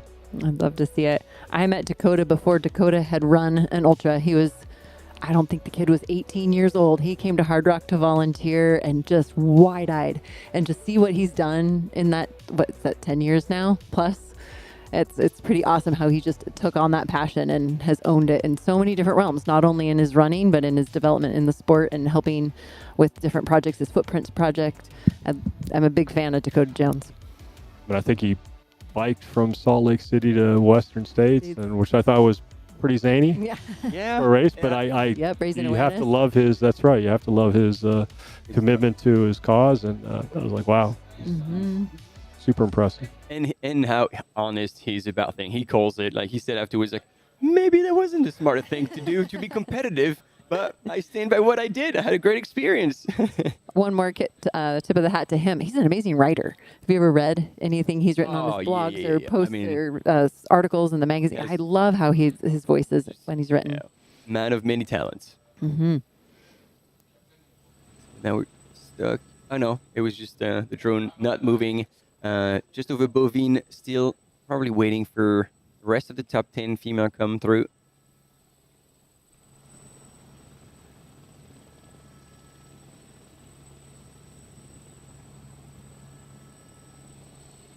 I think we have you back on tomorrow, Mike, to talk during the UTMB. Appreciate that. Yeah, I think looking forward to that one too. You know, again tomorrow, so we have to come up with other things to talk about. All right, hopefully I'll be alive. I'm definitely going to go out to Courmayeur, so I think we see. There's a nice little group out there, like 1 in the morning, 2 in the morning, to start watching the Legate. So and that's always kind of a pinnacle. I think just like in this race, always an interesting part, and then we'll follow them the rest of the way. But it's going to be on both sides. Another, the fields are epic. Well, you'll see Stephanie Case and Martin in Courmayeur, correct? Courmayeur, that's correct. We'll be there to see all the men's come through, and then I'll get out of the live and then start crowing, actually, for Ruth. Oh, fantastic. Yeah. Talk about another. You can text us. You can I said I would be available to jump in and share whatever is going on from the field if you need to. That'd be great. But yeah, I will. I mean, the race up front between Ruth and Katie Scheid coming back in. I mean, what she did 2 years ago, what I just saw at Western States, so be very curious to see how her recovery and preparation is. Marianne, Fu Zhao, Esther. This is going to be. I start getting goosebumps. Maybe not Courtney, but everybody else is I know. It is a shame that Courtney is not there because she's probably the only one missing in the entire group of the top women today. And so it would have been good to have the full pool of top athletes at the start. But we also understand, she's been here, she's done that.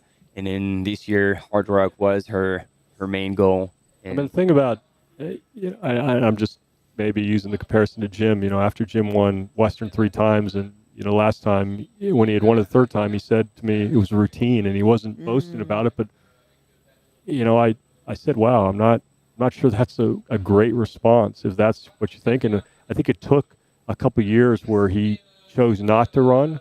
And maybe, Courtney's done everything and she's dominated like nobody's, she's the GOAT by far. She's done everything and she's already run Hard Rock. She won everything all last year. Nobody's going to replicate that for some time, but maybe she also needs to watch this week, and I'm sure she is, and take it in and regain those fires. And maybe she wants to come back next year, but she needs this off year. She needs a year just to sit back and maybe regain that fire for this. And, but the competition's not slowing down. It's getting a lot faster, and so I think she's always going to be amazingly competitive, but maybe there's some that are kind of getting closer. Yeah, and in the French contingency, like obviously Manon Boer, we get Annelise Rousset that I don't think the international scene knows her too well, but she's got the record on crossing Corsica.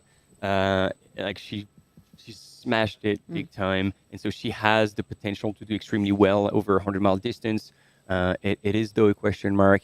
And then Blandine Lirondelle, world champion multiple times, 3rd at UTMB last year. Man, this is going to be stacked. And we've been saying that. That was all day yesterday. Yeah. And then today, since we started, they're building it up. Remember that trail of men? There was like 7 all together going up that climb. We're like, or after the top of the climb, descending together. The cameramen were having to jockey off trail to try and stay with all of them. It was, we didn't expect to see that right off the bat. Yeah, no, that was definitely something. All right, ladies and gentlemen, we do have another quick commercial break coming up, but we will be right back to carry on the CCC and then the start of UTMB.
Well, Martin has stepped off, but Mike has been kind enough to sit here with me a little bit longer. We got some closer footage on Tony on her descent.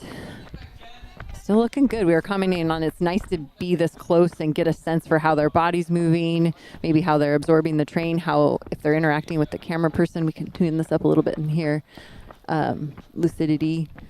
I think she looks great. I mean, I think maybe she needed she went through a bad patch that happened during the climb up from La Folie to Champagne Lac, but she seems, you can see with her footwork, she's stable. She seems lucid right now. Cool point. I think it's interesting for people when they step into their longest distance ever racing, and she crushed it at the OCC last year, and notable that she's doubling the distance, and she's well into that now. We just saw the graph. She's about 65K, if I read that right. Still a significant amount of race to go. Checking out. Oh, we got our visual on the third woman.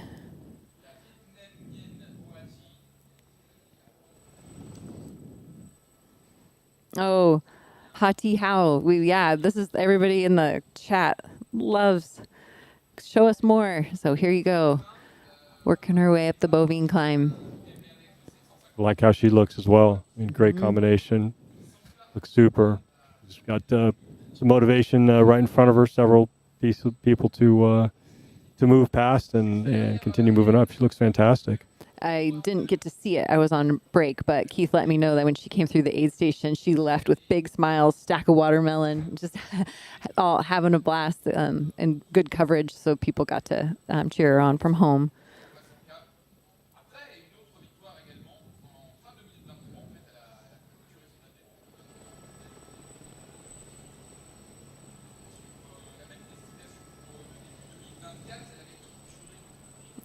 First New Mexico, USA telling us that they're tuning in. That I've seen. I'm doing my best to scan through the chat in between these breaks.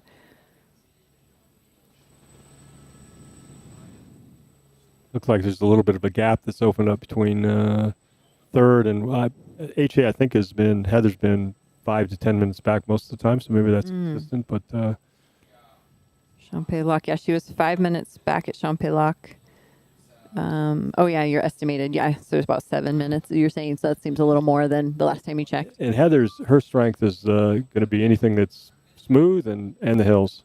She's so efficient running uphill. You know, her learning curve, and I think she's very clear about it and honest, is when it gets tactical and also downhill. So you can maintain or manage with Heather on the uphills, then you're probably going to put timer on her on the downhills. And it's also why Heather likes to push herself out early and take advantage of her strength. That can be frustrating because you're thinking, oh man, gravity, this is like maybe easier, but then people just fly by on the downhills because they've got the technical piece figured out. I remember traveling to Japan and doing the Ultra Tour de Mount Fuji, and I was so impressed with how quick the Japanese athletes' feet just move down those descents and making it a goal of becoming a better downhiller by the end of that 100-miler. Last night watching the women's podium race in OCC and watching Judith come around with 2Ks to go and tumble on the pavement, but watching them come down from La Flégère, which I've done several times, and I was just in awe. Like, okay, they make it look way too easy, but that is part of the skill set, right, of this race. It's not just, hey, you can't just be a great runner here, and we continue to see really amazing runners take a shot at this, and then they struggle. They struggle because maybe they haven't been able to put all the pieces together, and running downhill, running tactical is one part of it. Back to our second woman, Martina, making it look easy. Martin shared with us that she came from a professional ballerina background. And if you look at her stride and how she carries herself, it's like, oh, yeah, she's definitely got that in there. Well, I know she wants to win this thing. That's what she's been pretty clear of. Saying when I pull up her awards on the Ultra UTMB Live, all first. In the last 2 years, I didn't look further than that. But she hasn't lost in 2 years. That might be like part of the mental game. Which is also why I'm thinking that, Tony's is by maintaining this advantage, hats off to her. And that says a lot because I think right now Martine is probably, you have to manage your own race, but she's probably wondering, I have a good race going on, but, I'm still not leading this thing. So I've got to do some more, but wow, okay, maybe she anticipated this, maybe not. Well, they're on different types of trail now. Tony definitely a more technical, rocky up ahead, and Martina taking advantage of the cruisy section. But I think the last we heard it was about a half a K between them. So maybe we'll see Martina moving through that in a second.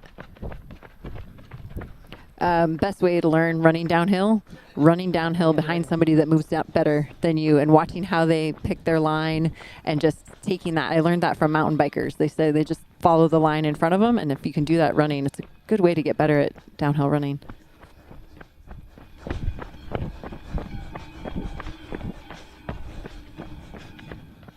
I mean, it's just great coverage. So fun to be able to watch this. Like stride for stride. It's not just still cameras in the aid stations, which was one step to get to this. And we're spoiled. And I know coming from, a race that like Western States is just still trying to figure out. But of course, it's very difficult to get reception in many parts of the national forest. It goes through 3 or 4 forests, but you don't have that challenge here. And we're absolutely spoiled to be able to have this coverage. Yeah, and the national forest drone flying not available. I'm guessing, or it has to be heavily permitted. So we're up against different obstacles in terms of getting the technology to where we need it to be. And then coverage. They're using, they're testing out a Starlink pack on the back of a bicycle to upload images from places that would otherwise be a dead zone. Well, Starlink has been a game changer for Western States for sure. It's helped, but you still don't get this sort of thing. And certainly, I believe there are 30 or 40 mountain bikers right now that I believe it like that are hooked up with cameras and just following the top athletes. Yeah, it's spectacular. How fun for those people too! Like just get to be right up in front, like witnessing, cheering these people on as they film and ride alongside them.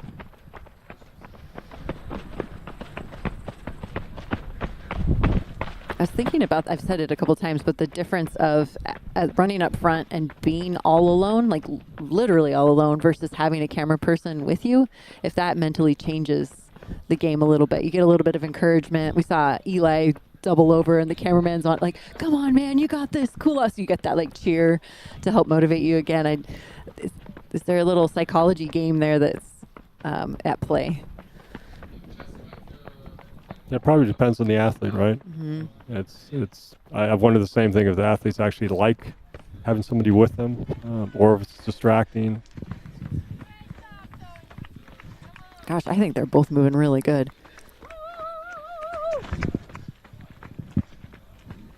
Nous, on est au col de la Forque, là.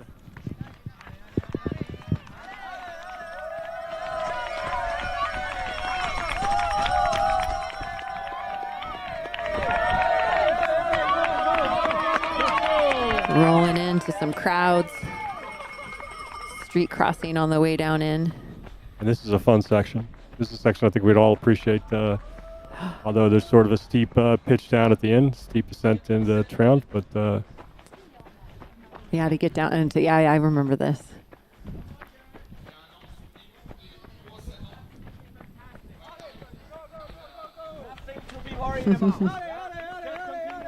All day. You're super consistent. There you go. That's my counterpart from Adidas. Oh, okay. Right on. A super fan as well. So, yeah, he's yelling some encouragement. And of course, that the climb that he just finished is just a brute. Mm-hmm. One of the toughest, certainly. 1 down, 2 to go. The last 3 from Champélac. And these descents, like we talk about the climbs being brutal, but these descents and running downhill for extended periods like this, it takes a toll on your body. And then to shift gears, try and move quickly across the flat pavement, use your leg speed, get your turnover going again, and then switch back, transition gears again and climb.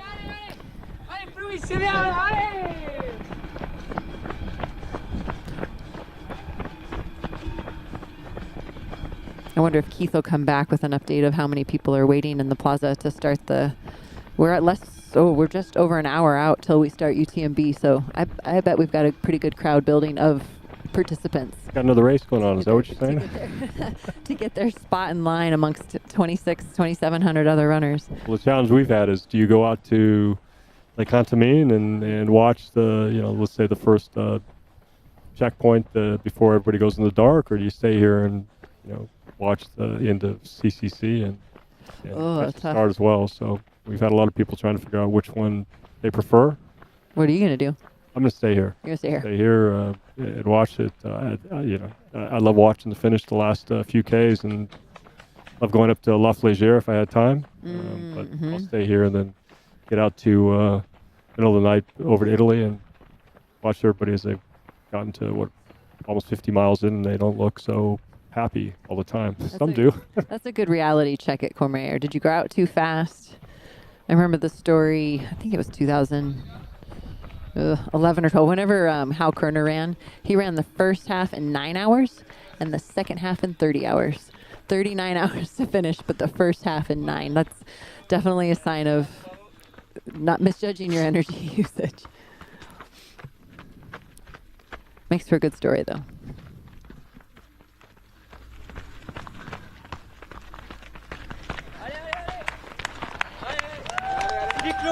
I didn't take a timestamp here. I did on that bridge. So if we can have visual of Martina going across that bridge, we'll have a good sense of the distance. I mean, she looks really, really good. I think it says again a lot about Tony and.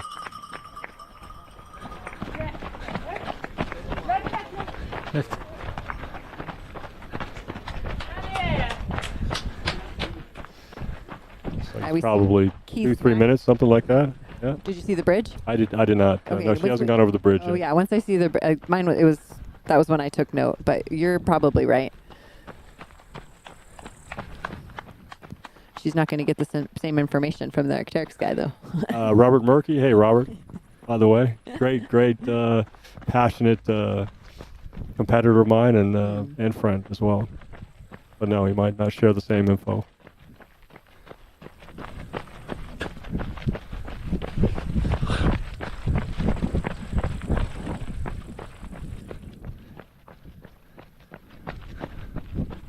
No problem. Going back to Tony. This is that steep descent you were talking about down in, oh, so brutal. It's fun until it's not. Mm. But yeah, the descent down in Toronto has a couple sections that are pretty vicious as far as just, again, beating up the quads and the hips and... There it is. Is this the one? 746. No, this isn't it yet. It was a trail bridge.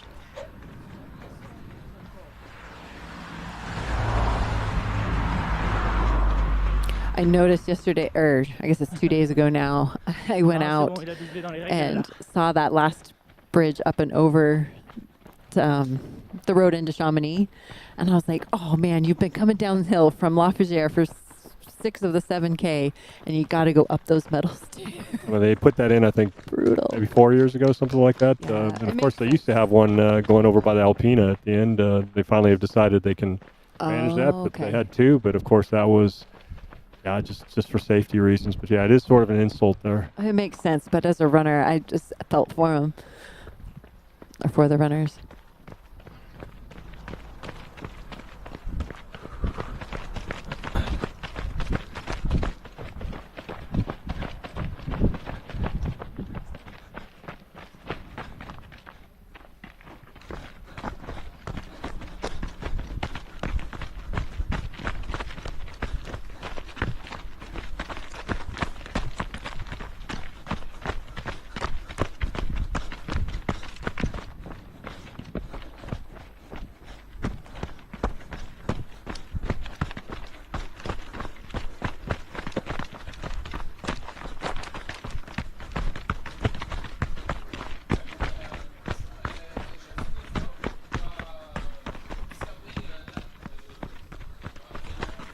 Oh, somebody in the chat is letting us know that Peterman scooted back ahead of Dan Jones.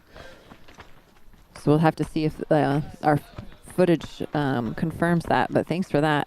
I'm sure he probably apologized and said, I'm sorry, It's okay. going by. I'm sure you're going to pass me pretty soon, but I'm going to make my way past you, Dan.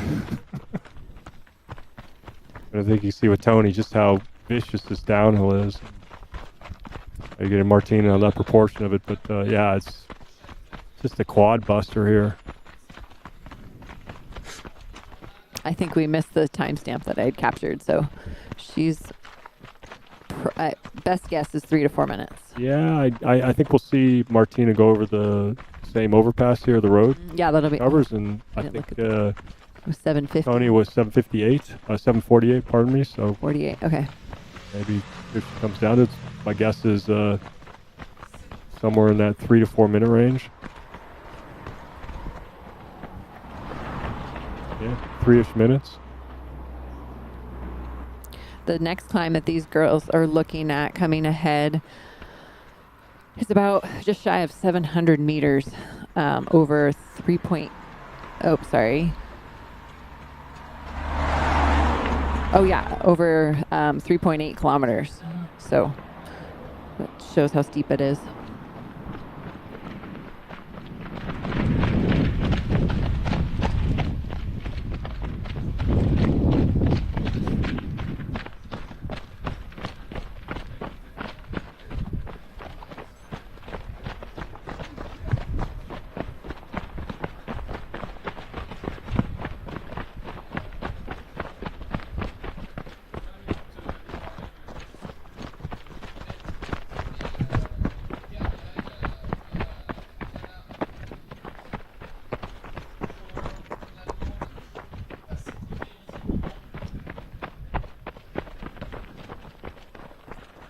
Tony's really hit the last descent portion here, which is also super steep. She's coming down, and you can see Trout on the left there. I feel like that's like a common theme, is you can see town and it feels close, but then there's so much elevation to lose in such a short distance. It feels like it should go faster, and it's just kind of brutal final beat up before you get into town and get that reprieve. Well, the rough part about this one, of course, I think most of the runners are spending but that previous climb is an hour plus, maybe an hour 5 if you're rolling, and it's usually a lot longer than that. I think most of us, myself, is going to be 2 hours, and then you hit this downhill, and it's over in no time. So it does and feel beats the better. crap out of you, but it's probably a 15-minute downhill for these athletes. Bart from the chat took a timestamp for us on the bridge, so 2:50. So you called it. Thanks, Bart.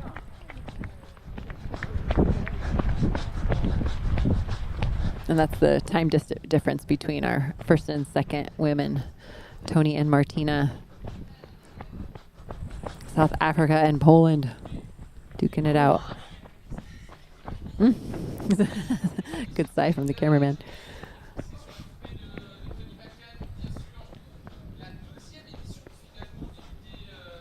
Bon, nous on arrive sur Trian là, donc je ferai vivre un petit peu le ravito.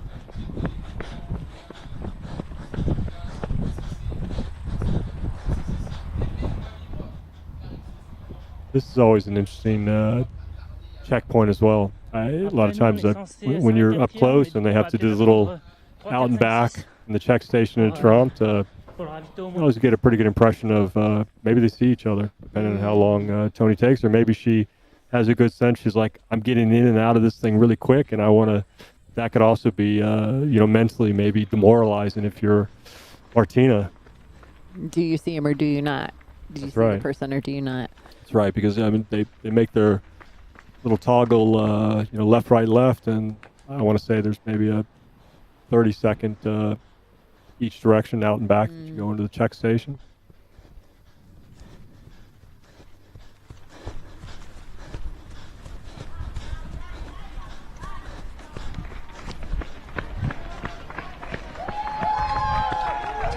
How many years have you been coming to UTMB? Since 17. Okay, yeah. So as long as we've had it since 2017.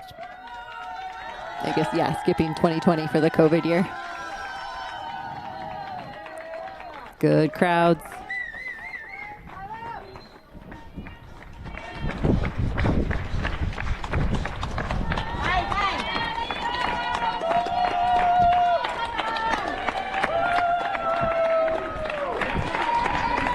I think Tony looks awfully good. That's you go into that little underpass, and also maybe the mountain bike and the cameras didn't take it, but it's deceiving. It's you have a few turns, and it's a tough little insole hill that you come up, and now she's striding out, going to the check station.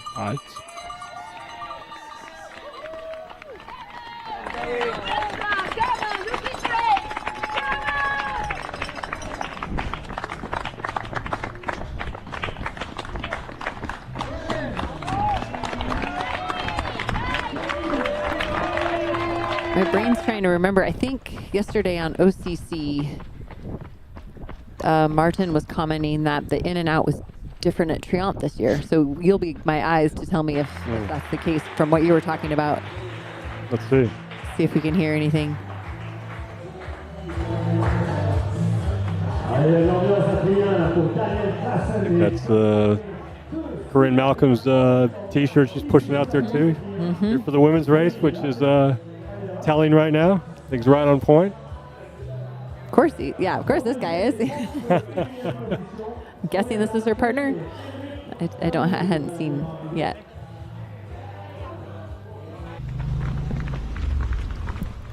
It's be quite interesting here. She'd mentioned, here's your double over. She'd mentioned in our Elite Replies notes that her partner would be part of her crew.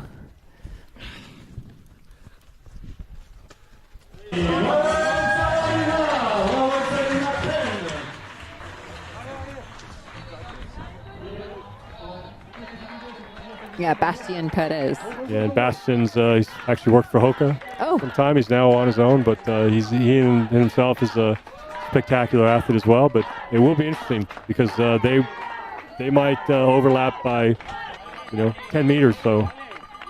Oh yeah, so you will see Martina make the left here, and they will say hello to one another. Je fais demi-tour pour aller chercher le top 5.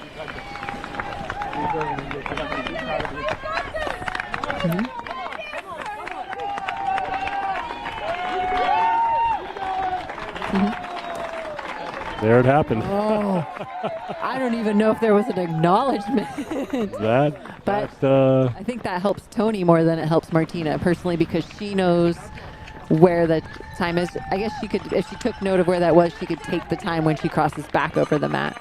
I would agree. We'll be doing. Maybe she got some good words from Bastian and yeah, was on her way. So that might have been a very positive. Yep. Using a bathroom stop there too. There we go. Better there than the trail.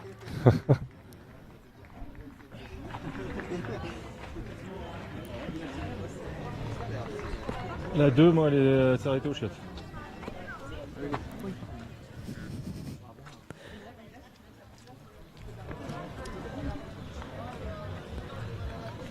We're closing in on 8 hours on this course.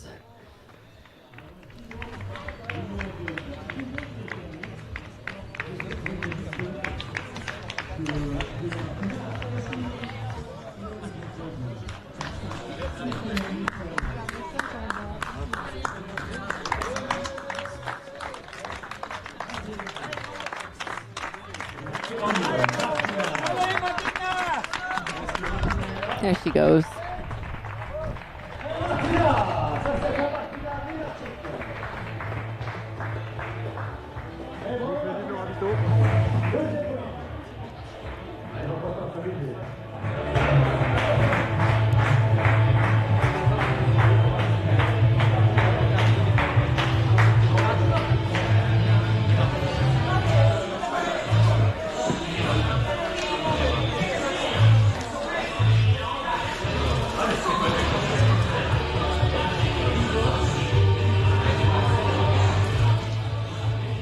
Unfortunately, we did not get any response on the questionnaire from Martina. I was going to see if I could pull some fun facts.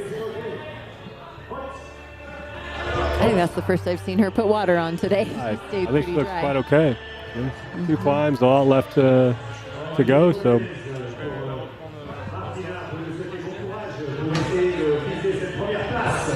Sur le CCC, et en deuxième position actuellement.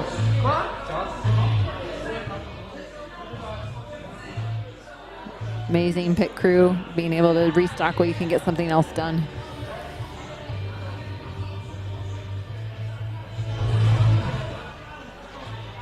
Have you hung out on these aid stations after, like when it's the masses, like these tables all lined? They are full. looks a little bit different. So much happening. Quite a bit different. Yeah. This is pretty quiet compared to what we'll be on in probably 2-3 hours from now. Il devrait arriver aux alentours de 5h04.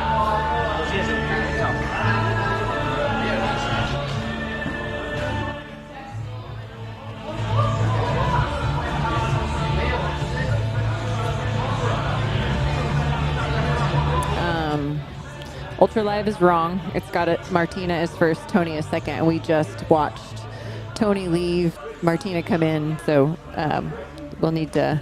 Yeah, and the gap now is, my guess would be probably twice as much as it was before. Maybe probably 6 minutes right now. Yeah, I think Tony right now has crew station stop. Yeah. Has expanded. My guess she's probably at least 1 kilometer up the road. Mm-hmm.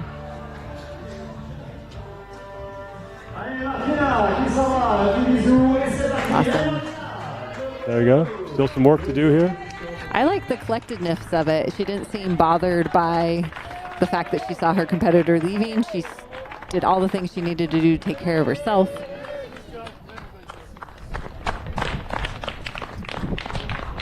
This next climb is also very telling.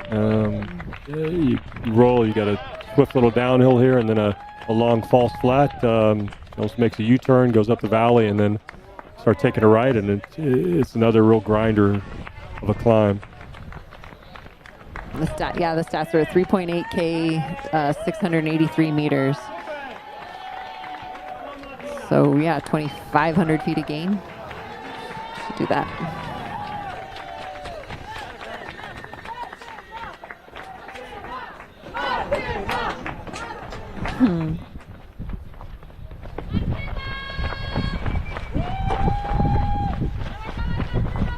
2,200 feet again. For those of you like me at home that need the conversion. At home being the United States for me.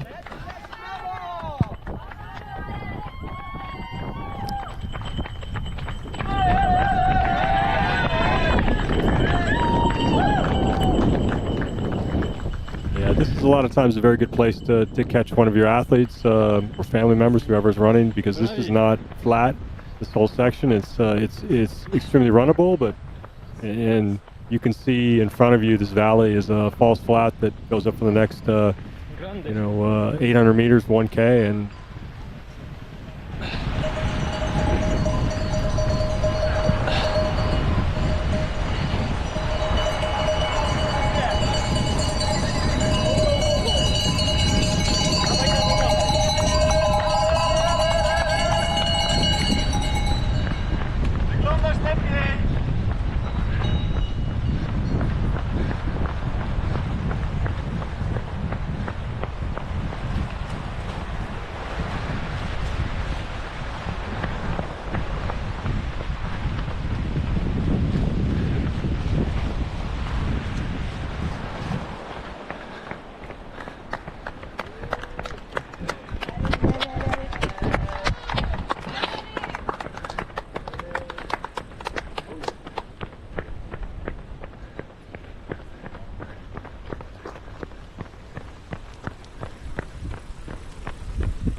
Allez, forza!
Ah, pas de soucis, c'est tranquille.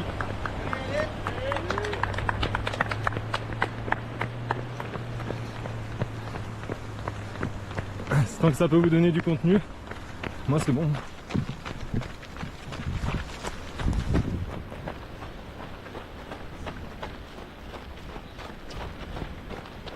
Stride's a little shorter, but you were explaining this is that kind of grindy climb? yeah, it's a bit of a false flat before you start the pure climb. So, I think what makes this one tough is you can see in front of you for quite some time, and I'm not surprised she's had her head down a little bit.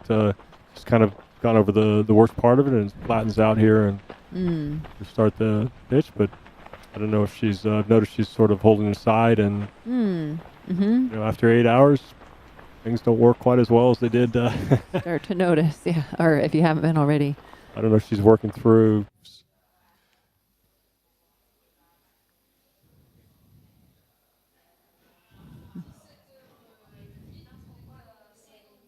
Probably very likely working through. She wants to finish Something. this thing. She wants to win this thing. She's going to fight it to the finish.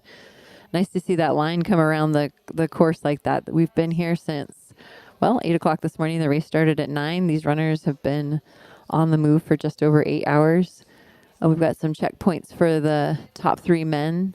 Adam Peterman's moved back into second, so him and Daniel Jones are duking it out, about a minute between them at the top of this climb that we're watching the women go up. And now we're showing off the beauty of Trent. And you'll get to see us back in about 2 minutes. We got another break coming up.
we're seeing another Strava segment of this climb going up to, I'm not going to do that one, Triant.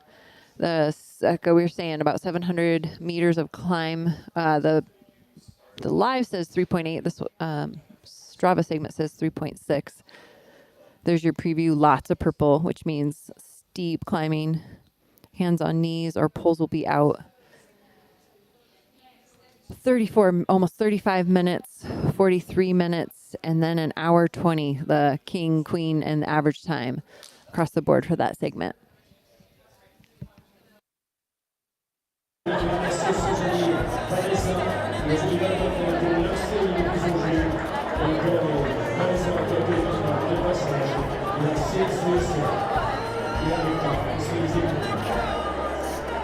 Chris Michel Saba from Belgium. Chris Michel Saba. We have your identity cards. So if you would like to join us on the street, Chris Michel Saba. We have your identity card. You can pick up it at the front experience at the front of the hotel at the back. Chris Michel Saba. We have your identity card. You can pick up it directly at the fan experience in few minutes directly. Chris Michel Saba, we have your identity card that you can pick up after the start at the fan experience.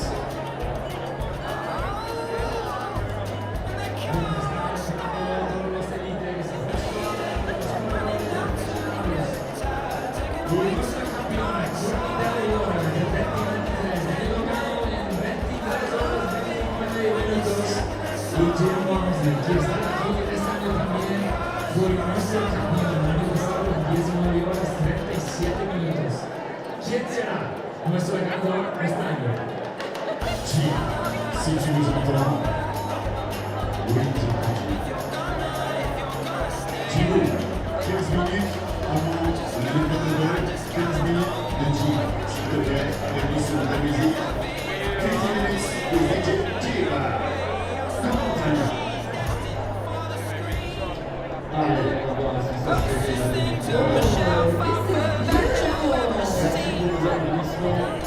et on va voir un petit peu si vous avez la forme avant qu'on attaque le Culinary. Les protocoles. We want your energy team because we study our heroine. Yes, come on. Oh, le missionnaire.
Hey guys, you ready on the inside?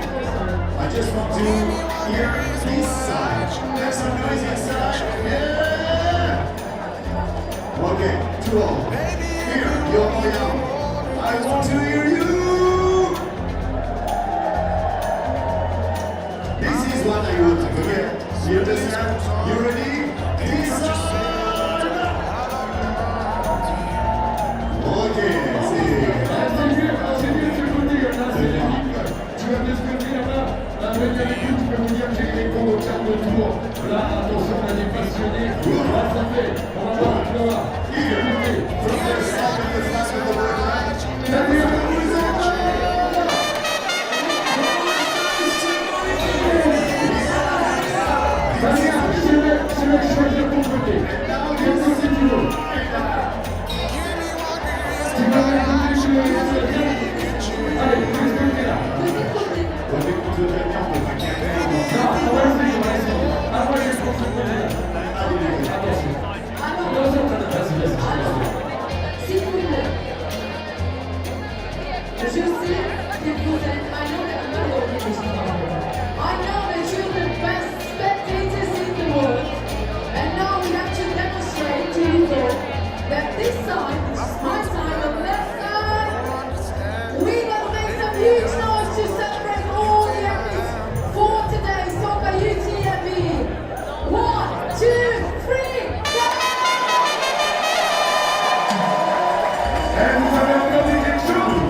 Good job.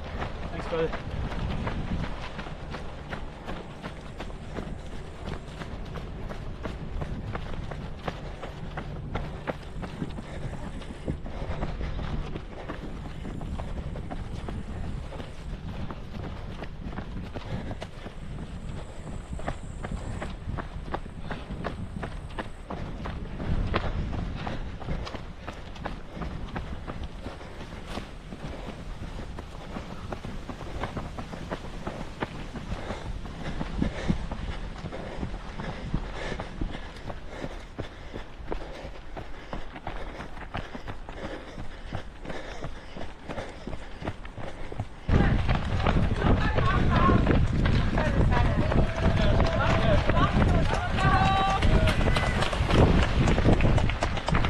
Hey, get away, get away!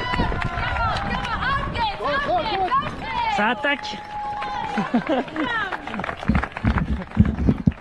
All right, we've been here stuffing ourselves, but there's something that we stopped eating just for a second because Hohati has regained her third spot over Aosta Valley, who apparently in that descent into Trient has managed to pass Hohati. So there's a big ding-dong battle at the minute between Aosta Valley from Germany and Hohati from Vietnam. I think the chat is going to blow up again very soon. And let's look, now this transition is going to be very, very important. Because again, you want to be quick, efficient, but not rushed. You can see she's standing, drinking. There's a bit of an update with her crew. Very composed. Hoha, picking up fruits again, drinking a fair amount. And off she is.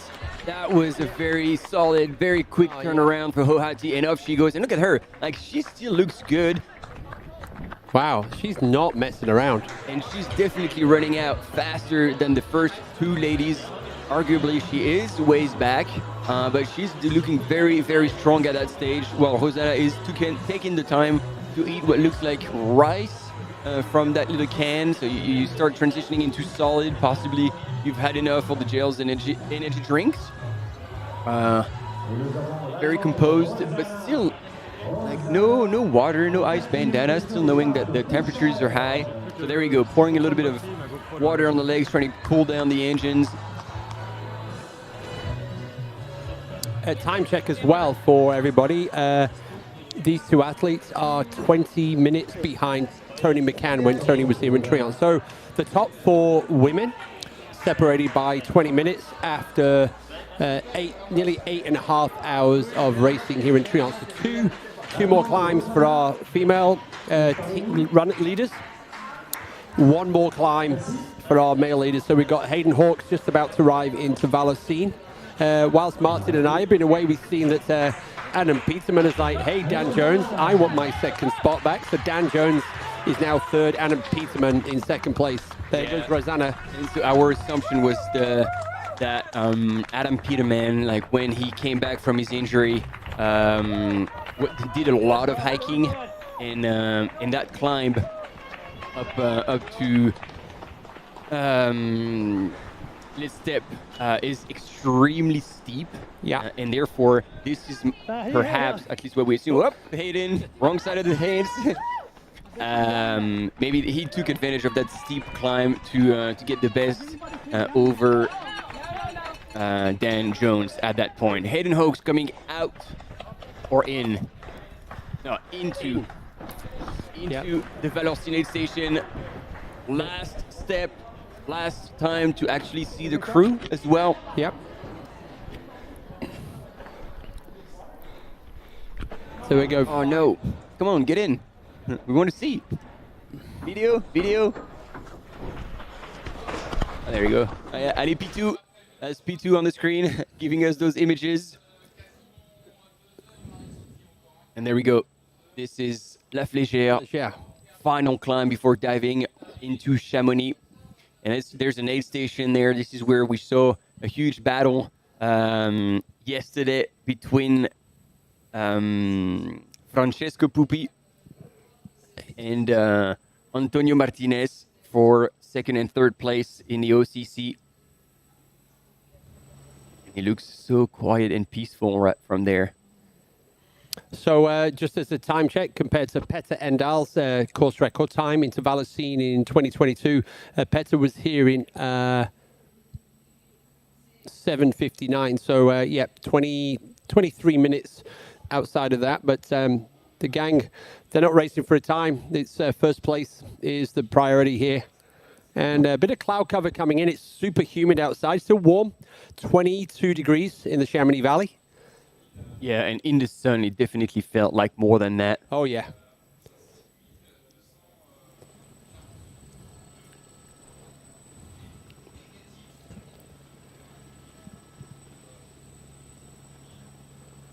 And we were talking about the females ranking with the top 4 being through Trion. And first and second were 4 minutes apart.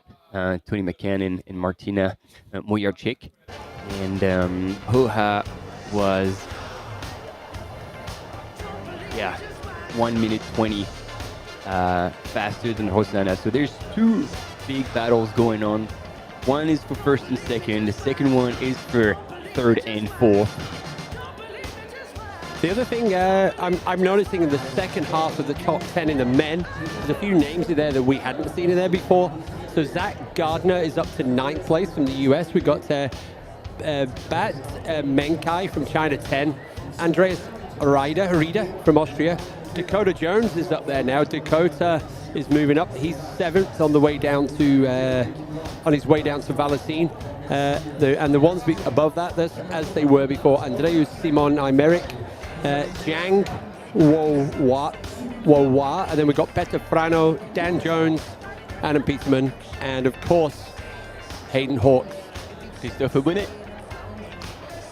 What did you spot? Christophe Bonnet was one of the co-founders, like helping with the product side, while Jean-Luc Diard and Nico Mermou were working on a business part. Christophe has always been hands-on on the product from the innovation side, and he's still involved with some of it, but he loves to just blend in, take photos, and have a chat. I mean, I'm pretty sure we all remember when Billy Yang. We all remember when at Champelac, Jim was dying on the bench, and it was Christophe who jumped in. Christophe has an immense amount of experience in adventure racing, really long distance, right? events, like endurance events, and so he talked with him for a long time on that bench, and then finally convinced him to keep going. He found the word, and he sent out Jim on his way to the finish line.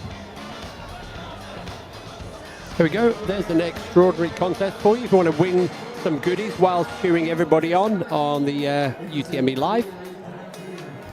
Brian Metzler making his walk down the aisle. Yeah, probably hasn't slept in 6 days. This man is unbelievable. Miss Plaza is unbelievable. This has built in the last 3 hours. When I took a break at 3 o'clock, I walked out just to see what it was, kind of expecting a little bit. There's Stephanie Howe. face. Yes. I love Stephanie. Love that she's getting to be up front. These people have been sitting there probably for the last 2.5 hours waiting for this moment, and they still have another half an hour. But Look at that, waving at everyone, taking the last photos, videos. And people waiting. Speaking of, look at this crowd. This is also built in the last 2-3 hours. Yeah, I mean, those first raws are expensive. It will cost you a few hours of waiting. You were chatting to Adam Chase. I was saying, hey, Adam, how are you watching the start of the race? He said, oh, I've got to stand at the front with all these other journalists. And I said, can I play that back to you? Because you sound a little bit entitled right now. He says, you know what I mean? I said, of course I do. But, you know, there's a lot of people that would kill to get a spot right at the front. So enjoy that. And also the fact that Adam survived a fairly scary medical 2 years ago. 2 years ago. It's great that we still have. So he's on his way back from here. Yeah. So Adam Chase having a hard. Look at that guy. Who do we know there? Tim Tollefson. Is that Tim? I believe it is. Wow. It is. It is. Wow. Hadn't seen that face in a while. That's awesome. It looks like the haircut's going. It looked like very short hair. That's what we know. Used to him. I was hoping that he'd gone for the Christian Allen mullet. Well, he's certainly the only one who can compete with that. Yeah. But the Chamonix right now is absolutely jammed. It is full of energy, and the second best place to be if you can't be in Chamonix right now is on UTMB Live. 100%.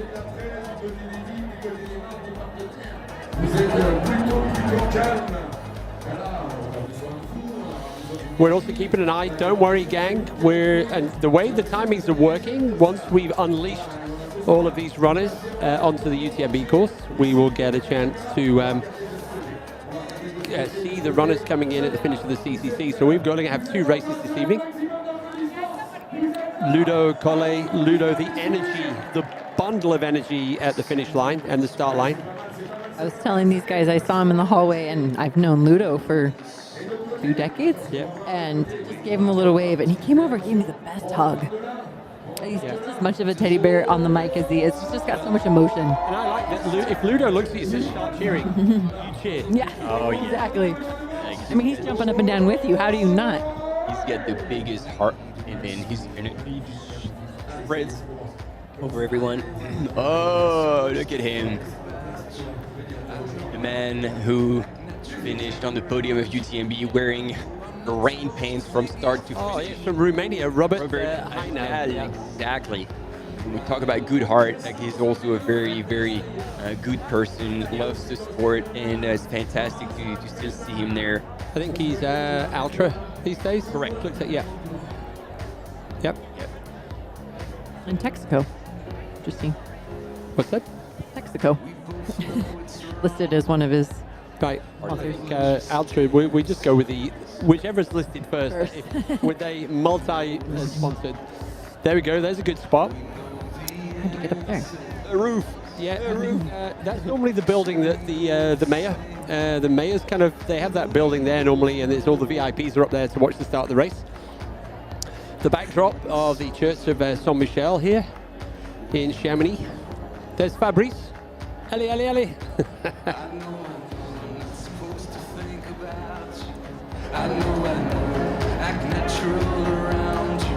I know I'm not supposed to think you're thirsty rose. Yeah, I know. So, keeping an eye. There we go, Dan Jones. Whoa, Dan Jones. In the same second. Yeah. They came in together with Peter Frano Wow, and they are 7 minutes now down on Hayden Hawk. So one more climb. And 13 seconds later was Adam Peterman coming. Well, so we haven't seen them come out of the aid station. So depending on how efficient they've all been, possibly that reshuffled the order coming out of that aid station. But man, these guys are together and definitely racing. Peter Frano has managed to actually come back to these two, which is a very, like, it's an important thing to notice because I've never seen him collapse.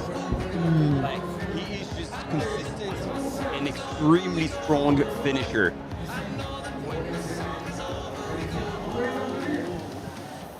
Peter Frano now on the UTMB podium on the top 3, because once again, you're right, Keith, UTMB recognizes the top 10 men and women at the award ceremony on Sunday.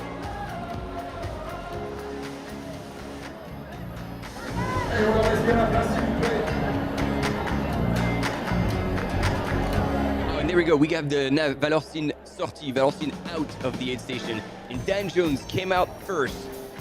In 8:30.24, then 8:30.37 was Peter Frano, and then 8:30.57 was Adam Peterman. So Dan Jones was the fastest transitioning through the aid station and out, but it's only 13 seconds back, Peter Frano.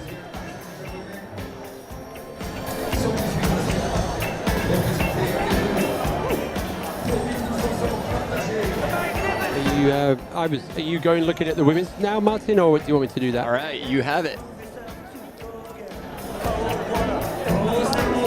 So yeah, so we're our next. I guess there's not been much update from what we've seen. But there is a.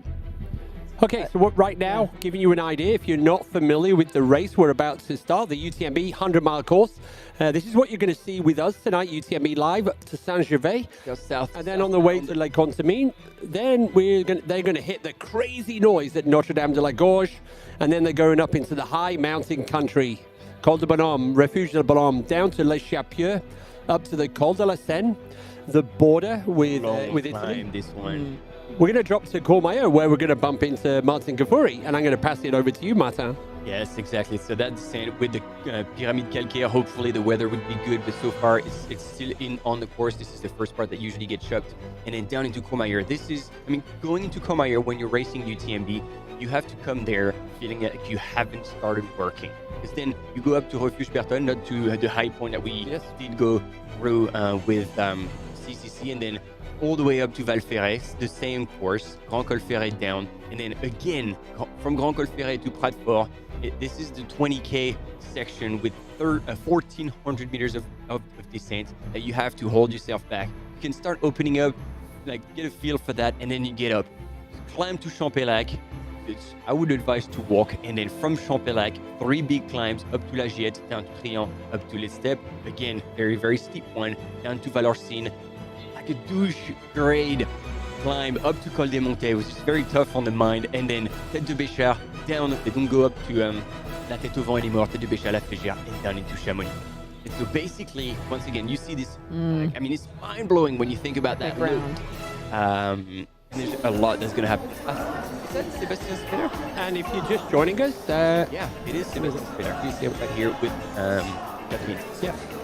And Martin, we're at UTMB. We've been going for 21 years. The first edition back in 2003. Get us on. There we have it. Here's our crew. Chrissy Mail, the first ever female champion back in 2003. Chrissy, does this bring back memories? It was a little different. It was a little different in 2003. We also started at, I think, 4 or 5 in the, or maybe 5, 4 a.m. Yeah, early in the morning. So yeah, it's a little different. More close to related to 2009, which was a big wake up to like being ushered to the front of this grand crowd. These elites are right now.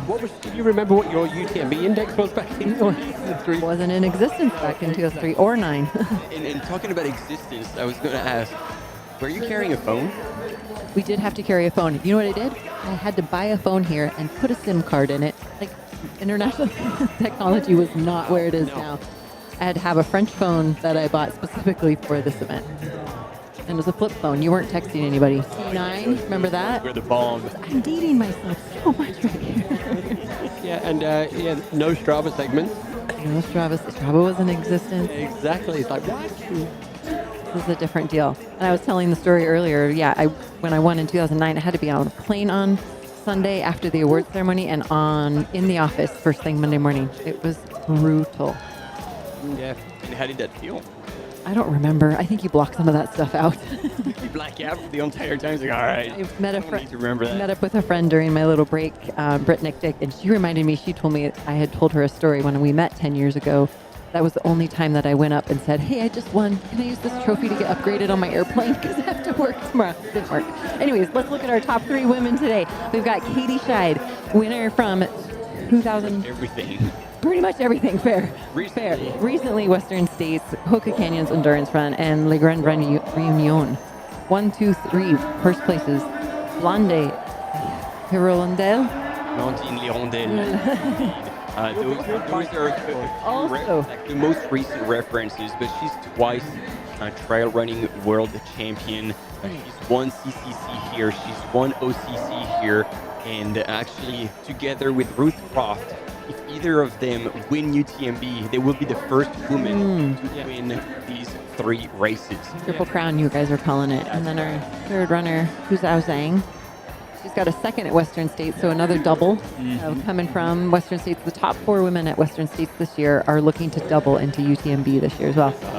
Speaking of doubles, oh yeah, just one Hard Rock. Stepping into the line. The man, the legend. Here comes the bucket hat. And we got a glimpse of both race directors, Katrine and Michel Poletti, founders of the event. No, Julien would be working. Julien Charrier. That was Julien ran the TDS. Number 26. Is it not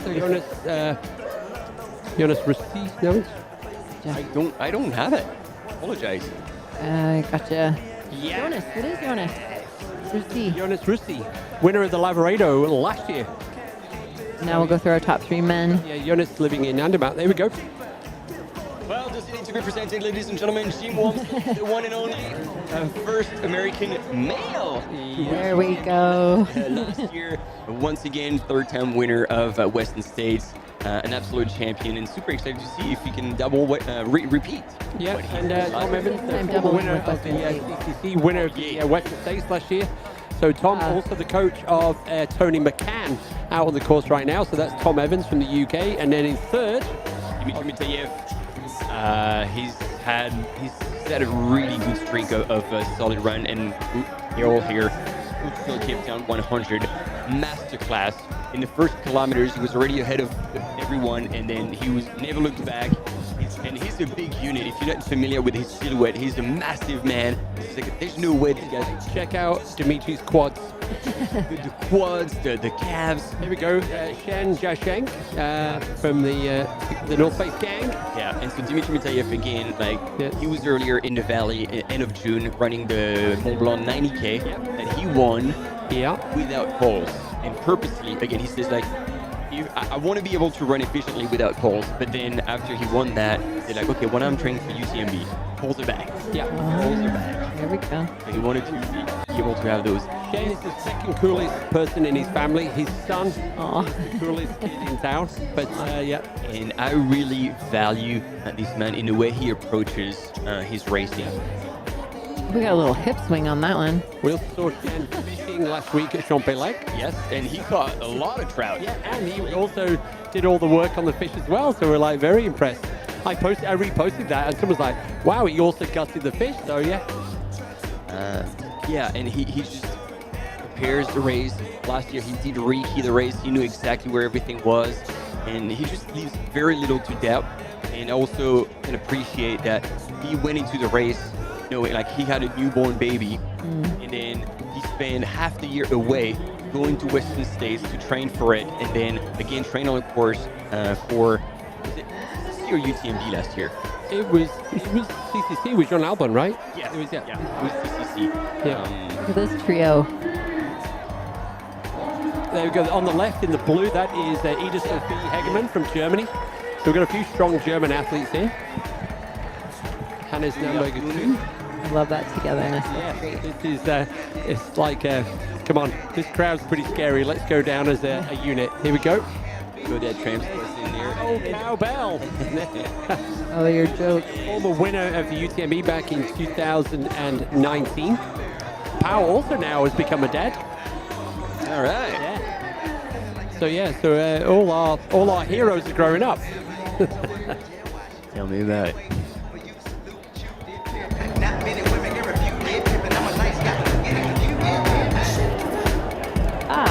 Number 56 that we saw walking up in that trio. That was Addie Bracey. Addie Bracey.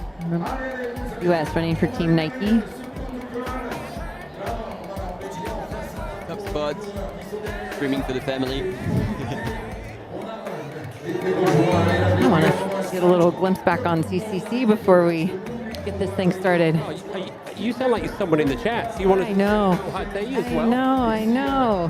I mean, I love this too. Don't get me wrong. Well, the good news is, once these guys are unleashed, we will have the CCC back on. Yeah. There we go. We are with the current director of the UTMB Mont-Blanc, Isabelle Poletti. Catherine's daughter. Catherine and me supporter. When I was saying, I was like, oh, you're missing someone here. All right, let's hear it. From Jim.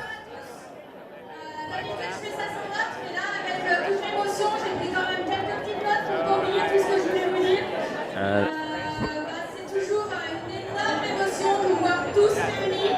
Il y en a certains de vous qui êtes comme ça depuis un an, voire plusieurs années d'être là. Donc, it's not so easy, so fingers crossed that it will all go good. Yeah, what I'm looking forward to most about the running is probably doing some strong hiking. I think in a rush I get to focus a lot on this, and that's where one of my big strengths is UTMB. Yeah, UTMB week is a lot of chaos, a lot of enthusiastic trail running fans and friends. And, it's a balance, but it's just a really special atmosphere. Yeah, I think UTMB does a really good job of bringing many top athletes together. So just another year at UTMB is another world-class event. Outside of running, probably my favorite, most consistent thing. On commence. Donc voilà, l'ensemble de ces courses sont rendues possibles par tous ensemble. Sans vous les athlètes, il n'y a pas d'événement. Sans les bénévoles, il n'y a pas d'événement. Sans les territoires qui nous accueillent, il n'y a pas d'événement. Donc il faut vraiment vivre ça de manière unie comme une grande famille, puisque tout est possible quand on est unis, quand on est solidaire et quand on accomplit tout ça tous ensemble. So ladies and gentlemen, I'm going to translate everything, almost everything that Isabel is saying. I'm going to try at least. So she's saying, doesn't matter where you're coming from, doesn't matter which nations you represent here. Sports unite us. Your name is going to be on the famous wall of HOKA UTMB Mont-Blanc. You have to remember that we have a heart beating of this race, which are our volunteers. So come on everybody, please make sure you're going to be a huge round of applause. 2,500 volunteers. They will give us like all the course and be there with us for the last race. So thank you so much. We are the engine of this race. So please make sure you enjoy each step of it. You're going to go right back home. All right, ladies and gentlemen, the Salomon team. Actually, somebody is creeping it. Together with Thibaut in the Nike team, recently joined. Oh wow, everybody's here. That's the one, ladies and gentlemen, again in the international scene. You may not know her too well, but Annelise Rousset is definitely going to be one to watch. We saw Ryan Sands on the left-hand side from South Africa. And then Baptiste Chassang, the one, the Nike runner who creeped up behind Thibaut Barognan, and there was Emily Howgood as well, fourth at Western States this year and coming back. Yeah, Mathieu, one of the only four male athletes that have gone sub 20 hours on the UTMB course. Blondine Lirondelle, Team Kipron.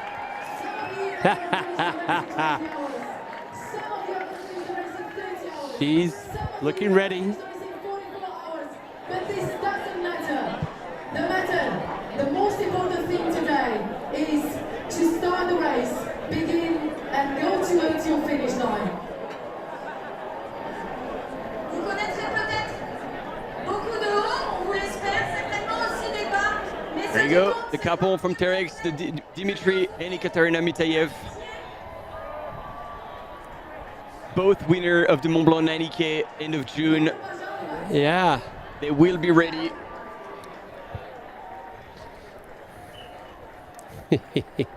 Genuinely happy. Kind of like, he almost loves like it's being here. choreographed. And next onto the blue carpet.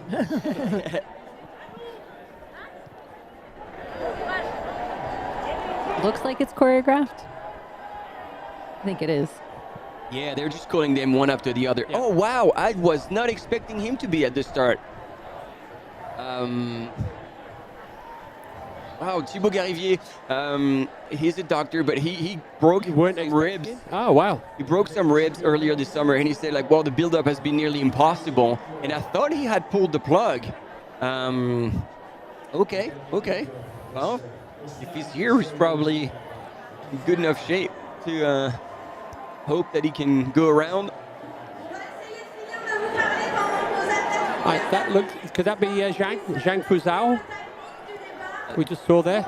That's very possible. Yeah. Number 27, another one of our HOKA athletes. She.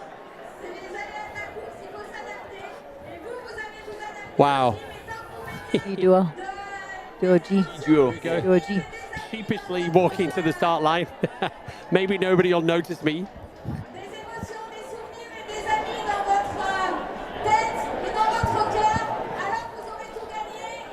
And then Jiaju Cao was also with him. They just went through our cameras. Yeah.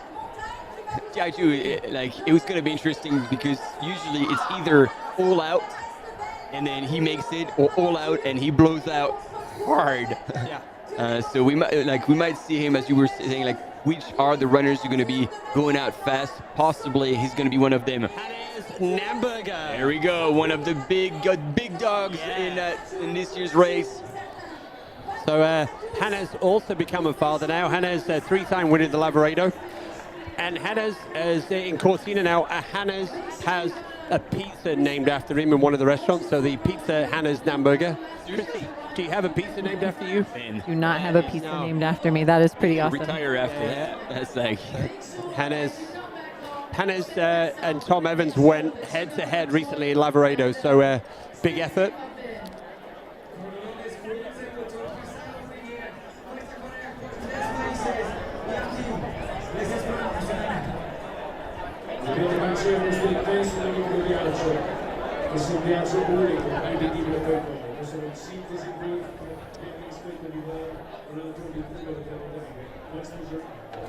And to follow up on your comment on that, head-to-head, Hannah's won it.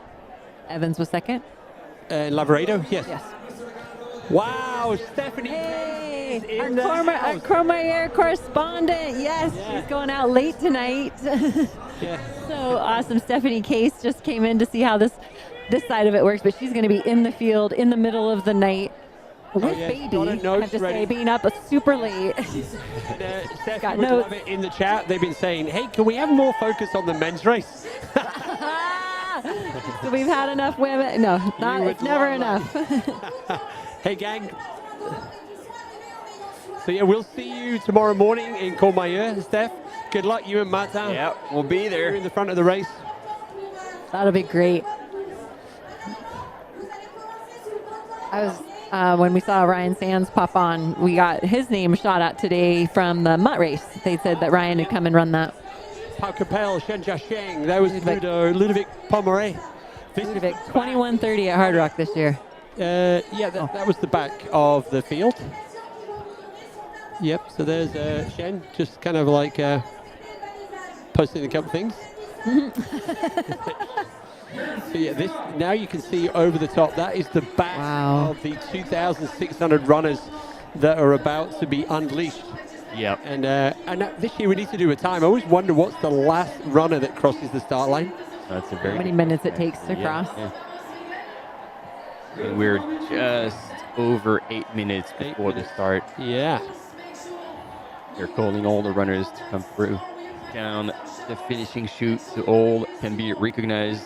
Mr. Miguel Ansenio, ex-pro cyclist. And there's Jim. There he is. There is the man. Last year's winner. First time American male to win the UTMB. Yeah, Ruth. We've got Ruth. Ruth wasn't listed in the top 3 index, but definitely up there for the You're out of it. contending for this. Yeah, that was and Katie. Germain Grangier just gone through as well.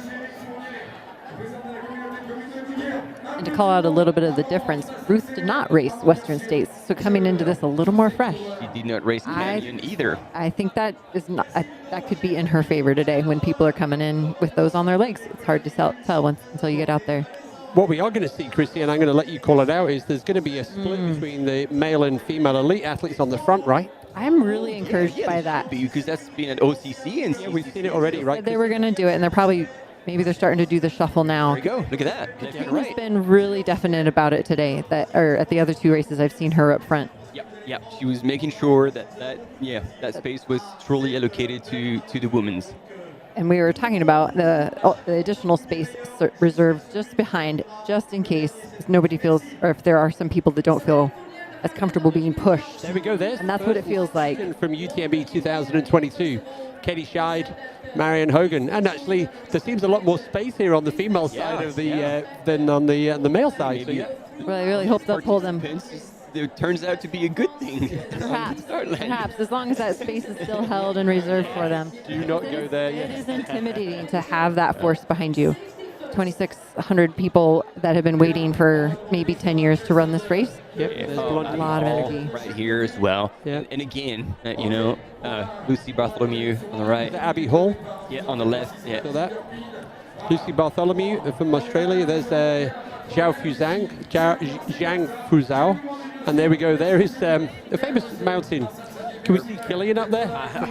You stole my line. He is up there somewhere, or already probably down from it.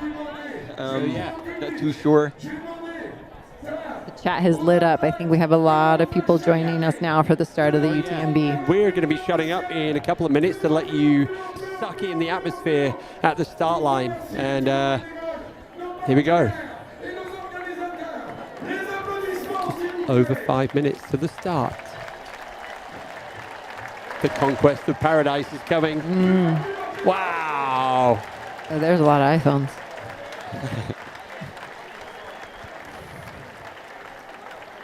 Ludo getting them going. That's it. Yeah, hey, are we loving our support in the chat, all of that? We're kind of curious now, as everybody's waking up or staying wide awake somewhere in the world. Where are all of our support teams in the community? Where are you all watching from right now? For sure, South Africa, the Tony McCann fan club. Mathieu Blanchard got to carry the Olympic torch this year in Paris. Well, I just saw a book written by him in the bookstore when I was out on my walk. I had to double take. I'm like, oh, that's amazing. You know, that name going to be following him tonight. Good evening, Sweden. California, baby. Let's effing go. Scotland. Ha ha. Yeah. New Jersey, Oh, they're all Nicaragua, coming down. Paris, Nicaragua. Texas, Luxembourg. Wow. My mom's basement. I like that one. Let's go, Ryan. Colorado, UK. NYC.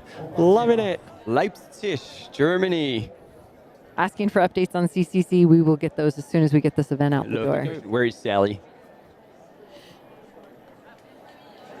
Thailand, Quebec, Dreamland, England. Wow. This is the team photo.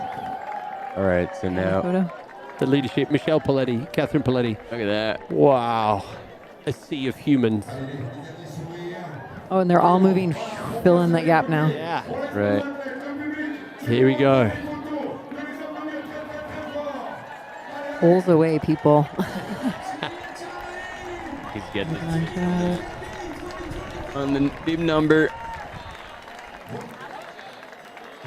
Siva Baroni and Mathieu Blanchard on the waffles. 3.5 minutes to go, people. Poland, Montana, Chattanooga, England, Niagara Falls. I can't keep up. Somebody summarised all over the world. Superb. Alaska, South Wow. Africa, Montana, Australia. Pasadena. I was born in Pasadena, California. Woo. There you go. Sheffield. Yeah, what a community. Love you all. Roberto. Like that. Somebody's called Swim Warmsley in the chat. Probably typing too fast. Perth, Australia, Bristol. Yeah, the world is watching. All right, 2 minutes.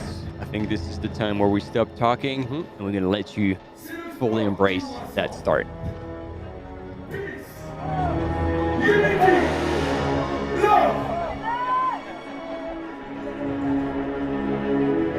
This is your story. You are going to ride inclines. Can be a day of your lifetime. It fills us with joy, supporters, audience, volunteers, organizers, partners. It's sports that bring us all together. Always unite us, never divides. Peace, love, and unity.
stopwatch.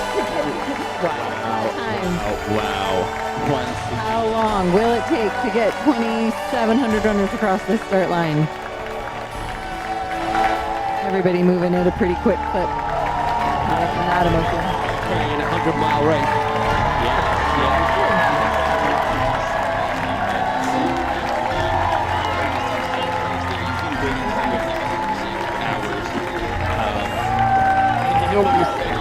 You're going at a pace that obviously you can't finish at. And so how much are you going to leave out here on those first kilometers with the excitement versus, you know, right from the beginning, taking it easy. You know, and quote Alex Nichols here, if the US of A is listening, he always said, like, I'm going to go out. I always go out at a pace I believe I can finish it. I like that. I resemble that comment. Oh, definitely. Here we go. Yeah, it's easy to at the front anyway. It's easy to get tucked in. But what's wonderful about this now is that the guys in the front, they're going to look at a 20-hour finish. The people, the extraordinary runners at the back, 46.5 hours. They're going to be out on the course for the next 2 nights, and they have their own personal journey. And that's what's great about this. All these 2,600 runners, the journey to get to the start line, and now the journey to get to the finish line here in Chamonix over the next 46.5 hours. And one might call this the celebration of all that build-up getting to this point. Today, it's just a big party. Go out, eat, move your body, enjoy the views. Yeah, the chance to experience all the emotions in a single day. The highs, the lows, the in-betweens.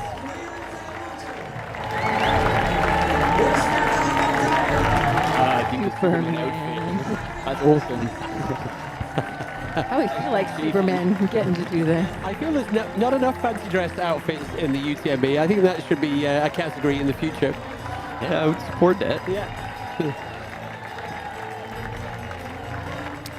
Hey, everyone's asking in the chat, absolutely. Once we've unleashed the UTMB runners from the start line, we will be going back to coverage of the CCC. Hayden Hawks out in the lead. Hayden is about an hour away from the finish line in Chamonix, so yeah, we have not forgotten our CCC runners, both the men and the women.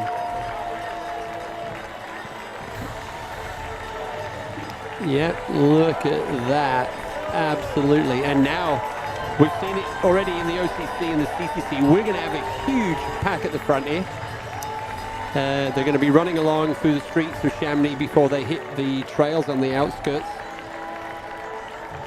on the way down to Les Ouches. And you see that pack, that sea of runners, all out on their personal journey, stretching through the streets of Chamonix. Is that Tom? That is... It's not a Terex outfit. That was quite confused me. Aurélien Dunopalez. Thank you. Yeah, there you go. A little view of the Mont Blanc on the left-hand side. It's that time of the day. The sun will be setting quite soon here, just after 6 p.m. in Chamonix. Still warm. Still warm indeed. I think we'll probably see a few people maybe changing their shirt in Lake Contamine before they go into the night. Well, this is definitely something I can confirm, is that every year those who change into a long sleeve in Lake Contamine do well during the night. Yes. And the one that kind of made this like a systematic thing was François Den. Yep. He would stop, extremely calm. Everybody would run away and be like, nope, I'm stopping, change into his long sleeve, and then run into the night. And then by the time he gets to Courmayeur, he's reeled in pretty much everyone. Yeah. Heat management goes both ways. And obviously trying to keep the body cool, but overnight you don't want to have to spend too much energy trying to keep your body warm. I'm sure there's enough gear out there to... Who? Katie's right there. Yeah, in the middle of the yeah, that's going to be an easy one to spot. Like the North Face uniform is like identifiable. Yep. Jordi Gamito is in the house as well. Yeah. Is that Mathieu Blanchard. Mathieu Blanchard, the Salomon Grey. Thibaut on the right-hand side. Baptiste. Baptiste Chassang from Nike. Dimitri. Okay, and so Katie's here, but then Blondine was just on the left-hand side, and she was together with, I saw someone else. Annelise Rousset. Yeah. So, yeah, this is kind of like a bit of a fun run for the elite athletes down to Les Houches. And then we're gonna throw them up over the first climb, the Col de Vosa, through the ski area at Les Houches. Oh, I don't think Ludo Pomme has been so close to the front so early.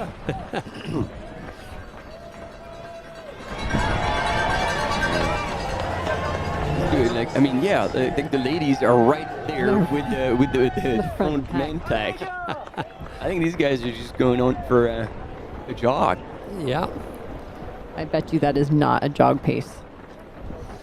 No, it is. Surely isn't. I would love to see that. It would feel that way for them. I would love to see that Sunto split right now so we could see Ludo.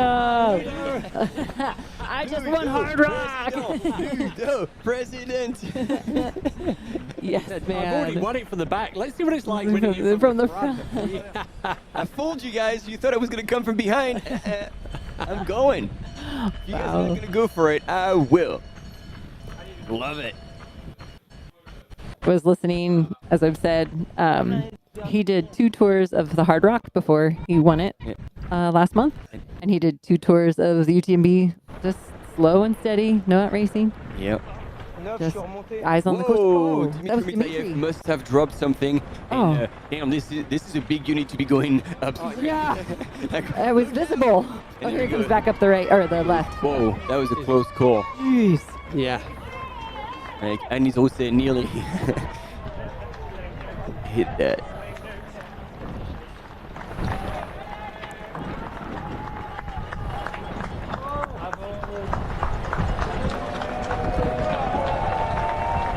I guess we could kind of go back to the start just to see, because it was 4 or 5 minutes and we still hadn't had everybody cross the line. Oh, right. So I'm just curious if everybody's across the line yet and these guys are on their way out of town.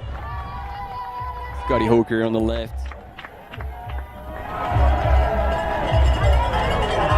Here, no surprise to see these women at the front. Usually, Blondine Lirondelle takes it out hard.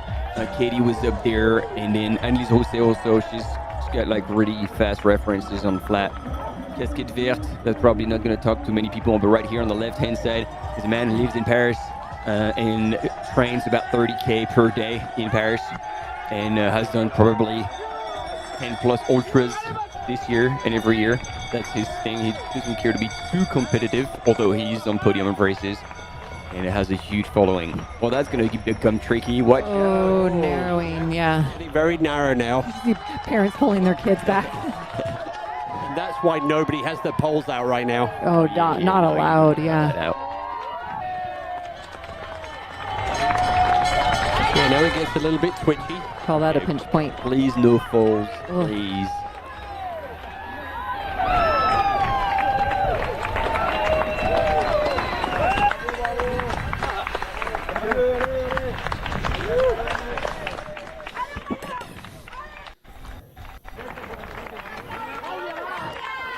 What I can tell you at the top of the climb, as the women's race, the CCC, Tony McCann, she's got a 7-minute lead now. So Tony is really digging in there and pulled away a little bit from... another minute to her lead, that's good. Yeah. So Tony McCann still out in the lead in the OCC. Got a 7-minute lead currently from the Polish athletes, from Martina. And on the screen there was Claudia Tramps, team on running, making her way up.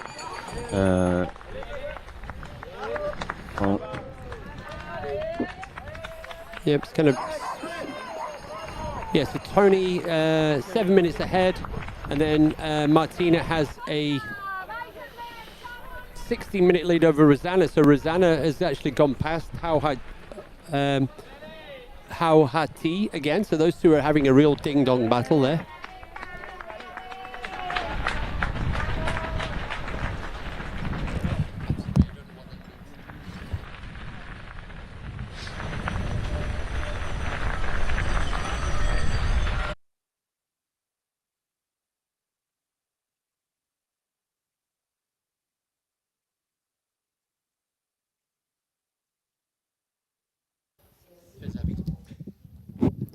Abbey Hall.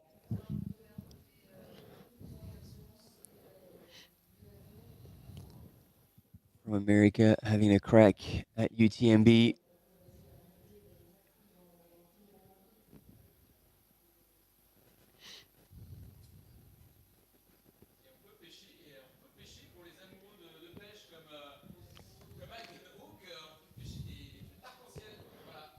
And then, yeah, in the meantime, we have images of the lake, called the English Lake, and some of the runners said that they were keen fishermen, and you can catch rainbow trouts. Hey, in that lake, and so I'm still wondering, has Ludo given up the lead, or has he just pulled away and he's going to do a Pau Capel? Claudia Tramps here. He said moving up the field. That's Marion Hogan on the left-hand side.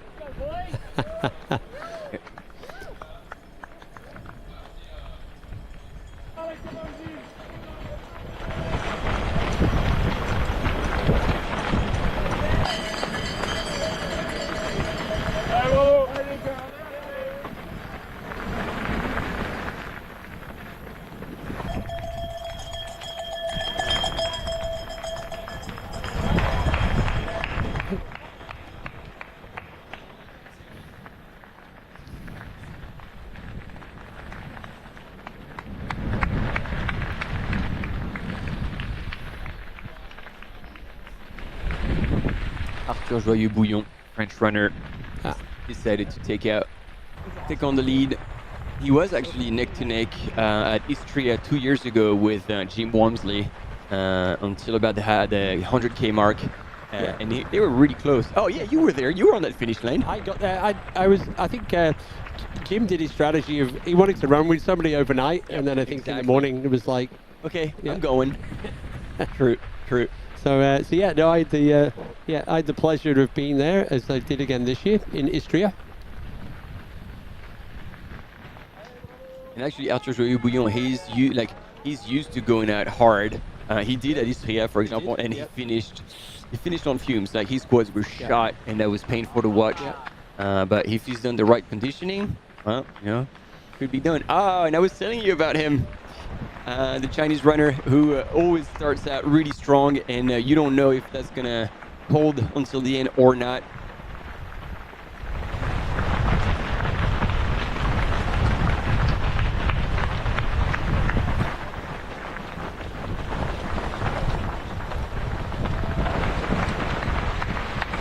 In terms of, there you go, that's Ida Sophie Hegemann. Ida, all smiles. Yeah, a couple of weeks ago, Ida, the kind of dreaded COVID just before UTMB. So, I just said, Ida, just go for it. Look at it as an early taper. But unfortunately, when you see all the other runners still out on the trails on social media, it's like, man. But yeah, this is Ida going for the big lap. What we're seeing, Hayden Hawks is about 15 minutes away from reaching La Flagey. So we're just kind of keeping an eye on, we're keeping an eye on the CCC, and at some point our wonderful team will give us some visual of Hayden perhaps up that climb. Yeah, there he is with the yellow taping on the legs. Yeah. Yaju. Love it. And that man can run fast. That was, is that Amanda Basham? Yeah, it looks like her. Yep.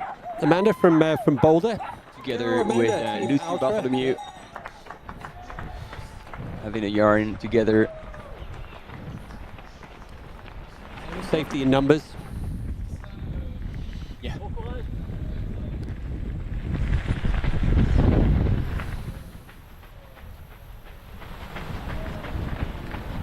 And despite the heat, like Yaju is with a jacket on. Yeah. And was that leg tape or was that leggings? It's taping. Right. Like that's that like, we see a lot of Japanese and Chinese runners with those kind of taping. I believe this aims at protecting the knees on the downhill and limiting the stress on the quads. Yeah. If anybody's a PT, let us know if that is truly what it is, or I'm guessing completely wrong.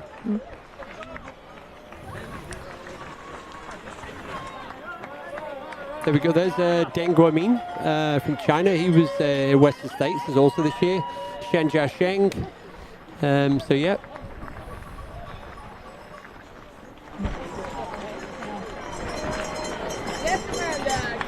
Amanda fell, and then Ryan Sands is just in the back of that shot. Yeah. Yep. And with Colombia on the backpack was Gabriel, an Argentinian runner, nuclear engineer. And he's been doing really well this past few years in ultras.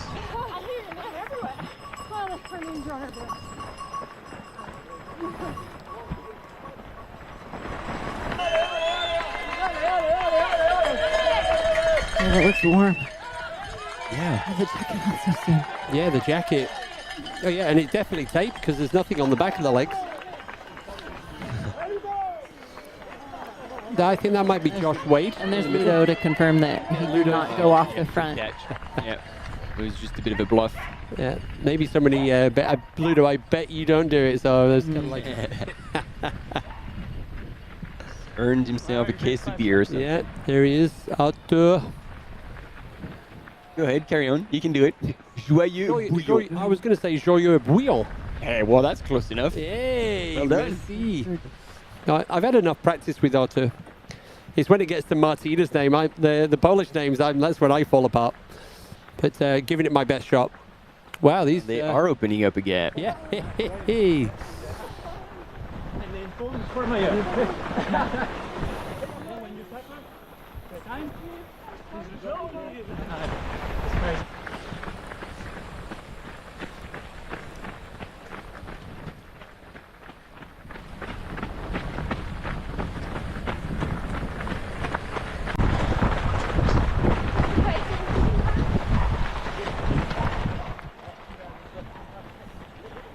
Katie, Chrissy, you wish you were out there? Actually, no. This is awesome. I was talking to my friend when we met during the break, and I was like, I know like what it feels like, and now I get to experience this. Like, I feel really privileged, honestly, No, me too. know this event from so many sides now. As a spectator, as a participant, I have not crewed anybody here yet. That could be the next one. Oh, I think that was Tollefson that we just scanned by. Oh, yeah, possibly. I've had the pleasure of crewing Lizzie Hawker here, so with Lizzie's parents, and that was a blessing and an entertainment as well, because Lizzie's mum was worried that she wasn't eating enough, but I said, that's what Lizzie does. So yeah. I crewed Lizzie at the Run Rabbit in Colorado and had the same worry. Yeah. Like, Lizzie, all you're drinking is bubble water and eating bread. Yep. And she does it. Remy. And I hope he's not doing the same thing as he did. Was it last year or 2 years ago? Because he led UTMB for just even after Saint-Gervais, and between Saint-Gervais and Les Contamines, he got reeled in, and I think he dropped in Les Contamines. Who was that? Remy, right there. Yeah, Remy. Oh, yeah, there he is. Yeah. Yeah. We had been told by Team Terex, like, yeah, he's very strong and it goes that fast, but... Is it Remy? Is he from Peru? Yes. Yes, correct. I remember last year it was like from Les Contamines, between Saint-Gervais and Les Contamines, that's when he the wheels fell off. Exactly. Thank you, buddy. Yep. Letting them go. Yep. Good job. Whoa. Rémi Berchet, Team Scott is a bit further back. Le 150.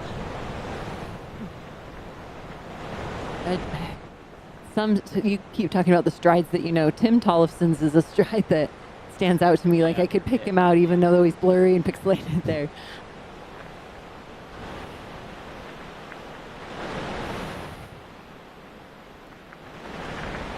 I didn't see MK. MK Sullivan has got the best sunglasses. There we go. Marion Hogan.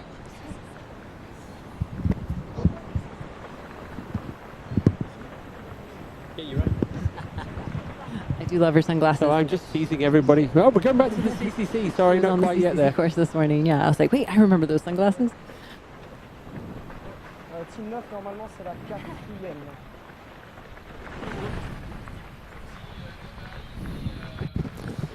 There we go, Blondine Lirondelle, one of two athletes with the opportunity to complete the UTMB treble, the OCC, the CCC, and the UTMB. So alongside Blondine, we also have Ruth Croft. So those two are both in with a chance if they could win here, completing the treble, only done by the French athlete Xavier Thévenard, who's even done the quadruple with TDS. Yes. Have you And somebody actually said that he had actually also PTL? No, MCC. Probably. I don't know if he won it though. Right. Have you caught a visual of Ruth Croft yet? I have not. Not yet. I'm looking. Well, I haven't seen Esther Schillag. Esther Schillag, No. she's at the start as... Oh. Well, she was definitely supposed to be at the Oh, yeah. start. We had the top 4 women from Western States. So, yeah, we just haven't seen her. But that doesn't mean And there's a lot of people there. Right there, yeah. And, yeah. Is that Annelise? Annelise Rosset. Yep. Team Scott. And again, record holder of the crossing of the Corsica Island. Over 200 kilometers, an insane amount of vertical and extremely technical terrain, especially in the first half. And she managed to shatter the record. So even though she's technically never run a 100-mile race, she's definitely covered the distance and in very strong fashion. Yeah, we also, since the start, the gun's gone, we also haven't seen Tom. We also haven't seen Jim. They're all there. Just feeling a little further at the back. Yeah, yeah. We need to get excited. We'll see them on the Col de Vosa. We'll see them down in Saint-Gervais. We'll see them in Lake Contamine. Yep. And you'll see them in Courmayeur tomorrow morning, Martin. Hopefully at, for them. what time are you expecting? 2 o'clock? We're expecting them to be coming through for top main around 2 o'clock. 2 a.m. indeed, local time. I'm just scanned back over to the CCC results, and we've had some movement, it looks like. Rosanna has moved up into 3rd. Yeah. We'll get that confirmed in Valorsine, and Adam was back up 2nd, expected just behind Hayden at La Flégère in like 10 minutes apart. Hayden's estimated a minute ahead of Peter Frano. Oh, yeah, so 2nd and 3rd is still duking it out. Yeah. But then, yeah. Oh, wait. Then Zhang. Where's Dan? Yeah. Oh, Dan. Wow. 46 minutes expected. Wow, Dan's... Oh, no, it looks like Dan's having a moment. A little bit, yep. Things are moving around a bit. I'm guessing we'll get that La Flégère. Martin, someone's asking you in the chat, what's Ruth's go-to food during the race? Are you allowed to reveal that? There's actually not one go-to food. Right. There's going to be a mix of gels, energy drinks, solid food. Bit of opossum jerky coming from New Zealand. That's the secret. Provided by Ferret. This is the secret right there. So not ferret jerky. No. No. Ferret is the name of the man who okay, very good. opossums, dries the jerky, Yeah. and then sells it on the ground market. Very good. There you go. Yeah, that's a good point. It could be that Dan's tracker let him down. So we love you guys, Flomander. Who else haven't we seen? All the CCC racers. That got me laughing. Come on, we love the banter here. We're switching between the two. There's no question about that. But imagine if we were following 100% the CCC right now, you'd be saying, where are the UTMB runners? So we take it, and we love you all. Yeah. Thank you for the kindness. Yep. That's a good point. Like we said, we haven't seen Tom Evans, but in all of his preview interviews, he said he was going to run, like take it out easy, not get caught up in the. So that's maybe why we're not last seeing him. year he made it to Courmayeur and dropped, so I don't think he wants to repeat that. Yeah, but he's probably closest to Jim. Yeah, they've all got their own markers, and yeah. And I think the other key thing is, as we saw, I think Jim's first year here, he ran so fast to Saint-Gervais, and then when he was there, he was waiting about 5 minutes for killing because he didn't want to run through the night on his own. So, yeah. You're not going to win UTMB in the first 20K. You could. In the first 80K. Exactly. Even. There's Tim Tollefson in the house. Good to see him back.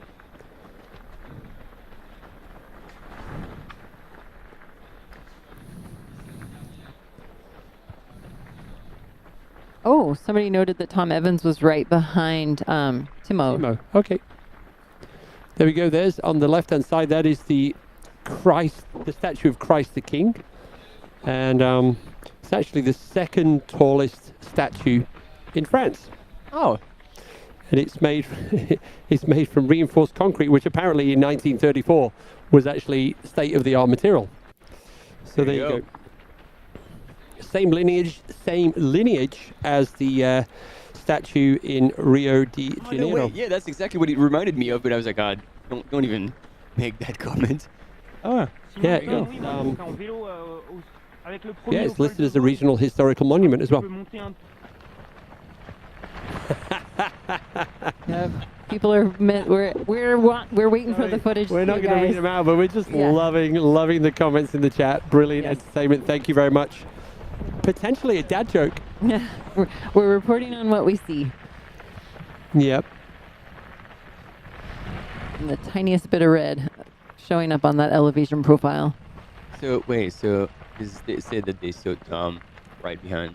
So maybe in that pack, I think there's Tom there.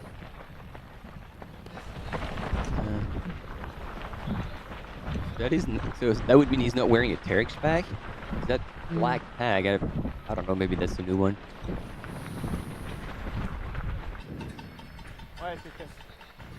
Well, that's a gap. Yeah, yeah. Small matter of 10 climbs to go, though.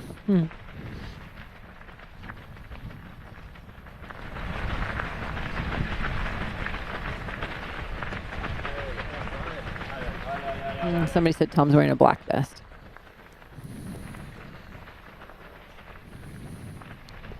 There you go. That was 15 kilometers an hour. It looked like there was a speed for you there. Chrissy, I know you were wondering about the speed check. Oh, missed it. What did it say? 15K, just under 10 miles an hour. I hold that on my bike sometimes. That wasn't a jog indeed.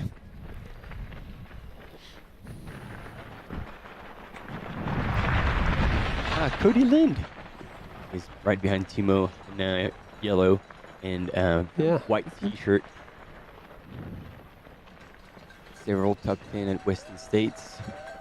So this is Tom Evans. There we go. You're right. On the right on our screen. Because he's the only one with a pack that. Yeah. Really Thank you in the chat for those tips. That was really helpful. Hayden just crushed the Flagere climb and we missed it. So he must be up and over. Well, if they knew that they crushed the climb, they mustn't have missed it. Damn right. Well, we'd like to. I think they must. No, we didn't see a visual. I get it. No. We've got a recording of it. It'll show up at least in the summary. Yeah, when we were watching the review, summary of the OCC today, we saw a ton of stuff that we never saw yesterday. Yeah, exactly. It'll show up. We'll see it. There you go, 17 Ks an hour. Wow. We've got a little bit of downhill to help aid that speed, but still. Yeah, that's.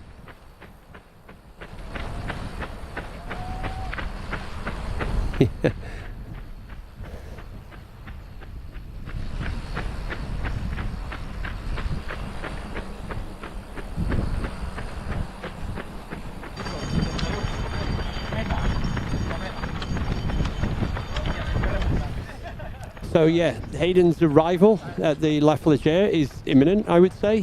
We're just waiting for the time check there at the top. And there we go, there's Blondine. Second woman. Oh, so did we see the first? Yeah, first? Don't know. Annelise? Oh, third. We saw her on the screen a few times, so perhaps I would Annelise, I think. Annelise Rosset. I think, yeah. And so second would be Blondine Lirondelle. Katie Scheid, I'm assuming not too far back either.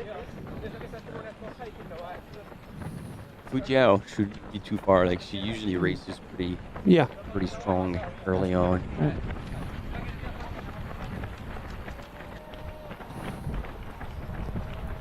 No, there she is. Yeah. Kind of in the big chunk of the pack. I think she knows that. I mean, last year she went through Courmayeur extremely fast. Yeah. And then she kind of paid the price a little bit on the second. I don't want to say second half because Courmayeur, you're not even halfway yet. But yeah, I think like what I'm seeing right now confirms that she's not wanting to repeat what she's done last year, which is smart. Katie and Ludo running together. Yep. Oh, and so she would be in first, so I take that back. So that is not Jose who's... Katie's in first. Right. And maybe I take back my comment as well. Maybe she is actually going out just the same way she did last year. It's quite a big pack, that, on the bridge. There we go. So this, Katie's on the other side of the bridge. Yeah, so it's not that far back, actually. No.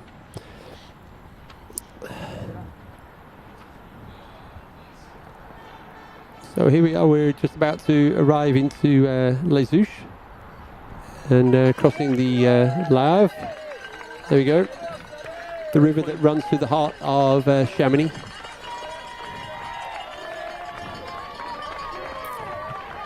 Got you waving at the crowds.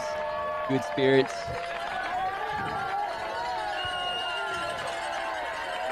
Hey, that jacket is surprising. Yeah. I guess he's ready for the night. Doesn't have to, he won't waste any second at the aid station changing into long sleeve.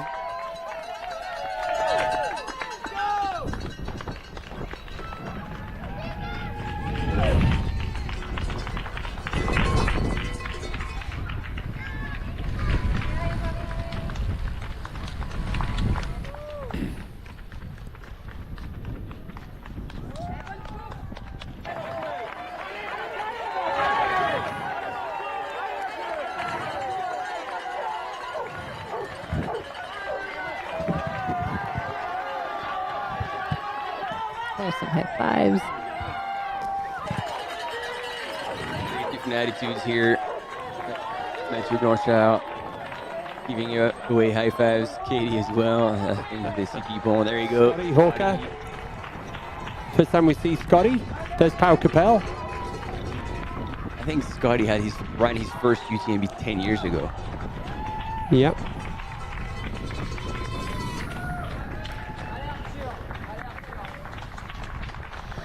They're coming up soon. There's like a wooden sign, I think, by the ski lift. It's kind of like the start of the TMB, the Tour de Mont-Blanc. A lot of the you see a lot of the team photos beginning that.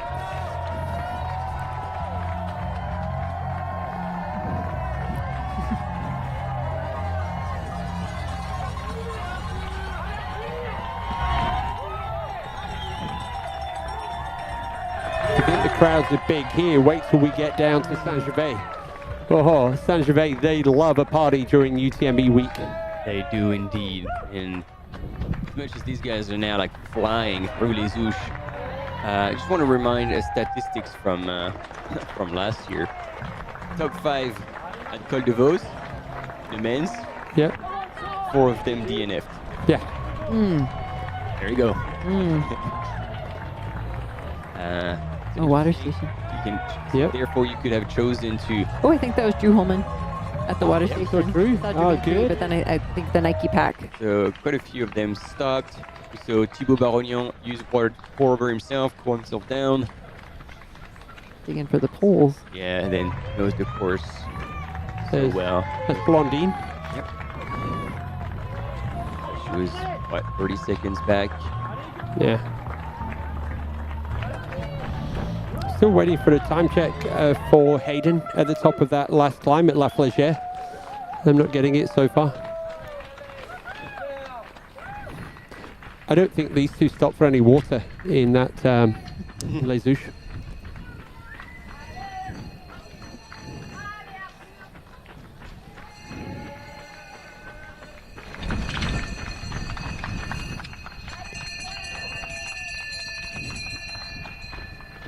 Yeah, somebody said in the chat that he had gone through La Flégère, but like we don't have the. Yeah, we don't have it yet. I think maybe, well, the comment was crush the climb, so pretty much most of the climb. So It was predicted at 6:31.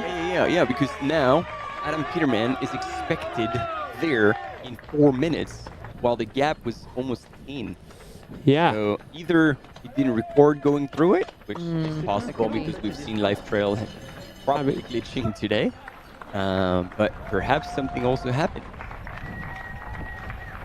Come on, Hayden, you can do it. Let's get through that checkpoint. And then I feel like, look at that. These are the strong runners who know what they're doing. There's Dimitri. Don't get too excited too early. The cap. I'm reminded of OCC yesterday. Yeah.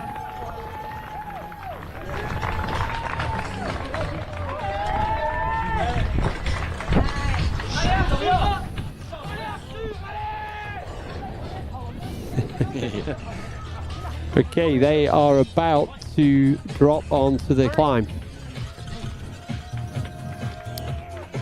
Laser. Wow. Yeah. I don't remember that being That's hard. fun. Okay. Yeah. And Chrissy, when you first did the UTMB back in 2003, after this climb, they didn't go to Saint-Gervais. They went all the way across to Les Contamines. Saint-Gervais was like, hey, we want a piece of the action a couple of years later, so they added in Saint-Gervais. Saint-Gervais was not part of the original course. Gotcha. Yeah. Thanks for that. They did also take out one of the top climbs that year, the higher peaks because of the weather. Right. Do you know which one? Can you remember which one? I remember. You knew I was going to ask you that. I know. I shouldn't have even started the sentence. Come on, you've been with us now for 24 hours. You know us better than that. I'm good for it. Yeah, so what you're going to find now, if this is the first time you're watching this, you're going to see that the runners are going to zigzag their way up to the Col de Vosa. They are going to be going under the chairlift, so we're just going to be seeing pylons all the way up. We're going to pass a few houses. Then they've got the pretty steep descent of the ski area, that asphalt road all the way down to Saint-Gervais. So this is a warm welcome to the UTMB 2024 for our athletes. If you're sprinting out down that would make sense of why somebody top 4 or 5 did not go on if you sprint down that much of a descent. Great crowd. Oh, and Jiaju is not using poles on that climb that we know is pretty darn steep, and you see everyone else definitely now. That's Pau Capel, and that's the athlete from Peru. Peru. Yep. Yeah, the poles are out. Manole, Team Kinetic.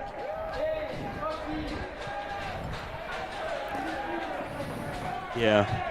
I mean, we were talking with Mike McManus, and he said, yeah, as much as you can play with the decision of taking poles or not for CCC, with UTMB, it is not an option. There he is. There's our first sighting of Jim. Jim managed to go under the radar for 40 minutes.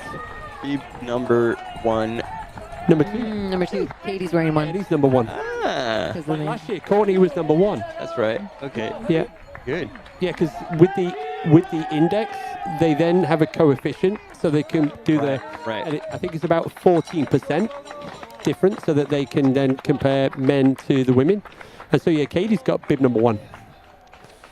So both Katie and Jim are going for the Western States UTMB double this year. Win. The win. Yeah. Oh yeah. And yeah, still waiting for that time update at the top of La Flagère. What is going on in the CCC? Woohoo! Okay, now everybody is written down like imminent arrival in La Flagère, so perhaps the timing mat up there has failed, and we're not getting any updates. Look, as well, something interesting. Blandine Leondel as well is not using her poles. She's got them, but she's just not using them. She has them, she's not to use them at this point,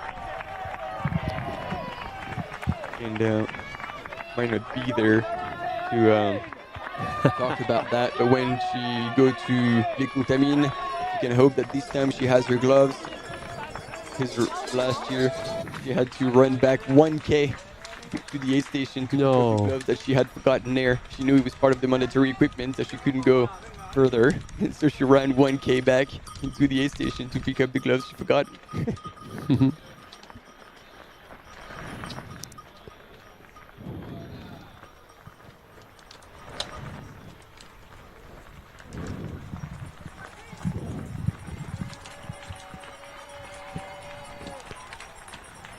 Germain here leading one of the chase packs.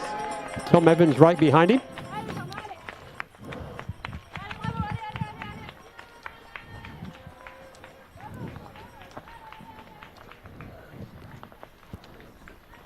And Jim is, if based on the last visual, he's at the back of this little pack. We got people worried about Hayden and that time split. Like, maybe it's just a... there we go. Oh, finally. I know you guys we're up to... This is La Flégère. This is the very top of La Flégère. What is going down? That's a cameraman up front. Camera runner, and then this is a blue top. Is that Hayden? Black Peter. hat. It's Hayden or Adam. Oh, yeah. Hayden. Oh, come on, Hayden. Yeah, wow, He's he's working down, it. but he's Wow. on his way. Huge. Well, and he's later than the prediction, and so... All of them. Right, exactly. So therefore, all of them. If this is the first we're seeing... Yeah. But the good news for Hayden right now is that there's nobody visually behind him. Wow. Oh, wow. He's in the hurt locker now. Yeah.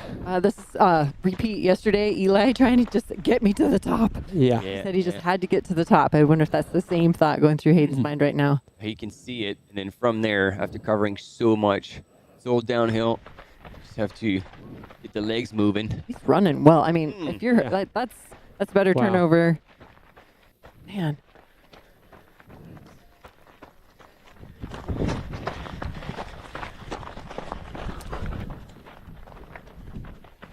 Go on, Hayden. And that is impressive. The fact that he's still running. Still running that. Yeah. Been and running for nearly... This is a great long shot that we're not seeing anybody else in. That is nearly 10 hours. The good news, Hayden, is all the green on that profile is behind you. Just 7K down to Chamonix. And then you can enjoy it while the others go head to head to complete that top 3 and that top 10.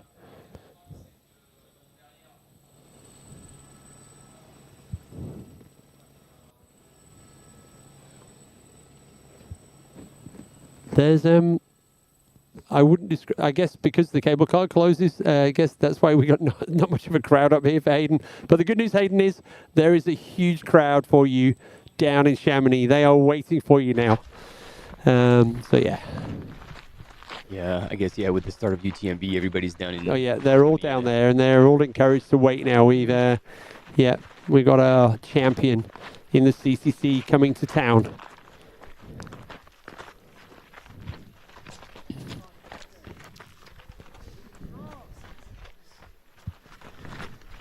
Mentally, Hayden is still switching between hiking and running. He just wants to get there. Quick look over the shoulder, seeing what's happening behind, making sure he's in the safe. But latest split we had, he had almost 10 minutes. Yeah. And so if everybody's been slowing down, like compared to the predicted times, then he would definitely be in the safe zone. 6.7 Ks to go. Taking his precision hydration gels. And then, this is something I forgot to mention. You know, when we talked about Dan Jones and Hayden, they're both our friends. They both are runners. They both spend time in the U.S. And in New Zealand, but they both have the same coach as well. Do you know who that is? Robbie Britton. Yeah, well done. Nice, Keith. There we go. I only know that because I hung out with Hayden this year at Canyons when we were working together. So Robbie was just running last weekend, I think, at Leadville. Leadville, correct. Yeah. He scored a top 10 on that. Yeah. Running in a pair of I think it was in an Alpha Fly. Oh, I thought you were going to say Speedos. I don't know. I was like, Martin, if you don't answer this quickly, I'm just going to throw a random comment and it was going to be Speedos. You got me. Wow. Finishing whatever was in there. That's probably going to go for Coke. Yep, that's the one. Top me up. The station should only be actually loaded with Coke, because at this point all you want is liquid calories. Get to the finish line. Man, he is good. Great, Hayden is back. And that's now we're gonna have some fun, brother. Now we can I love it. That shows spirits are high. Yeah, brilliant.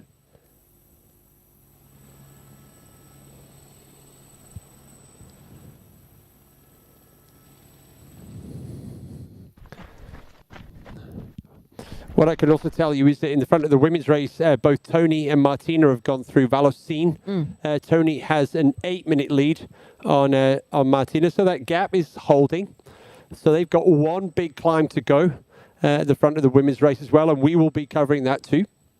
We saw that gap grow at that last aid station just a little bit, but it sounds like she let it grow in the aid station, but her pace is maintaining the same between the two. Martina up to Tony.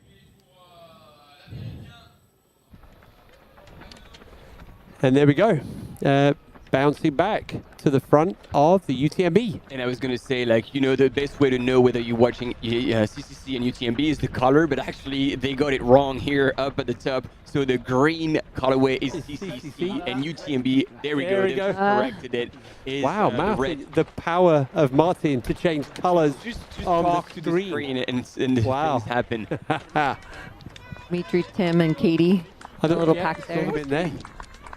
That were just before. The shot was just before Dimitri and She is way ahead, like, Katie. in the front group. So she might be actually repeating what she did last year. Yep. I think she was in Courmayeur in like 9:40, 9 hours 40. Which was even faster than Courtney when she set the record. Courtney's is 22:30. The UTMB. No, the when she went through Courmayeur. You know what? I've got the time split for you, Martin. Well, I believe I know them because I did actually look at that a little bit. Fancy that. And I think Courtney was 9:54. And So you want the Courmayeur time split from 2022 with Katie? 2022 with Katie, and then 2021. Wait, yeah. With Courtney's record? Yeah, with Courtney's record. Oh, Arthur has dropped Jiaju. Not by much. So Katie into Courmayeur was 9 hours 39. 39, yeah, I had 9, yep. And then Courtney, I think she was 54. Here we go.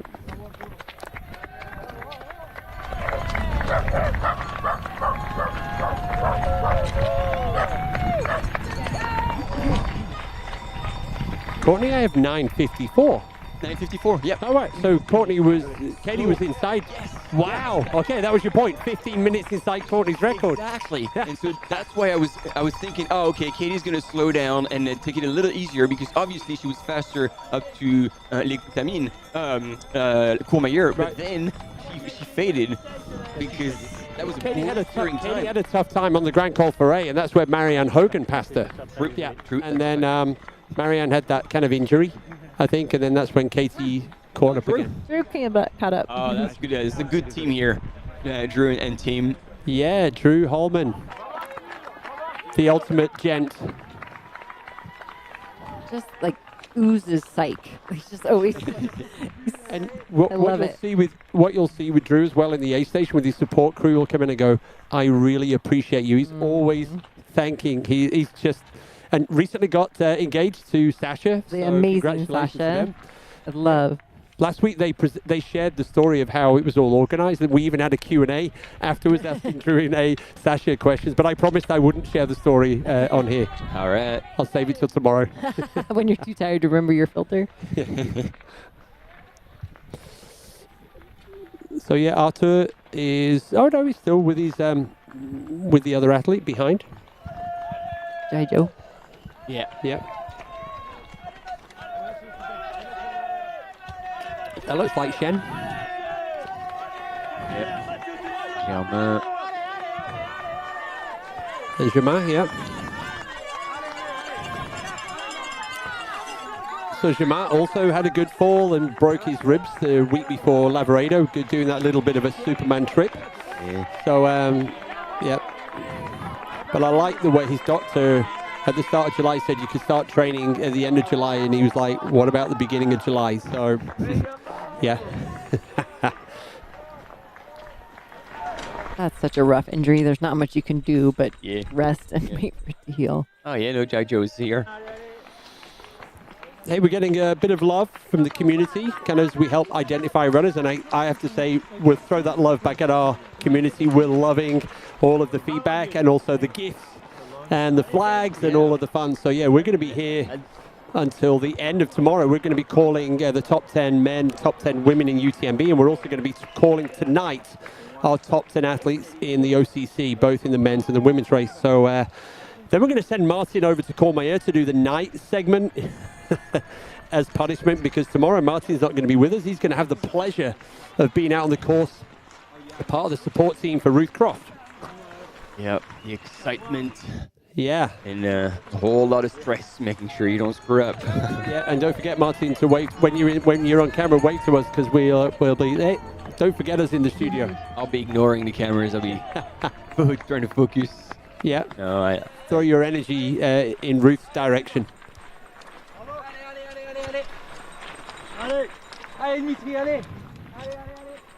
Yeah, Germain Grangier, Shenjia Sheng. That looks like Dimitri on the left. Left-hand side? Yep, I think so. Then we have Arthur Joyeux Bouillon, one of my favorite French names by ever. tomorrow, you're going to have it nailed. I love it. I love his name. So good. Yeah, because it basically means like happy broth. Really? Yeah. With joy. That's what you Bouillon, yeah. Literally.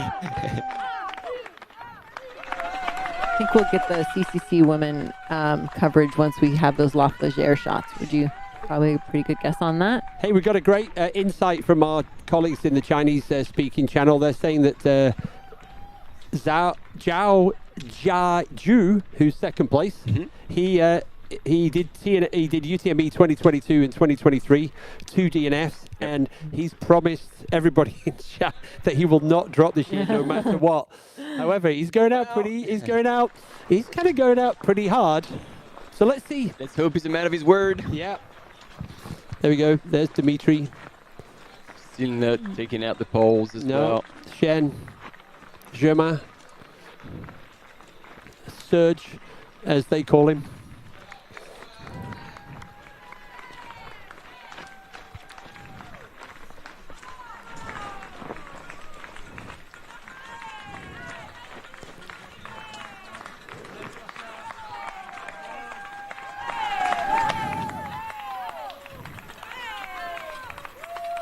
There is a rule, question in the chat from Peter.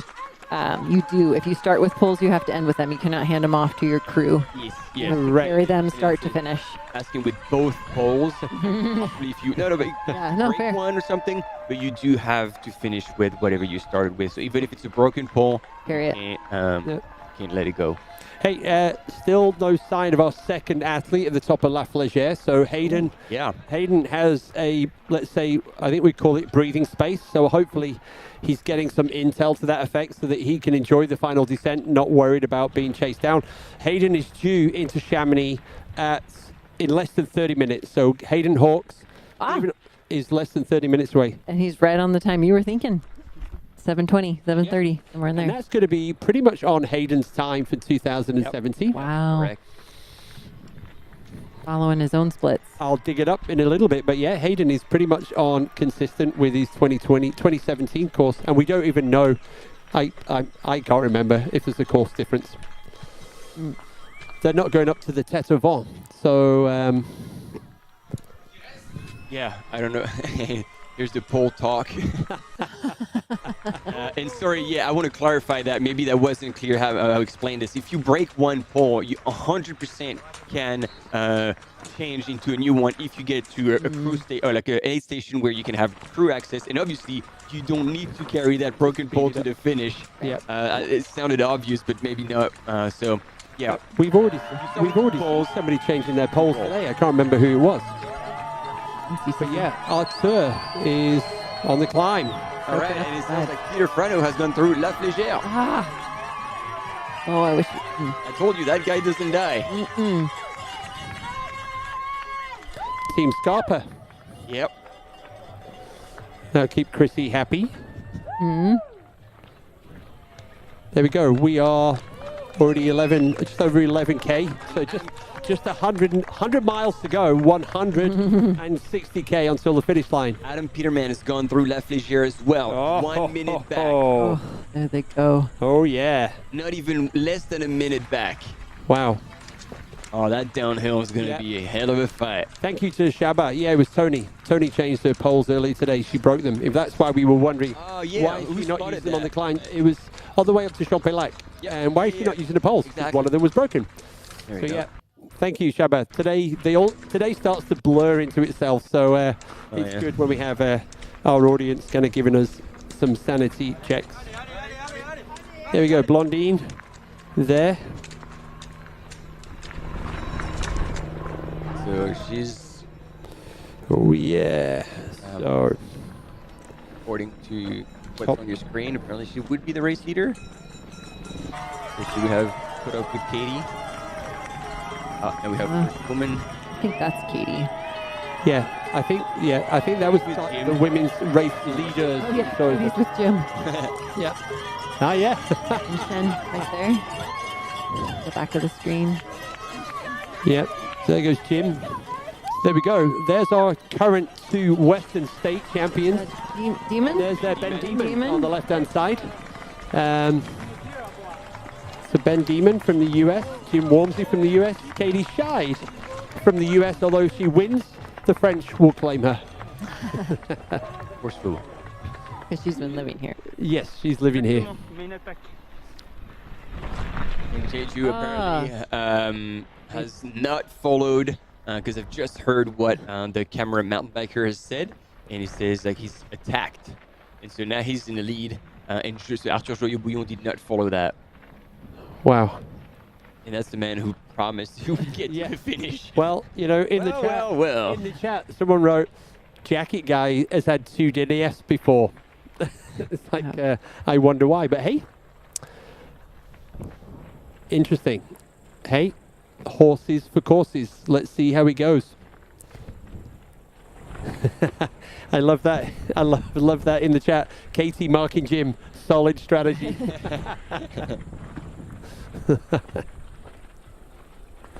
Oh, throwing one of those at us. Yeah. So we're coming up to 7 p.m. first hour of UTMB.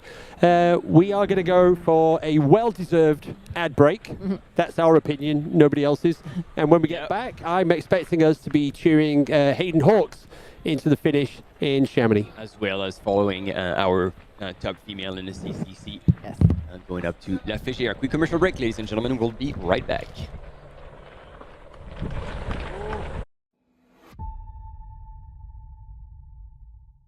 With Get Your Guide, choose from over 100,000 travel activities. From day trips to skip the line tickets, local food tours to water adventures.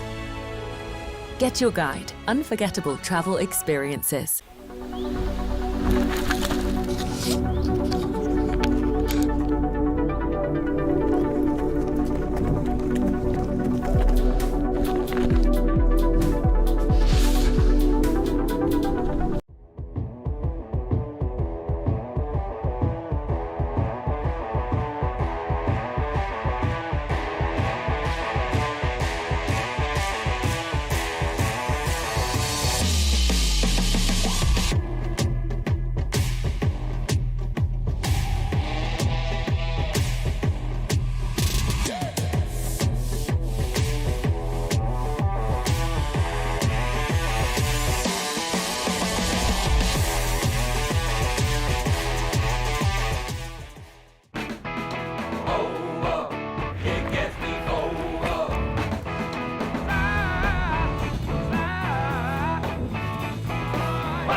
We're back with our current men's leader in the UTMB. Started just an hour ago, and he's not playing it easy. Jiaju Cao from China, representing Team HOKA, was with Arthur Joyeux-Bouillon for a while and now has decided to keep pushing up that climb, up the Col de Vos, and he's now leading alone that UTMB.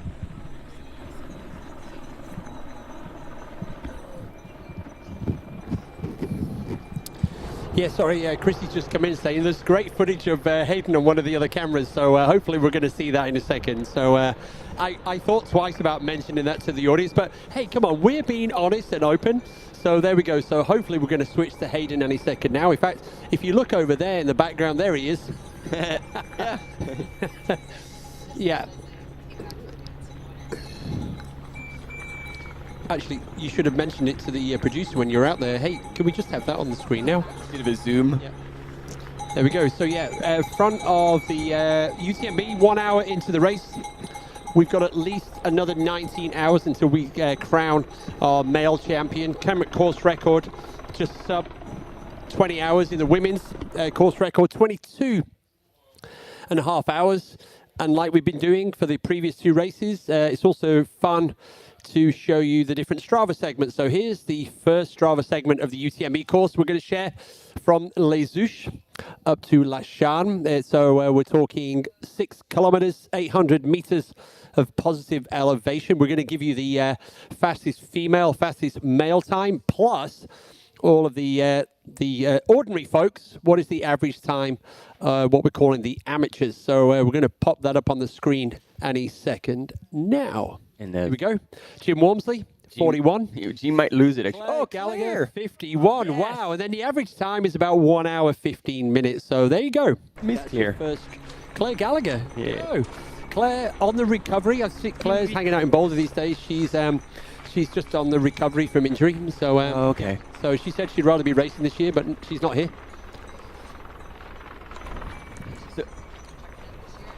Injury took her out. Oh, sorry, I was muted. That's my first time. You were on that mute for the last hour. Sorry. You can tell the difference in the earbuds. Yeah, no, Claire fighting a back injury. That seems like she's on the mend. No, I think she is. Yeah. Just to defend a little bit Jiaju, because obviously that looks like a suicidal pace, but I've seen him race a couple of times on 100-mile races and taking that out extremely aggressively, and that was at the Doi Incheon by UTMB, the UTMB World Series major for Asia, and he took it out extremely hard, and he finished at an insane pace. Like, our camera runners were struggling to keep up with him in the last 10Ks of this 100 miles. Right. So this is a different ball game. There's definitely steeper climb, more elevation, but he is one who can pull off a really solid race on a good day. I think what's probably causing the concern for the audience is the fact that he's got a jacket on. Well, that's not helping. Yeah. For credibility. Yeah, you just think how hot and how humid it still is in the valley here. It's still in the 70s Fahrenheit. So I think that's what's. You see, the sleeves are rolled up now on that jacket, and maybe it's a magic ice jacket.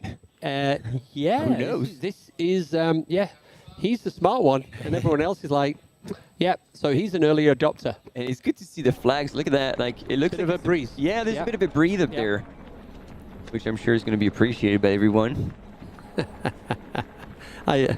One thing I love in the chat every year is everybody always types in, "Where is Jim?" It's almost copy and paste from the year before and the year before that.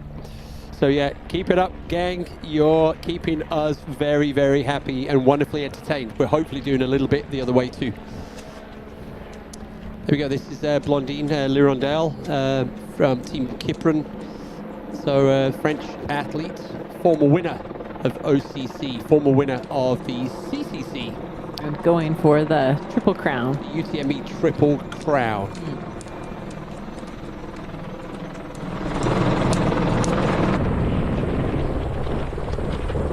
There we go. Working his way up. I think one of the great things about this evening, the Friday evening at UTMB, is with a clear sky, the sun setting on the Mont Blanc is just so stunning. So we're definitely going to be getting that.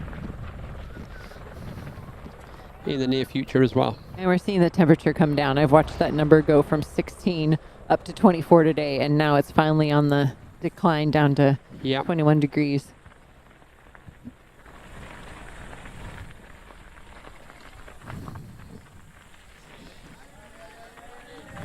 And we can see Arthur Joyeux-Bouillon in a distance, about like 200 meters back.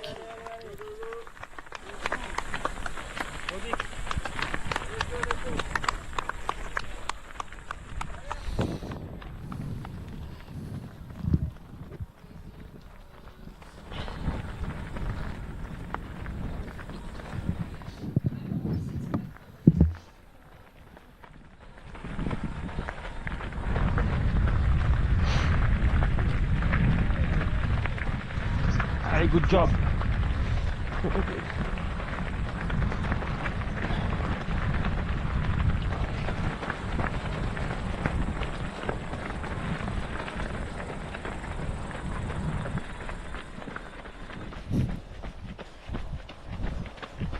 There we go. You can stop asking for it in the chat, ladies and gentlemen. You do have CCC now. And we got the climb going. Yeah. Oh, this is where we saw Eli double over yesterday. I think I remember that bend. And he's coming back running. He heard us yell. And, yes, Tony. And she's still looking good. Like, I forget how steep and unforgiving that climb is. And she was running just a minute ago. No, I just went in there and said, guys, I'm going to set this place on fire if you don't put the CCC on. So there it goes. It works. Martin waves his hand over the screen. You go yell at somebody. Yeah. So there we go. So there you go, South Africa on the same time zone as us. So hopefully South Africa. There it comes. There he comes. The flag. How's it? Yeah. So yeah, go Tony on this punchy section of this climb. Always forget this. Oh, what's that? I think that's one of those ones you choose to forget. Yeah. Just block it out. Yeah. And then, so she's still climbing, and she's still going to have to drop down after, I think this is at the Béchau. And so she'll still have that technical downhill before transitioning into that final climb that we've seen Hayden run so well earlier. And there we are with Hayden, our men's leader in the final kilometers, going down through the trees. He can already see Chamonix.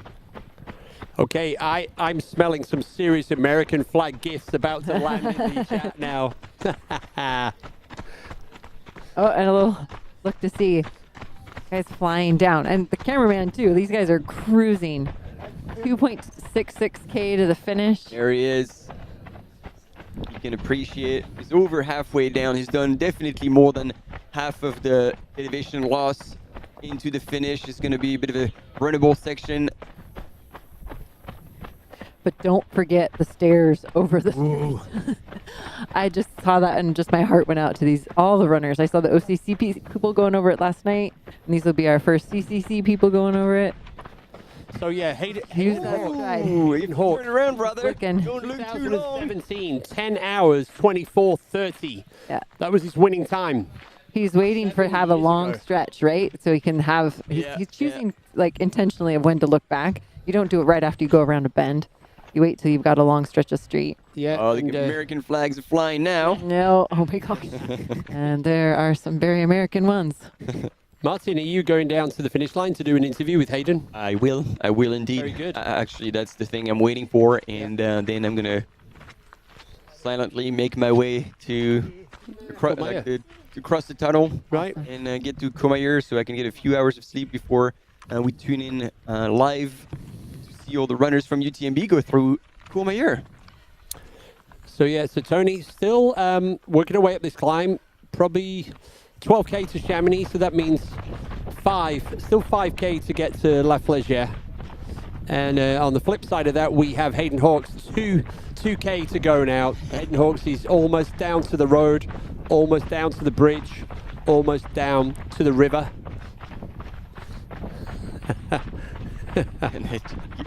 See, somebody had a question like, oh, like ranting about like, oh, why the comments on YouTube are disabled, but this is why. You can't have those gifs on YouTube. Yeah. Oh man, look at him. If his quads were shut, he wouldn't be running like that. So he's still in good shape. No, I can speak to that. Yeah. My quads were shot. This hill pulls you down. The power of Chamonix pulls you down. Somebody chasing you down pulls you down. You're already shot. Your quads are shot. You just go anyway. All right. I would love to hear what his feeling was in this moment, but you're going to be sore. So just... Yeah. Well, I can ask the question. Yeah, ask him. One of his quads and see how he reacts. Add more to it, yeah. Yeah.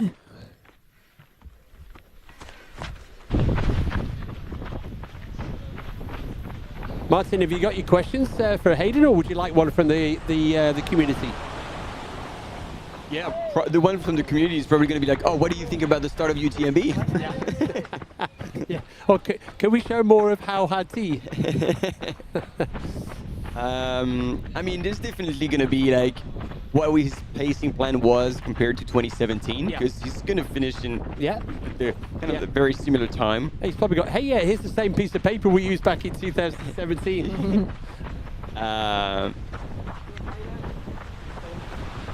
And then obviously, does he feel like that's getting back to his best years? And as Mike McManus was saying, you know, transitioning back into possibly running UTMB next year. UTMB has been a bit of a demon for him. Night running is something that Hayden was not too comfortable with, but he's come to peace with it. And also, Hayden's a good example of having, I think after Western States 2023, Hayden had surgery. Not sure what that was. And he's bounced back. Yeah. Surgery. You know, that's important to talk about this. Yeah. So Hayden's bounced back, and, you know, that's, since Powell surgery, he's not been the same. And so it's, Hayden's bounced back in a really good way. He's had a fantastic year, and was so close to catching Rod at Western States this year. So now he's on top of the podium. And so the story with Hayden's knee is that Hayden had been running for over a season with pain in his knee. Oh, that's right. And he didn't know what it was, but he was like, well, I don't know what it is. And he didn't feel like going to the doctor or anything. And then he hit his knee in a race, like got injured. And then they were like, oh, so then he had actually to go to the doctor. And when he went to the doctor, that's where they actually took a look at his knee and realized there was a bone overgrowth.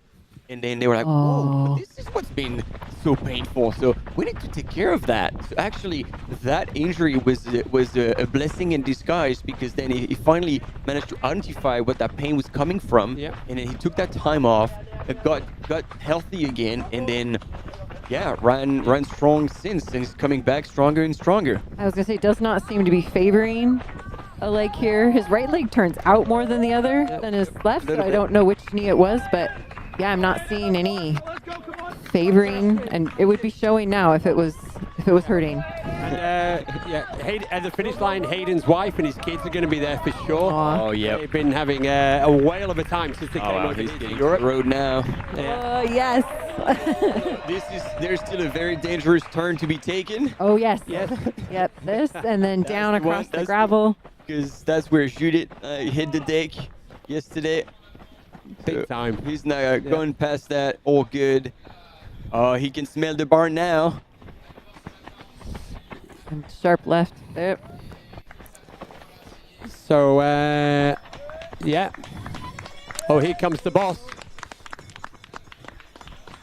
Keep it together up over the ladder. Yep. Hayden Hawks. Here he comes. There it is. The bridge of hell. Come on, Hayden. You're almost home now, buddy. Hey. All that jostling to then go up those ladders. Ugh, or those stairs. Ugh. I think arguably the second UTMB live commentator to win at UTMB. Christy, you can claim the first one back in 2003. So yeah. Still running it. I'm impressed, Hayden. He's not messing about. That thing is noisy. Do you think he's like, I've got to beat my 2017 time? I mean, once he crosses the bridge over the river, it's a kilometer to go. there's a sign standing there. So There it is. Oh, it's saying a Yep. kilometer to go here. Yep. 1.1. Oh yeah, so that makes sense. To go. Yeah, they've got the sign just on the other side of this this bridge, which is just here. This is where I was last night cheering the OCC runners, and I just loved all the emotion. And the gang are going to be at the finish line now. They're going to be firing up the crowd. They've been telling the crowd that the race leader is coming into town. We also can see that Tony is working her way up that evil final climb to La Flégère. Here we go. There's the River Lave.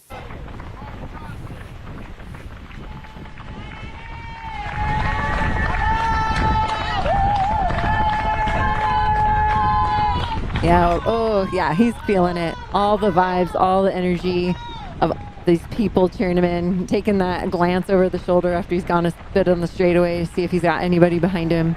He must not have any info since, maybe since La Flégère on how far back our second place male is. But still putting down the hammer to get through the town. He's not backing down. And I gotta believe, I think Keith, you're right. I gotta believe he's going for his own time. Trying to get under the 10:24. Oh. Sorry. Too much fun here in the chat. So. That's the cameraman. Yep. There we go. And what a great view for Hayden there. Directly ahead of him, you can see the Les Bossons Glacier. Directly above that, we have the Mont-Blanc. He's going to make a right-hand turn past the Alpina Hotel. And he is almost home and dry, and he's definitely going to beat his time from 2017. I gotta believe now that's what he's checking. He keeps looking at his wrist instead of over his shoulder. This is great. And hey, great news for the HOKA team as well. So yesterday we had Yao Miao from Team Salomon, and we had who was the winner in the men's race? My brain's already gone. Eli Hemming. Eli Hemming. So that was the Adidas Terek. So now it's the turn of Team HOKA to take the top step on the podium in the men's CCC. And speaking of Eli and Tabor Hemming, I believe we've got them coming in tomorrow around 2 o'clock. So brilliant. Might be around for the men's finish. Do you have anybody else coming in later on in the afternoon? We're sure hoping. Okay. Fingers crossed.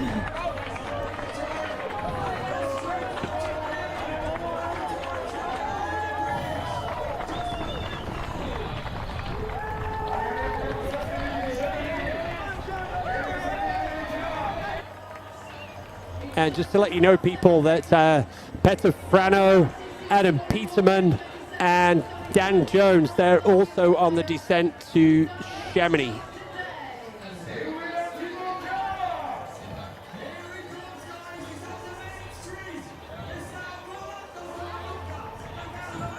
Hey, well done, Hayden Hawks. What a gent. Oh, man. So good. Yes. You know, third place at Western States. Woo! Feel the nice. Squeeze through there. Yeah. That's accepted at this point. Oh, so good. Oh, my goodness. So deserves this. Look at this.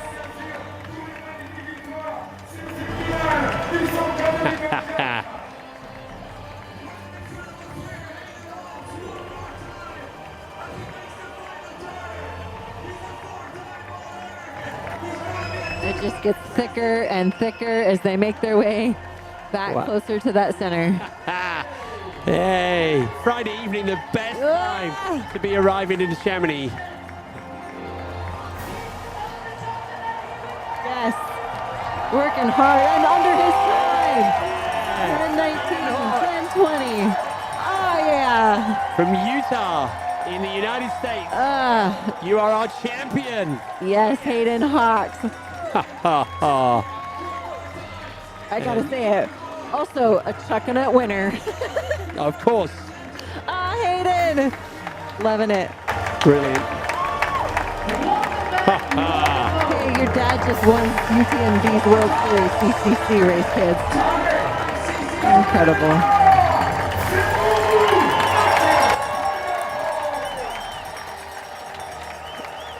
He still can't help checking his watch.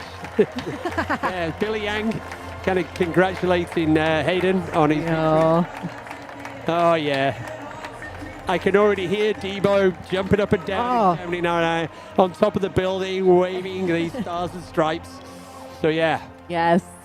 Wow.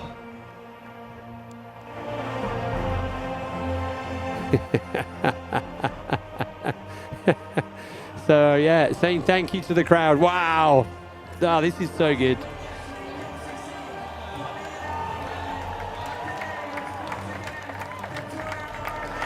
So the good news is we've probably got time for Martin to do the interview before the next athletes come in. Oh, yeah. Doesn't always work that way, so yeah, well done, Hayden. Look at that big first and improving on his own time, therefore putting him in one of the top times of this race.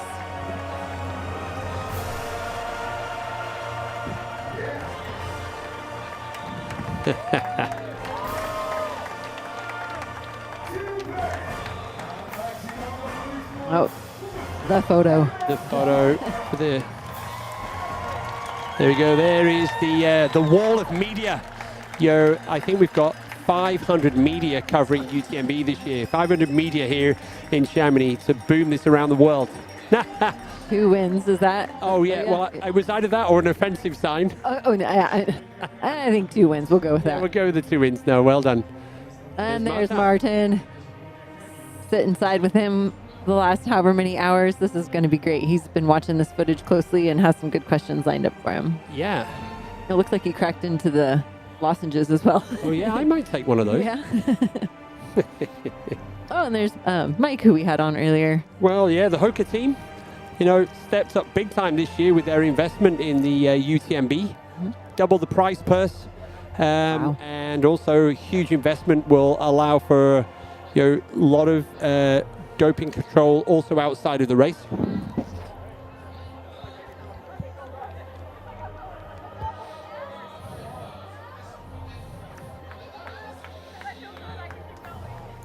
Come on.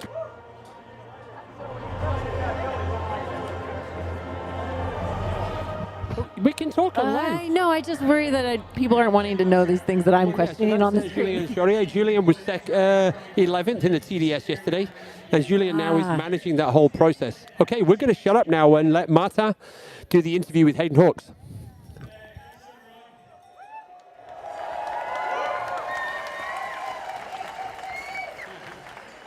And as you just said, you were here 7 years ago, 2017.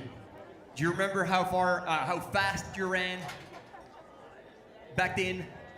10:24, so today I ran 10:20, so I ran 4 minutes faster. Exactly, precisely 4.5 minutes faster than 7 years ago. But you were telling me that we did talk about it. Same strategy, no poles. You're one of the very few runners, actually with Peter Frano, who's chosen not to use poles. What makes you take that decision, almost I want to say against all odds? Well, it worked in 2017. I came back in 2022 and tried poles. It didn't work. So I was like, well, might as well go back to what worked, right? And I feel like climbing is my strength, and being able to run the climbs is a big strength of mine. So why not utilize that? I can't descend as fast as some of these guys, but I can run the climbs. So that helps.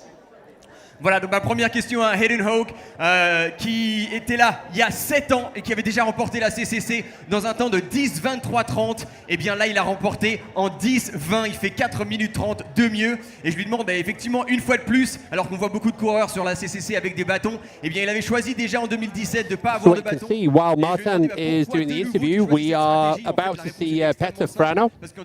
So from Slovakia, this is a fantastic performance from Petar. So Petar now in second spot and almost into the finish line. Coming up in the last kilometer, Martin. The one who's been chasing you all day but didn't quite make it to you, Peter Frano. So we're going to ask you to make some noise for our second place finisher, and we'll carry on the interview with Hayden shortly after. Thank you very much. Wow. Allez, vous l'avez compris, on relance la musique puisque le deuxième...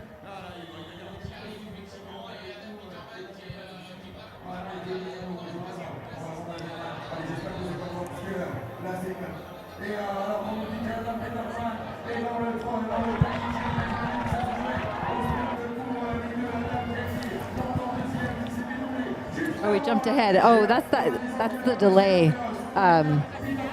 So there's a little quickness. He was along the river, and now he's more further along in town. If I look in the chat, everyone's asking, why are we not covering the UTMB? Oh, we've got No, our... but- Yeah, just reverses, yeah. But this is pretty epic.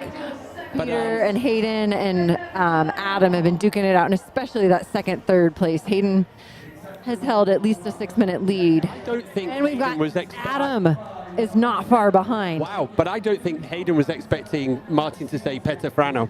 Oh, I thought bet he was either thinking gonna say for... Dan Jones. Or Oh, Adam that's Peterman. true. So to be fair, Yeah. Petafrano is the one that's cut through. But yeah, this is exciting.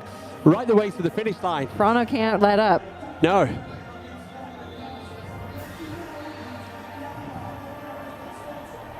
Not too much celebrating until you get across that line, buddy.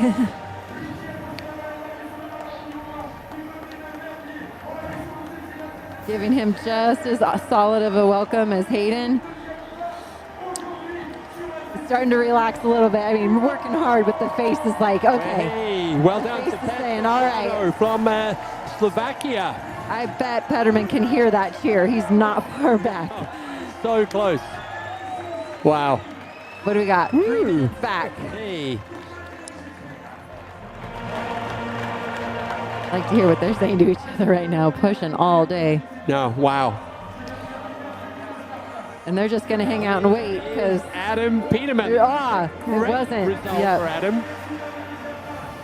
And what, I mean, from that story we were hearing earlier about his recovery from injury.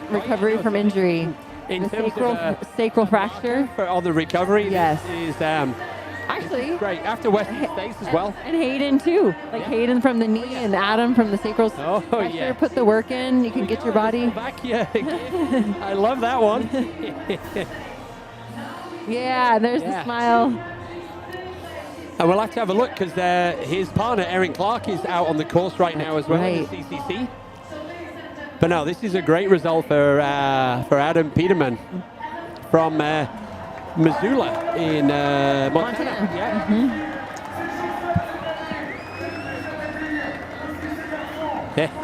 Hey. Love it. Love it. This is so awesome and so close. Yeah. 7 minutes for first, second. Yes. Adam Peterman, your third place athlete. I look away for 2 minutes and the chat has 250 new messages. I'm sorry. I can't keep up with all of them. That's incredible. Oh, pushing through. He was trying to catch him, I bet. He wasn't giving up till he got to the finish. You never know what's going to happen, and you got to keep pushing. Yeah. So, wow. So while we've been tracking, Tony's still working her way up the last climb. The race leaders in the UTMB, they've gone over the Col de Vosa, and I'm going to give you an update on that. So we saw Zhao Jiaju, our race leader. Second was Arthur Joyeux-Bouillon. Third, Tom Evans. Fourth, Vincent Bouillard. Then it was Germain Grangier, Sergio Pereira, Dmitry Mitayev, Jim Wormsley, Pau Capel, Ben Demon. That's your first 10 over the top. Then we got Jeff Mogavero, Alexis Sevenek, Drew Holman, Tim Tollison, Mathieu Blanchard, Hannes Namberger, Pablo Villa, Lionel Manol, Shenjia Sheng, and Duo G. That is your top 19 at the first checkpoint in the men's category. And then let's give you the top female athletes over that first chap. So, unsurprising, we had Katie Scheid first, Blondine Lurendale, Marianne Hogan, Claudia Tremps, Amanda Basham, Annalise Rousset, Ruth Croft, Emily Horgood, Martina Valmasoy, and Esther Schillag. So that's your top 10 women through Col de Vosa. They are already on the descent down to Saint-Gervais. And so I think we're going to have a split screen now between Saint-Gervais, the front of the UTMB, because Saint-Gervais is such a high energy, big crowd. And then we're also going to have the split screen with Tony McCann on the way up to Flagey and on the way to the finish. So so much racing going on right now, trail running community. We knew this dinner hour for local time was going to be full. Yeah. And I just looked over your shoulder. It's about 4 to 5 minutes between the split and those top 10 women. Yeah, great to see Amanda Basham so high up. That's kind of encouraging. I remember her being here last year. I believe she did not finish. I hate to say that without knowing. Here we go. Martin's on the mic. I think we're going to carry on this interview because there's heaps of questions that we still wanted to ask. And one is pretty straightforward and very simple. But we were wondering, because you were running, even though you said you're probably not as fast as some of the guys out there, in that last descent from La Flégère, you were moving.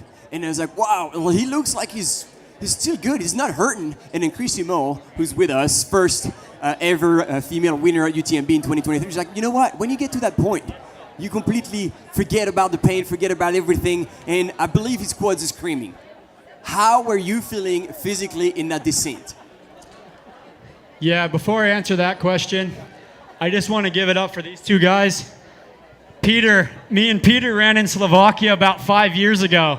And he was just a young guy. And look at this, man, second place. That's so awesome. Congrats, brother. And this guy over here, I can't say enough about Adam. Me and Adam were both injured last year, like severely injured. And we were texting back and forth, helping each other get through the injury. Sorry. Getting a little emotional. It was tough, but Adam helped me a lot, and I can't thank him enough. And we're just really grateful for his friendship and really grateful for him as a person, because it's rough, you know, going through stuff like that. But we're back now, baby. Let's go. Yeah. Voilà, donc un premier commentaire de Hayden qui souhaitait féliciter Peter. Il y a 4 ans, ils ont couru en Slovaquie ensemble, et là maintenant ils se retrouvent encore une fois sur les 2 premières marches du podium. Et donc il voulait bien évidemment le féliciter, et ensuite il voulait vraiment reconnaître Adam Peterman en tant qu'homme, avant en tant que coureur et puis en tant qu'ami. L'année dernière, les 2 coureurs, Hayden et Adam, étaient blessés. Et des blessures graves, hein, c'était pas bénin. Et Hayden vraiment voulait remercier Adam, parce qu'ils se sont bien évidemment, ils sont restés en contact, ils ont échangé, ils se sont soutenus moralement l'un l'autre. Et il y a une belle histoire, on voyait beaucoup d'émotion dans la voix de Hayden. Il disait si Adam n'avait pas été là, je pense que ça aurait été compliqué d'être là aujourd'hui. Donc vraiment, on sent que ces 2 hommes, en plus de porter le même attirail, le même logo, eh bien, ils partagent la même passion et une amitié qu'on retrouve souvent dans le trail. But to answer your question, I guess. Thank you. Forgot about that. Yeah, I felt pretty good. Like, I got to Valenciennes and I had legs. I felt really strong. And I was like, man, this is good. This is a really good sign. The descents I didn't feel as strong, but the climbs I felt really, really strong. And I feel great now. Like, I don't know what it was, but like things were just clicking today. Fueling was on point, and I felt like I finished really strong and couldn't ask for anything more. Beautiful. So, Hayden, je lui avais posé la question de savoir comment ça s'était passé dans la dernière descente de la Flégère, parce qu'on avait l'impression qu'il avait encore l'air de s'envoler, et généralement c'est pas quelque chose qu'on voit souvent. Et il disait, bah effectivement, moi sur la partie après Valenciennes, j'avais encore des jambes, je me sentais bien physiquement, donc du coup, c'était un plaisir. Et encore aujourd'hui, maintenant, là, je suis assis là, mais je me sens très très bien. Donc il dit, c'est une belle journée quand tout s'aligne et que physiquement ça passe, mentalement ça passe. Et effectivement, là, on a vu qu'aujourd'hui il était imprenable, et il prend encore 4 minutes 30 au record qu'il avait établi à l'époque. Hein, c'était le record de la course, la CCC en 2017. Je pense qu'on va continuer l'interview juste après. Parce exactement, Martin, voilà. Il est bon ce Martin. Daniel Jones pour la Nouvelle-Zélande qui est en train d'arriver. Il est dans plus que quelques mètres. Maintenant, l'homme de la Tawarera by UTMB qui a remporté à 3 in the UTMB. So Hayden's going to be so happy to see Dan and vice versa training partners, and they hang out. And potential neighbors. Pardon? Potential neighbors. Yes, I was about to say they hang out in New Zealand during the Kiwi summer as well. So here he comes, Dan Jones, after his fantastic performance this year at Western States. And so on the left hand of the screen, we have all of the runners descending down to Saint-Gervais. That is Katie Scheid, by the way. And here we go. There's the Mont-Blanc railway line. There they're just at the tramway. They're just crossing over that. They're about to hit a really steep kind of road asphalt section that drops them all the way down into the town of Saint-Gervais. And there is a lot of energy. Big party town on Friday of UTMB in Saint-Gervais. But Dan Jones, he's our 4th place finisher. Oh, yeah. Waving the flag proud. Yes. That looks like Marianne. No, that could be. Yeah, based on the colors, it looks like the Salomon colors. Salomon colors, for sure. Could be Marianne Hogan, but hard to say. There we go, but we still got our race leader on the left-hand screen, but there we go. That's our pass. So we now, I think that might be Arthur. No. Here we go. So now we've got a little bit of this is the classic Friday night UTMB. We're gonna. Oh, that was nearly an interview about the cheese in Saint-Gervais or something along those lines. So it's coming. So you've been warned. Arthur was wearing a lighter color pair of shorts. So absolutely. I'm going to give you that in a sec. I think you were right on Hogan. Yeah, that's Marianne Hogan. Okay, so that's who we're seeing, and then that was. I'm not sure if it was Dimitri. It was very hard to see, but there you go. That's definitely Marianne Hogan, Team Salomon from Canada, 2nd at UTMB. Could it have been Tom Evans? No, because Tom had a black. But it could be. We couldn't see the front. But I don't think Tom's going to race like that, but let's see. Yeah. We'll find out soon enough. Yeah, Marianne Hogan, 2nd at UTMB in 2022 behind Katie Scheid. I think Marianne was 2nd or 3rd at the top of that climb. At least, yeah, it looked like on the screen. Or on the... Yeah, no, Tom running with a black... oh, yeah, this is a white pack. Yeah.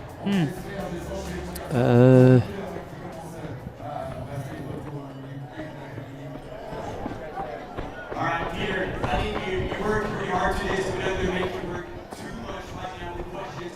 The next one, a few things I wanted to ask because last year at the CCC, you finished 2nd, and you were not hitting poles, is that correct?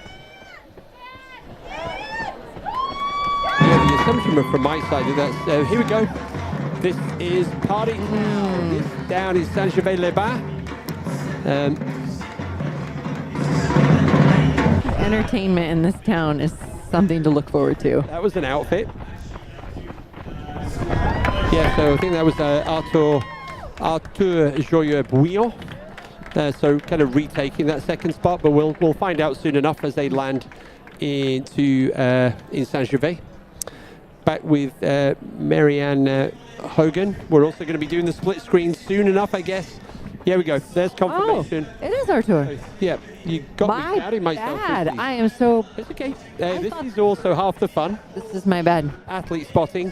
So yeah, Arthur retaking the lead from our friend from China, so Zhao Jiaju. So yeah, so Arthur Joyeux-Bouillon back up front. Fun for you get to say his name over and over. Yeah, exactly. Well, certainly in the first part of the race. Let's see. Yeah, but Arthur's had some good results. There we go. Now that looks like Shen Jiasheng working his way down, and right behind Shen we have Katie Scheid. And I think that's Drew. Oh, that's Drew. Drew Holman, Team Nike Trail. So there we go. They're almost about to hit the steep, nasty asphalt, dropping down into Saint-Gervais.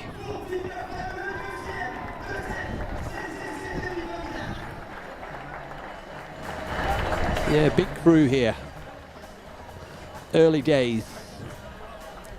And we're looking for the dark ninja, Jim Wormsley. He was with Katie at that one shot. Yeah, we were joking that Katie was marking him, but yeah. Wow. I loved Hayden stopping the questioning and taking that moment to comment on his training buddy and the improvements of Peter, and that the three of them were sitting there. That was emotional. I loved that. And somebody in the chat was like, did Martin translate, "We're back, baby," into French?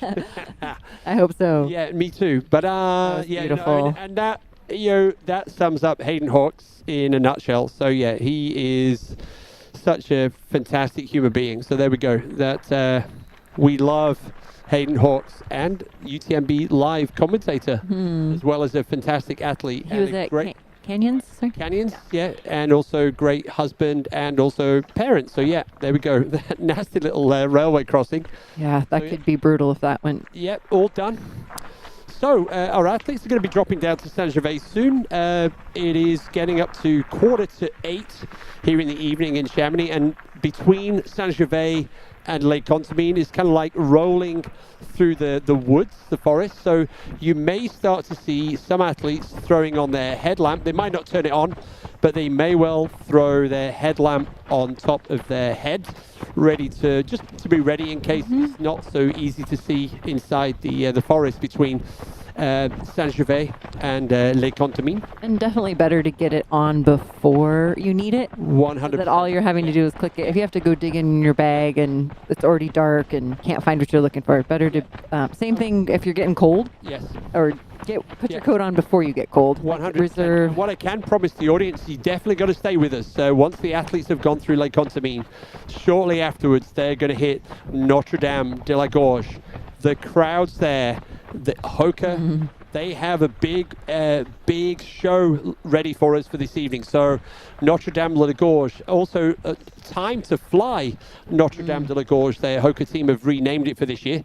So definitely stay tuned for that. And then we'll be throwing you into, the runners go into the high mountains, and then we'll be waiting for them, or Martin and Stephanie Case will be waiting for them in Courmayeur tomorrow morning around about 2 a.m. local time. So yeah, there we go. Okay, I am so convinced that the front of his shorts are a lighter color. I'm so confused. So I'm hoping the cameraman goes in front because my identification was bad on that one. Good save.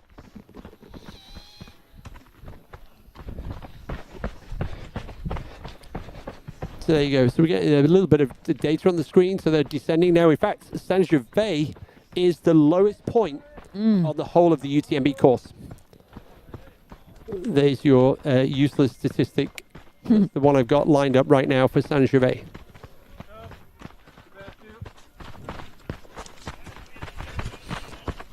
Yeah, Saint-Gervais down at 826 meters. So they've got about another 300 meters to descend. There we go, hitting the road. Oh, here we go. It's party time. Saint-Gervais. This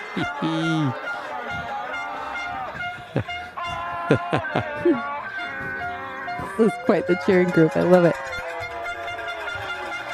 HOKA team? As much noise as possible. Yes.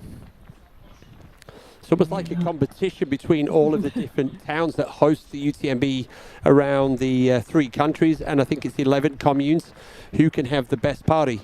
And it doesn't matter what time of day. And I know that Trion on a Saturday is also a pretty strong party town. Some good DJ set going on.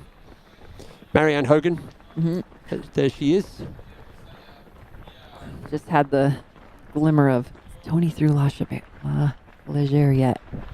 Estimated in 14 minutes. Okay. 14 minutes. So yeah, Tony McCann is, there we go. That's the front. So it did confuse you. Thank you so much. Red shorts in front, black from behind. So yeah, it's a team on running are chuckling now. How we got the presenters by having 2 different outfits, front and back. But I was making a conscious effort at the start of this race to take in some color notice of the runners so we could identify them on those drone shots. Yeah. And so... Yeah, this descent is way steeper than it looks, but there we go. Arthur on his way down now into Saint-Gervais. I think the strategy overnight, especially normally at the front in the last couple of years, is that the elite athletes like to run with other people. And it kind of makes sense. There we go. On the right-hand side, that is our next finisher in the CCC, in the men's race. We saw him racing hard all day. He was up front with those guys, pushing the pace for a while. Yeah, so congratulations to Jiang Huohua. So China 5th. Team Salomon from China. Took the lead at some points and second at some points. Yeah. Flew past the gang. That was hours and hours ago. But yeah, there we go. Yep. The Chinese athletes are having a fantastic week. 3 in the top 10 in the men's race yesterday. Yao Miao actually winning the women's OCC. So yeah. I didn't tell you. He was at Chuckanut. But no. That's fair. As many times as I've done that, that is fair. No, Yao Miao is going to come into the live stream and offered to come by and visit with us as well. Right. So we'll have her on the English channel sometime later tonight. Who? Yao Miao. No. I saw a note saying she can't make it. Oh, now she can't. Oh, okay. That she came over and offered that. Right. Okay, that was good.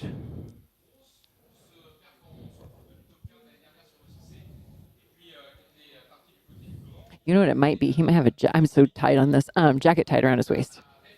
Or maybe it's the shorts. I'm not sure. No, that's shorts. You think so? The black? I just think they're half and half. Okay. In terms of color. Fair. And, not that I need to worry about this. Some people will tell you I kind of don't like being wrong. Oh, really? Yeah. Oh, well, as a commentator, you learn very quickly that it's wrong a lot. Yeah. So, well, you do your best guess. And, well, and also, Christy, you're the original winner of the UTMB back in 2003. So you're fine. You've given yourself enough grace by doing that. I don't see how those equate, but... Well, you're a UTMB legend. So that erases other things. 100%. Yeah. And anybody else that sat on a couch saying that you're wrong, well, no, you're the UTMB legend, so you've done it. So there we go. So, yeah, so congratulations to top 5, and let's see who's in next. Let's have a look. Simon. Yeah, Andreu Simon Aymeric from Spain. Then it's going to be Ramon Manet from Switzerland. Andreas Rieder from Austria. Dakota Jones is still in the top 10. Dakota is on the descent to Chamonix. Dakota has recently, like 10 minutes ago, passed through La Flégère. And Arnaud Bonin from France looking like the top 10. So whilst we had a lot more American athletes in there, we kind of dropped off a wee bit. Here we go. So this is where the runners come in, and then they're going to go back out the other way. Oh, I remember, yeah. Yeah, so there's an out and back here. So we're going to see the runners are going to pass each other twice, or they're going to see each other as they go back out. But yeah, let's crank up the noise, because Saint-Gervais is nuts.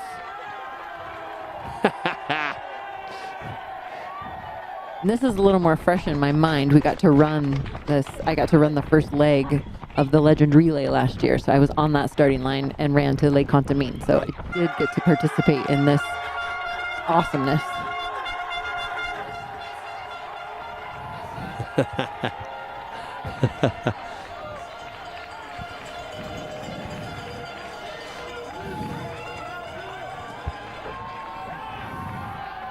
You know, there's so much positive energy around trail running right now. There's been so many amazing performances this year. We've also got the positivity coming out the back of the Paris Olympics. The positivity right now through the Paris Paralympics. We've had the Tour de France. We've had the Tour de France Femme. And, you know, there's just so much good energy. So this is the perfect time to be having this fantastic gathering and celebration of the trail running community. Here we go. I feel like this 20K went by really fast, but having those top 5 male finishers come in for CCC, I think helped that time a little bit. But 20K cruising. Yep, here we are down in the aid station. If there's an opportunity to pick up some water. The runners are going to see their crew for the first time, in case you're watching and this is new to you.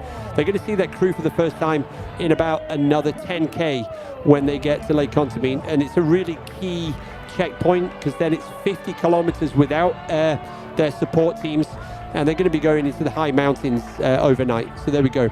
And I think the running time was wrong on that. I was saying 10 hours, 49 minutes. We're at 1 hour, 49 minutes for the CCC time. No, it was when Archer was on the screen. No, I know, but that time is probably to do with the CCC.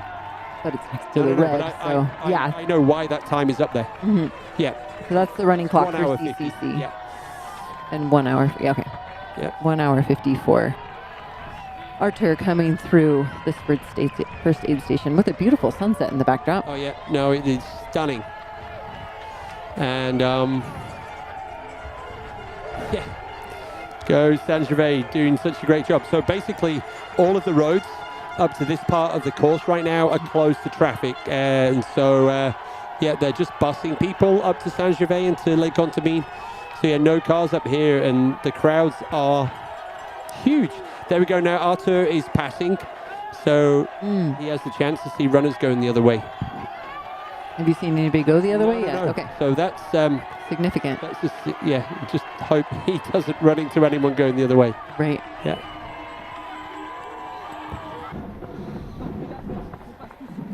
There we go. We got as we kind of come on guys, out of the way.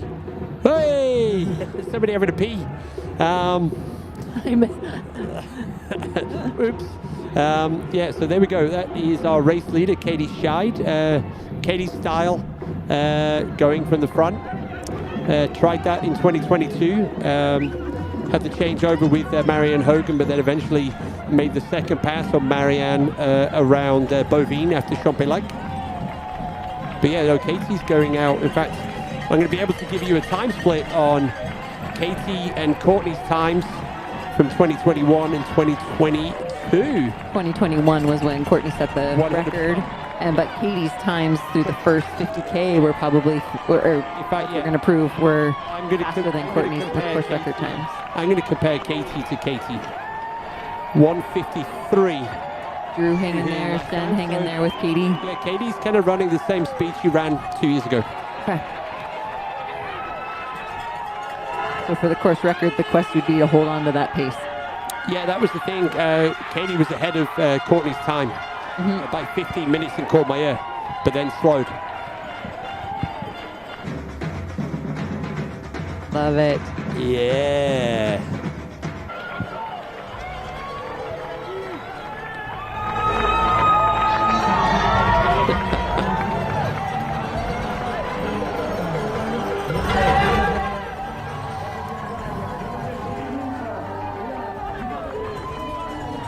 Katie's been hiding up in Le Tour all week, but just being like a hermit, keeping away from all of the razzmatazz of Chamonix. She was just literally down here to pick up her bib and also to do one event with her main sponsor, the North Face.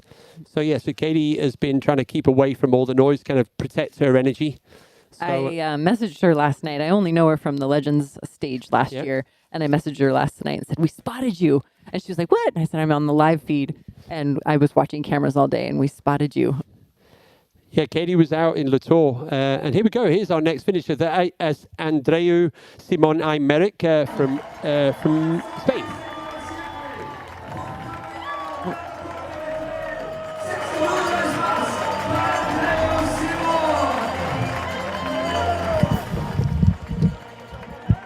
So yeah, so Martin was just letting us know that Andreu is also a type 1 diabetic, so that also throws in a few little challenges when it comes to managing your kind of consumption. And looks like a new dad. Oh yeah, another new dad. So here we go. Katie Scheid getting all the cheers from the crowd here in Saint-Gervais, or there in Saint-Gervais. I'm loving this feed of the little family. That's sweet. And I work with a client, as a coaching client, who is diabetic, and it is something to manage while you're running, and if you have a insulin drop or a sugar drop, it can be brutal. Sexto otra vez, felicidades. Sexto otra vez. Bueno, muy contento porque me hacía mucha ilusión terminar otra vez, volver a estar aquí. Ha sido un proceso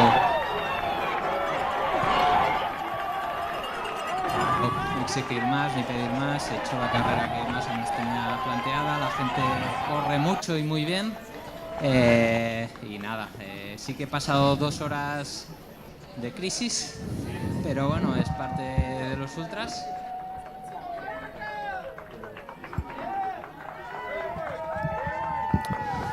There we go. This is our second placed athlete in the women's race. So Blondine Lirondelle, Blondine champion at the OCC, champion at the CCC. Blondine is going for, just getting a notice that Trayson Knott has dropped at Vallocine. Trayson Knott from the US in the CCC. So he's just stopped at Vallocine, so he's out.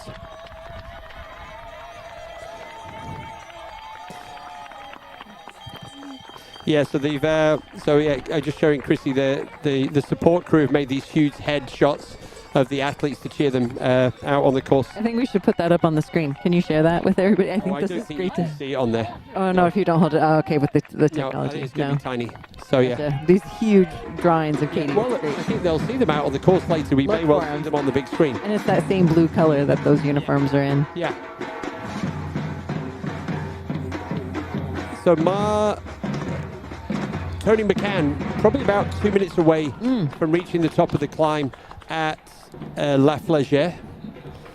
We've got Martina Winarchik. Martina is probably about 10 minutes behind Tony. Rosanna Buchauer is about another 10 minutes behind Martina. And then we have Ho Ha Thi from Vietnam. She's probably about another 10 minutes behind that. Heather Jackson, probably about another 10 minutes behind that. So that's your top 5 women out on the course in the CCC. So we will be definitely covering Tony on the descent down into La Flégère.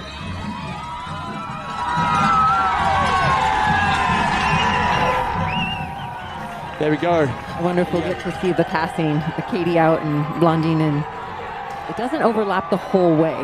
No, and also obviously the French crowd, Blondine, she is world champion, former world champion. So no, Blondine, this is great. Look at that smile, love it. Woohoo!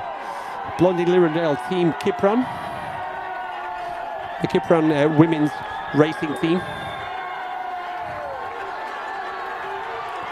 You know, arguably this is the strongest 100-mile women's field that we've ever seen.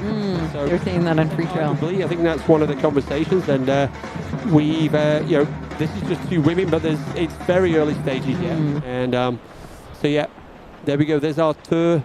He is just kind of getting out of town now, and he's about to head into the forest. No plans for a head torch right now.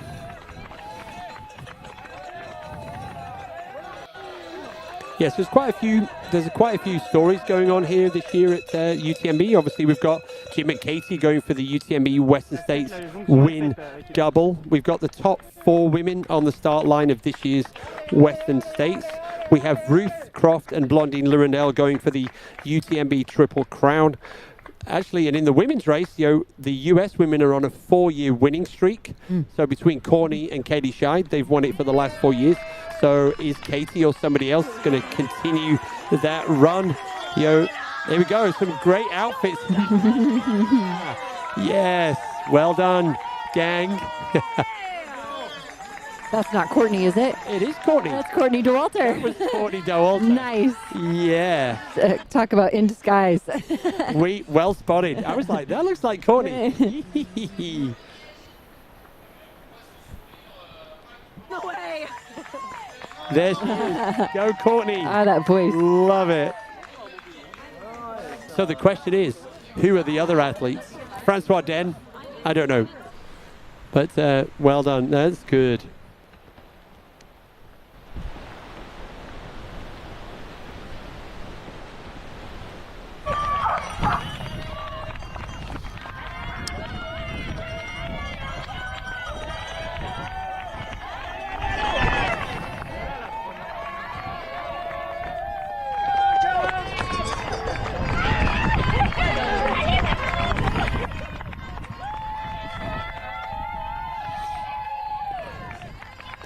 There's the big heads.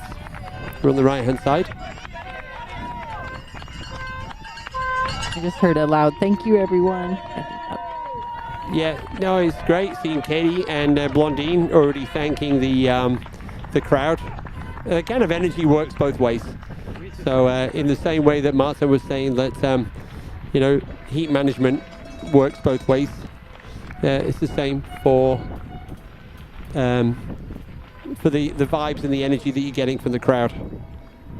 And there are 2,500 volunteers, and they love coming back to do this race every single year. And and without the volunteers, the race wouldn't happen. And I think the runners recognize that. Clarification question. We've been referencing the course record. Courtney DeWalter in 2021 ran 22:30. So that's the women's course record. That's and correct. Jim for the men's is sub 20 hours, 19:46, I think. The course record's always a tricky one because there's always variations on the course. So fastest time. But we would kind of talk about the fastest time. Here's our next finisher coming in the men's OCC on the right-hand side. CCC. CCC, sorry. Solomon Kit.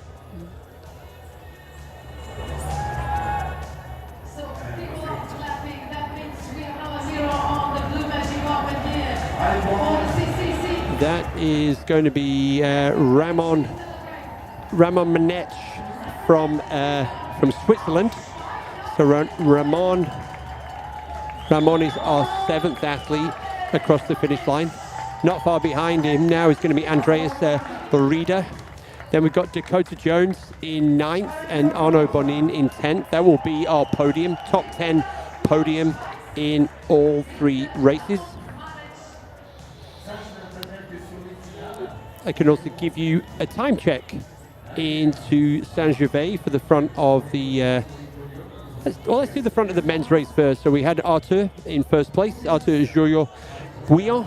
Second place, we had Zhao Jiaju from China. Then it's Petr Henek from the Czech Republic, Deng Guomin from China, Vincent Bouillard from France, Jeff Mogavero right up there in 6th place from the US, Tim Tollefson in joint 6th with Jeff, Tom Evans in 8th, Ben Demon in 9th, and Hannes Namberger in 10th. And so before you start typing in the chat, where's Jim? I'm going to jump across the next page. Jim is 11th. I knew that was coming. Baptiste Chassan, Pau Capel, Alexis Sevenek, Mathieu Blanchard, Sergio Pereira, Miguel Arsenio, Yonel Manol, Thibaut Baronian, and Dmitry Mitayev. That is your top 20 in the men's race. And as soon as we come back, I can do that just quickly before we go for a break. I'm going to give you Katie Scheid, Blondine Lurendell, Marianne Hogan, Claudia Tremps. Just the top 3. Marianne Hogan, Blondine Lurendell, Katie Scheid into Saint-Gervais so far. Katie's 5 minutes ahead of Blondine. We'll be back after the short break.